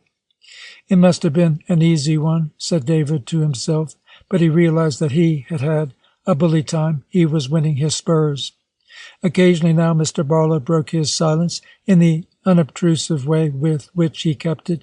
David was bewildered at his chief's understanding of him. He had an uncanny way of choosing subjects for chance observation that came close home. "Could you find anything more human," he once asked, "than this job of ours? Yet it deals with the cold matter of financial credits. The point is, Mr. Marquand, there is no such animal as the cold matter of financial credits. There's human warmth, human smartness, human weakness everywhere. You can just bet there's never another thing. You know it in a play of Shakespeare, don't you? Get to know it in this play, and you'll have fun." Mr. Barlow indeed seemed to have fun. "Well," he greeted David, "ready this morning to sail the Spanish Main? Let's see, He was slicing his mail from one hand to another, as one does with a pack of cards. "Let's see what's on deck today." It was hard to guess. How old was Mr. Barlow? His short-cropped hair was uniformly graying. It had been black. It was now neither black nor gray.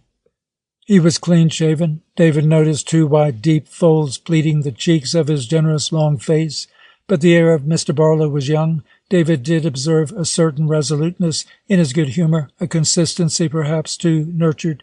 At times, when his eyes wandered from his work and he sat there rigid, slowly beating his hands from the supported wrist upon the table as if to some inner rhythm, David saw a gathering sadness in his eyes. Before it could spread to the rest of his face, Mr. Barlow routed it. He got up. He walked up and down. His little body had the lithe quickness of morning. He shrugged his sharp shoulders quite as he did when he smiled. The sadness was gone. It could not be long before this new bloom of contentment reached where Tom and David stood looking at each other. It was come and working over him, as does all bloom, subtly hidden away in the slow hours, swift alone in the achievement and perhaps in the passing, a thrust here of green, a burst there of bud, the alternate warm cradling of sun and shadow. He was alone in his room. By breaking early from his work, he overtook the long rays of the sun of afternoon, pointing across his window into the east where the night rose. He squatted on the floor with crossed legs, arms folded. He stayed unmoved and let his thoughts swirl about his gladness like birds circling a lighthouse. Swift shadows were his thoughts against the tower of his vision. David saw he was alive and felt it good. Surely life was a miracle none could explain. Surely to approach the miracle was to confess it, bask in the glow of knowing life unknowable. He had a vision of the world of men and children and mothers, endless millions massing down the ages. All of them had eyes upturned, had eyes and lips full of prayer. All of them were on their knees. All the men and mothers and children of all ages were praying before the miracle of life.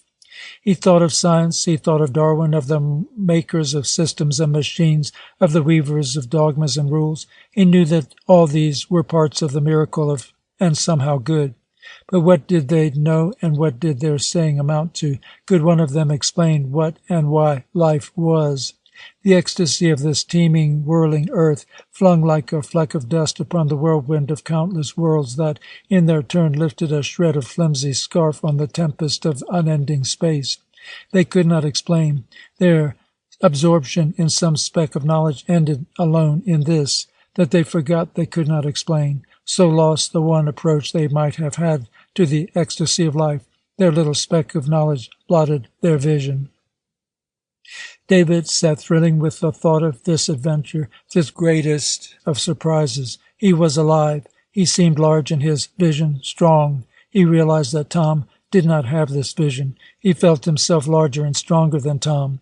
He felt tender toward him for this. He forgave him everything, since everything was trivial to this, that he was stronger than Tom and loved him, and must therefore care for him. Out of the dim vision of all life, there crystallized for David a vision clear and single of his relationship with Tom. But in its superb folly, never could it have been engendered save for the truth of David's wanderings among the stars. So he was really stronger than his friend, and he had been unjust with misunderstanding. There were discrepancies of words and action, dubious things in Tom. Then let him, out of his overflowing strength, observe them. Tom said to him, "You are my one real friend. You must believe that. And whatever I may say or do with others to deflect me, to you I am the truth." Tom said these things often because often puzzlement was in David and doubt near. Tom said to him, "Your standard of me, David, is a great injustice. Its height is unfair. I'm not strong, David. I am weak. I admit all the hateful things you see in me when we go out together. A sort of drunkenness quivers through me. I have to say clever things. I have to please. I have to control. Damn it, man, you don't despise it half so well as I. But, Davy, I'm not like that, am I? When we are alone, why won't you judge me by my real self? Tell me, do you judge anything else when it is hidden and sick?" Tom said to him, "You didn't like the way I was today with Dirthel." "Oh, my dear fellow, it was plain enough. It was written all over you. My only wonder was what poor old Lars was thinking. What a dear black grouch you can be, Davy. Well, why should I not be cordial to Lars? Why should I not pay as much attention to him as I wish, and more than I do to my best friend? Yes, my best friend whom I ignored. I know that, Davy. In company I do not need to pay attention to you. You are not part of company. If I ignored you, logically, I have you alone. And if in yourself you do not know the difference in the way I feel toward yourself and toward silly, empty-headed Dirthel, do not expect me to make it clear with a room full of fellows, because I won't. Do you think Dirthel empty-headed? You know he has just enough stupidity to make an intelligent professor of Swedish drill. And Darby Lund? Lund has talent, David. Whether he will ever amount to a thing as a painter is another thing. I doubt it. He is a bit mad, you know, nurtures all the nonsense of his will with a great pride instead of trampling it under, as a true artist should. What I am trying to help him toward is knowledge of the folly of extravagance and wildness in so sober a calling as art. But you are wild with him, Tom. You talk nonsense and you act nonsense as I've never seen you do with anyone else. If I didn't meet him on his own ground, what chance would I have of drawing him off it? Really, Davy, you are a joke. Are you very fond of him also? Not also, and not either. I'm interested in Darby's hopeless talent, and in Dirthel's efficient helplessness. They both believe, I'm sure, that you are devoted to them. Well, they are devoted to me. Why should I not let them think what gives them pleasure? Do I harm them? Does what I let them think harm you? David often wondered if each believed himself Tom's only friend. But now he knew these doubts unworthy. He had a strength with which to exercise them. He knew that he was the real friend. He knew that Tom was not altogether conscious of his motives with such friends as Lund and Dirthel. The truth was he loved power, loved the nearness of those over whose minds he was ascendant. Unconsciously he fed to each a subjecting mental and emotional food. This was but one of the details of Tom's curious character, David now understood. The truth was indeed that Tom could be insincere, deeply so. Never. His insincerity was superficial. It could come into play the world over. It went like a mist before the sun of their friendship. David must learn a difficult thing, to believe his friend when he spoke truth, to be unshaken when he scattered counterfeits. Was not the reason plain enough? Tom was sensitive beyond measure. As no one else, he felt the scorn of life, the scorn of human imperfection. Among the false works of man he had to move about, to hunt and earn his living. Tom's passionate disgust for the law, how his two fine sensibilities were agonized by the law's lying ugliness, so that his native pleasure in its practice went and he had no eyes for the law's better side. Or if he did have pleasure in the game, and he must while he played it, how quick it died away before the soreness of his nerves. Tom could not admit of the need of life's imperfections, not face the imperfections in himself. Yes, that was it. When these imperfections called for their hour of air, they simply cast the real Tom out where he would not interfere. That was why the love of power and applause, when it did come to Tom, came like intoxication, overwhelmed him so that David looked in vain for his scornful and uncompromising friend. Now David will look in vain no longer. In the very perfection of Tom's worldliness, he saw the measure of his contempt. As if Tom said, "Here, my fools, you want me to dazzle you and play you. You shall have your fill. You have no interest in my real thoughts, my real self. You shall have no peep at them." The more now Tom hid himself, the more David found him.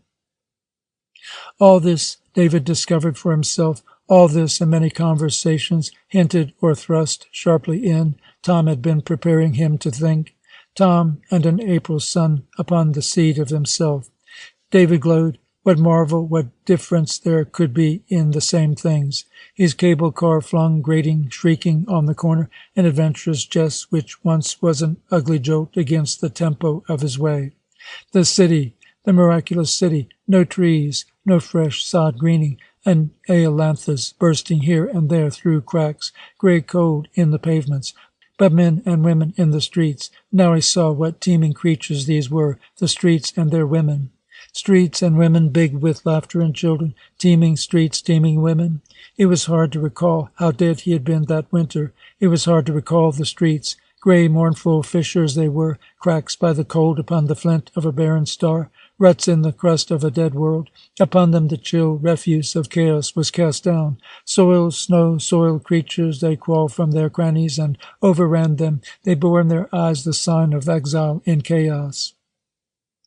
Now different streets, budding, teeming streets, different himself glowing through packed streets.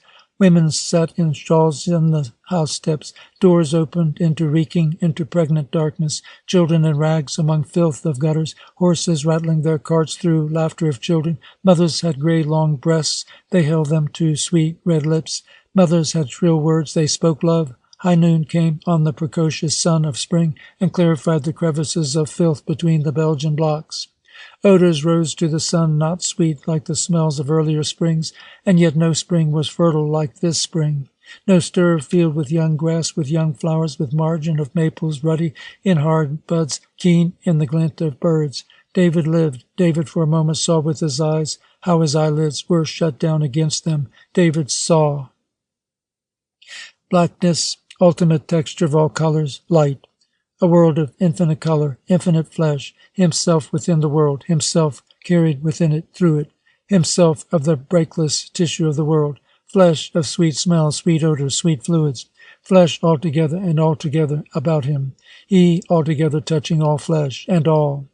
David knew through his shut eyes walking the world how he was carried within a world of ceaseless substance, how he was substance within it, how his moving and knowing through flesh was spirit. He walked, he worked, he ate. He had a woman's body. He earned the bread of a man. He held the love of a friend. Flesh, all, and is moving through flesh, is moving through infinite immersion, through the night, through the world of flesh. Spirit and dawn, his eyes were shut, but his mouth was open. David saw with his mouth, and though he knew not he had seen, there was within him, there would be now for evermore within him, life of a vision. The world was a dark mother. The night of the miracle of worlds was fleshed and was a mother. She moved in infinite directions and infinite path. She was moveless, and he within her, moving with the world toward the movelessness of birth. David was unborn, but his mouth sucked vision. Sucking the night sucked vision. He slept again, slept long, slept years, but he lived. David and Tom came back from dinner. They sat together for a last smoke in their room. The world they willed came to be. David lit his pipe. It was the one smoke that gave him comfort. Tom sat gloomy, nervous, flicking his cigarette until he had destroyed it, lighting another. He tore open his collar as if he needed air. He whistled the last half of a tune, stopped, met David's eyes, and broke from the strain of their mutual discovery by jumping up and gazing into the night. David did not budge. The room was filled with a strange restraint. Somewhere a struggle was, in which his mind grappled against a sinuous opponent. Why did he have to struggle even with his friend for the friend he wanted? He was sick of struggle. Was not all struggle a lie? Life was work enough. There was no repose even in strength. There was no repose even in pleasure. David thought of Constance. Yes, even there was work. Was respite in weakness? David doubted, seeing Tom, thinking of the pelt of his wit, the curves of his mind, striving for attention in death. Tom was back of his chair, standing above him. He put his hands about David's neck, drew them close. What are you thinking? David was silent. Tom's hands drew closer. I could choke you, he said, if it weren't that the cigarette smoke gets in my eyes. They laughed together. David was sure he understood. Tom would change. Tom must change. When Tom changed, it would have been by David's help. Meantime, he must abide by him, not tire and watch, for David could not easily endure the ways of his friend. He might well know what they meant. He need not, therefore, deny his unhappiness before them.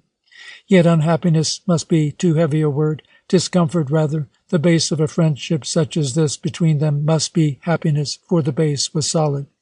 David knew little how he built on this. Without faith in Tom's absolute fidelity to him, Tom's infidelities to himself and to the world must have been insufferable. But with this faith, all the rest of Tom, his excuses, his associates, his excesses, were urgent reasons why David could not turn from him, must come closer. Tom said, "You are my best friend. With you I am the truth." This was the law whereby David took him. All else Tom said, Tom did, was in its very contrast emphasis of the truth. All else could by it be redeemed and solved. Let the law, however, not be shaken. What if the law was an invested fort he had at times to defend against misgivings, against Tom's own behavior? Was he not full of an unuttered life that invested contradictions? David's contentment was unshakable. It took to itself all hesitant things, made them over. He wanted to feel that, with him as with Tom, the truth lay clearest in their lives together. How was he so different in business? With Constance, he also had his sophistries and abdications. He took pride now in this kinship. He gave an added spell to the haven of their friendship, where they withdrew from a falsetto world to the lone reach of the truth. Soon David forgot the hushings altogether that were needed to create this haven. Subsided were his doubts with Tom, his blanchings when they drew close, the lack of visible background to their friendship. It was strange. Their friendship was deep, yet what vistas had it leading back to a common source? What forward avenues of life? It was full of fire, this friendship, yet where was its warmth? It was needful to him, yet what rest had he of it? David, who had sucked vision, could forget. End of Chapter 10, Part 2. Constance Bardale had left early that spring for Europe. David could not say that he really missed her. He had great pleasure in looking back upon the reality of them together, a certain satisfaction in the prospect of her return in the fall. He was not prompted to wish to hasten that return. He did not know if this was missing her. He was like the warming weather. He had his days of retrogression, even of chill, when his mood was overcast and moist. But there was ever the underlying progress into summer. All of him seemed opening. All of him was turned towards some generous source of energy within that made him fresh and green. He was resilient with growth. The squanderies of the world had no effect on this deep calm of his state. He moved in rhythm and with no jarring upward. Even so does a flower, despite the crust and the stone it must push through. The observer might have deemed him motionless, a poor observer who could have said the same thing of the flower. He had said goodbye to Constance naturally enough. That was the most delightful thing about her. She compelled candor. She moved among hat-boxes and deranged chairs draped with flowing garments. "David, I hope you won't be bored without me. Come, good-bye. You'd better run along. You'll only be in the way when Aunt arrives. She traveled with her aunt. If you feel like it, write me." She kissed him swiftly on his lips, and even then, though in her one hand was a pair of shoes, in the other a pile of lingerie, and though her eyes were upon the door expecting her aunt to open, still there was passion in that moment. She was a wonderful woman, a true American in specialization. She had managed to pack her trunk and pack away her lover without placing passion in the bag or meticulousness on her lips. David went satisfied, without a hint of her ingenuity in bringing this about. And now his emotions were relieved of a fixed objective goal. They could waft outward vaguely. David found delight in their vagueness. It was the same, though less pointedly, with other dwellers in his life. Cornelia was always and largely removed. Unconsciously David kept her and wanted her so. He saw her not more than once in a fortnight. He did not really see her then. He talked to her, looked at her, listened to the sounds of her voice, which easily resolved into the accepted syllables of words. But he was deeply unaware of her, and sadly, since she bled for this and was yet unwilling to shock her boy into a knowledge of his selfishness. She knew she might have. Had she said, "David, you are far away. What is between us? David, look really into my words. Look really into me. Don't you see how I suffer when you remain outside?" David would have come to her, indeed, like the half-tamed, clumsy cub he was, into her arms and begged for forgiveness. But that could not be. So Cornelia also was pleasantly removed for David, and this was good, since then he could read into the picture those details he liked, delete the others. It was the same with business. It was always so with business, when one so wanted it. David discovered that business was more like a woman than he had discovered women, in its reticence, in its immediate response to his desire, either to be all taken up and quick with it, or to be left spiritually alone. He found as his moods veered and alternated, so followed what he could give to his affairs downtown.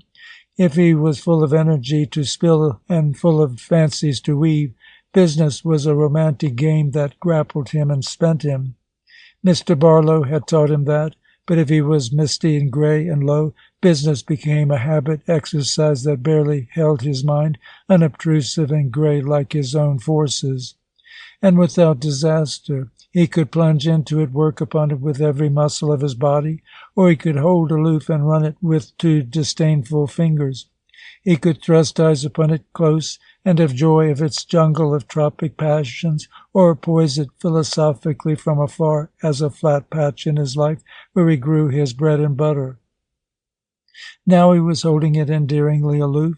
It was an accommodating thing that used up just enough of his time and energy to leave him peaceful and ruminant at night. Eventime was away. He was gone west on business. David did not write. He made no effort to touch the actual departed friend. He dwelt with his own vision of Tom, unhampered now in his deep will to find it altogether perfect. For the nonce, this wearing struggle to hold it perfect was over. This Tom in his mind had no unfitting angles, nor the Tom abstractly speaking to him from afar. That morning he had received a letter. It read, "Greetings, dear friend. You were going to write to me first, and you have not, and so I write to you because I am thinking of you this evening, and that is the time to write, is it not? I've been thinking good things of you. It seems to me that your flavor has precipitated, and that I feel the form of you as I never have this past short year. I find myself in consequence in an apologetic mood, and perhaps you will accept even that and not be repelled, since you have accepted so many moods of mine and been dear about them and filled me slowly. I am aware of it now, with a respect and an admiration, and yes, something deeper than these, of which my actions and my omissions were scarce able emissaries.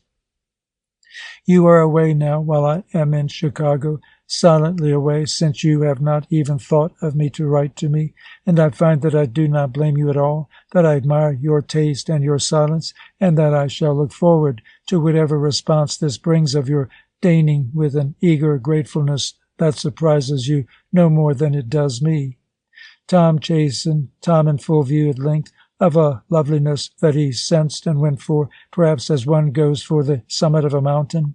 The moment one is upon the trail, all one's energies are lost in climbing and fighting snags and underbrush and rocks, and the summit is beyond eye and soon out of thought. Yet is it the less for it that the unblazed trail is dared? You are a very rare person. You have given me so much of myself that I shall be happy of you, even if I continue in this mood of being mad at myself that I did not give more. And yet what more could I have given? Would you take more, David? It is true that I have an excuse. You found me in the flush. That was really the sign of a true decomposition, a deep giving away of my nerves that might have been ruin in one less trained to fighting. Or that might have been nothing in one less addicted to work. You see, work to success seemed necessary to me. When I do no work, my mind gets me into trouble. I'm a geyser of waste stuffs. If I cannot empty myself into work, I'm likely to empty someone else in a perverse replica of play. You have seen that, David. I worked while I should have been in some happy clime, watching the skies and bathing and walking and smoking pipes of peace, if only pipes did not make me sick. I worked while the day's tasks used more than the night brought of strength. I neared bankruptcy, but being an American, that did not bother me, and I put on brighter colors for the approaching doom. In the crisis of 8 years of this, you found me, David, and what a dour childhood of preparation before it. Endless, endless. Working for Cordelia, working for myself, working toward nothing, for I am in it still. I shall try to put off the day of bankruptcy until I am 50 or more, then liquidate by dying. But you caught me in the first cold experience of being weak and sick and unable to spend prodigally and not feel anything but bulging coffers in the morning. In the first terrible condition of knowing I must work, though work was vile, and that no other work was present for my hands. That does it explain my sudden horridness, my fevers, my cruelties to us both. Your word? I'm not cruel, Davy. I'm full of love. Oh, why won't you, and a few blessed others, whom I need the knowledge of in this fearful, gorgeous world, why won't you understand? Can you not see me going out into the streets of New York, yes, even here in Chicago, full of love for the dull men and the stricken women, ready to give myself to them all, if only they would take me a moment, full of love for the magic of their flesh and the mystery of their life and the splendor of their anguish? Oh, David, I love so much more than there is in the world willing. I'm a sea of love cluttered in a basin, and when I am cried a little welcome, I mess everything up in my attempt to fit to a mortal measure. I've spoken to you. We have even quarreled about little children. Don't you see why I was enraged at the idea of your speculating upon whether you wished a child or no? Identification. Suddenly I am a child, and I do not care a damn about reason. I want only not to be left outside and unalive by my beloved. Often when I speak to a man or a woman, Davy, something bleeds in my breast, and then I have headaches, and the wise doctor says, use brakes. Do not give yourself so much. Walk the streets indifferently. Easy, eh? Indifferently. When all of life floods all my senses like a corybantic passion, a perpetual sea of infinite elements, each of which is attached to my nerves and to my heart. I cannot help loving people, so I hate them, for they are not what I would have them be. They are deaf, and they do not love me. And children, whose lives go before me out of my hands, and my sight like the horizon and the skies, is it a wonder my hands are stretched after them, and that I suffer at my impotence? But, Davy, I'm not cruel. I love, and I cannot reach what I love. My hard-headed lawyer friends quip me, calling mystic my wandering thoughts, the best of them, but I am filled with a sense of dimensions, flaring and parabolic, and the world their sense is comfortable in is a strand of what I feel and see. And the magic that draws me to the world is the fact that it careers in an element outside myself. There, perhaps, imprisoned in the flesh of a woman, is the thing I love, and I am outside, oh fatally outside. If I open that flesh, I am laughed at by blood and death. Life, life, I seek it, for I see it, and it is maddening to be alive. This is a funny letter, is it not? But you must understand and never again call cruel the man whose eyes are forever full of the vision of loving, and whose body is a prison, a terribly real prison, and who knows that the world is a bewildering texture of abyss and reality, of filth and flowers. I shall go hunting, killing myself through life, David, simply because I am hungry.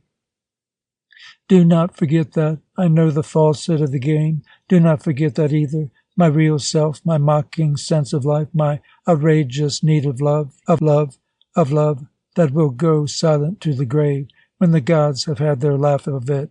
For truly I am a little like a toy boat that the gods have placed upon the waters and blown upon, that scuds its pretty maddening moment, steerless, useless, against the inevitable stop on the pool's other side.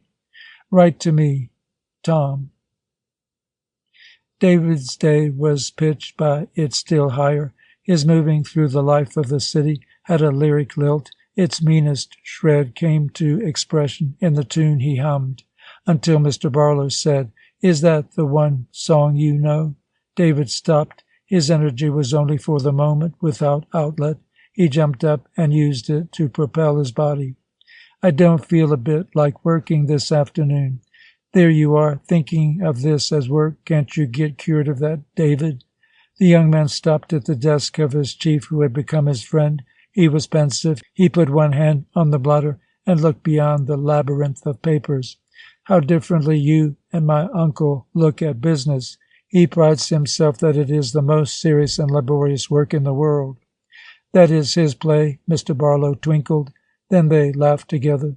"You see," he went on, leaning back in his swivel chair and blowing the first fragrant puff of his new cigar into David's eyes, "you see, my boy, your uncle is a romantic figure.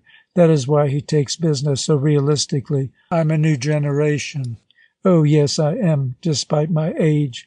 I am a realist, a man who sees exactly what there is to see. That is why I take business romantically." David thought this a bit topsy-turvy, but he had no way out. He started figuring Mr. Barlow's words. Mr. Barlow kept blowing fragrant puffs up toward his face. "That," he went on, "is the reason why your uncle is so much more successful than I am." His soft red lips curled cheerfully, and he sent a mighty wreath of smoke as salutation against David's nose. David pondered. His uncle, who saw too little of the world even to understand the slightest of its parts, was by his ignorance able to take business as the whole, throw all of himself upon it, and be rich. Mr. Barlow understood the pattern of life's parts, was able to make a pleasant game of that portion of it where he found himself, and he earned an excellent living, even if he was not rich. "You are happier than my uncle." At once Mr. Barlow was pensive. "Happiness is the biggest fraud of all, David. Have no dealings with it. If it tries to make terms with you, cut it dead." David noticed a peculiar trait. When Mr. Barlow's face was in repose, as now, there was a sweet sadness upon it. But he could change this. It was as if he were aware of David looking at his sadness. His quick, clear eyes began to twinkle as if this were in itself a joke. "We must not compare happiness. That's all nonsense." "What, then, is serious?" "What is serious?" He leaned back and took David in. "It is serious that you should leave this office this very moment and go meandering as your fancy prompts. Go, get along." David ran for his hat. "Well, that is for my happiness, is it not?" "It is not. It is for your health." Mr. Barlow looked very stern. David hesitated at the door. He came back to Mr. Barlow's side and once more, this time timidly, put his outstretched fingers on the blotter. "You know how much I appreciate you, don't you, Mr. Barlow?" Mr. Barlow took up a letter, screwed his glasses grimacingly to his nose, and began to read. "David," as his head moved swiftly from side to side in pursuit of the words, "you are wasting your free afternoon." Now David was not wasting it. In his pocket was the letter of Tom. In his head was the cheer of Mr. Barlow. Before him and above him swarmed the amazing city. He was on a street full of department stores. Women of all ages hurried past him, talking, ceaselessly talking. In their hands were the signs of the battle they loved to wage, packages, purses. In their eyes the promise of further conquest. David felt that he was in a strange, not hostile land. He was tolerated here because he was not noticed. He stepped into a long, dense building. Endless counters packed with women led away in the bustle and gloom. Voices were not so high as the press of feet and the surge of skirts. Stiff men stood above the buffeting hordes like monstrous curios in their white linen and their flaring somber coats. Gas lamps trembled under the oppressed ceiling as if they stood guard against an invasion from below. It seemed that the frangent feminine commotion would swell, rise, and sweep them out. David was stifled already. There was no room for him. There was no room even for air to breathe. He was in the street again. Here the flood had interstices of day. The day broke with its blue gleam upon the ranks of the women, splintered but entered in and spread a living lightness through their heavy marches. Here one could see not a mass alone sweeping the street, but individual women with faces and eyes. Here even one saw pretty women. David had not known how many pretty ones there were. It was bewildering, this extravagance of nature. The street was of stone and brick. It reared its jagged way through the world, loaded with the metallic cut of cars, flanked by the sibilance of uneven roofage and facades and the clamor of advertisements. It fell swift into smallness beyond a square. Here it was arrogant, it domineered, with its wide, high skirts of stone and its bonnets turreting aloft, the shuttle of feet like a leather lathe beneath. And yet, immersed in it, David found that it was soaked in charm and that it drew his senses, for he had picked out the presence of women, women that had lips and warm bodies, and whose arms could hold children. At once these were the street and were greater than the street. In their domain he was walking. He was not wasting his free afternoon. This was health indeed. It was health to feel this pour of 1,000 homes upon him, all of these homes, secret tenderness and passion. It was health to shake his head at the hard buildings and know them worsted by women. But tiring, David boarded a car. The car gave a lurch. The movement split the car's inhabitants into two separate groups, they who smiled and they who grumbled. David was smiling. Clumsily he righted himself. He found that he did not wish to change the position of his eyes. They were looking at a little girl who had been smiling also, but now the two were serious, looking at each other. She was a little girl riding beside her governess. She had great black eyes. The gleaming iris almost crowded out the white. She had brows that were high and thin and arched, and between her brows and her eyes the flesh was dimpled. She tilted her head backward and smiled at him. David gripped his seat with his two hands and smiled at her. She was beside an opaque cutting thing that was a woman and was a governess, thick glasses tied to a black string that ended in a hideous enameled clasp on a white starched waist. Eyes shiny and convex like the glasses, nose pointed down, mouth cutting in, chin pushing upward. And beside her a loveliness that came across the car, and that he held now, far from the car and the street, in his silence. It came to David softly that he loved this little girl. She smiled at him as if she thanked him and were glad. Could he put his love in a smile and give it to her? She stirred in her seat. She tossed out her legs, first one, then the other. She threw herself back so that her legs thrust out. She met him fully and beamed on him. She was unafraid, beyond all he had ever known. What could he give her and do to show her his love?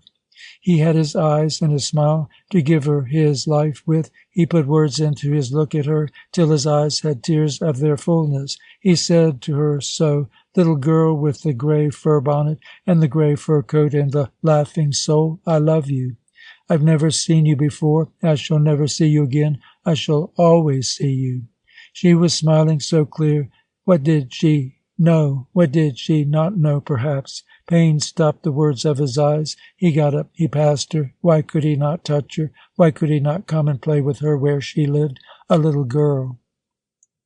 He stood in the street, and the car groaned past him. She was kneeling on her seat, and her face pressed against the window. She was motionless, gazing into him with serious, lovely eyes, while the car swung her away into the trackless future.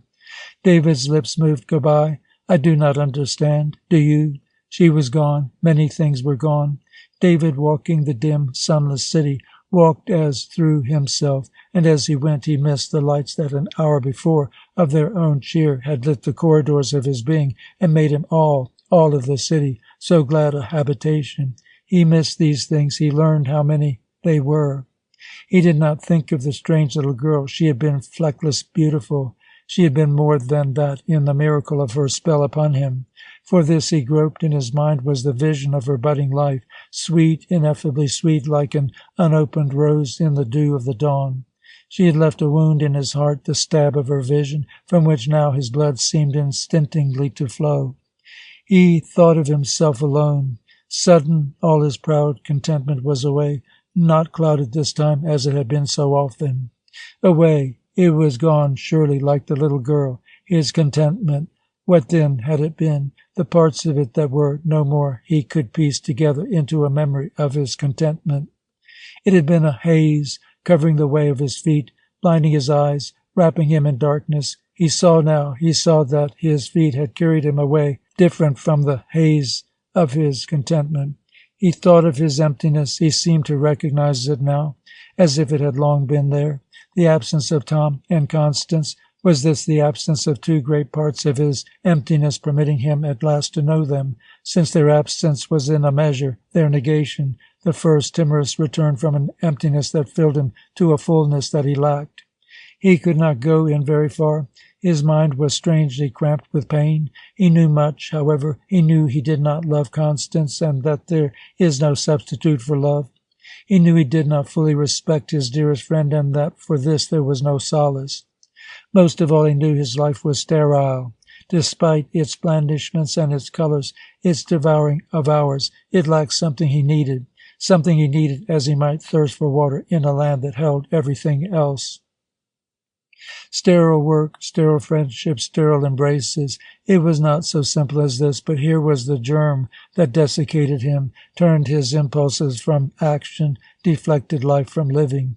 He did not live. Thence came that he did not risk, that he went safe, that he won materials and pleasures. To what end, since he did not live? He compromised with love. He compromised with dreams. That was the technique of his succeeding, to cheat his body into love affairs, his mind into business, his loyalties into friendship. To what end, since he did not live? And if the miracle was that life lay in the risk rather than in succeeding, in love rather than in the love affair, in the dream rather than in any fact. Oh, he could not understand. He did not know what to do. If his ways were wrong, his relations false, how could he change them? He dragged through a morass, not knowing. Now suddenly his clear thoughts held within them, as if in an embrace, the little girl. He saw the resilience of that fresh young life, its pride, its firmness. He saw how it must stoop and bend and give, if it would avoid the pains that waited it growing into the world. If it would win ease, it must lose all that made it lovely, lose its fine, fresh sweetness. David pondered on this. Would that election satisfy him? Would it be well to see that loveliness gray away in price for the escape from pain? He heard his answer clear. At all costs, the bravery of youth, the firm coolness of which her flesh was symbol, at cost of any pain, of all defeat. A deceiving gladness came to David, a gratitude that he was still somewhat like that little girl. Had they not smiled at each other? End of chapter 11. The train swung Tom southward from Chicago about the duned neck of the lake. The sun broke at last, and clear sky upon him. The everlasting smoke sank behind like dust of a departed battle. Tom had the vision of the town of his childhood. The train was swimming up the path of the sun. The world cut flat from the train, stride like a sea from the prow of a racing vessel. The horizon swaying, scooped trees low and faint in the shrill sky, nude in young leaves, lascivious in blossoms, almost bowled over by the roll of the world, and the blue belch of sturdier chimneys beyond, scattered half-acres of hell-spewing soot and shadow over a scarred and flowered prairie. In his eyes now an old sick town. The long street swooned under foliage, trees crowded between the two rows of houses as if they had burst them apart. Under their arrogant verdure, the little wooden boxes of men crouched and were smothered. A man came out from the dull pressure. He walked into the sway of the trees. He went forth to his toil. He was immersed in the redundance of fields. Tom went back to the town of his childhood, armed with his intelligence. He thought he saw with understanding. Through the window of the train he found his face fleeing across the prairie. "I understand," he whispered to himself. "I understand the tyrannies that oppress my people, the tyrannies that form them, the vastness of the soil and of its fruit, the dying spiritual world my fathers packed with them from Europe, and into which they tried to cram what new bursts of passion, what new worlds, splendors. I see what treasure and promise were these fields and hills, and the little hands, the little minds and tools with which to work them. Of course there came blindness upon the dazzlement, penury upon their drunken spending, fear of the spirit upon their rape of the earth.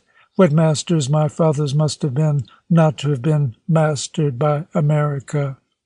Tom understood why the men of ripe New York were shrunken midges beneath the stuff of their buildings and the still unuttered fate of Chicago, and why Chicago, with its long, soiled, lazy hands, had held his heart. "I am of the West. I had forgotten, but I am of the West. To think that 10 years of New York could have made me forget. Chicago claimed me.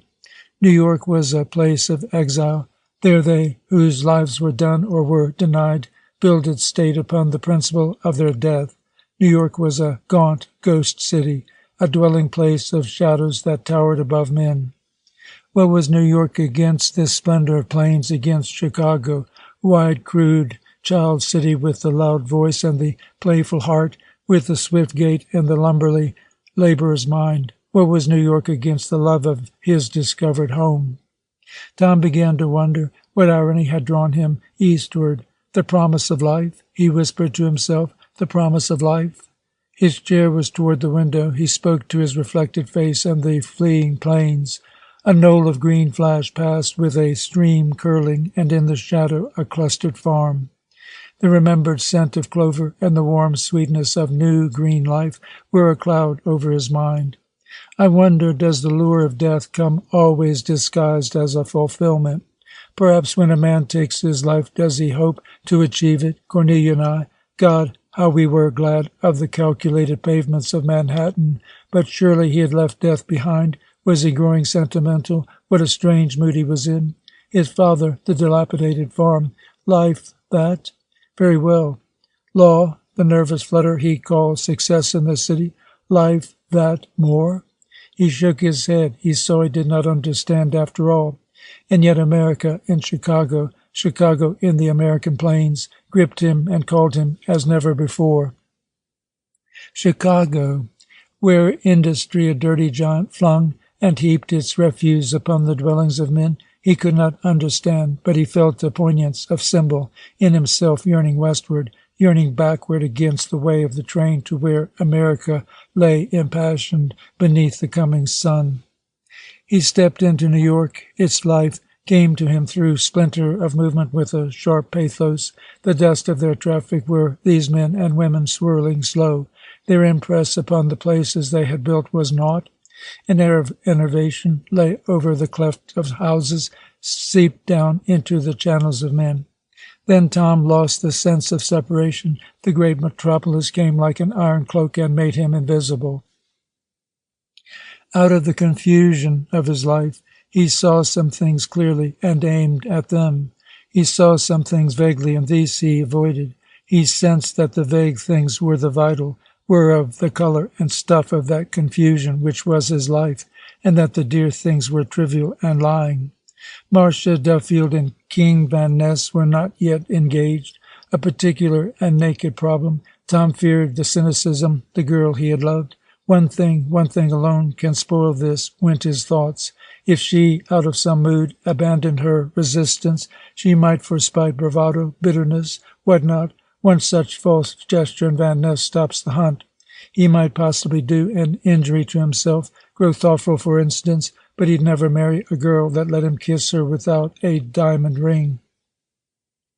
Laura Duffield held out her hand for his.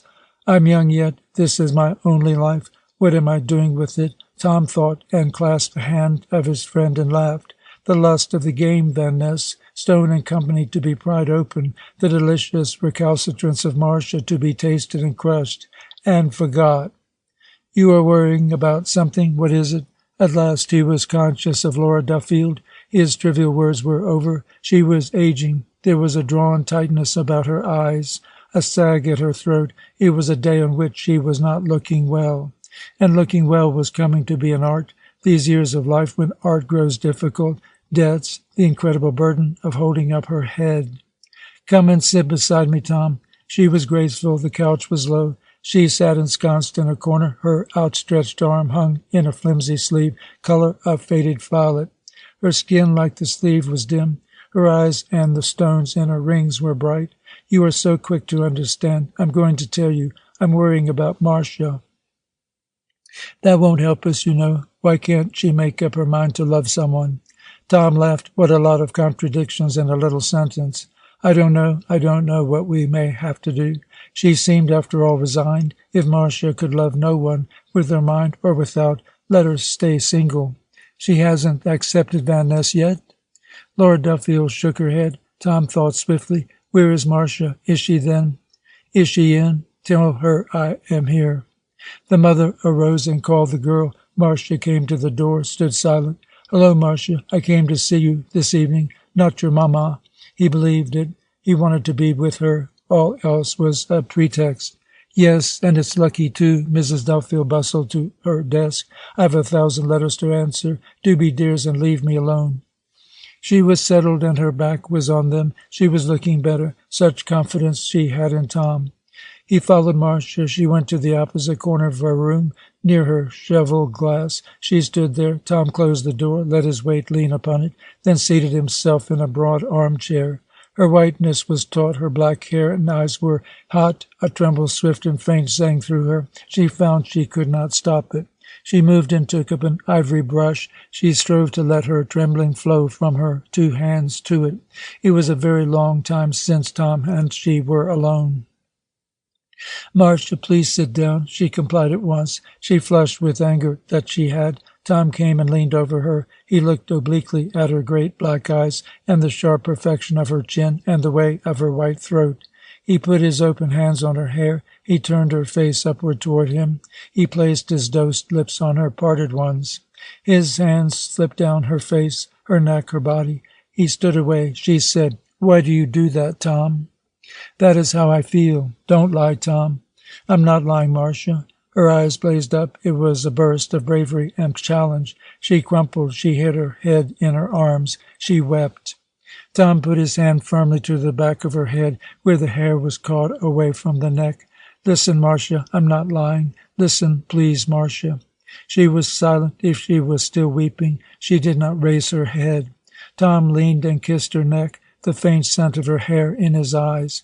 Marcia straightened sudden. He met the attack of her gesture. Now listen, do you hear? She stayed balanced, looking at him straight, her eyes filled with an ironic hunger. So Tom wanted her. He began before she changed. You have never understood me, Marcia. I can't blame you. I've never understood myself. I'm honest with you. I've always been. Perhaps it was expecting too much, dear, that you should be able to stand that. Marcia, I care for you now, as I did before, more than for any woman in the world. She dropped her eyes and began to finger the embroidery of her chair. I go through strange tides, Marcia. I cannot help that. Most men have hypocrisy to hide these ebbs. Most women have passiveness. I have neither. So I suffer, Marcia. He went on. I do not want to lose you, but also I do not want to hurt you. Can't I have you without hurting you, Marcia? It was because I had not answered that question that I forced myself away, forced myself cool. What do you mean, Tom? He took a chair and brought it beside hers and seated himself. With a great calm, he heard himself say, Marcia, will you marry me? I should love to, Tom. We could manage. I might even gradually start to pay off your mamma's debts. A little flat, 2 weeks at the seashore, a cook. He spoke very seriously with each item, stroked the slender, pearly hand he had taken. Marcia withdrew it. Don't be a silly, Tom. He jumped up. He drew her after him. He held her close, kissed her throat. It is not impossible. I want you, Marcia. You have had me. I've never had you. He thrust her away and walked to where she first had faced him. You know I have never had you. Marcia, how can you? Oh. He threw up his arms and stopped. Marcia came closer. Tom, she said, what do you really want of me? Yourself, he paused, but without the sense that I am harming you. Yourself without restraint. Why did you leave me, Tom? I'll tell you. Despise me, if you will, I'll tell you. Because I had a guilty conscience. Because I thought not alone of your future, but of your mother. Because I seemed unable to be either your lover or your husband. She smiled. You're not the sort of man one should marry.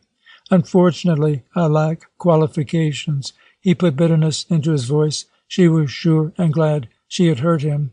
But civilized standards have nothing to do with love. I could love a woman, if only she were in a civilized way disposed of, so that we could afford the luxury.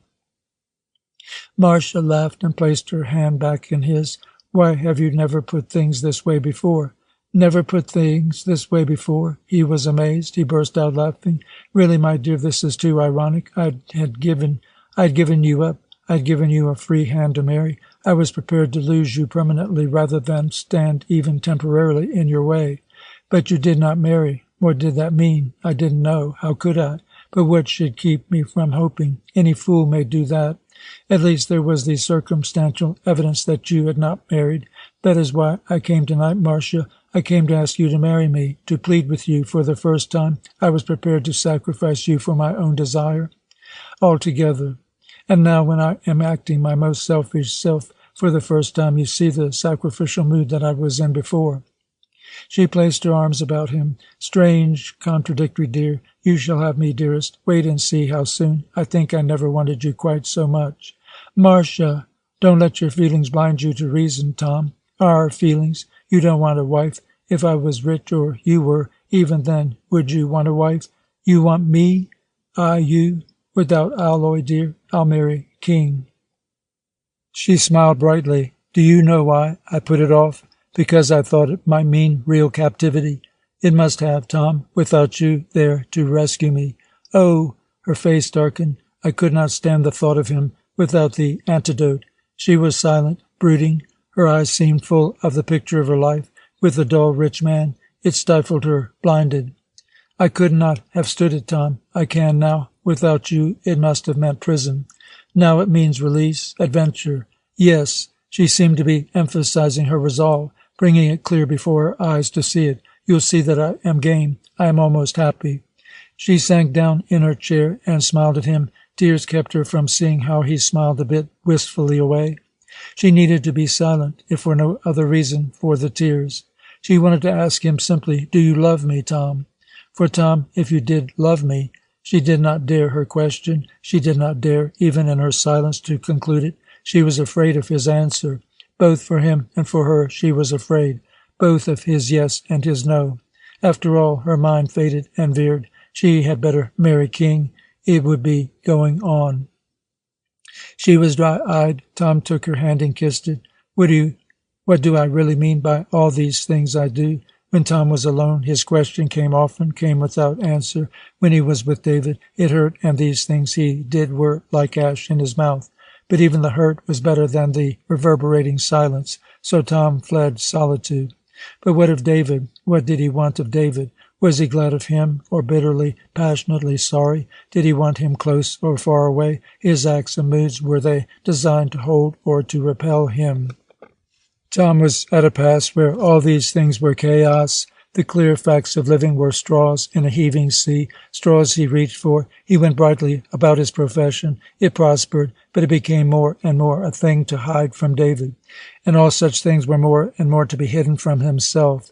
Marcia was engaged. He feared her marriage, which he had maneuvered. vaguely as the time of a demand he could not face. Also he looked forward to her marriage. The senses of him, his blood and his wits as well. Marcia's marriage must be a function of both.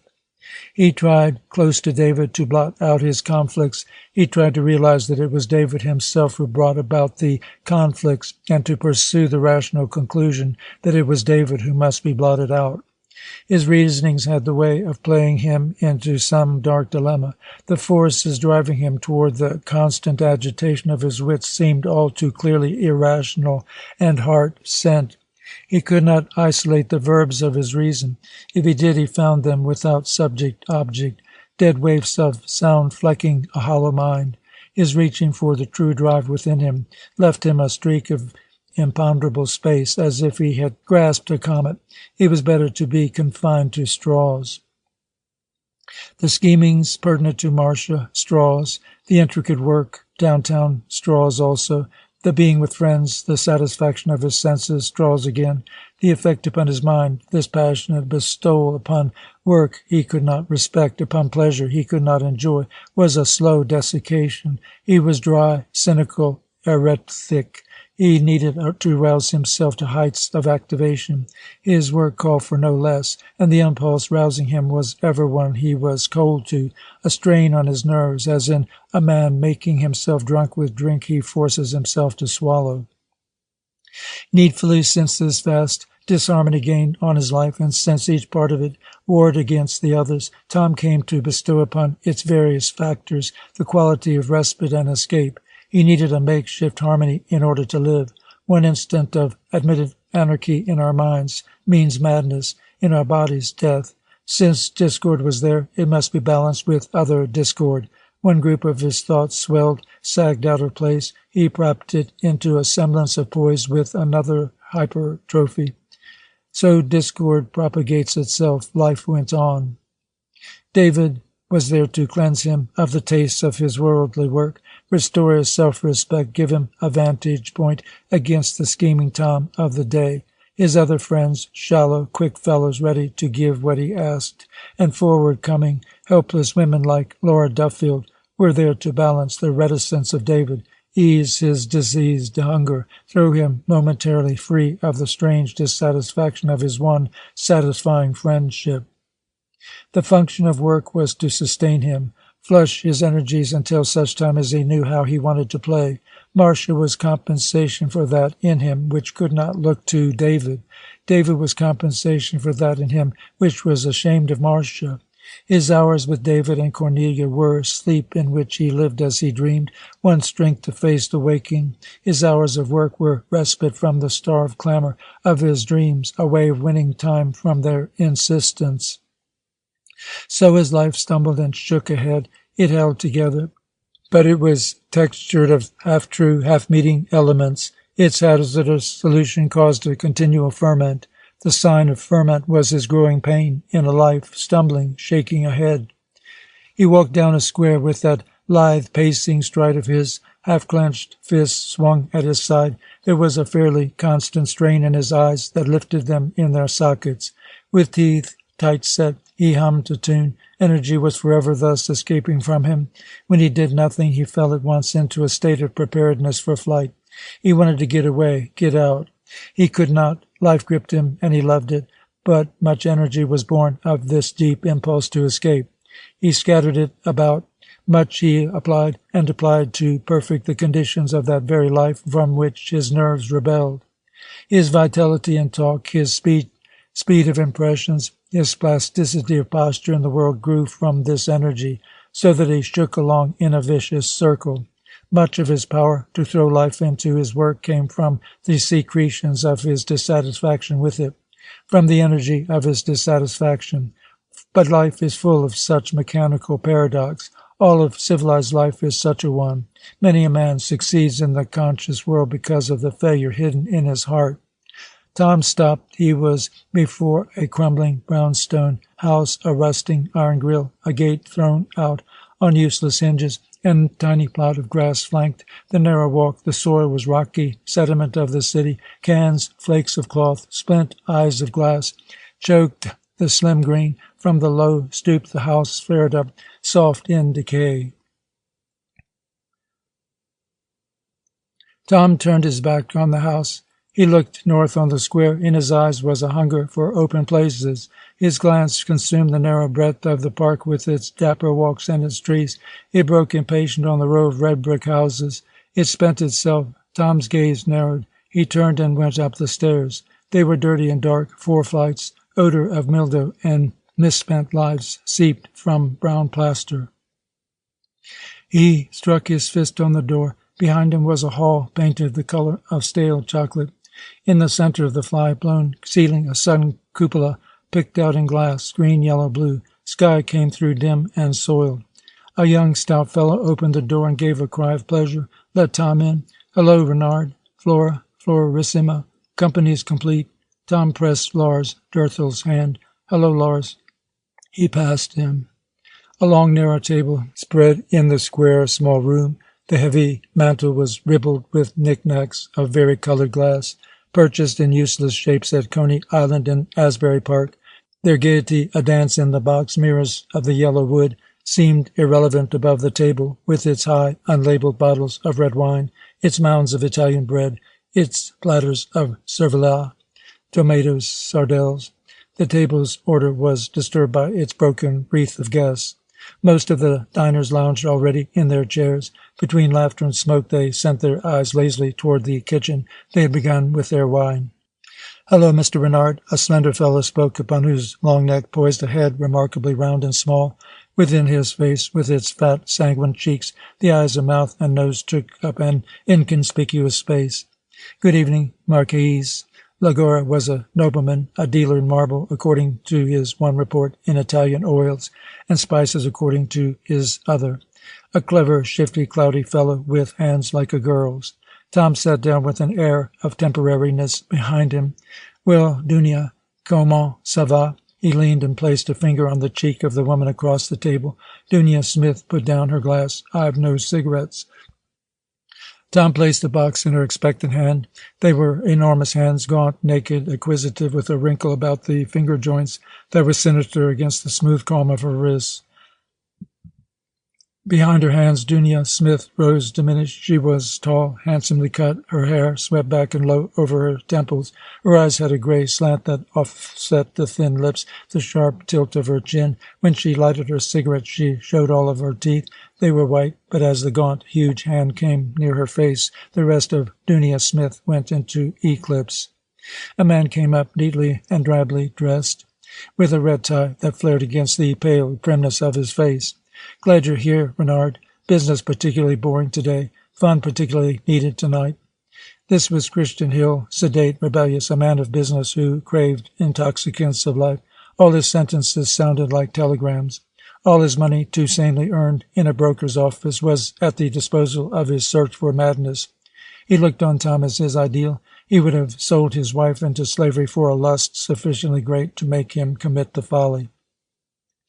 I want to introduce you. He beckoned toward a girl that had sat yonder beside him. Madeline, this is Mr. Renard. Miss Gross. She came sidling. She was richly clad, very blonde, very powdered. Beneath the simper of blue eyes, the hot curl of placid lips, and the ringlets of blonde hair teasing her tiny ear, Tom saw that she was Jewish. He took her tiny hand, gloved in fawn-colored kid. It is nice to have you here, Miss Gross. I hope our rough manners won't shock you. She propelled herself a little nearer. Oh, please do, Mr. Renard. You want to be shocked, Miss Gross. He'll intervene. But you can't, Renard. You don't know my little Madeline. The little Madeline simpered and tapped her escort's mouth with the back of her gloved hand. How do you know, Christian? Just because you couldn't. Bending her body back, she threw her head back also. She gazed at Tom through the lashes of her half-shut eyes. Derthel came up. Your place is there, old man, between Lon and me. Good evening, Flora. Say, you have room for Marquand? I made him promise he'd be here. A thick-set woman with face incredibly composed and large, bare arms crossed over the gray width of her dress, nodded to Tom and to the others. Good evening, Flora. Hello, Flora. The greetings came. Flora did not budge from her place in the kitchen door. Hill dragged Miss Gross through the scatter of chairs. Oh, Signora Sani, he said, I want to introduce my friend. Flora Sani wiped her right hand slowly, methodically on her apron. Buona sera, Signorina. She took the gloved hand, dropped it, turned about. Her eyes were steel. She had taken longer to wipe her hands on her apron. Tom moved in Dorthop's power toward the nearer end of the table. A young girl shut the door. "Here you are," muttered Legora. She nodded timidly to her neighbors, maliciously to Dunia Smith, a defense of malice, and sat down beside the Marchese.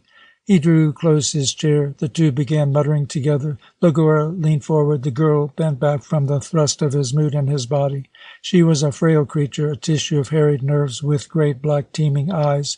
Her hand tapped on the plate. She lit a cigarette, inhaled a great gust, emptied Legora's wine glass, and then blew out the smoke. Her body was draped in a short, tight smock of blue hung from her shoulders.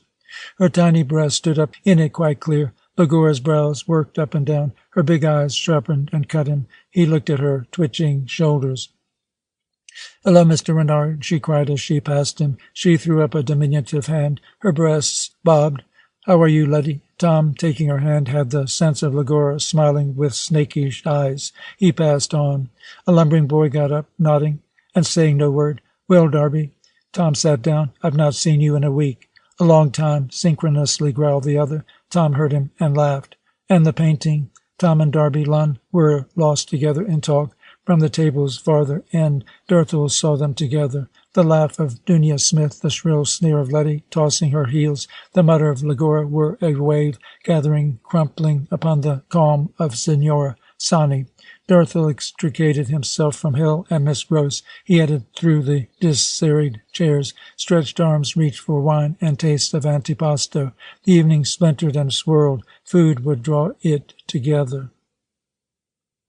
Dorthel stood over Tom. "Here, old man, change over. You sit between us." Finding a seat, he also had the sense of haven beneath the spray and scatter of the room. Of the three, Tom was the only one whose voice carried beyond them. Laughing, Dunia Smith eyed him with a tilt of her head. A finger like a talon flecked her cigarette. Her brows were thin and straight like the stroke of a sharp pencil on hard paper. Flora Sani stood above the table with a vast white bowl of minestrone. The crowd coalesced. The table narrowed. The chandelier, relic of fluted brass and drooping crystal, took on the tawdry tone of office and gave its light self-consciously, heatedly, like an old servant, too laden with memory and years to want to work for so crass a gathering. The carved clock ticked. A clatter of plates drooped down bent necks, beating foreheads. Sharp streakings of sound ribboned the table, swathed it, covered it with a warm liquidity. Then the whipped undertone of selves seeped up again, lapped over the inorganic sound, deluged it, drowned it in angular surge of assertions. The door gave a knock that was heard at last. David had followed upstairs a pair who were held to slowness by the constant claim of the woman that she was too weary to go another step. "Come along, Phoebe." The man had a high, straight back. He wore a soft collar that bared his neck. David observed that it was wiry and clean. The hairs were clipped high from it. David had time to observe. Whenever the pair came to a rest, he rested behind them. Something impeded his passing, timidity in part, the disclosing thereby that he had overheard them, that they were moving too slowly, his own scarce unconscious resistance to mounting those stairs at all. He hated the place, but he had no reason to give to Tom, and Tom took offence at his not wishing to come. "Why, dear man, don't you like Flora?" "I think Flora is splendid. Such poise. Or is the place too noisy for you, David?" "Davy, you must get accustomed to dirt." A vehemence in Tom that silenced David. Doubtless this was life, and life no thing to shrink from. "But I do like Flora." He could not add that he felt that Flora did not like him, did not seem to like anyone who came there, nor the feeling that if she had known him different and uncomfortable, perhaps she would have liked him. "Well, then," said Tom. The stout lady was sighing. "Why we ever come here, Jack, these stairs." "You know it is lots of fun, Phoebe. Go along now. You like it as well as I." He spoke immaculate English and urged her with a slap on her rump. "Well, the people, the food," he chuckled, "the mysterious bottom of Signora Sani's pot. One more hoist, old lady, the air. Where else, pray, can one meet such a delightful assortment of bulls?" "Don't call them bulls, Jack Corn. Call them detectives. Here we are, dear." David and they entered together. "Corn, I am glad to see you." Tom reached over the table and greeted him. "How's business?" he had added to David and Corn's woman with a perfunctory politeness. "Me, my dear friend, Mr. Corn," he laughed. "Same profession as myself." The three sat opposite Dirthel and Tom and Lun. Mrs. Phoebe Raymond was on one side of David. On the other sat Dunia Smith. All of them laughed, except David. He looked at Corn, a big athletic fellow clad in sombre serge. He had black hair and a significant nose. Why had all of them laughed? "I've never seen you here before, Mr. Marquand," said Phoebe Raymond. I come quite often." "Well, I don't." She looked full at him. "One gets so little time." Her round face was pretty, but it was fat. Its petite features were lost in flesh. Her bosom obtruded like a robin's breast. David seemed to see, investing the round comeliness of her mouth and nose, layers of sloth and greed. A scaly dimness was already over the blue eyes. "I like small gatherings more, don't you?" she confided. One could get to know a person then. David had the sense that if he drank enough of the wine, Mrs. Raymond would seem very pretty indeed. He began to eat. Words pattered and burst about him. The food had an exotic charm. The air was full of heated eyes and bodies. Glances and edged remarks trembled like flung spears in the flesh of the women. David kept still and went on eating. Phoebe Raymond tried to engage him in talk. "My husband and I were in Maine at the time. Do you know New England, Mr. Marquand?" "Of course he knows it. Can't you see it written all over him?" "Phoebe," it was Tom drawing her away, "how dare you talk to my friend about your husband? Have you no sense of decency?" The immediate half of the table was his. He played it like an instrument. His eyes were too bright and too hard, thought David. He had little to say to him, to Dirthel and to Lun, to the women on David's side, to Hill even and Langora. He had more to say than to David, most of all to Corn. But he looked often at his friend, sharp glances, while his attention swathed from right to left. David was enmeshed in his running comment. All Tom said seemed to run through him and knit him. "It is hard not to be moral," he said. "One is pushed so into good behavior." Jack Corn sat back smiling. He was a strong man. He was very quiet. "What do you think of good behavior, Corn?" Tom asked him. "It is as good a game as another." He paused. "Surer. But why should we want to be sure, since we are already sure of death? Look at Dunia there. She has never done a risky thing in her life, run over her investments, Burton Klein, La Soule, all good gold bonds. You ought to be ashamed of yourself, my dear. You remind me of Marquand's uptown relations." "And what are you crowing about?" Dunia retorted. "You're as safe as an eel." "I've at least the good manners to be ashamed of it." Tom laughed. "To hide it and even lie about it. I'm gaining strength." He looked admiringly at Corn. "Here, old man, I drink to the logic, to the beauty of your life." He held forth his wine glass. Corn raised his to his eyes, nodded and sipped. Tom drained. "Did you get that, Davy?" he said, the contempt Corn showed in answering my toast. "I do not blame him. I've never earned his respect. Think how he must despise you." Corn did not turn his head. Lund grunted and smirked. In his plate, Dunia and Phoebe came to David's rescue. From Dunia, "I'm sure Mr. Marquand is braver, much braver than you." From Phoebe, "Jack denied that you despise Mr. Marquand." Tom drove ahead. "But I'll earn your respect yet, Jack Corn. I may be earning it now." Christian Hill was nudging Miss Gross. "He's a wonder, is Renard. You must get him." The other man, the one in the black suit, "Madeline, he is." Hill whispered in the young girl's ear. Her fork clattered. Her little eyes lost their dim cunning, became bright and large. "Really?" she gasped. She gazed at Corn and was speechless. Her hand went to the old bead bag in her lap. Talked like a comet, drew to the head of Tom and Corn. They held it. They swung it. It was a dazzle of gyre to the jerk of their directions. At the further end of the table, Signora Sani came and went, scent imperturbable. She was a woman of more than 40. Disillusion was sweet in her firm, strong face. It was a preservative. It did not keep her pretty. It kept her content. Her features had set. It was as if they had thrown away their women's tricks of blandishment and surprise, as if they had sold their power to impassion at the price of passion itself. At her side were Lagora and Letty Dew. These three alone were intact from the ebullient pole of the other end of the table. Lagora was incapable of an objective interest. He ate seriously. He spoke to Signora Sani. He nagged Letty. The eyes of Miss Dew wandered from their circle between her plate and the ceiling to David. For a moment their gaze softened. Something swam in her eyes, something stirred like a cloud's rift in her mind. With a violent gust of smoke, for she smoked incessantly, she blew it away. But I maintain, Tom said, that the law makes the game all the more delicious. The more rules, the more brains to overturn them. Korn smiled and nodded. Goethe put it, in der Beschränkung Zeit sicherst der Meister. What does that mean? Tom was held up. Just about what you are saying, replied Korn. Well, then Goethe is right. Everyone laughed, except David. Tom raced. I like obstacle races. I like hurdles. Society is made up simply of men who run flat, like you, dear Korn, or go in for steeple chasing like myself. Now I have a friend. Tell me, Korn, what do you think of this for manipulation? It was amazing, thought David, how little Korn said for one who held such sure attention. With the married girl, he controls her. Do you see? Of course he must pay his minimum. Let us say his taxes for that. But say what you want, love or no love, there's always about the same ratio of satisfaction in a love affair. Dunia? He baited her. Come, Dunia, tell us for once. Down with the veils. Is there so much difference but whether you love the man or not? I'm convinced that woman's pleasure is utterly subjective. Who gives it to her is of no consequence unless she lets herself be imposed on by society.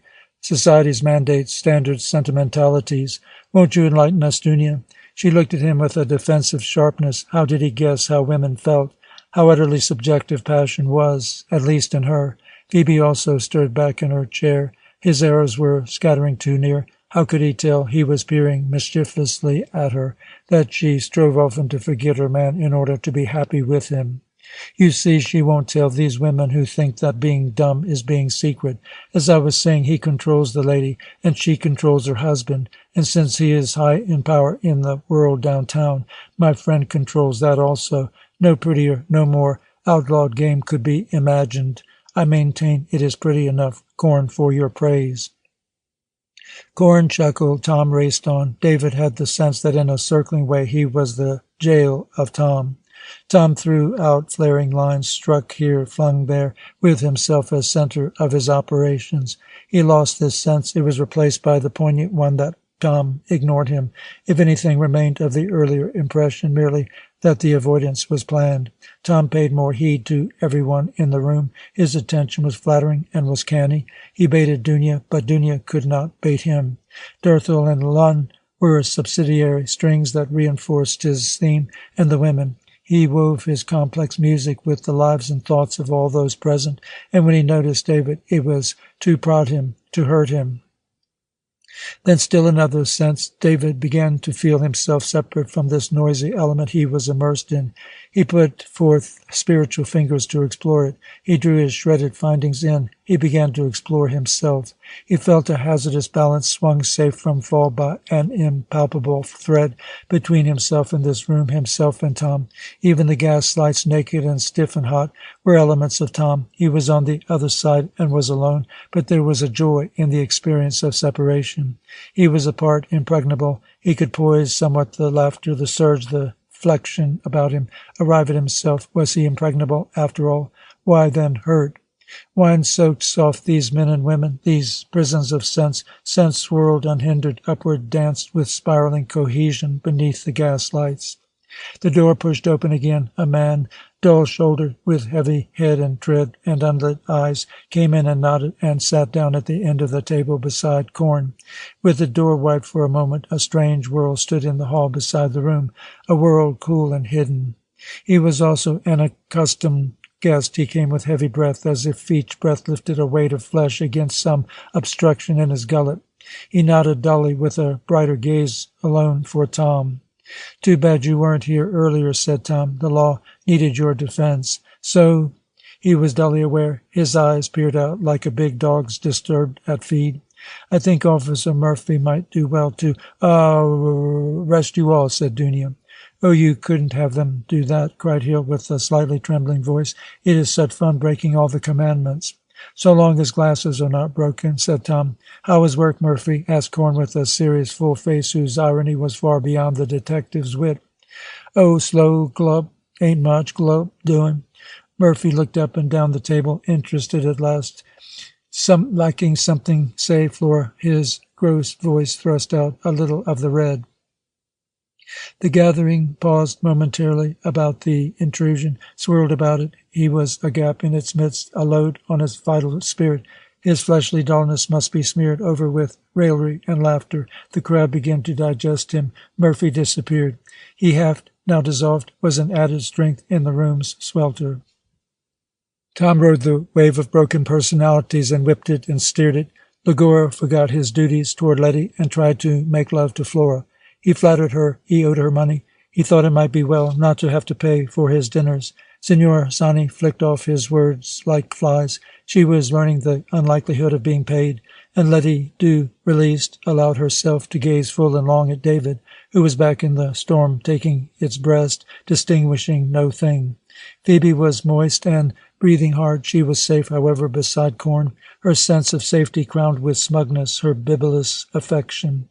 I believe truly, she said to David, we should be going. She had said this over and over. It gave her the excuse she somehow wanted for finishing each succeeding glass of wine. She spoke measuredly. She was passionately anxious to have David know she was more the lady than Dunia, Smith, or Flora.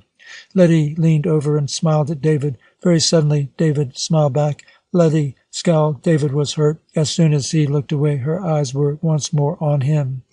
Miss Groves, cool, unliquored, chuckled and took the varying scene. She wondered why Mr. Renard evaded her diagnosis. She knew that later Hill would try to kiss her. He would take her home in a cab for no other purpose.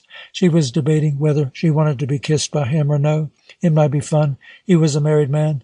There he was, pendulous, at her side. He looked down more daring at her light-lashed corsage. How far dared he be mad? Was Madeline worth madness? The price? He was dismayed to find himself sobering under his question, deciding against it. Damn it! He jumped to his feet and brandished his glass. Let's be. His voice died down. Free souls tonight.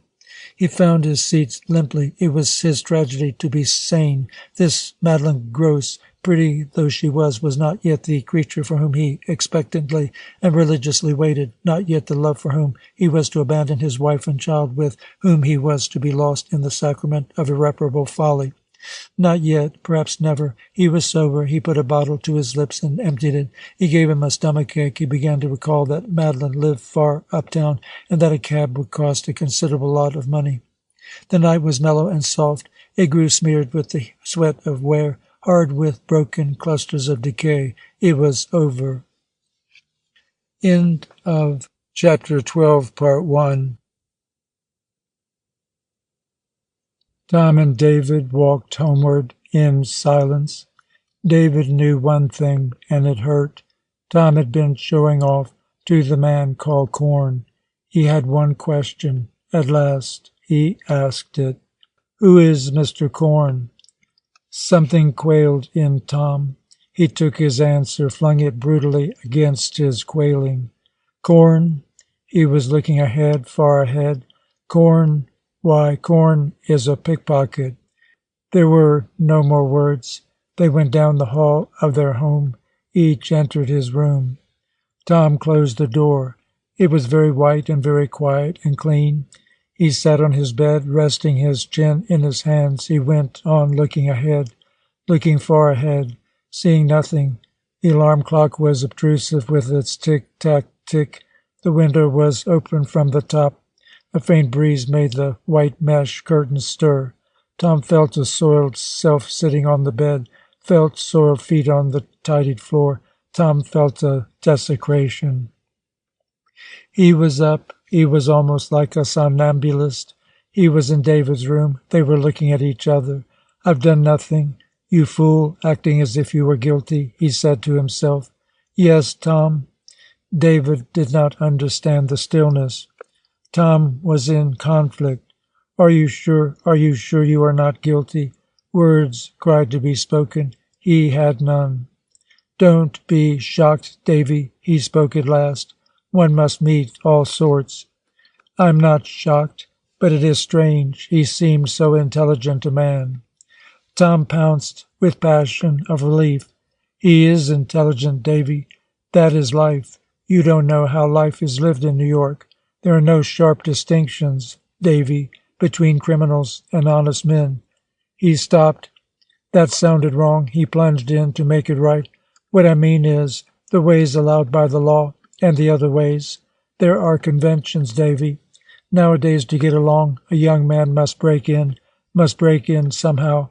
Strictly speaking, that is never quite a righteous. He stopped again. David looked with gentle eyes. Was Tom pleading? Was Tom pleading for corn or for another? Tom's rage came sudden, a birth of weakness. Look here, he attacked him. What a prig you sometimes seem, man.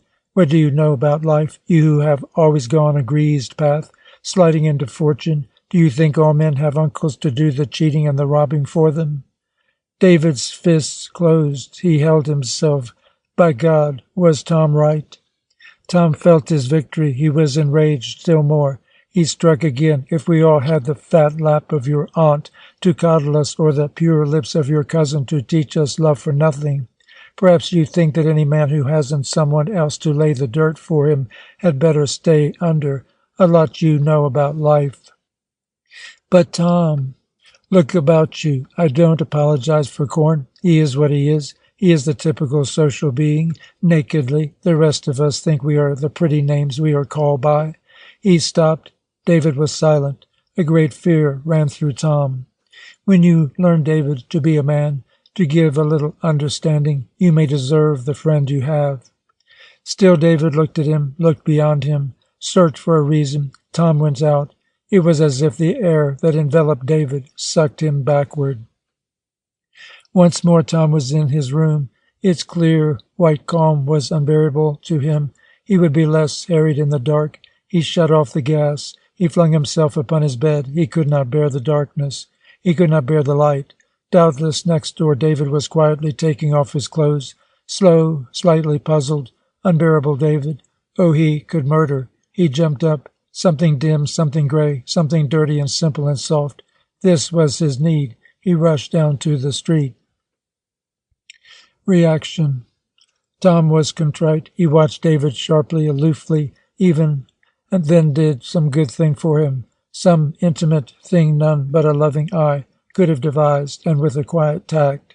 So there was David, more bewildered than before, but not David alone. He understood no less than Tom. The storm of their relationship seemed moving toward no issue. David was sick, a little sick.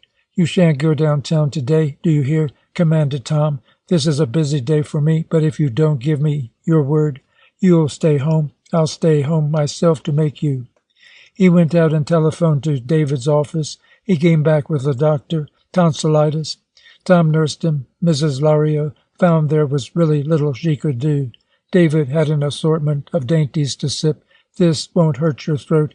He had books. He had a splendid array of cushions architected for his back to prop him for reading. Mrs. Dean came and found her nephew lying happy in the large front room. More sun, Tom explained. It was no job moving the bed. It is wonderful, child, how Mr. Renard nurses you. I would no more dream of interfering. You do not appear to be very busy downtown, Mr. Renard. Tom left. Oh, no, Mrs. Dean, nothing to do at all, but do not give me away. David understood. Supposing work does go to hell, it won't, but supposing it did, pooh.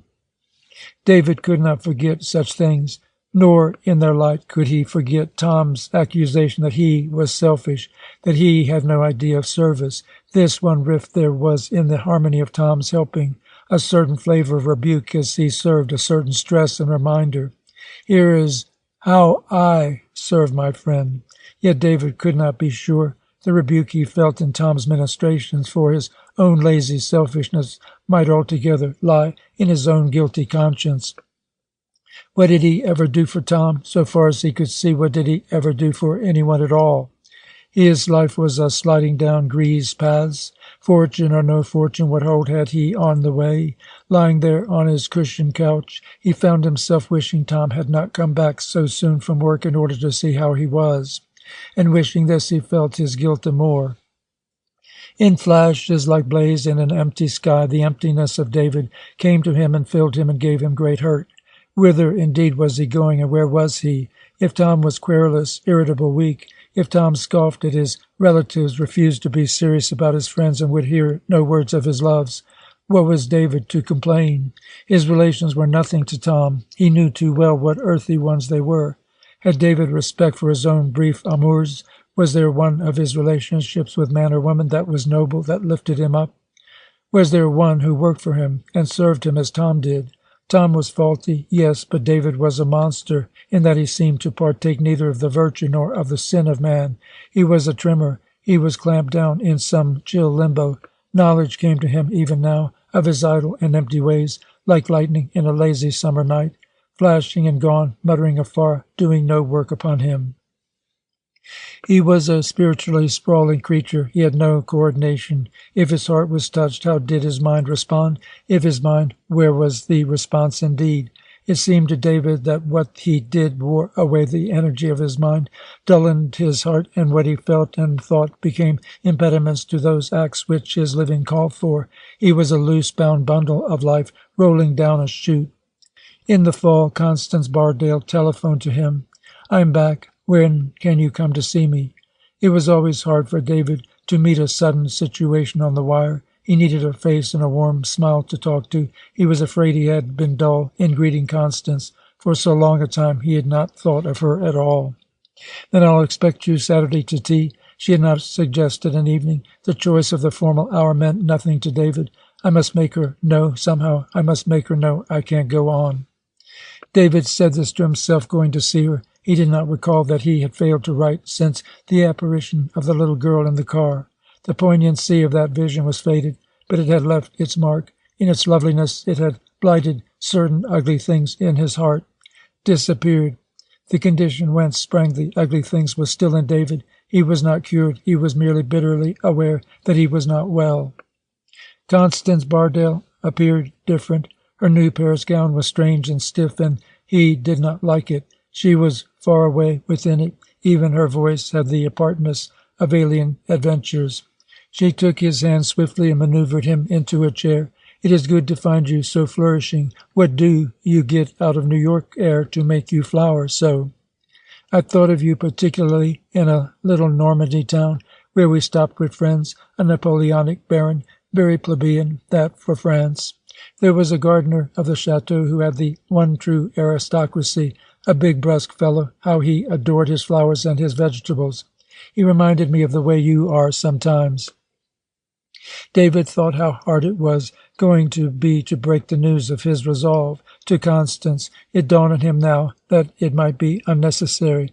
"Of a sudden she has decided for me," he announced, amazed to himself. He looked at her once more. She meant discovery. For months now she had been far from his senses, but his mind had thought her close. Now his mind knew her far away, and his senses clamored. They were at a point far anterior to their first warm meeting. No hint of intimacy, no hint that it had ever been, no credible sign that it could ever be. She talked fluently. Her words and gestures took on for David the nature of a sinuous veil, a blank blue of smiling nugatories, behind which the woman he had known retreated. Apart from her now, as he had never been, he wanted the warmth of her nearness. His resolution to break off was a dim thing. He could not understand it. He sat there and had forgotten it. This helped not at all. Her way with him was beyond the mutability of her resolve. It seemed a natural condition. It was as if she had looked on him never closer before. She was a lady with all the aloofness of her sex, not one to let him fling off her clothes, let him lie beside her. The hope was monstrous of what once without hope had been fact. It was over. In his chagrin he could not find the comfort even of supposing that she had sensed his decision and simply gone before him. He could not lave his hurt in the thought that his long silence with her in Europe was perhaps an introduction she had understood to her own course. He was like a child, so aware of his own grievance and of the sanctity of his mood he had no knowledge of hers. Like a child he came away routed, fascinated, fingering over and nursing his several hurts. But looking back, what humiliated David most was not these bruises to his pride, was rather the dispatch with which he had recovered from them. Neither the revelation of the little girl had held him, nor the shaming lesson at the hands of Constance, neither inspiration nor defeat. He had a slow, pervading sense of his unchastened nature. He dined with Caroline Lord, no rare occurrence, but this time Constance was no more, and for the first time Miss Lord said, "Let's try to amuse ourselves for a change. What do you say? Don't you think it's a confession of no resources to be always going to the theatres? You have never been to my apartment. Come and see me tonight." They walked up a residential avenue east of Central Park, where the cars swerved swift and remote between sedate, slow houses. They climbed a high brownstone stoop. They passed through a corridor, echoing faintly with their steps. She lighted a table lamp. Color spread out from the emerald silk shade above a tidy stack of magazines, showed the room close and impeccably neat. Each chair was in its place. The broad couch with its upstanding cushions was smoothed of wrinkles. Grey curtains stood discreetly before all windows. It was a cool room, methodically pitched. David found himself not terrified by its neatness. Miss Lord seemed to be glad when he sank down on the couch and rumpled it. He let his head lean against a steel engraving on the wall. They both laughed. A new Miss Lord. She was letting David talk. She was silent, so the moral tone was silent. Her body spoke, and after all, it was a lovely body. David chatted. He was out of himself. His words came frictionless. His words slowed down. He was aware of the stimulus that had taken him out of himself, that had made him chatter. Caroline Lord. He saw her. Hands rested in her lap. White, strong hands in a wide, strong lap. A body luxuriantly full. It was strong. A wave of light from the lamp touched her hair and made it aglow in the room. She had, without words, a maternal comeliness. She looked down while he spoke at her hands with a girlish reserve. David got up and kissed her. She flushed and did not respond. He kissed her several times. He was up to leave. She stood close under him. She was warm. A certain discomfort needed her firm body cloying it. She took his hand, looked down at it. She looked up to his face, not quite meeting his eyes. She squeezed his hand and pressed it against her waist. She said, "You can't really care for me, David." So David knew he did not really care. But she had one charm, the joy there was in bringing a timid flush upon so strong a body. He came frequently. He delighted to kiss her. Caroline Lord loved to be kissed. She had not planned this. She had, in a deep way, planned nothing in her life. But she had the gift, as each new fact dawned on the rim of her world, to be convinced that she had ordered it. Since David was there, the nephew of Mr. Dean, and since her senses loved his kissing her, she planned a marriage. The unfortunate circumstance was this. By the time she had hatched her plans and cleared the way in her mind, she had already tasted the delight of being kissed by David, and this was unfortunate because she felt as part of her campaign toward marriage the need of circumspection in such advances as kisses. David noticed no change at first. Miss Lord feared to go too fast. She had a sickening sense that she might lose all in her effort to gain all. She found herself shamefully willing to temporize and to enjoy the evils of the day. But as he held her in his arms, her little shifts began. She said to him, "David, you do care for me. David, if I felt that you could misunderstand why I let you kiss me, oh, David, it would kill me. David, what is going to become of us? I feel that we must be doing wrong." David began to feel how she was indeed asking him a question. She was expecting something of him. He must give her an answer. He said to himself, "She wants me to propose to her. Oh, I am sorry." His passion was gone. He was too kind abruptly to stop his visits. It would have been the kindest thing to do, but David was not egoist enough to know it. He came less often and left her alone. He tried to talk to her. He realized how little talk there had been in the happy visits, how fully those evenings of delight had been evenings of kisses. The talk wearied him. The moral tone was pervasive and obtrusive. Give yourself," her blood cried against her temples. Had she given, she might have won at least a part of them. David was in no state to resist self-bestowal. Unknown to himself, he was wandering through life, seeking the life that would exchange with his. Nowhere had he found it. Without vision of that, he would be ever tantalizingly remote from capture. He was swollen in her senses now that he held himself stiffly away in his chair and listened to her words. Her power to take in flooded her body and mellowed it, left dim her eyes whereby to see him. She saw his sweet heaviness beneath the drab of his suit. She had a sense of her fingers running through his hair, of being drunk with him, and it was possible. The room was quiet and suppliant. The lamp was dim for such secrecy. She fought against herself, and passion ran through her, melting her, drenching her like tears. But she was a lady. She had not reached 30 years to be seduced by a boy who would not marry. His visits filtered away, ceased. Again he invited her to an occasional lunch. In his heart from it all there remained chiefly self-rebuke. He had not been a gentleman. He had kissed her with casual flippancy. She had not understood. Why, he wondered, was he so superficial in his way with women? Why was their hold on him so slight? This was not love. Tom must be right, and love did not exist. Friendship was the deeper, lovelier passion. At times he recalled the little girl in the car, or his mother. An added year upon the emptiness of David. He had a dream. He was in a pit, or was it a well? He groped round and round its circular bottom. He looked up. Far beyond his eyes was a dimness he knew was light. It hurt him to look up. It made him dizzy. It made him tremble. He groped round and round. Then he stopped, quite still. The bottom of the pit swung up and struck against his eyes. Tom lashed him from behind with a whip. "Go ahead," Tom muttered. David faced about. The well began to swing maddeningly around with shattering strokes like a vast piston. The bottom where he groped swerved up, went up high, high. He had the sense of a terrific altitude. The well was upside down. He was tumbling, rushing down the well. Beneath him, infinitely far, he saw the dimness he knew was light. David awoke. Horror crept over all his flesh. He clutched his bed. He lay there, stabbed by every mutter of the night.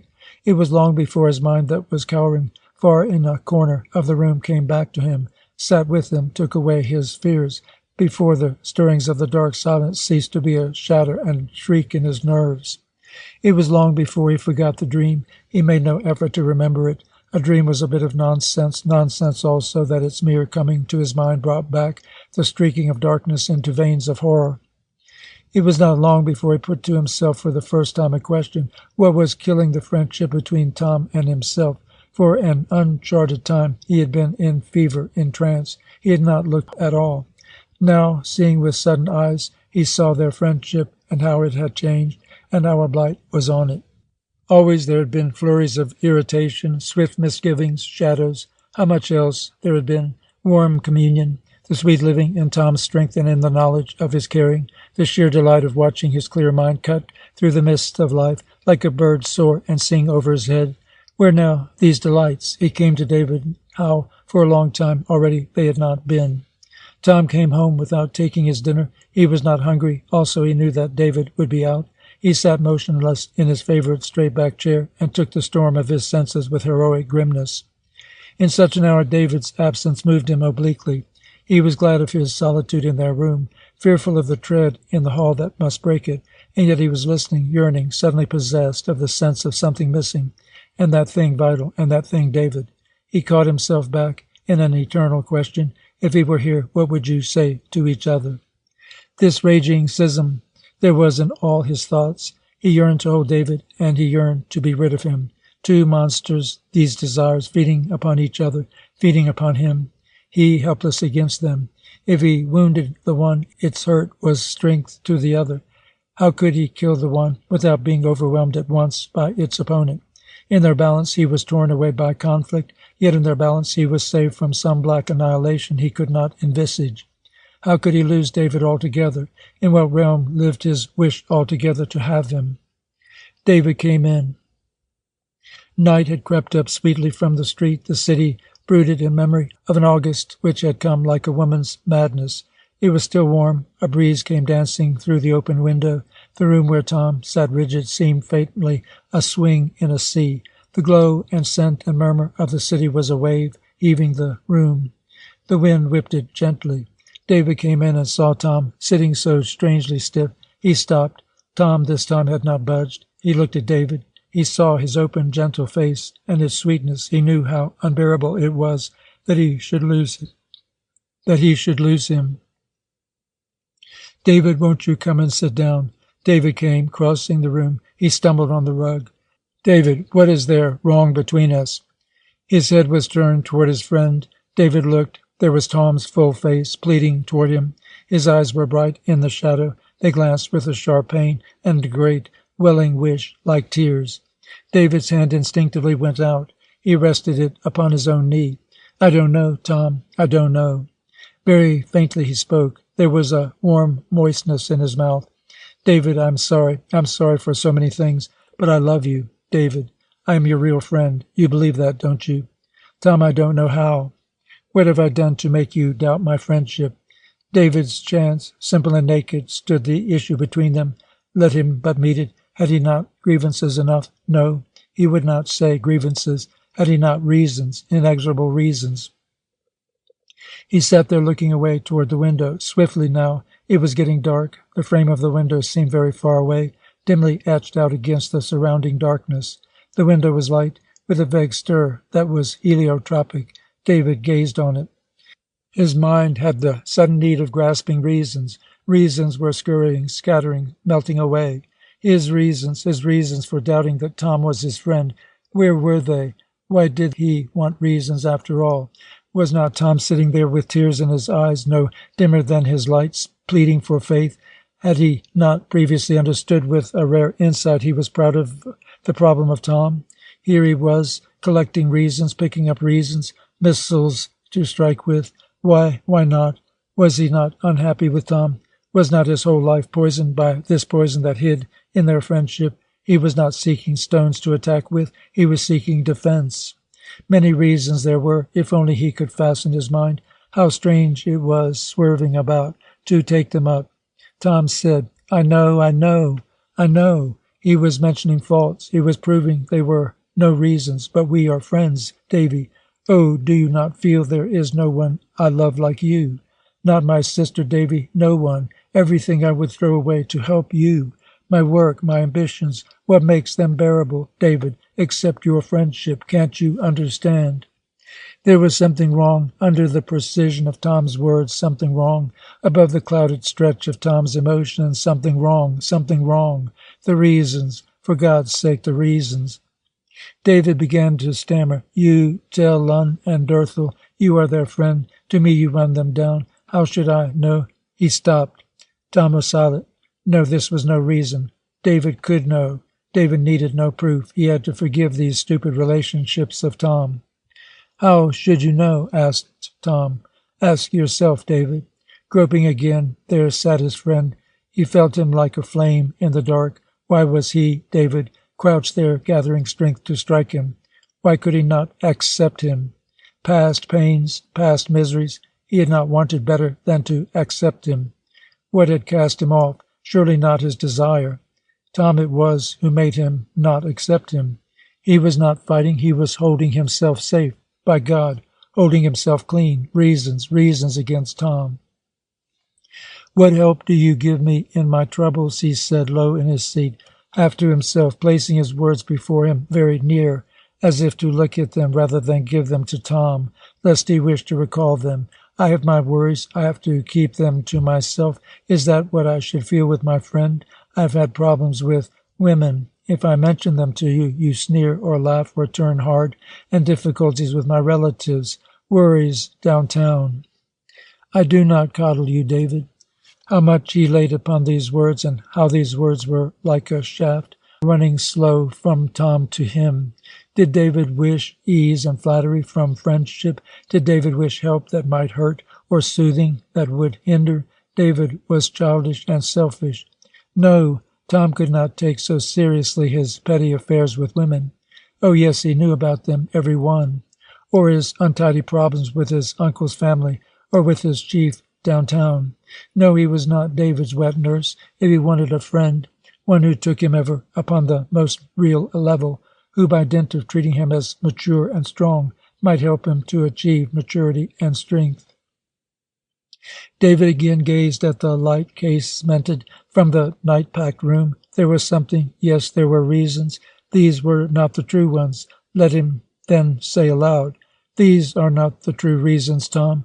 What would happen? Tom's quiet voice. He was quiet now. Why was his voice not always so quiet? Would ask. And the true reasons, David? His answer. Let him now bring forth his answer. Why was that silly nightmare protruding in his mind? Tom was a flame in the room. It burned him. Let him come to hate it, to avow his hatred. It seems, Tom, that we are so very far apart. Oh, but were they not near? To whom was David, these past years growing and nearing? I do not know how to express my dreams, my ideals, Tom. I'm not ashamed of that. I've time to learn to express them. But they are real. I fed as if to you. They are not real. You have no love for them, no faith. He was silent. He went on. When a woman is going to have a child, she has not seen it. She does not know how it looks or what it will be named, but it is real to her, and she loves it. Can't you see, David, that this child in you, this dream life at your heart, is what I love more than all in the world? You are perpetually hurting me, sneering at me, stabbing my efforts to understand with your logical proofs that understanding and ideals and truth are nonsense. Is this, then, why you doubt my friendship? That vague thing in my heart is very near to me. And to me, David. Then why do you say the things you do? And why, Tom, why? Yes, David. Why do you do the things and lead the life you do? Oh, David, if you would help me to understand. Are you sincere? No, David, I'm not sincere. Help me to be sincere. It seems to me that sincerity must be there first of all. We are not all so fortunate as you are, David. I do not understand. Nor I. I want to be sincere. I want to be strong enough to be always, always sincere, as I am now sincere only with you. Tom, what does all this mean? Can't you believe me when I tell you I do not understand? I try. Davy, it hurts. You ask me for help. I've helped you often, Davy, perhaps most when I seem cruel and harsh and distant. Isn't that true? But you seem to think I must be always strong. My mind, my poor mind, you expect so much of, Davy. I hate it at times because if it has helped you, it has done me disservice. It has estranged us. I am weak also. Oh, dear, dear boy, I am weaker than you. You spoke of a woman who is to be a mother. What is so strong as such a woman? Her fidelity to her child, her confidence, her vast, unuttered love, of which all her being is symbol. The breath she takes, the food she eats, is for a purpose. That is strength, David, even if she cannot name her child or call it. And you are indeed like that. You have a strength a little like that woman. I love you for that, David. I have no such purpose. When one has purpose growing within one, one's flesh and blood, it is easy to be sincere. When one has no such purpose, it is hard. Tom, you do not know how you hurt me. Will you stand those hurts for my sake? Why should he? Why should he? What load of service was Tom placing upon him? And the reasons for this? Tom was speaking again. All I can say is that all my life seems suddenly to run on edge, off track. It is hard to explain. 2 lines faintly divergent at first, yet how they widen. Some little dissonance deep in my heart, and it creeps into all the words I say, at times into all the acts I do. The discord widens and multiplies until it shrieks. Do you understand it all? No, David could not understand. Tom could not understand. With bleeding nerves he had made this symbol of his self-division. It was beautifully true, but to make the symbol was not to understand it. Yet, although neither saw, they were impressed. Tom's words were nonsense, perhaps, but they were like song. They held their hearers the more raptly, since neither he knew that this was music. So birds, perhaps, listen to song and dimly descrying its beauty, which is its meaning, obey its call. David was silent. He was near Tom. A new plenitude in Tom that hurt him no less than the emptiness he had feared. A very faint pull from himself, a very faint losing of balance, as it went on from deep within him, invisibly deep, it widened toward the world. Tom sat still, seeing his hurt, seeing he could not heal it. He had to watch a bleeding he could not stem. He watched it now, with David watching him.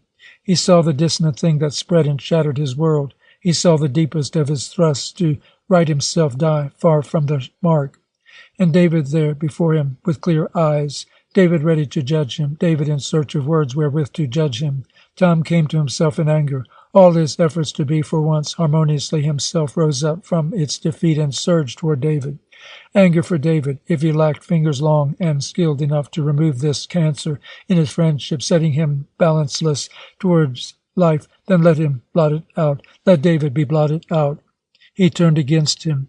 The worst thing about you is that you make me take you seriously. Your troubles are nothing but selfishness. Selfishness is insatiate. So is a dull humorlessness like yours. My lord, man, what a state you put me in just because we're friends, just because I want to think well of you, well of your interests and your doubts. What is it all about? Tell me that. What the devil have you to complain of?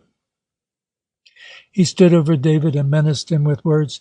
You're a spoiled child. What you need is a mamma. If you had a spark of wit, you'd roar at yourself, roar at me when I'm fooled by your childishness into being tender. I'm to give and give and give. If I weary or get out of breath, I'm judged. Supposing I turned about just for a change and began judging you. David sat numb. The need of striking back, the need of defense. Where was it? Tom lighted the gas jets, every gas jet. The room showed yellow and hard. The light was like the lying of sand. The room was a barbarous arena. Tom's eyes were one with the blazing gas jets. Their bell. Sometimes I'm sick of it all, said Tom. Sometimes I wonder what it must be like, just for a moment, to be taken as I am, to be embraced in understanding, to receive. The door opened. Berthel and Lund came in. You have come just in time, he clasped their hands. You have rescued me from the presence of my Maker. Lund blinked. Berthel was sniggling already. He had caught Tom's mood, the directions of favor and attack. That was enough. Oh, ho, Tom laughed. Don't look scared. Markand is my Maker. Didn't you know that? Being with Markand is a perpetual day of judgment, even in the strictest faith that should come only once. Living with Markand never stops. Down, down, one must go on one's knees and stay there. David felt Tom's sneers cut him and bind him motionless. I'm sorry, Tom. I did not mean. Oh, it is easy for him. Tom broke his words. He was facing Berthel and Lund, who had found quick seats on the couch as one hastens to settle at a performance that has begun already. Tom's back was to David. Lund was peering toward him with his heavy head low on his shoulders, blinking and smiling. Berthel beamed into Tom's face. It is easy for him, you see. He has nothing to confess. His soul is empty of sin. Did you know that, you fellows? He can promenade about in his soul quite freely, as one takes a stroll by the seashore, altogether empty, I assure you, of sin. I must go dragging along. He paced up and down. He was very bitter. David was still viced in the hurt of the interruption. Well, Darby, how is the picture? It promises, my dear chap, to be the best you have done. Real improvement there. No, no, my friend, you must not let that happen. Stick it out. I don't care if it is beginning to bore you. Ability to stand boredom is the mark of power. Yes, inspiration is cheap as birds twittering.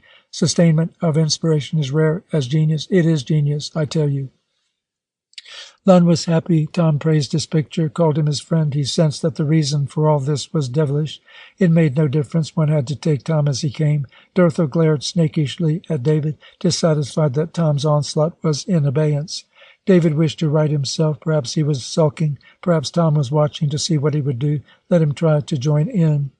I wish you would let me see some of your pictures sometime, he said to Lund. Lund frowned ungraciously. Sure, with a stirring of his feet. Any time. They're immoral, David. Tom turned. They'll shock you. They tell the truth. They accept the world as it is. His voice had a sing-song emphasis, as if he were warning a child away from the fire. And what a world it is. Berthel had merely been waiting. He had not dared hope that David would so aptly accommodate himself to his hostile wishes. He fell in at once with Tom's accent. Better not see them. Markand. The women Lund paints aren't pure. The men aren't moral. Think of that, Davy, wasting his good time painting impure women. Lund bobbed his long head with delight. I would paint a pure person if I could find one. Tom came up to David and placed his hand under his chin. What about this? He said. David was stiff, waiting for the hand to go away. How can we be sure he's pure? Exclaimed Berthel. That is true. Tom stepped away a little. We must be sure. How can we be sure? David, give us your credentials, your proofs. For Lund's sake, David. Think of the unhappy fix he is in, painting nothing but wicked creatures. Think what an unselfish service you can perform. If he is pure, Berthel insisted. Yes, if you are pure, said Tom. All three of them smiled. All three of them fell spontaneously to this delicious game of baiting David. The ugliness of life, the folly of hope. These were their themes. They seemed to be baiting not so much David as a dream in David, a bloom of loveliness in David, thinking the world was lovely. This was the unbearable presence in the room, the maddening thing. This they joined hands and minds to blemish and befoul. David was stark with the treachery of Tom. He could manage Tom. It was bitter, hard, but he could manage Tom. These others, these living missiles of mud, Tom used to fling at him. Now he was weak and angry. Tom goaded on. Never had he been so lonely. Never had he needed David more. Yearning to fling himself on David's side, to his feet, his words grew sharper, falser. He is silent, mock thee emboldened. Dirthel, perhaps he isn't pure at all. This is important, you know. How shall we ever find out? But even if he is, do you think, Darby, that would make him worth painting? Tom leaned back on his heels and poised. David, yes, he said slowly, he is worth painting.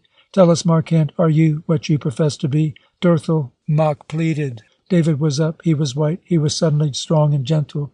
He walked to the door and opened it. Get out, he said. They sat there rigid. They looked to Tom. The gap of the open door was a drawing burn upon them. Tom said no word. He gave a little laugh and was silent also. Lund fumbled for his hat. Guess I'll be going. He rose jerkily to his feet. Dirthel rose glibly. They came close to David. His hand held the door wide open. They passed his eyes. They strained to hold to their slow pace. As they moved down the dark hall, they had the sense in their backs of an impending blow. David stood with his back against the shut door. He had done a violent thing. He was afraid he had done wrong. These were Tom's friends.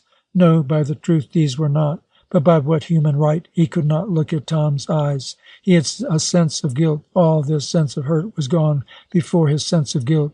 Tom stood waiting for his eyes in order to tell him with his own how much he thanked him. David struggled with his body, turned it about, left the room. He knew he would go wandering aimless through the streets. Tom was alone. His eyes had failed to give their message. He had not moved from his seat. He sat upright, rigid. Had sentence been passed against him? And why was it good?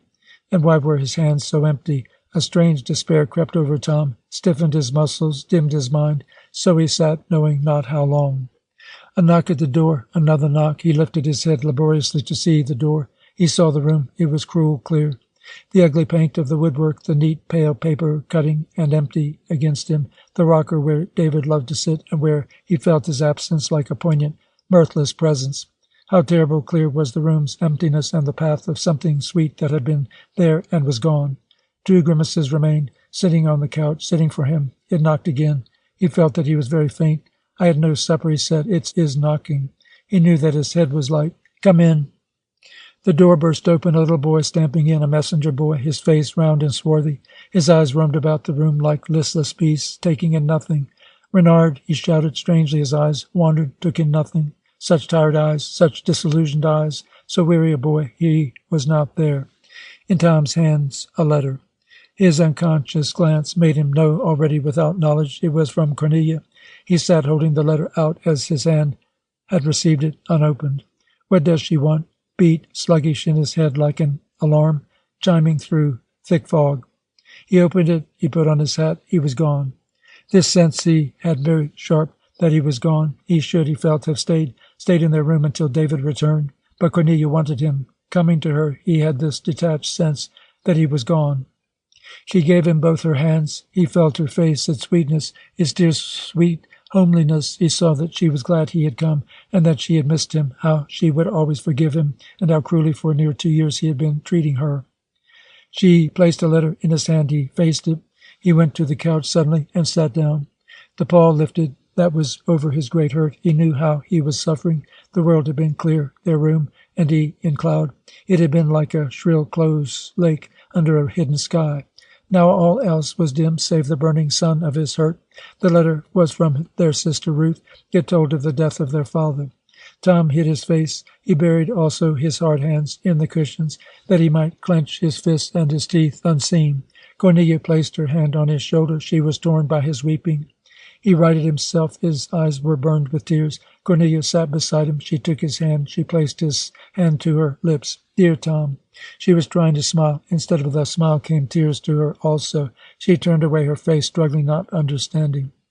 I'm not weeping for father, said Tom. I'm weeping for ourselves. So are you. Cornelia gave way. She also hid her face in order to give way. Tom, stroking her hand, looked beyond them from the sun of his hurt into the dim world. End of chapter 12, part 2. Cornelia loved to sit by her open window and look out.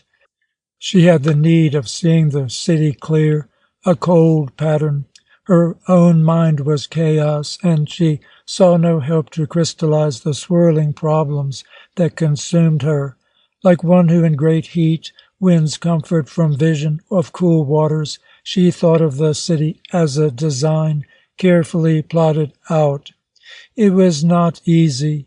Looking beyond her house with the street swarming in her eyes and the battlemented roof surging above her head, she was dim in reverie. In the dimness, the city lost its geometric outlines. It veered in and out of her grasp like a delirious dream. Its streets were parabolas freighted with teeming particles of life, which each had a centrifugal direction. It all was a frangent swarm, knotted, heaving upon itself, forever a shift. She saw it a monstrous replica of her own mind. There was no relief. She struggled with it. She said to herself, what is so regular as the streets of New York? When she dispelled her inchoate vision, also there was pain. For now she had the sense of streets cut livid through human lives. Each street was a sharp thrust, and heaped about it mounds of desiccated bones. At last Cornelia shut the city out. She sat in her little rocking chair with a candle glowing, and huddled upon herself as if her pains were a swinging swarm about her. With hidden eyes she came to a dim world of thought. She had never needed to find the word for what she felt toward David. Often she needed to say to herself in self-assertion, I am a woman. Her life brought doubt of that. Were women supposed like her to live alone and work and have no home and have no one to care for? Her instinct despaired often of the life she gave her body and her mind. In protest, sometimes it would speak, Am I a woman? But here was a harmony so deep it required no voice outside itself in what she felt toward David. Long since it was an atmosphere, a wide world she fed in or starved in, howsoever lived and would die in. She did not say to herself, I am in the world. She did not speak to herself of her own self with David. Endlessly now she worried about him, asked herself how she could help him. Still more frequently she asked herself how she could save him, and in her next question, save him from what? She was already deep in her tangled problem. She was like one who lived at the edge of a dark forest. Whithersoever she went, with a step there she was in it. Its tangled shadows were always at her side. Cornelia could understand, could also not understand. She had the sense that David suffered with her brother. She had the instinct of some struggle hidden between them, and of danger for them both. She knew not what it was, so it was horrible. It was like the nocturnal stirring of unknown life in her forest. She knew it was not merely the worldliness of Tom, his efforts to make David worldly. She knew how eased she must have been to believe it was no worse. But touching upon this, the terror still prowled at large. She had no hold upon her terror. It was years now growing on her like the loom of a curse. It blackened and dried her life. She lived with it. All of her being was a shrunken point, veering blindly about in order to forfend some visitation so obscure and vast that she was nothing before it.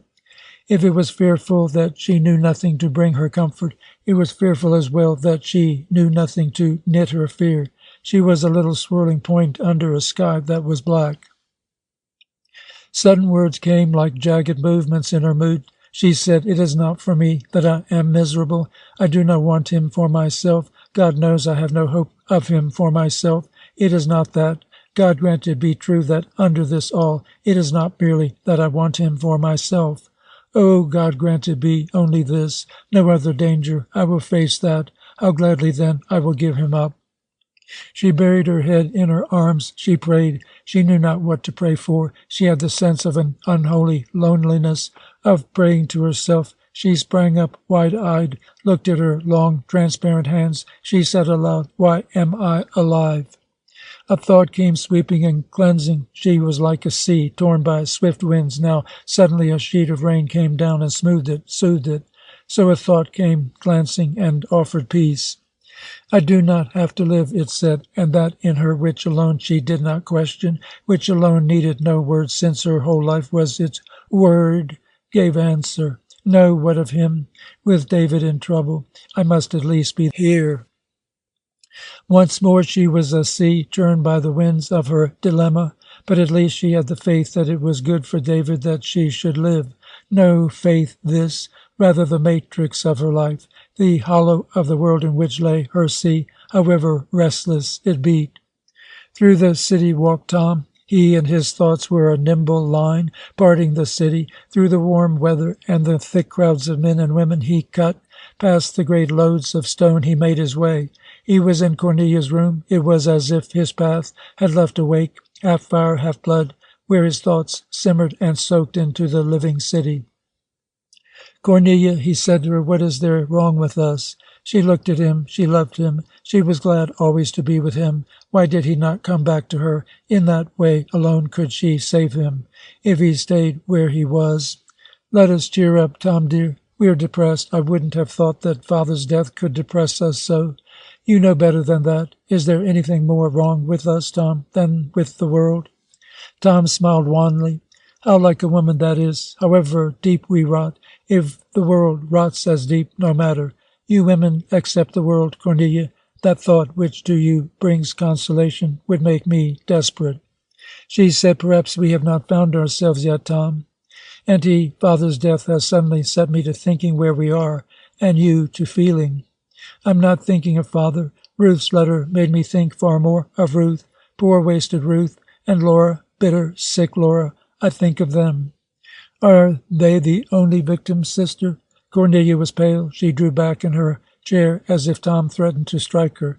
Tom leaned toward her and with a quiet voice went on. Cornelia, he said, Father is dead, the Father we revolted from and left.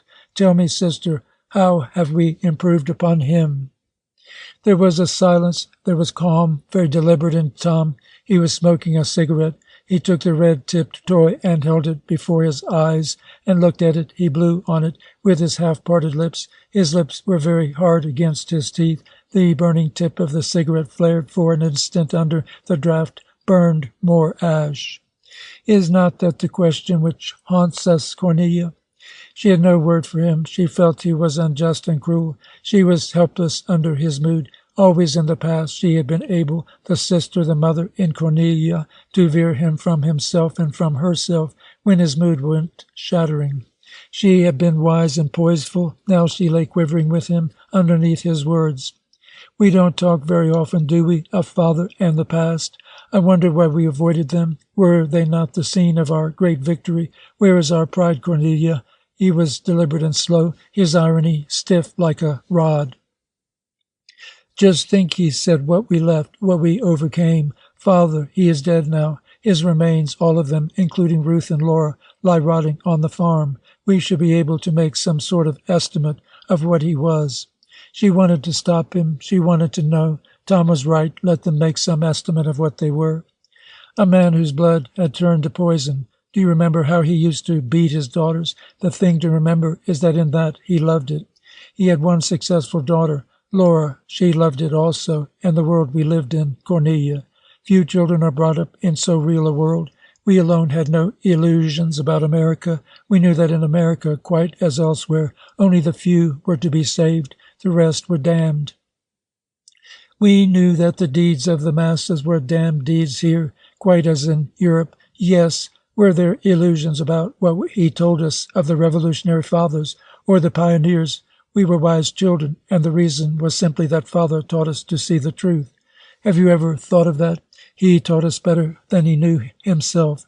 For Father saw through the real world. He saw what a cold and lustful monster it all is. But he had his way of refuge. He had his God, who had predestined him to heaven. Blessed Father, he had his revenge, for there was always the same God, damning the irritating mob to hell.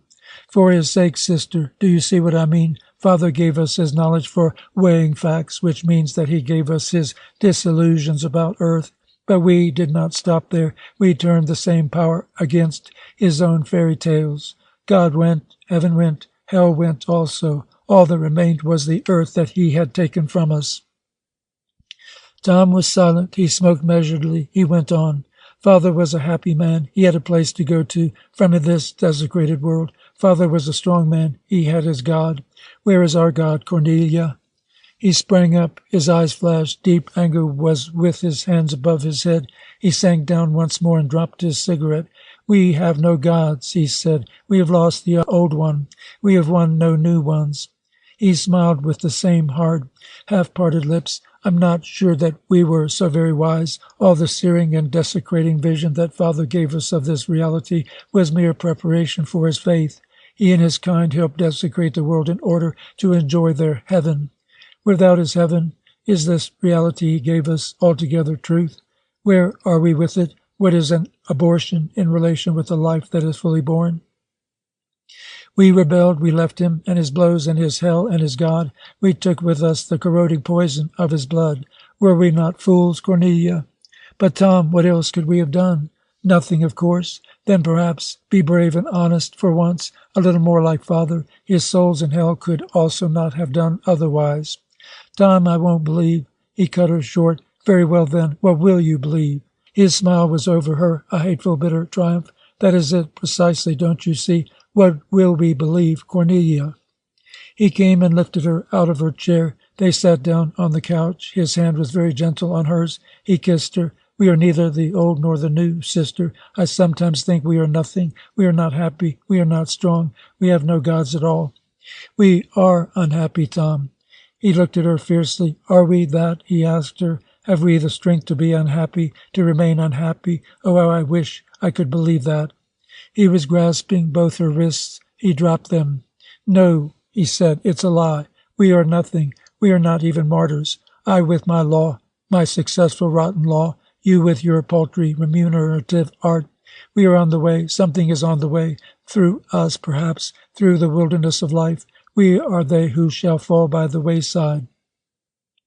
He looked over his shoulder out of the window. The night was a blue haze, deep and far. It was streaked with the murmur of men, with the glow of a million lights. A tremor ran through him like the pulse of blood, and came about them seated in the room.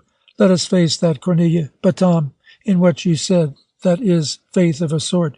You spoke of a wilderness to go through, of a way. It must lead somewhere. There must be something else. For us? Perhaps not for us. I should like, Tom pondered, to have some church in which to perform a service for my father. She looked at him close. His head was down. She took his face in her hands and touched his shut eyes with her lips. Dear Tom, don't I help? There was a great hope in her. If she could find him again, hold him again, Tom, her first child. He was searching her with eyes. Her lips had opened. Her thoughts ran on. Dimly she felt the peril in her thoughts running along. No, Tom was not her child. Tom no longer. He was like her. It was true. Only he would not accept. She knew the wilderness of life stretched mountainously far beyond where her feet could bring her. She knew the truth for her in what Tom had said. She had hoped not for herself but for him. She had hoped falsely. They were one. They were one. For there was another who was so infinitely more that they were nothing. And so her mind ran on while Tom's eyes searched her. David was not maimed like them. In his eyes was the promise of a new God, and Tom was waging war against that promise. Talk as he would, understand as his mind made him, Tom waged war against that faith in David which he lacked, strove to snatch it from him, steal it and wear it dead, rather than let David go on alone with his eyes living. She had said to him, Do I not help? With an uncanny closeness, Tom sought in herself the answer.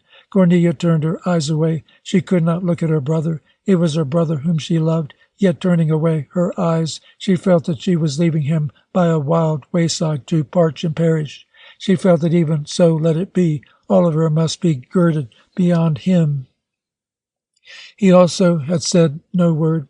He went to the window and stood there looking out. She knew that both of them had understood. 12 years before they had set out on a great enterprise together. They had come up from a common childhood which was a common suffering. They had reached being together. Everything they had was a thing they had shared. The sere soil of the world was a single path they had traveled. Their hands had been joined. Now facing each other over the communion of their years, they were prepared for war. The bitterest of all was this, that it seemed natural. It was as if their common anguish, the hopes born of their hated home, and the fruits they had wrung courageously from their adventure, pointed inevitably to this end. For the most natural of all was this, that the end also should be bitter.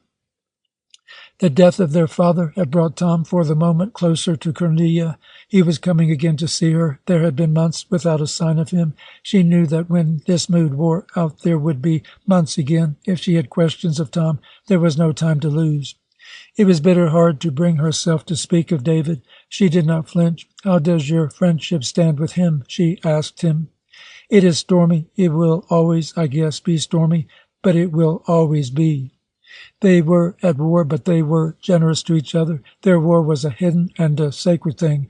It was not more nor less than the confronting of themselves upon the path they had helped hew and helped each other walk. It was a hidden thing, but they had no desire to conceal it. They were open to each other insofar as each could be. They were the brother and sister who had waged life and war together. "Do you think it is helping David, this friendship that will always be?" "I've not your acute moral sense, Cornelia. How should I know?" She bit her lips. "Why," he asked with his ironic smile, "why don't you ask if it is helping me?" "You have made it plain to me, Tom, that you do not need my help. Out of self-protection I had to withdraw, thinking too much of that." He nodded as if he understood and agreed. This hurt Cornelia. Even the words of contradiction would have been hostage to something precious. "David is growing masterful, that much I can say for our friendship. I told you how he turned Lun and Ethel out of our place one evening. What I did not tell you was this. The following day David was contrite. He wanted to apologize for the splendid thing he had done. I would not let him." "Why?" "What he did was himself. It is himself I care for. I will not let him be a renegade to his own instincts." She laughed at him. It was an effort, turning her bitterness to laughter. "In the contradiction, you simply had a higher sort of triumph. Don't you think I understand? You labor to beat him down and break him. When you see signs of your work, you turn about. When you get him beaten and broken at last, doubtless you will have no more use for him." "Doubtless, Cornelia." "Tom, leave David alone." His cutting calm had parted her restraint. All of her fear threatened to burst out. She was close to Tom, beseeching.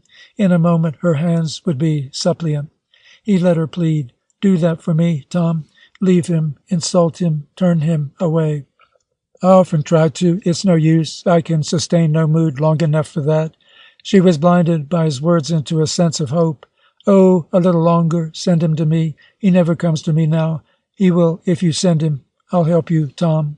She stopped. She saw the folly of her outburst. Was there not war between them? He was there with his irony. "What have you really against our friendship? There is something unreasonable in this. What is it?" "Of course I shall send him to you. I promise that." Never had she seen him so contained before her. He was winning, a flourish and a dare in his promise to send him. She pressed her lips with hands that had been almost suppliant before her brother. She would accept his ironic bounty, turn it against him. Many a battle was lost through excess of confidence. She could not answer his questions. "You talk positively, sister, as if I were ruining the lad, instead of slowly bringing him up." "Bringing him up to what?" "Well, to what, I ask you." "Tom, I cannot explain. There is something here I cannot explain. I want David to be free of you. That is all." "So you can have him, is that all?" "You know that's a lie." She was breathing hard with her hurt. He examined her. "Yes, that is a lie." "That would be a reasonable reason. Too reasonable for you. I could respect that, even cooperate with it, if there were any chance of success." For an instant he had tricked her into stirring toward him. "She can't expect me to crucify myself and David for your vague, philanthropic folly." "No, Tom, I cannot." "Then, Tom, are you altogether frank with me? Do you really think my haunting fears are due to a selfish cause?" "No, Cornelia." "Do you think, Tom, answer me on your honor, do you think they are really vague and foolish?" Waiting for his word, as he stood silent, she found that she wanted him so to think them.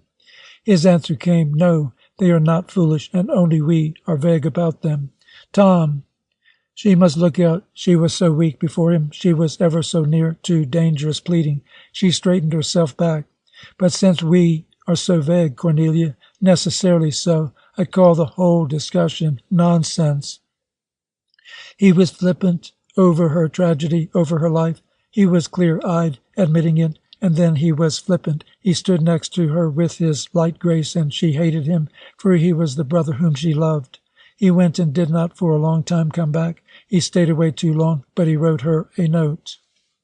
Dearest sister, in accordance with my promise, I've urged David to go and see you. I scolded him for a thoughtless friend. He is thoughtless, you know. I've found that out many a time to my unhappiness. These books I'm sending you I've just read this year and liked. I'm sure you will like them also. Lots of love, dearest sister, and good fortune, Tom. How sure he was of David, how sure he was of her. She saw that he loved her in the same deep, confident way of their younger brother whom she had nursed and led. The eternal way. She had unending hurt for this, for how could she deny the call of his love through his little note, and how could she answer it? She was torn. She knew there was now a reason for Tom's staying away. She wondered if Tom knew how he tore her. But if he had written her coldly, cruelly, would it have been less cruel? Cornelia found herself nursing in her arms a life that she must make to thrive against all hazards, the little life of a great resolve. She looked at it and gave herself up to it. Dimly she knew that if she held it close enough and warm and endless against her breast, it would gain in strength. David must be saved. From now on she went about it with it. While she worked or played, seldom this was, and went through the grimacings of a social creature. While she slept, there it was ever upon her breast that David must be saved. He had not come to see her. She said to herself, it is no matter. To have seen him would have been joy, or rather ecstasy, so packed she could for many days have had her joy of it. It was no matter, for she had no plan. What would she say to him, or do, when he came? Let him stay away until she was more ready. It was bitter to know she had not come, and she expecting him. It was no matter. Her sleep was a strange thing. No real dream. Streakings of thought and dream ran through her night like falling flames, so that her night was neither sleep nor waking. It was an endless trembling between two worlds. It was a part of chaos. She lay there, and her body was a restless weight holding her down. She was like a little boat tossed at anchor by a broken sea. Her body and her consciousness, these were the anchor. They kept her from running wild with the waves, and the waves kept her from being quiet at her anchor. She was torn. She was a continuous play of hindered movement. When the day came, she lay there wearied as if she had been swept by a great fury. Her nights were streaked by these running ribbons of dream, and always they were the same, insofar as always they were really nothing. They were David, her problems in David, her plans and her helplessness to solve them. Never, even in her sleep, did she sink to some quiet haven of dream with David, have him there to talk to gently, to be with gladly. Something surging within her took this great wish and cut it up into bloody fragments and strewed her night with them. All of David was never there, nor all of a single moment with her holding his head on her breast. David's laughter, or David's troubled frown, or David's voice, or merely David's name. David, David, David, falling down her night like drippings of blood, and she lost in this welter of struggle between wish and the real, unable to take sides. There was no rest in such nights. She lay on her narrow bed, cast up in her cell-like room as upon some rocky shore, and looking back upon her sleep, she had a sense of a delirious underworld, yellow of hue, with veins of livid red wriggling athwart it, and of herself who followed the veins. It was a shattered and scattered self that had been thrown through the night, thrown somehow intact upon the shore of the morning. Like a bruised woman, she was out of her bed. She placed the coffee on the gas burner and took a bath. Cornelia had no pleasure of her body. Unclothing herself, she did not care to look at her lean nakedness. It was as if she had feared to find great bruises upon it. She laid her gaunt hands on her breast and shivered, for it was cold, and the water was none too hot which she had heated. She noticed how small were her breasts, and that they had begun to droop. She remembered that once they had been beautiful, and that she had been tempted to use them for a model. She had not dared, since then people would look on them, and after all they were girl breasts, not those of a mother. Now they were neither. They were beginning to shrink and narrow and droop. They were becoming the breasts of a woman who had not lived. Yet looking at them now, Cornelia felt no sorrow or regret. She took fading as she took the world outside her. She was outside herself. She did not care if her breasts were no longer beautiful. Who indeed had ever seen them? What good had she had of their beauty? She stood before a dresser and put on her clothes. She dressed meticulously. There was no warmth in the care with which she braided her thin hair and knotted it into a psyche back of her head. What was her hair to her? There was no warmth in her choice among her waists of the ones she would wear that morning. She smoothed the loose ends under the belt, and it tidied the little linen collar. Her hands were fast at their work. They did not fail. Also, they did not linger. Very neatly, Cornelia spread a napkin for a cloth on the table and placed down the tray and proceeded to eat her breakfast. She took a slice of bread and butter and an egg and 2 strong cups of black coffee. She loved coffee. It was her one real vice. Lately, she had needed it more than ever. Night gave her no rest, and coffee weakened the pall of morning. She cleared away her dishes. There was her work before her, and it was time to be working. She looked at the little huddle of clay on the level of her head. She unwound the clinging cloth. She knew that she was bored. It was nothing but a huddle of dog clay. In it was lost somewhere the head of a boy. It was her task to find him, to bring him out, so she could go on when her model came. She found she did not care. The clay and the boy's head were remote. With all of her effort, she could not bring them nearer. She looked at her work as if it had been the work of another person, very dim and very weak and very far away. She saw that it was hopelessly bad. She saw that Tom was right. He did not take her art with any seriousness. That did not matter. Plenty of people did. She had won prizes. She was on committees of exhibition. Last year, the Metropolitan Museum had brought her Dawn.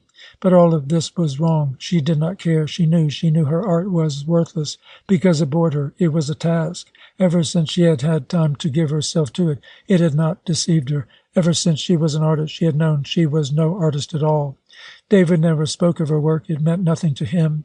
He said he did not understand such matters. Nonsense. She remembered his childish outburst of joy at a Chinese vase they had seen one day in a shop window on Fifth Avenue. What did he know of Chinese vases? Yet he had loved it. Had he once captured such a moment from her casts, it had perhaps been different. How strange it all was. What an ironic time of it the world was having with its men and women. She had yearned to escape in order to be an artist. She had left home, risked life. She and Tom slaved, at one time nearly starved, while she pursued her dream. Here she was, Cornelia Renard, sculptress, and ashes in her hand. But what was more than strange, she did not seem to care. It all seemed natural enough, like a tale whose end she knew and whose telling bored her. Tom was right. She found she had unconsciously redraped the wet rag around her model. She thought of David. The resolve. How dimly she reacted to life this morning. Not alone this morning. She had never thought even of looking out of the window. Look, it was snowing. She leaned against the window seat. The snow came swirling merry through blue air. There was little wind. The street was muffled and passive, strangely quiet street under the merry snow. David might have come. Did he hate her? She wondered. She was importunate, glorying perhaps. Young blood hates such a woman. Almost she blamed herself for the fact that her nights were streaked with yearning for him. But he does not know. He does not know. I've not bothered him, really. She pleaded with him. Let her have at least her nights of broken dreams, her days broken with worry. She had definitely given up her modeling for the day. She had a sense of relief. Giulio does not seem to be coming at any rate. She excused herself. She went on. If he comes, I'll pay him and send him off. Why should she worry about work? She had plenty of money. She had enough left over from last year to take her through 2 seasons. She spent so little. Her relief widened and deepened. It was as if she had found for herself a holiday. Let her be alone with her reveries and her anguish. Let her vegetate if she would, or die. Let her art die. At any rate, who cared?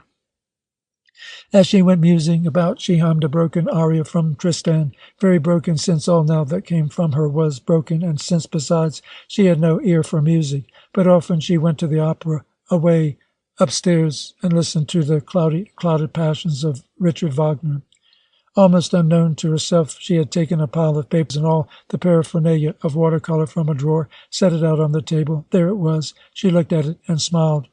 "Oh, you lazy one," she said, half aloud. "What an escape from your real work. What nonsense." Under her hand was a set of sheets she had already daubed. A new foible, this. which she never more than half allowed. There was much of her father in Cornelia. Her sculpture, she admitted, it was work. These blind, wandering daubs were play, were some sort of dissipation, were nonsense and wicked. This morning Cornelia was indulging herself. Giglio had not come. Let her be wicked. It was no worse to be wicked than to be a wearied artist. So she spread out her daubs of watercolor and examined them, and they were unlike the model of clay in this, that they seemed near her. She let her eyes and her mind wander among them, and they were very near herself. She grasped a brush and wet it and sat down. Something dim came over her eyes. It was as if they turned inward. Cornelia relaxed. Her breathing came more like the natural ebb and flow of a tide within her. Her head and neck fell easily forward. She had the sentiment of having returned, sweetly and without effort, to her night. It was like the coming to a loved trysting place. She was once more with her sleep, streaked in shreddings of dream. Her brush made strokes on paper. Suddenly, whatever this was she painted was done, for she stopped. She left her night world. She held out the sheet at arm's length and tried to look critically at what she had committed. She tried to laugh. It was a very mad and incomprehensible design. It was nonsense, but she could not laugh at it. The colors were somehow lovely. Of course, color was not everything. All the little paintings were different, yet each of them, in some mysterious way, was a record of her broken nights. Each of them had come to being while her mind returned to some dim hinterland and found her nights and brought them back. Swaths of color passionate against a brooding background, spirals of flame in space, parabolas of red and gold and green dragging a fever across darkling worlds of black and gray. In all of them was a phantasmagoria of design Cornelia had no name for, but could not wholly reject. They were herself, the diary of her passionate anguish. No one would ever see them. Whom did they hurt? She had joyous rest in looking at them, in letting herself out among their distances. She promised herself that she would always laugh at them. When she felt a little stronger and her fight was won, she promised herself to leave them and return to her art. A thought came sudden from the outer world. Why, she cried, standing up, it's Thanksgiving Day. No wonder Giglio did not come. She put away the sheets of her confessional. I must have a walk.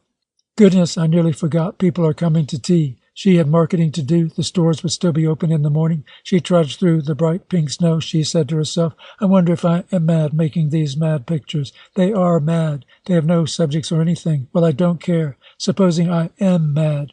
The pink snow danced lazy through blue air. The city was a great beast snoring with snout on the ground. She pondered. It sometimes seems to me things are not really half so clear and concise as we artists make them. I wonder if we would be more concise painting these misty moods. She saw how fluent and filmy a thing was the snowing city. People passing were strokes of smudge across the snow. They aren't really like people at all. Noses and limbs and thoughts. But she was at her shop. She was buying chocolate eclairs, very clear things, these, with particular prices. Her inspiration melted in the sticky air. Cornelia had no fingers to grasp these luminous moments fleeting across her.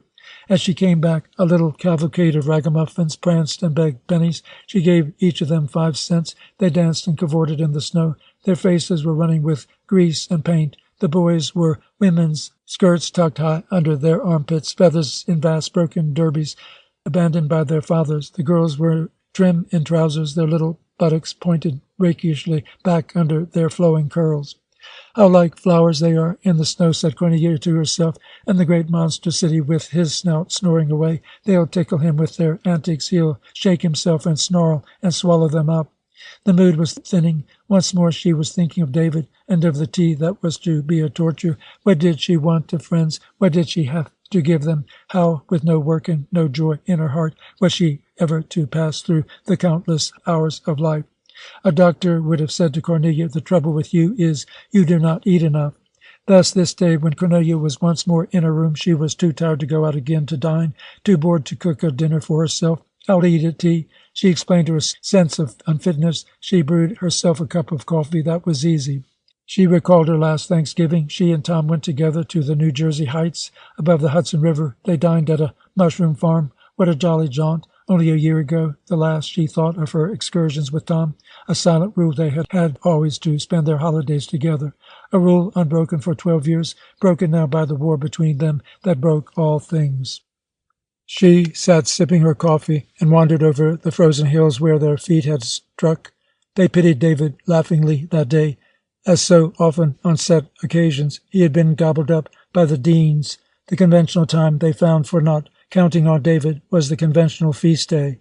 She remembered what Tom said. These families have so little imagination, they cannot even invite a chap to dinner except on a public holiday. Cornelia thought now how good it would be to be embraced in some convention. However stiff it would be warm to be shut in tight. She had been alone the Christmas of last year. She was not used to it. Christmas was coming again.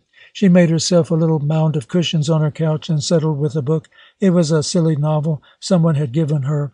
There, uncut, was the package of books in the corner, which Tom had sent. Something kept her away from them. She was not sure what shafts Tom might thus unsheathe and aim at her. She was not suspicious, but indifferent. Her mind was torpid. They must be heavy books. She would have to work to understand them. The novel, on the contrary, did not make demands enough. It was the story of a belle of Philadelphia, loyal to the Revolution during the British occupation. It was very plain that the lovely American was to win valuable secrets of war from the vicious British officer who loved her, would give them after hazardous adventure to Washington's aide-de-camp, who was her true love, and so help win the war. Sure enough, there she was galloping the dangerous country to Valley's Forge. Cornelia's mind wandered as she idly turned pages. She put down the book. Her mind was a weary woman stumbling with dead feet across the snow. She ached. The snow had stopped. A gentle pall came in from the muffled world. The elevated trains were a memory. Life stirred like a larval city hidden from her eyes. The name of David and the eyes of David and the thoughts of him cutting her face and melting. Cornelia was on horseback, although she could not see her horse. She was hurrying to Valley's Forge with an important secret. Her horse stumbled. He was forever turning back. He was trying to carry her into the snare of the British officer. The officer was a short, slim man. He was Tom. Cornelia was lifted up. Her eyes seemed to peer through a viscous film and parted. She lay there, prostrate now, and conscious, neither asleep nor awake. She felt the weariness within her body, and the great strain of how she lay like a rack upon her. She was tired. Could she not sleep? Could she not have rest? Let her but stretch out and relax and fall away deeper down where the hectic grays were black. She remained as she was. She felt that she was tied in a hard knot. She was caught in the vice of her nerves. She could not swing herself free. She could not hold herself fast. She lay there and suffered. Though she was half asleep, she could feel her energy fall away in her strain, and her thoughts bound and strike her like iron balls. When it was time, she got up and prepared the tea things. The day was low and away. Where had it gone? It seemed to have left her behind. She had the haunted instinct of having been abandoned. Looking back on the day, it seemed a vivid thing, swift and heavy with laughter and paint-smudged children. It had rolled over her body and left her behind. She was bruised by its passage. Day of Thanksgiving, and here about her now, where the day had been, a void, grey like her sleep, within it just such scant scatter of life, herself. Each little thing that stirred, a teacup against the softness of the tick of the clock, had 1,000 jagged echoes. The bell rang. It jangled against her nerves. Cornelia gripped herself. She had a sense of her head careening. The door opened. She went forward and smiled. A stately woman with a gentle face came in. Behind her, a little dapper man. She kissed Cornelia. Seeing Cornelia, she stood on the threshold of some passionate understanding. But her husband broke the warming silence. He ran about the room and chattered. He was very gay. Cornelia smiled wanly at him. It was Sylvain Pers, maker of fashionable portraits, and his wife, maker of Sylvain Pers. They sat, the two women sheathed themselves up so the little man should not be hurt with any truths. Mrs. Pers was a woman bathed in a sweet melancholy. Her fine features were a little vague under the dawn of her gold hair. "What a jolly place you have here, you know, Miss Renard," exclaimed Mr. Pers. "How I envy you your simplicity. Ah me," he sighed, thinking with satisfaction of his luxurious studio on Gramercy Park. "When you're married," he intimated treacherously, but his wife did not mind. She knew Cornelia's opinion of her husband's talk. She knew her own. The trouble was precisely that her husband had never given her the excuse to leave him. Cornelia's mind was a twilight swept clear of the mists of the sun. Each nerve stood out alone and took its toll of its surroundings. The bell jangled again. The young girl came in, diffident, spring-like, before a tall, dark man, with head thrust stiffly back so that he seemed to be leaning in the direction contrary to his coming. Cornelia greeted her with real pleasure. Cornelia's sudden brightness was like a pitiful flower budding above strewn ashes. "Helen, I'm so glad you thought of coming. And this is Dr. Westerling." She shook her hand silently. "I've heard of you." She was not interested, really. She introduced them. "Miss Helen Daindry." She had expected the Perses only. No one else would come. The little party caught from the hostess the sense of its completion. It threw out its arms and wove a comfortable net about itself. It settled down. The talk ran easy and subdued, a sluggish circulation without this temporary creature. Mr. Purrs was suave with words. His wife had a poise that cradled all the room and gave the creature rest. Dr. Westling was taciturn, but he was intense in listening. He was a pleasure to Mr. Purrs, and Helen Daindry sat there sweetly, neither talkative nor silent. Cornelia had no need to exert herself. The party would be an easy one. It would live and come to a good end. She found herself looking more and more at Miss Daindry, drawn to her by a fascination bittersweet. She wondered why. She asked her senses. They were clear in their reports, like bells.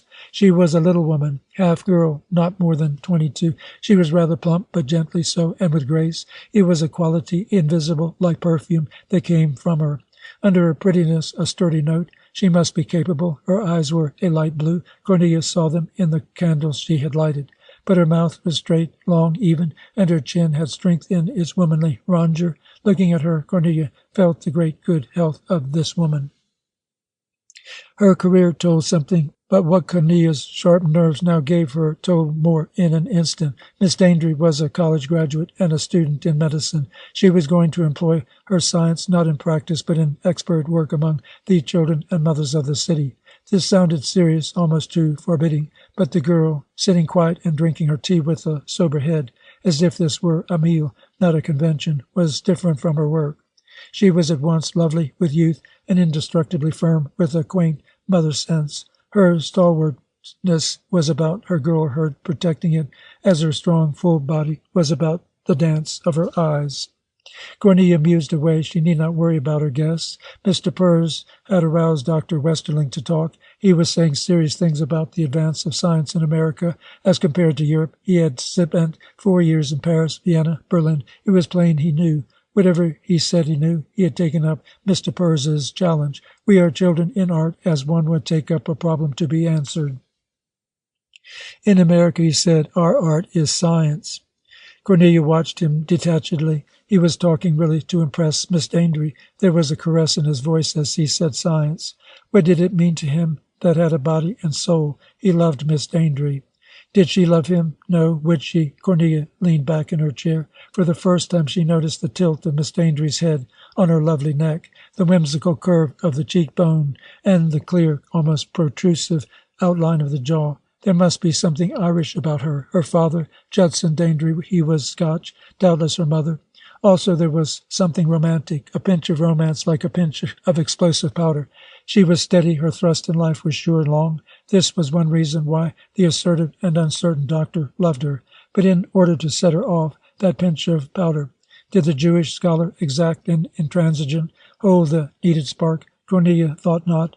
How those blue eyes could gleam. Could they gleam for him? Of course, she pondered, she might marry him. Unlighted.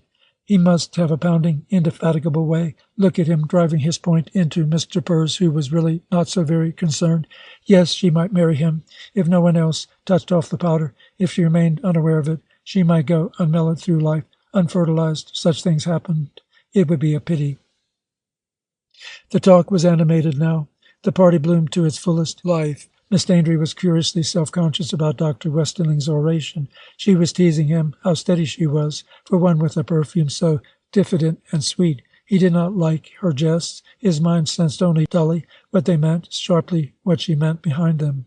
For some reason, a rebuke. He bore it. He was used to battle and to resistance. He was used to rebukes, but he was uneasy. The cruder lists of argument and quarrel were more to his measure. It seemed to him that this Mr. Purrs, if he was an artist, needed a lot of informing. We have here a tendency, he found the need of explaining his debate to Miss Daindry, to misjudge America by overlooking what America excels in, and wishing in our hearts she were merely another Europe. Mr. Purrs was suddenly agreeing. He saved the doctor from another teasing. He was nothing if not a soother of self-important people. He was marvelously informed in the prerequisites of his art of portraiture. He knew who Westerling was, not rich, but already an emerging figure at the great Magnum Institute. Great men sat for portraits. Westerling discoursed on the need of a new critical scientific standard in art. Did not Mr. Purrs agree? Oh, indeed. It was nonsense, was it not, to say that values in beauty could not be determined like any other element in a material solution. Painting was a chemical solution. Music and poetry were physical solutions. Sound waves illustrative of certain documentary matter, which of course was open to intellectual appraisal. He was very interested in that. I was invited some time ago to a private recital of Lulberg, you know, that Russian pianist. He played many of his own compositions. I asked him to state to me in scientific terms what his music meant. Why, for instance, he used seconds and sevenths, where Chopin employed thirds and fifths. He was quite dumb. I assure you, I needed no further proof of what I had already expected. The doctor had meant to say suspected. The man is a clever charlatan. But he plays so beautifully, pleaded Mrs. Purrs. We cannot trust uneducated senses any more than we can uneducated people. No, decided Cornelia in herself, this is not what she wants. She had been watching Helen Daindry with a growing singleness of interest. She saw how the girl's body faintly stiffened when the doctor spoke. She was aware of the implied direction of the source of the heat of his words. She was attentive, she was respectful and impressed. And yet Cornelia felt a specific turning away in the young girl's mind, a wavering of interest, almost a recoil and a revolt from this intellectual tribute. He did not really hold her. When she wandered, Cornelia saw her relax. Now, during these last long words, suddenly Miss Daindry turned and met Cornelia's eyes. In them a twinkle of disdain, a gladness to be looking away. "Have you heard Lulberg?" Cornelia asked her. Dr. Westerling still talked. "Yes." "Do you care for him?" "I think he is very wonderful," said Miss Daindry. In her remark there was specific rebellion against what Dr. Westerling was saying. Cornelia noticed. It proved to her that there was danger, after all, of the doctor's winning. Suddenly she said to herself, "Why do I care?" She had been watching Miss Daindry. Now for the first time she watched herself to know why she was watching. As she went groping, she understood. For a long time she had walked through a dark cave with a lantern, placing it against the dripping walls, seeking a certain thing. Sudden, there was her lantern against it, what she sought, and she recoiled. She withdrew her light. She did not want to see. With her body strained and her nerves singing against the pull of her will, she lifted her light again. She forced herself to look.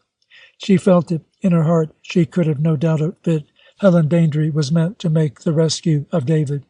How clear it was, terribly clear. The one way. She wondered by what painful blessing she had not seen before. She knew that she had seen and had not wanted to see it. It was too bitter, too cruel, unfair. How could she stand this who was willing to bear all things?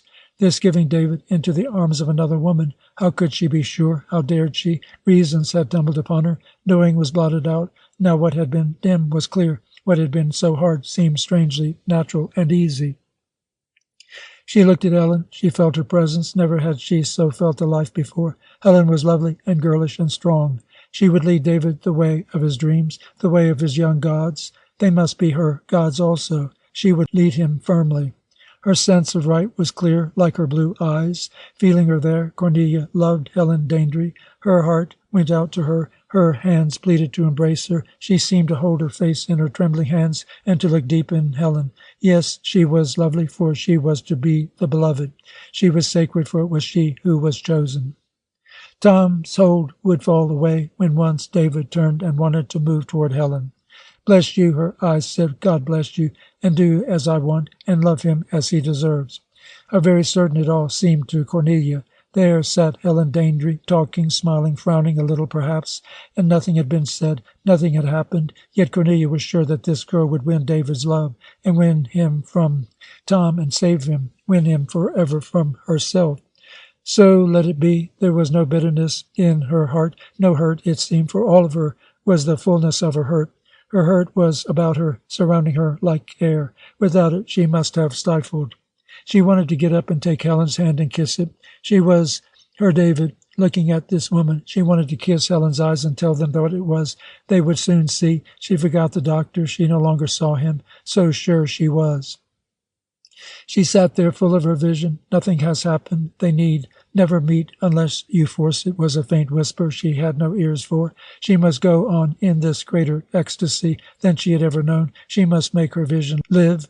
Who was she, Cornelia or David? Or was she the sweet, fresh girl with the loyal eyes? A great faint ease moved through all her body as if she were bleeding to death. She had no words to say to Helen, nor to herself. She longed only to touch her hair, kiss her eyes. David was to touch and to kiss them. Her nerves, that had been taut and clear in the drunkenness of fasting, slumbered now as if they had feasted. Her eyes were dim and saw no further thing. She was indeed swathed, warm and happy, like one bleeding away and bathed in her own blood. But nothing happened. She had no further sense of the room, save that it held her up, nor of the easy talk, save that her knowledge of it let her float slumberously in the sea of her blood. All her blood was outside her. It was no longer a beating surge within the pent walls of her soul. She was emptied of desire and of pain. She felt that something was to happen. There would come some proof to her vision. She would look upon it sweetly as upon her death. She awaited her death. She was smiling. The bell rang. The door opened. David came in. End of chapter 13. David had long intended to see Cornelia. Tom reminded him more than once, reminded him perhaps a bit too often. There was a stubborn touch in David. Something within him seemed to resist his going, and even he knew moodily that the something was kin to Tom's insistence. He had a way of sallying forth on a Sunday afternoon, resolved to walk an hour and then go to her place, and of forgetting. Until it was too late, he would say, "Next time I will not forget." At last, the next time came to be Thanksgiving. He dined with the Deans. He had no plans at all for after dinner. The dinner would be big, he lazy. If his uncle offered him a cigar, and Lois was amiable, he might sit around all afternoon. He did not much care.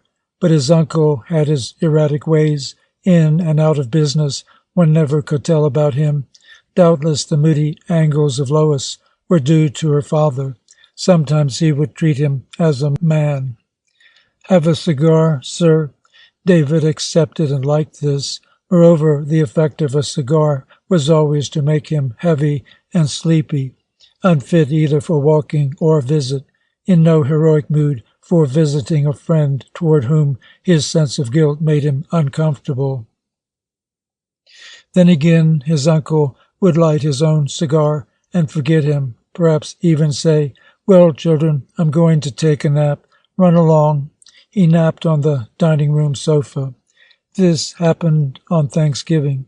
Lois was somber. David knew that her engagement, it had never been more than a casual trial, was broken.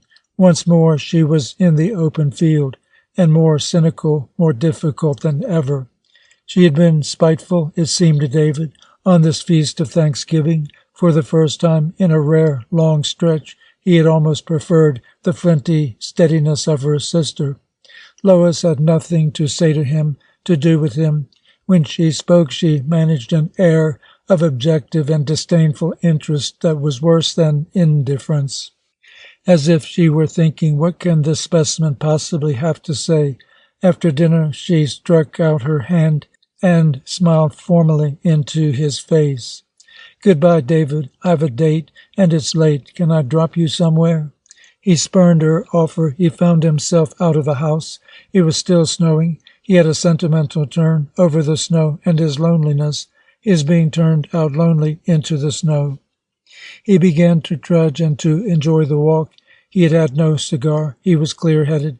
The snow ceased. The air of the darkling city was soft like the touch of silk. He trudged for several hours. 5 blocks from her house, the summons came to Cornelia. He hated the Deans that afternoon. It was an old track in his brain that led him now from them to Cornelia, as his old revolts had led him 3 years before. True, Mrs. Dean had said to him, "You can stay, dear, if you want, and entertain me." True, the thought came that this might have been more comfortable after all. He did not want to go home, Tom had a way of wreathing their room in smoke and cynical smiles on holidays. It was plain that the time had come to go, as his feet now took him. At the tea, nothing visible had occurred. Cornelia was behind her guests, far away, pleasantly so, since as she held a rebuke for him, it was far away also. There had been a girl with a sweet voice. He did not recall her face. He had come late, left early. Now a note from Cornelia. She had scarcely seen him on Thanksgiving. She wanted to see him. Would he come the following Sunday to tea? He was there. She was not alone. This was rather strange, thought David. Evidently she was not so anxious after all to see him really. He had exaggerated her feeling. Doubtless she did not care enough to have a rebuke for him. At least he could not detect it. It was a pleasant afternoon. With Cornelia was a girl. My dear friend, she called her. Miss Helen Daindry, a very sweet girl, thought David, rather distant. You funny person, she said to him, why didn't you offer to take Miss Daindry home? I thought I'd like to see you alone for a minute. Nonsense, you know you'd have preferred escorting her. Well, is it right, at a casual tea, the first time you meet a person? The first time? Why, David, you met Miss Daindry on Thanksgiving. Oh, did I? She was looking at him with a cloudy reserve on her eyes he could not understand. Why should she be offended if he did not remember Miss Daindry? Did Cornelia love her so much? Now run along, she almost put it out. He thought her strangely cavalier and distant. He enjoyed her. For the first time in long, he did not find Cornelia cloying. There had been none of the warm discomfort. He was glad to come again. He was glad now, in his supine state, when he was lifted in any way from his comfortless closeness with Tom. It was a little party Cornelia entertained quite often. She had always said in the old days, David, I do not invite you. What should you do with all these stupid people, stupid and self-important? When I see you, David dear, I want you. Now, how different was Cornelia, how light and easy to get on with. David began to question, should he really want to see her alone? Could he succeed? He came to just such a party of self-important people, nondescripts of whom he had met none before, with their endless chatter about remote, elusive topics, and wished to see none ever again. It was almost like meeting an old friend to find Miss Daindry there. He reckoned that she and Cornelia must be fast friends. She was strange. Each time he met her, she seemed to him so different he could not be sure he had met her before. He talked with her a great deal that evening. Cornelia said, there is only one person here you could possibly be interested in. Don't mind being selfish, dear. Devote yourself to her. I'll manage the others. He did. He scarcely spoke with Cornelia. A pause of several ordinary weeks, a visit to the Magnum Institute. Would you like to see the great laboratories and the hospital? Cornelia wrote him. Dr. Westerling said I might come and bring a friend. David escorted her. They went through a long, high room, cold and metallic and full of corrodent odors. It was painful to David. He felt that he was being cut by a very sharp steel blade, so that there was no pain, and yet it was painful. Miss Daindry was there in a white apron and a white stiff blouse. It seemed to David that the hard starched linen must cut into her softness. His teeth were a bit on edge, and he was afraid to look too close at the acids and the test tubes full of evil germs and the smears of blood. The doctor explained a culture of gelatin in which grew billions of organisms and over which Miss Daindry pored as over a cradle. This brought nausea to David. He knew he was silly. I would not want to be a doctor, he whispered to Cornelia. He saw that she too was in pain in this chill temple of science.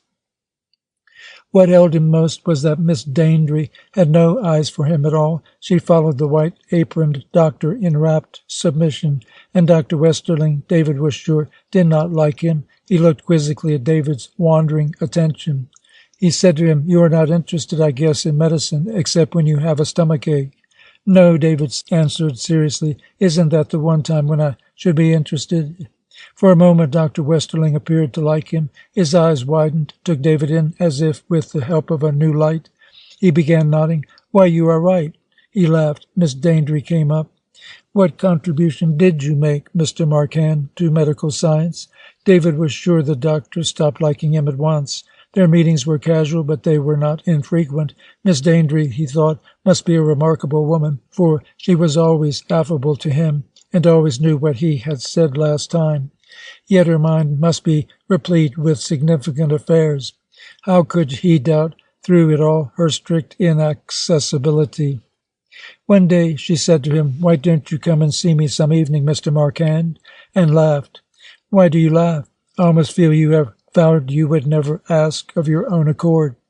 She was full of assurance and of a sweet timidity. It seemed to David she was so high above him she could fulfill whatever whim she wanted and lose not one jot of her stature.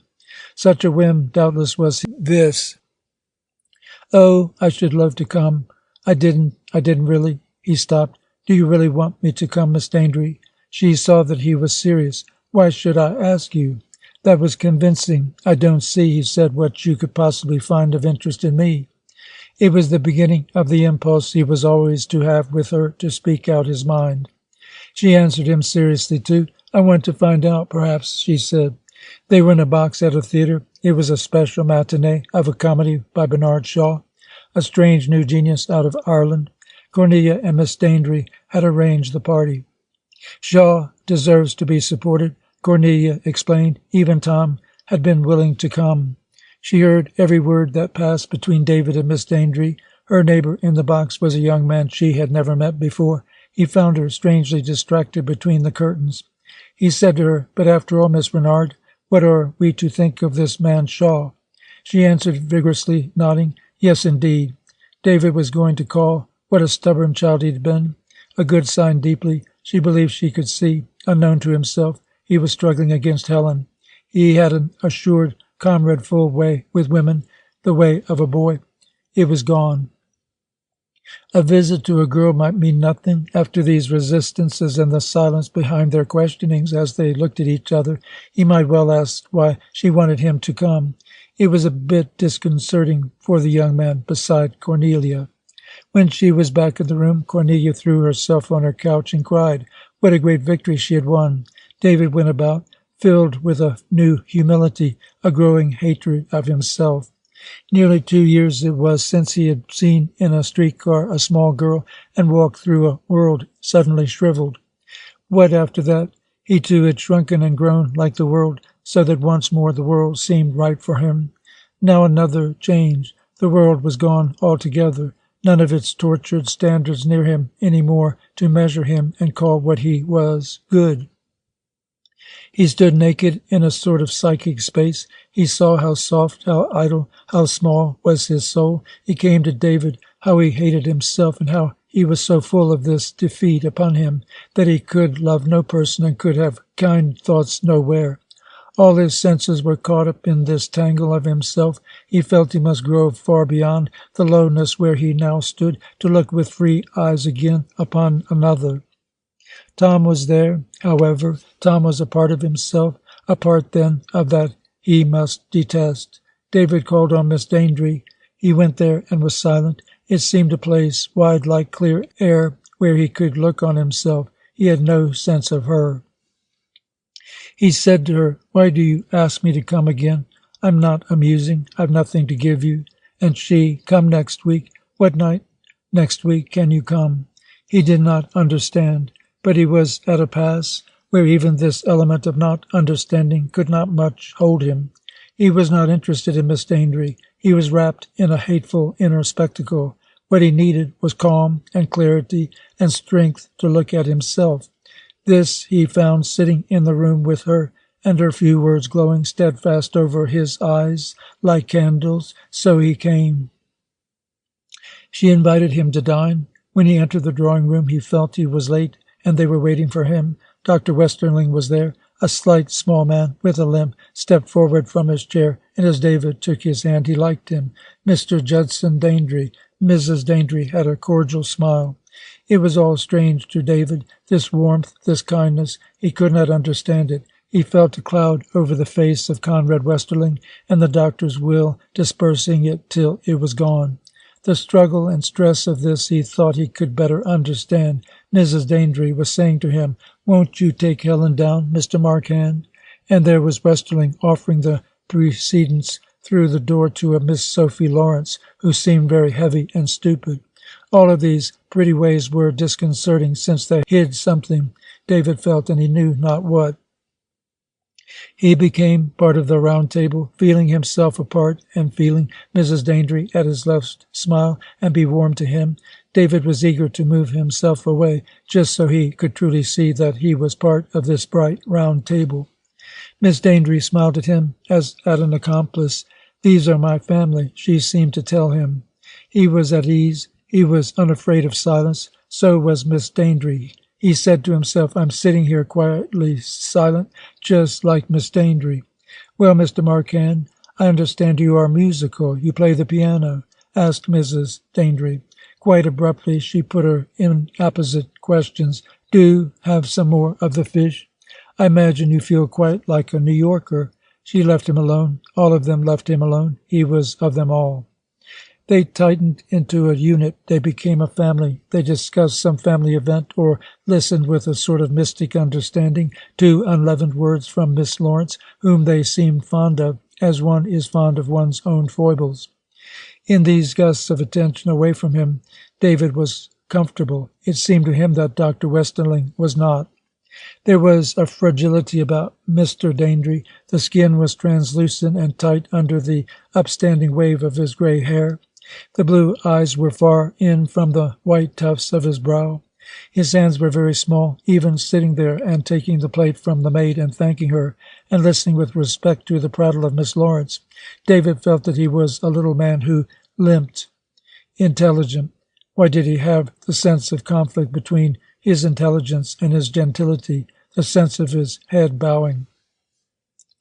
In another way, Mrs. Daintree was slight. She had a freckled smile, and the puffs of her brown hair blew out the laughter of eyes.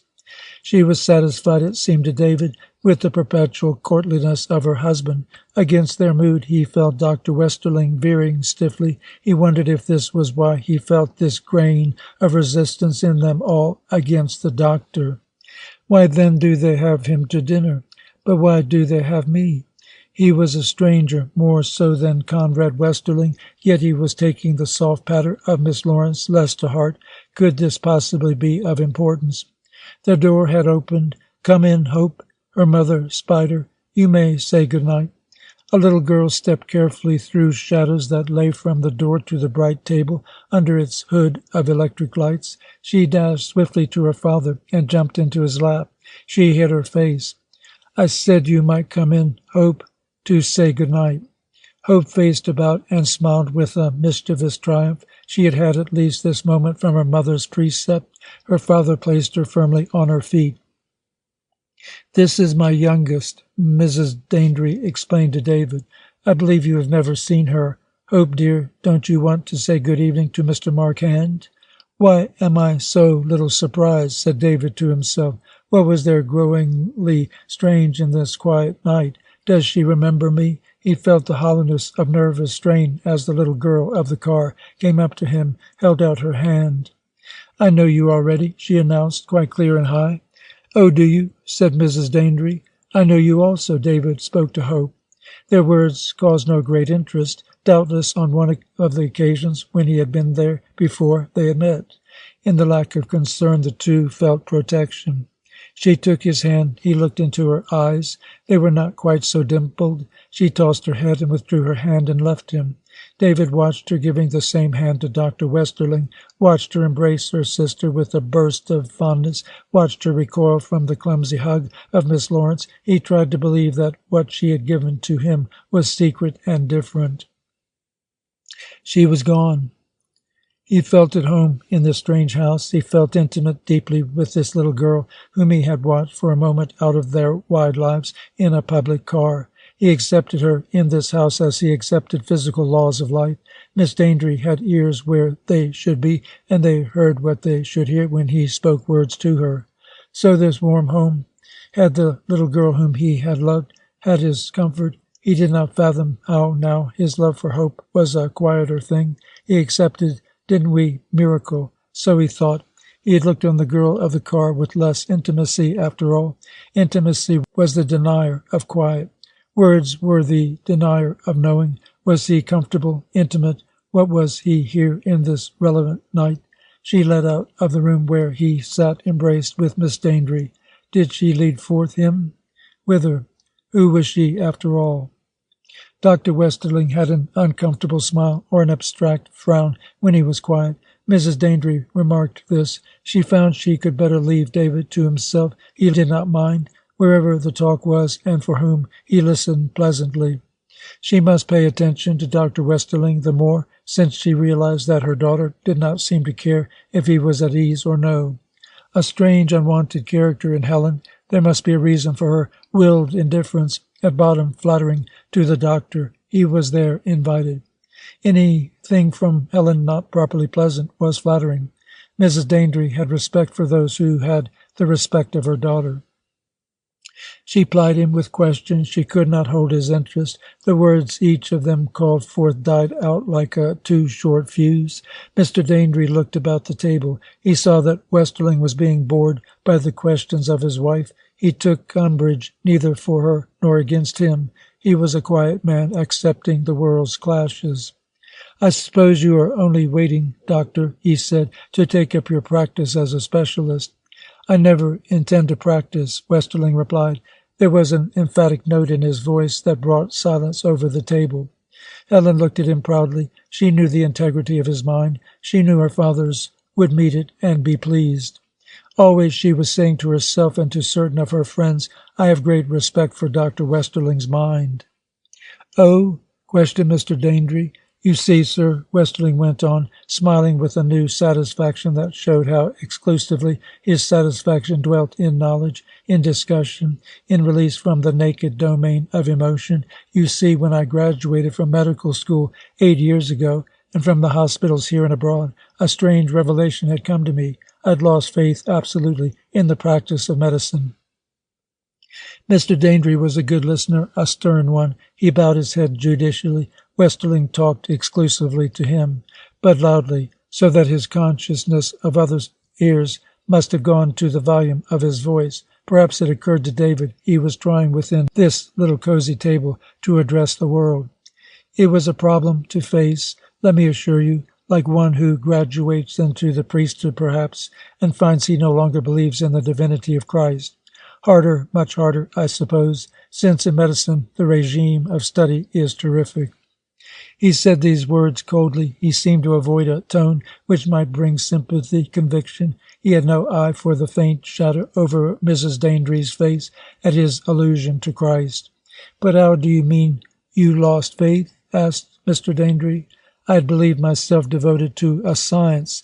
I found that the present practice of medicine, the practice of medicine as it must be today in lack of science, is an empiric, fraternal order." Mrs. Daindry gasped. "I'm convinced that most of the therapeutic practices which occupy so overwhelming a part of the work of the doctor must go." "No, I don't know. To be replaced by what? But the principle of introducing specific drugs into the system to right specific maladies, right wrongs. I know it is false. Some day most of our medical practice will be regarded as medieval, quite as we look on the humours and the cuppings of the 16th century leeches. But there is nothing known to take the place of these medicines. Nothing established. Then until such time must we not use what we have? Doubtless we must, sir. Westerling spoke with a certain condescension, but I cannot devote my life to the application of guesswork and patchwork, which I am convinced is altogether based on erroneous premises. As sweeping as that, superlatives, absolutes, all tendencies toward violence brought out in Mr. Daindry the deprecatory smile. Yes, the sole sound future of medicine must rest on the discovery of principles beneath effects which we call physical and mental life, principles the pursuit of which will make the introduction of alien curative elements into our bodies simply absurd. I'm referring not only to medicines, but to vaccines, antitoxins, surgical makeshifts. The true curative elements of life must be inherent in us. Somehow we have lost them. I'm convinced the reason is that we have lost certain unconscious principles of behavior in which they are implicit. I'm convinced that drugs are superstition. But bacilli, the troublemakers, pleaded Mr. Dandery, harmless to the properly ordered organism, immune to anything so isolated as the effect of drugs. We are subject to germ diseases, I'm sure, because we are not masters of our independence of them. I'm sure that someday it will seem as absurd to introduce drugs into our systems in order to kill bugs as it would be now to say prayers in order to drive out devils. But the devils don't exist. I'm not so sure of that. The instruments don't exist, as they do for bacilli, for seeing devils. Mr. Dandery was dazed by what seemed the man's veering from pure science to superstition. "You're a bacteriologist," exclaimed Miss Dandery, sensing her father's state. "I'm working to find out what disordered conditions of our tissues and organs give the bacteria their chance. The pernicious ones, or rather, what conditions develop the pernicious ones, for that is essentially what our bodies have done. I'm interested in nothing else." Helen felt there was no answer. Dr. Westerling was interested in no answer. She kept silent. "Well, we do need doctors," contributed Mrs. Dandery. "Fortunately, not all doctors refuse to help the world like you, Dr. Westerling." A faint sneer crept over the young man's features. It covered a hurt. David alone saw the hurt. Mr. Dandery answered the sneer. "Yes," he said, "we must get on with the drugs while you have yet to prove we can get on without them." "Don't you believe in any of our curative or preventive service?" asked Helen Dandery. "Honestly, it is all nonsense." "All of it?" She was withdrawing, but Westerling had a truth, and he must pursue it first. "I'm sure modern practice has done more harm than good. Operations clean up appendicitis, we know that. What we scarcely guess is how many nervous systems, kinetic systems, circulatory systems are wrecked by successful operations. I'd always thought the American surgeons were great scientists." "They are great virtuosi," declared Westerling. "Yes, but virtuosi should practice on pianos."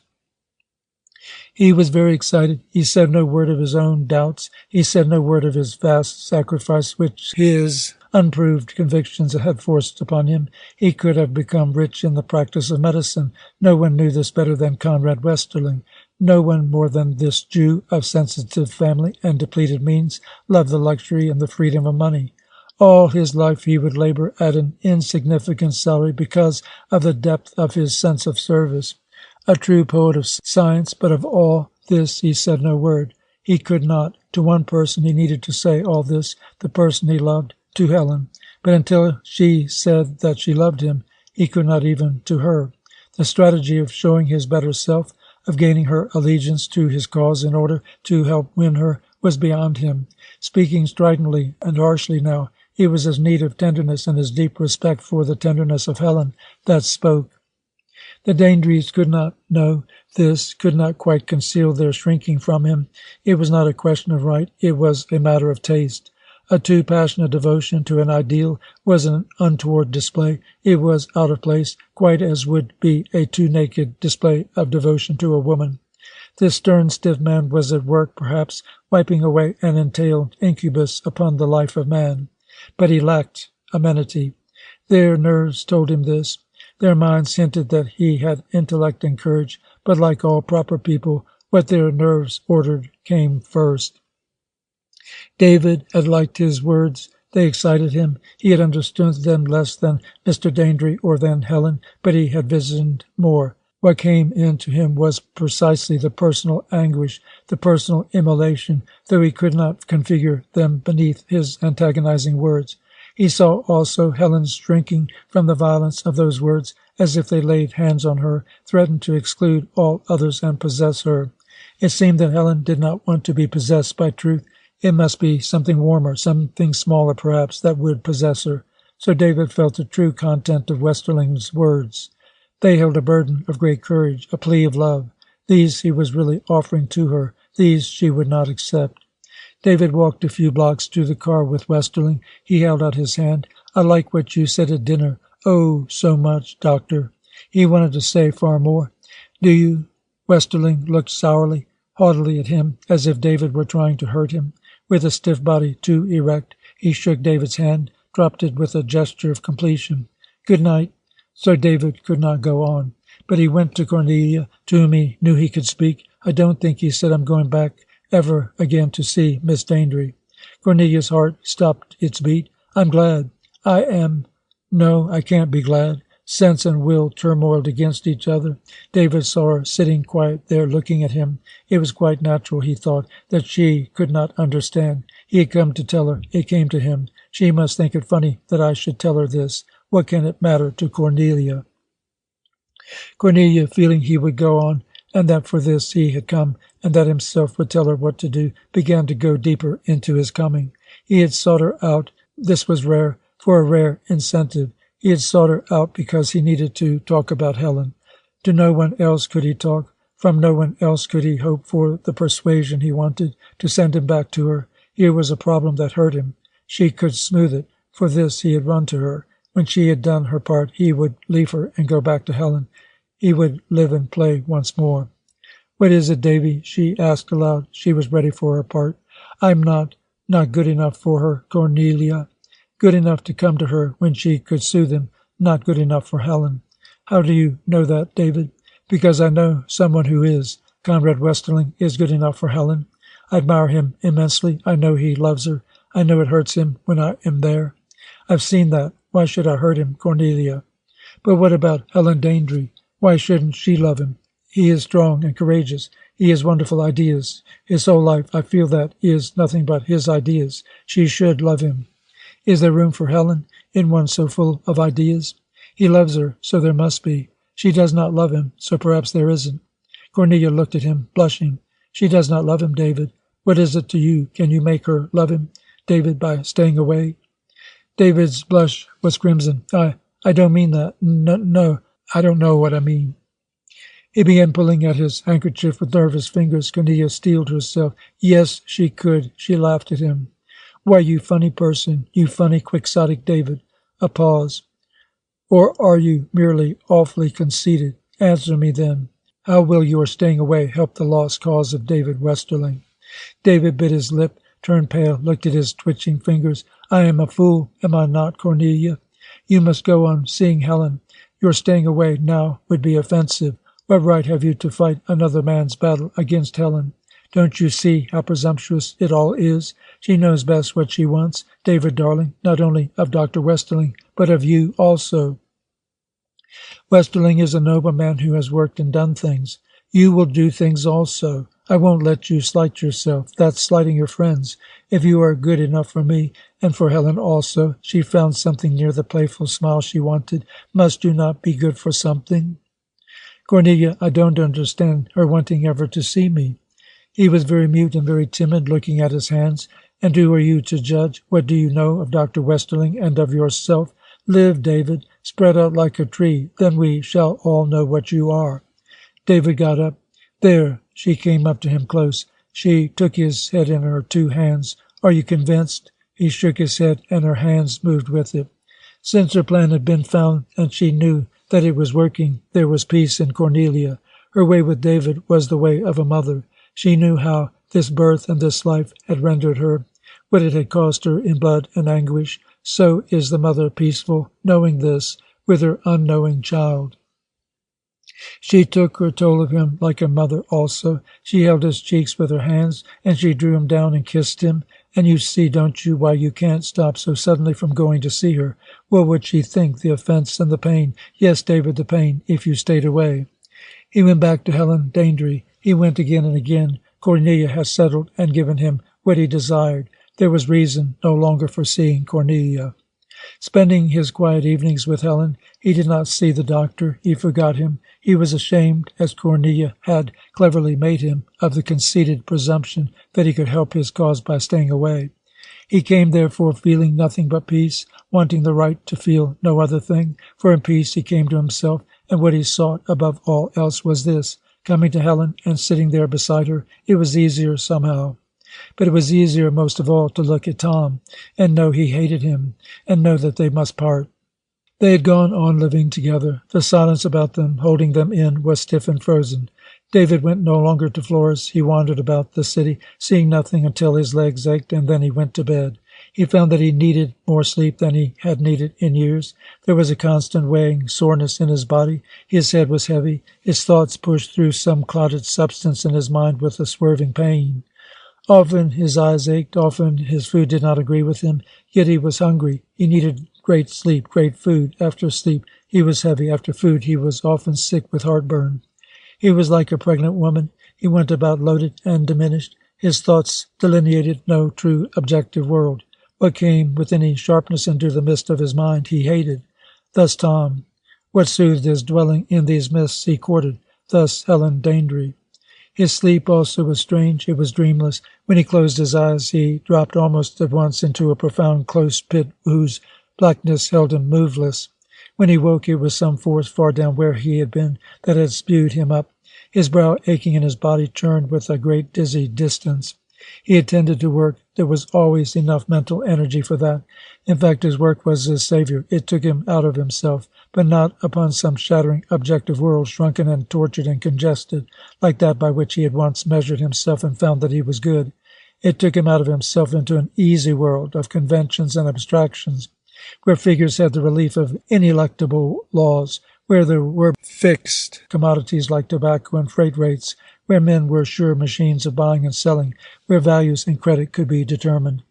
A sweet, imagined, malleable world, the world of business, in which each day for a few hours David took refuge. Another such world he now rediscovered and frequented. He had greatly neglected his violin. Always he had played without consistency, and now he did not play at all. It must have been painful and intrusive to make music of one's own, so David let the dust gather on his instrument and the strings break. It was different with the world of the music of others. David began to go to concerts, chiefly orchestral concerts. He did not care for the virtuosi. He detested opera. The symphony of 80 upraised voices, marvelously artificial, essenced, and control swung him at once into a distant land. These worlds of the violins and horns and celli were also concise and constrained. Their ecstasy was a comfortable unit as compared with the vast vagueness of a city street. In a way far more grandiose, music was a release like business for David. With violent wrenching of his nerves, he forced himself to look at his dear friend. This, after all, was Tom, whom he had loved, who had found him at his advent into the life of the city and into life itself. This was that friend who had opened his mind, loosed his tongue, and made him not too bitterly mourn his mother. This was Tom who, when he was ill, had nursed him, and he had been so sure had loved him, whom now, with straining nerves, he tried to see clear through a strange hot haze about them. Tom sat there reading. No, he was not reading. His head was bowed over the book, but his eyes were away. He was very graceful there in his rocking chair, with a leg thrown over the other knee, and the gentle line of his sharp shoulders drooping down to his chin. Tom, his best friend. David looked on him with a great love. What a clear, clean face he had. David knew that the thinning hair, so faint above his high, square brow, was soft like silk, that his eyes, if he saw them now, would be dimmed with a moisture he could not let be tears. And the old gnarled hands, the hands of one who struggled stintlessly and was master. What was there wrong in Tom? Sitting across the room they had once chosen with such joy together. The sun is there, Davy. Think of that rare god, the sun. He will visit us each morning and stay all day. Was it not hard for him to look on the years that intervened and that were somehow wrong? Why was not life the simple thing it had appeared? They had gone singing a song together. It was not right that it should end in tears. But now there was new strength in David, a new vantage point he seemed mystically to have gained, where he could clamber up and look about him. Often he had gone so far, beating with regretful wings against a perverse reality that prisoned him no less. No less. Now it was less indeed.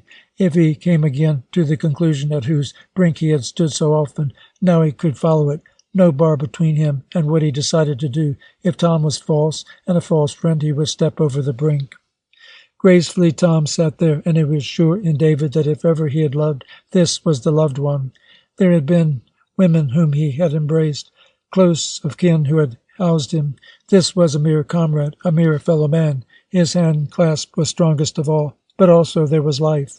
How little he knew of life. What a sweet hedged delirium was music. What a close cabin his affairs downtown. Tom had taught him life. Life of a sort Tom gave him now, as had his mother. What if he must be born again, away as once from her? He had lived in a sweet dream. One walked along a road. At times it was garlanded in fields. At times it rose between jagged heights or dropped beside the spume and the roar of waters. A road clear and straight, and one could walk it. Here he had met Tom. They had joined hands. They would walk the road together, the steady road, the fleeting dream wherein he walked, for here was no such road at all. How could one be sure of a hand clasped at one's side? Which were the fields, and which the mountains, and which the torrents? In their delirious tangle, where was the road? Tom had poisoned him. Tom had lied to him. Tom led him into ugly places. Tom had a laughter that did not mean joy, and tears that bespoke sorrow of a sort he could not give his heart to. A merry world, a horrible world. He needed to blot it out. It was so packed a frenzy of maze and quicksand that if he did not draw himself away, he must become a part of its frenzy, a mere whirling molecule in its tortuous falsehood. Let Tom go his own way. Let him be. David found what he was doing. There was his place of vantage to which he could swing, and there was he clambering up to it. He was leaving Tom behind. They had a talk. Tom looked silently and long at David. He was very sweet, and like the Tom David would never have left in his silence. Then he said, "David, I hope that whatever you do, you will not marry a good and beautiful woman." He seemed very tired to David. The old fire was there, but it was moveless under a cloud that would not break. David had no thought of marrying anyone. No plan was farther from his consciousness. He smiled rather confidently, therefore he was interested. Why? Because if you marry that sort, it will be almost impossible for you to break away. Why, Tom, if one married, should one want to break away? Marriage has this dreadful about it, David. It is life for a woman to be married, death for a man. How is that possible, if it is good for one? What a discord you make of the world. Tom laughed. The fire parted the cloud. What is the world but just such unending discord? Look at the world. Is it a sweet, harmonious place? The one harmony it knows is an infinite texture of just such deathless conflicts, of just such tragic sacrifice of individual lives to its cruel rhythms. David was silent. Tom, the bearer of life, was once more before him. He felt that Tom might well be true in his words. He had not altogether left the road of his dream. Tom went on. He had been silent and distant. He had made, for a long time, no advances to David. He had left him alone. Now in the silence of David, he saw his old art upon him, caught the flare of that past when he had taught and given and David had received. He had no power against this haunting past which he loved. He went forward to recapture it. Blindly he went like an insect toward a fire. David, he spoke with an incomprehensible passion that shriveled his face. David, I would rather see you married to a whore than to a woman who is beautiful and strong. Already he was afraid, burned perhaps. He swerved away. Though it broke your heart, it would be less dangerous. You would escape. Comfort and happiness alone you will be helpless against. He stopped. He looked at David. He saw how different this was which had happened after his words from what had always happened. David was calm. He was away. Tom had lost him. David went on with his visits to Helen Daindry. He found he was telling her all the little things that filled his days and nights, the little nothings. I don't know where I walked, he said. It was very noisy, I know, but it all seemed so quiet. There was a silence in the men and women. It seemed as if there was a silence in them, and they were scurrying about so fast to get away from it. But the silence clung. You spend very little time at home? Yes, he said, shaking his head. Don't you care to read? I don't seem to now. Why, David, I do not want to be at home. When I am home, I go to bed, even if it is only 9 o'clock. And then there was a pause. You do not seem, she said, to be very fond of the company of your friend. He shook his head again, looked away. It was not needful long. Again he saw her. He was very easeful and relaxed. He made no effort to talk or to conceal when he was with her. She was a sweet impersonal presence. It was good of her to let him come so often. He had no sense within his vision of himself in the world, of her who was a woman beside him. One time after a great quiet, she said, Why, since these things are so, do you not live alone? Her words were part of the quiet. They did not break it. They were very calm and very quiet indeed, so they entered into David. He had not answered her. Often he sat so still, and when he spoke it was upon some other theme. She never spoke these words again. It was spring. David got up very early from his bed. He went into their large room. It slumbered restlessly there. He looked out of the window. A great mist was before his eyes. A great mist lay in the street. He could not see the street and the opposite houses. It was a great white mist, warm and rolling away, the mist of morning. He looked toward the east. There, dim in the white, were the trees of the little square. Above them he saw the sun, a gleam, swathed in the vapors. He went back to bed and to sleep. When he woke, he was rested. He was very warm. Under his sheet he had perspired. Under his flesh he was cool and rested as he had not been in a long time. He returned to the large room and looked once more out of the window. The sun was a naked flame, jeweling the sky. The trees of the little park were shrill with green, and the moisture sang on them like tinkling glass. Tom came in. David said to him, "Tom, I think I want to go away and live alone." Tom was haggard in the sunlight. His eyes were hot and rimmed in shadows. He nodded. "Of course, Davy," he said. "Go now if you want to. I shall be glad to keep the place." The two friends looked at each other. David wanted to take Tom's hand. He wanted to cry. Tom stood there stiff, graceless for once, and did not help him. Thus easy it had come, like leaves on the tree in spring, like sun out of the mists of dawn. David thought very little about it. He went on going to see Helen. He took his trunk and his books and his violin and moved them into an ample furnished room on the west side. He was to have a bathroom of his own. He would be comfortably fitted out. On the last day, he held out his hand. He said, "My trunk will be called for today, Tom. I've taken a room." He gave Tom the address, which he had written on a piece of paper. Tom took it between his thumb and finger. "Thank you, David." He had not looked at it. Mrs. Lorrio came in behind a large tray that held their breakfast. Quickly she set the table. She laid a newspaper longitudinally folded beside each plate. She left. Tom and David sat down to their last breakfast. Usually they read their papers. It helped to stem the arid draught of their silence.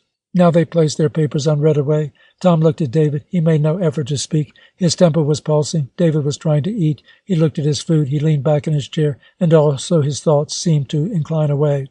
He said to himself, "I must be natural. What am I doing?" He found that he could not eat his breakfast. He had a swallow of water, a spoonful of oatmeal. He could taste what he had eaten. It seemed to be still in his mouth. He raised his head and looked at Tom. For an instant they saw each other. A terror came upon David, a great pain. He could not bear this. Was this not his friend whom he was leaving? For whatever reason, to whatever end, this was Tom, and he loved him. And he was cutting an artery that throbbed with blood. He could not linger. He felt himself being swept toward a sort of precipice. He was afraid. It was as if he held in his hands some precious life, and he and it were being entranced toward the brink. Every vein in his head beat hard against his going, cried for his moving. He got up. He was trembling. Tom smiled no longer. There was a passion in his eyes, as if this getting up of David were some fatal execution he had awaited and steeled himself to meet. His face was bloodless. "Goodbye, Tom." David put out his hand. Tom took it. He held it limply. Then he pressed it hard. "Goodbye, boy," he said. Helen Daindry had a friend, my young friend, she called her, with just a touch of condescension, a girl who had studied the violin abroad with the greatest masters and who was once more in New York. She was to make her official bow in the fall. Helen Daindry asked a few of her friends to come and hear her. "I've invited Cornelia," she said to David. "Will you call for her and bring her?" David had not seen Cornelia more than twice in the past 3 months. He had not seen her once of his own initiative. When she asked him to come, he obeyed. He always would. Despite himself, he had the feeling for her that a young man might have for a maiden aunt. He was deeply, even ideally fond of her, but she seemed to live in another world. There was no way of contact nor of expression for his fondness. Since he was living alone, he had not seen her at all. She greeted him when he came, as usual, cordially, with no hint of the empty months without him. Her eyes no longer searched him with hot, comfortless inquiries. It was as if she had done everything she could to be acceptable to David. She was quite ready. "Just a minute while I throw on my cloak. It's very warm, isn't it? It isn't going to rain?" "I don't think so. It's a glorious night." "A glorious night. Do you think we have time to walk a little?" He watched her finally settling her hair before the mirror. She was dressed up in a slim white gown. She was ugly. Her head outweighed her body. It gave her a gaunt and naked look in her white dress. The yellow skin of her face broke the paltry shimmer of her gown into green and gray. "I'm afraid," said David, "we might be late if we walked." "Very well." She came up to him and smiled. "Come." She opened the door. "Well, Davy, tell me how you have been." It was hard for him to speak. It was impossible for him to smile as he wished to. Cornelia seemed inadequate to his young hunger. He was angry at himself for this. He owed her better.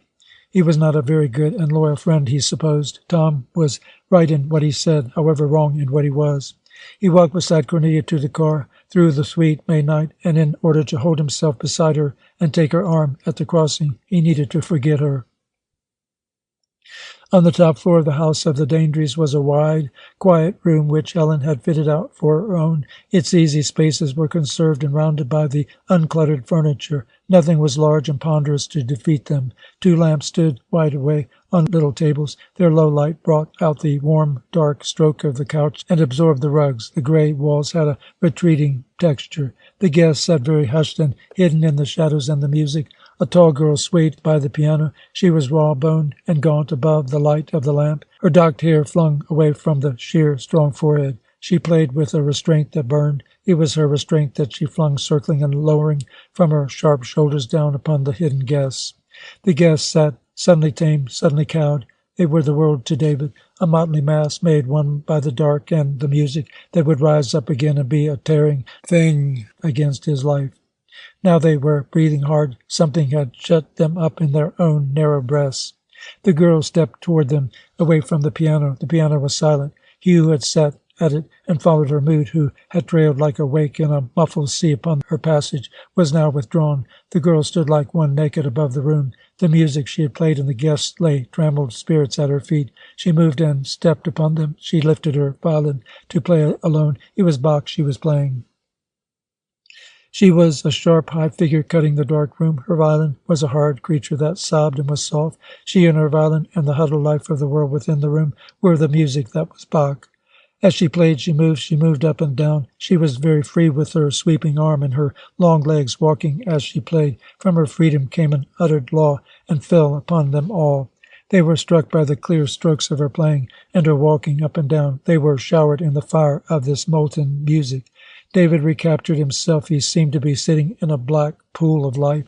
All of the lives of these about him were one. They were melted together. They had no being apart. They had no light. They were a black pool, stirless. Now he felt somewhere still a glow, under the black hush and above the strokes of the music. His senses went seeking a glow that he felt somewhere still. He sat on a couch. Next him a woman, next her a man. The music flooded and beat, and these had no life against it. They were a dim base on which the music dwelt. Still he knew that this glow he felt was real and was near. It was a presence to him. His eyes wandered to find it. Against the music and himself in the room, his eyes went, seeking the magic more real than the music whereby he might come to life. They found. She was sitting far back at the other end of the couch. She was lost in the black pool of the room as no one else, so that he could not see her. Yet David knew her, glowing alone, and knew what precious thing this was which he had found in the world. Once more, and as never before, it came to him that he had never known her, that he had never seen her. She was hidden there with her true magic, in a false, real world, and he could not know her now, nor see her, but he knew that he wanted to know her, and that he wanted to see her. He sat with a new quiet, holding him tenderly. The girl played on. A passionate fantasy flooded forth from the round mouth of the violin. It rocked the room. It tore at these submerged ones living there, and shredded them in its measured frenzy. But David was quiet and sure. The world was a mad, wild place for this moment dominioned. The music lashing, it was also wild and was sunless. It was a river buried under rocks of the earth and making them tremble. The glow he had found was a warm place where he would dwell. The girl had stopped. She was leaning over her violin. She was packing it away. The guests moved slow and uncertain, like the maimed creatures they were. Their voices were splinters of their broken selves. They began to leave. Cornelia stood near the door. She was looking for David. She saw him. She saw that he did not want to escort her home. Very dimly his conscience was stirring in his mind. If she disappeared, his conscience would go also. It would leave no trace. She was very shrunk and pitiful in the long swell of the music. She knew he must not see her another moment. His conscience might win, and he might take her home. He would never forgive her. She saw a new world in his eyes, turning his eyes from hers. She slipped out, and all the guests were gone. There was no one in the room save David, and this Helen he did not know. She stood there, straight and small, in the center of the room. She looked at him. He came to her. Everything he did was slow. He had a sense of an eternity in which he was about to step. The passions of his life seemed shivered fragments beside the steadfast vastness of this moment. She was near him now. He had her warm pervasion all about him. He put his arms around her waist. Her arms were stiff at her side as she leaned faintly back from the pressure of his hands, her face turned upward so he drew her in until her mouth was his. Cornelia was home. Straight she went into her little bedroom and lit the gas. She looked at herself in the mirror. Her face was pale, but a dim flush flowered her cheeks. Her eyes were wide and deep with a dry passion. She looked at herself aloud. She said, "This is I. This is Cornelia Renard." Her voice ceased. She went on speaking. "I'm beautiful. For one time, I'm beautiful. If he could see me now." It was so. It was a pity he could not see her now. She turned away. She took off her dress. Carefully she smoothed out its folds. She placed it away. She had a house gown of warm quilted silk brocade. It was brown. She put it on. She fastened it tight about her and made the belt sure about her waist with a knot. She went to her desk and sat down. She took a calendar date book and laid it before her. There was an engagement inscribed for the following Sunday. The rest of the days were blank. She began to write. Sunday, prepare sketch for the Trenton Fountain. Evening, Perses for dinner. Tuesday, ask Mr. Bailey about Philadelphia. Friday, Jack and Clara to tea. She filled 10 days with her mental notes of engagements. When she had done so much, suddenly she grasped the book in her two hands as if to tear it. Her hands stopped in suspense, her face turned upward. "It has to be," she said once more aloud. "It is a lie. What is a lie?" She was smiling. "Cornelia," she tenderly spoke, almost paternally to herself, "when one does a thing, do it well." She laid the date book open at the center of the desk. With a swift thrust she opened the drawers. She closed them. No, there was nothing there to be concealed.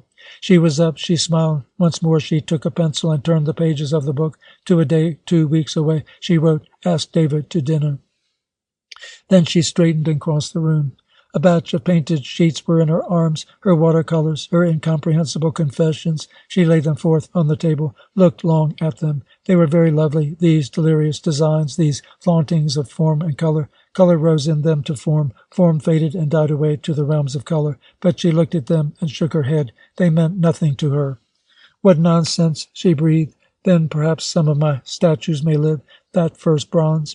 She swept the sketches back into her arms. She thrust them into the hearth. It was cold and black. In a moment it blazed. But the sheets burned slowly, imperfectly. The fire went out. She had to scatter them and work upon them and light them several times with many matches before they were ash. At last it was done, stubborn confessional. She laughed at the dull papers that had not wanted to die. She turned out the light and went once more into the bedroom. She opened the window wide. The balmy night swept over her head into the room. Street slumbered. Beautiful lines of the street seemed broken into curves. Its hard stillness rose now and swayed, fell murmuring beyond her eyes. Cornelia leaned heavy on her arms. She could feel the weight of her body against her elbows. This was the night, and this was the world. The one world she had ever known. The one night also. Why had all of it been? She saw herself. She must have been above and beyond herself. She saw herself from the back. She was leaning there, a slender girl out of the window. She was a narrow form, swathed in warm brown silk brocade, with a neck that was a little too long for such slight shoulders, and her elbows ached, and the window framing her led into the world. It was a round place. It went twirling about in interminable ether. It flung near blazing monsters like the sun, that also were lost in the black, blind spaces, so that their conflagrations were sparks flecking the universal slumber. Upon this twirling ball was life. Everywhere she looked was life. One spot of earth was a city of creation. One drop of water was a multitudinous welter. Here, somehow, she could look beyond herself and the window and the gyring city. She could see the world and the stars and the sun lost like specks in the universal slumber. This was her yearning. Let her sleep. She was tired. Let her be one with slumber beyond creation. Out of slumber creation had come, creation which was a scum of eggs on a black flower. Let her brush it away. Let her brush it clean. What she yearned was a thing more sure and real than the world. Her eyes went out from behind where she stood yearning, past the world in a flash, so small it was, past the stars that were dim above houses. The black nothing was all.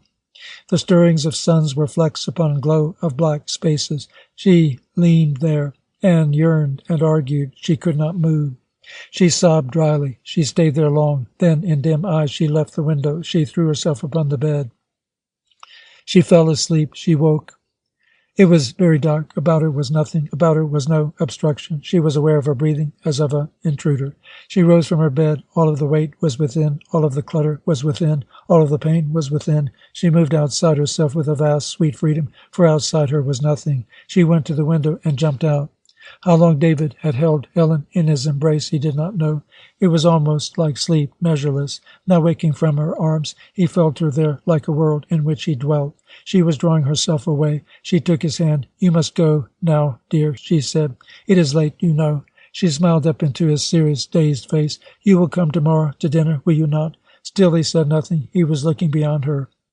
"I'm so eager to have my family really know you." End of chapter 14. End of The Dark Mother by Waldo Frank.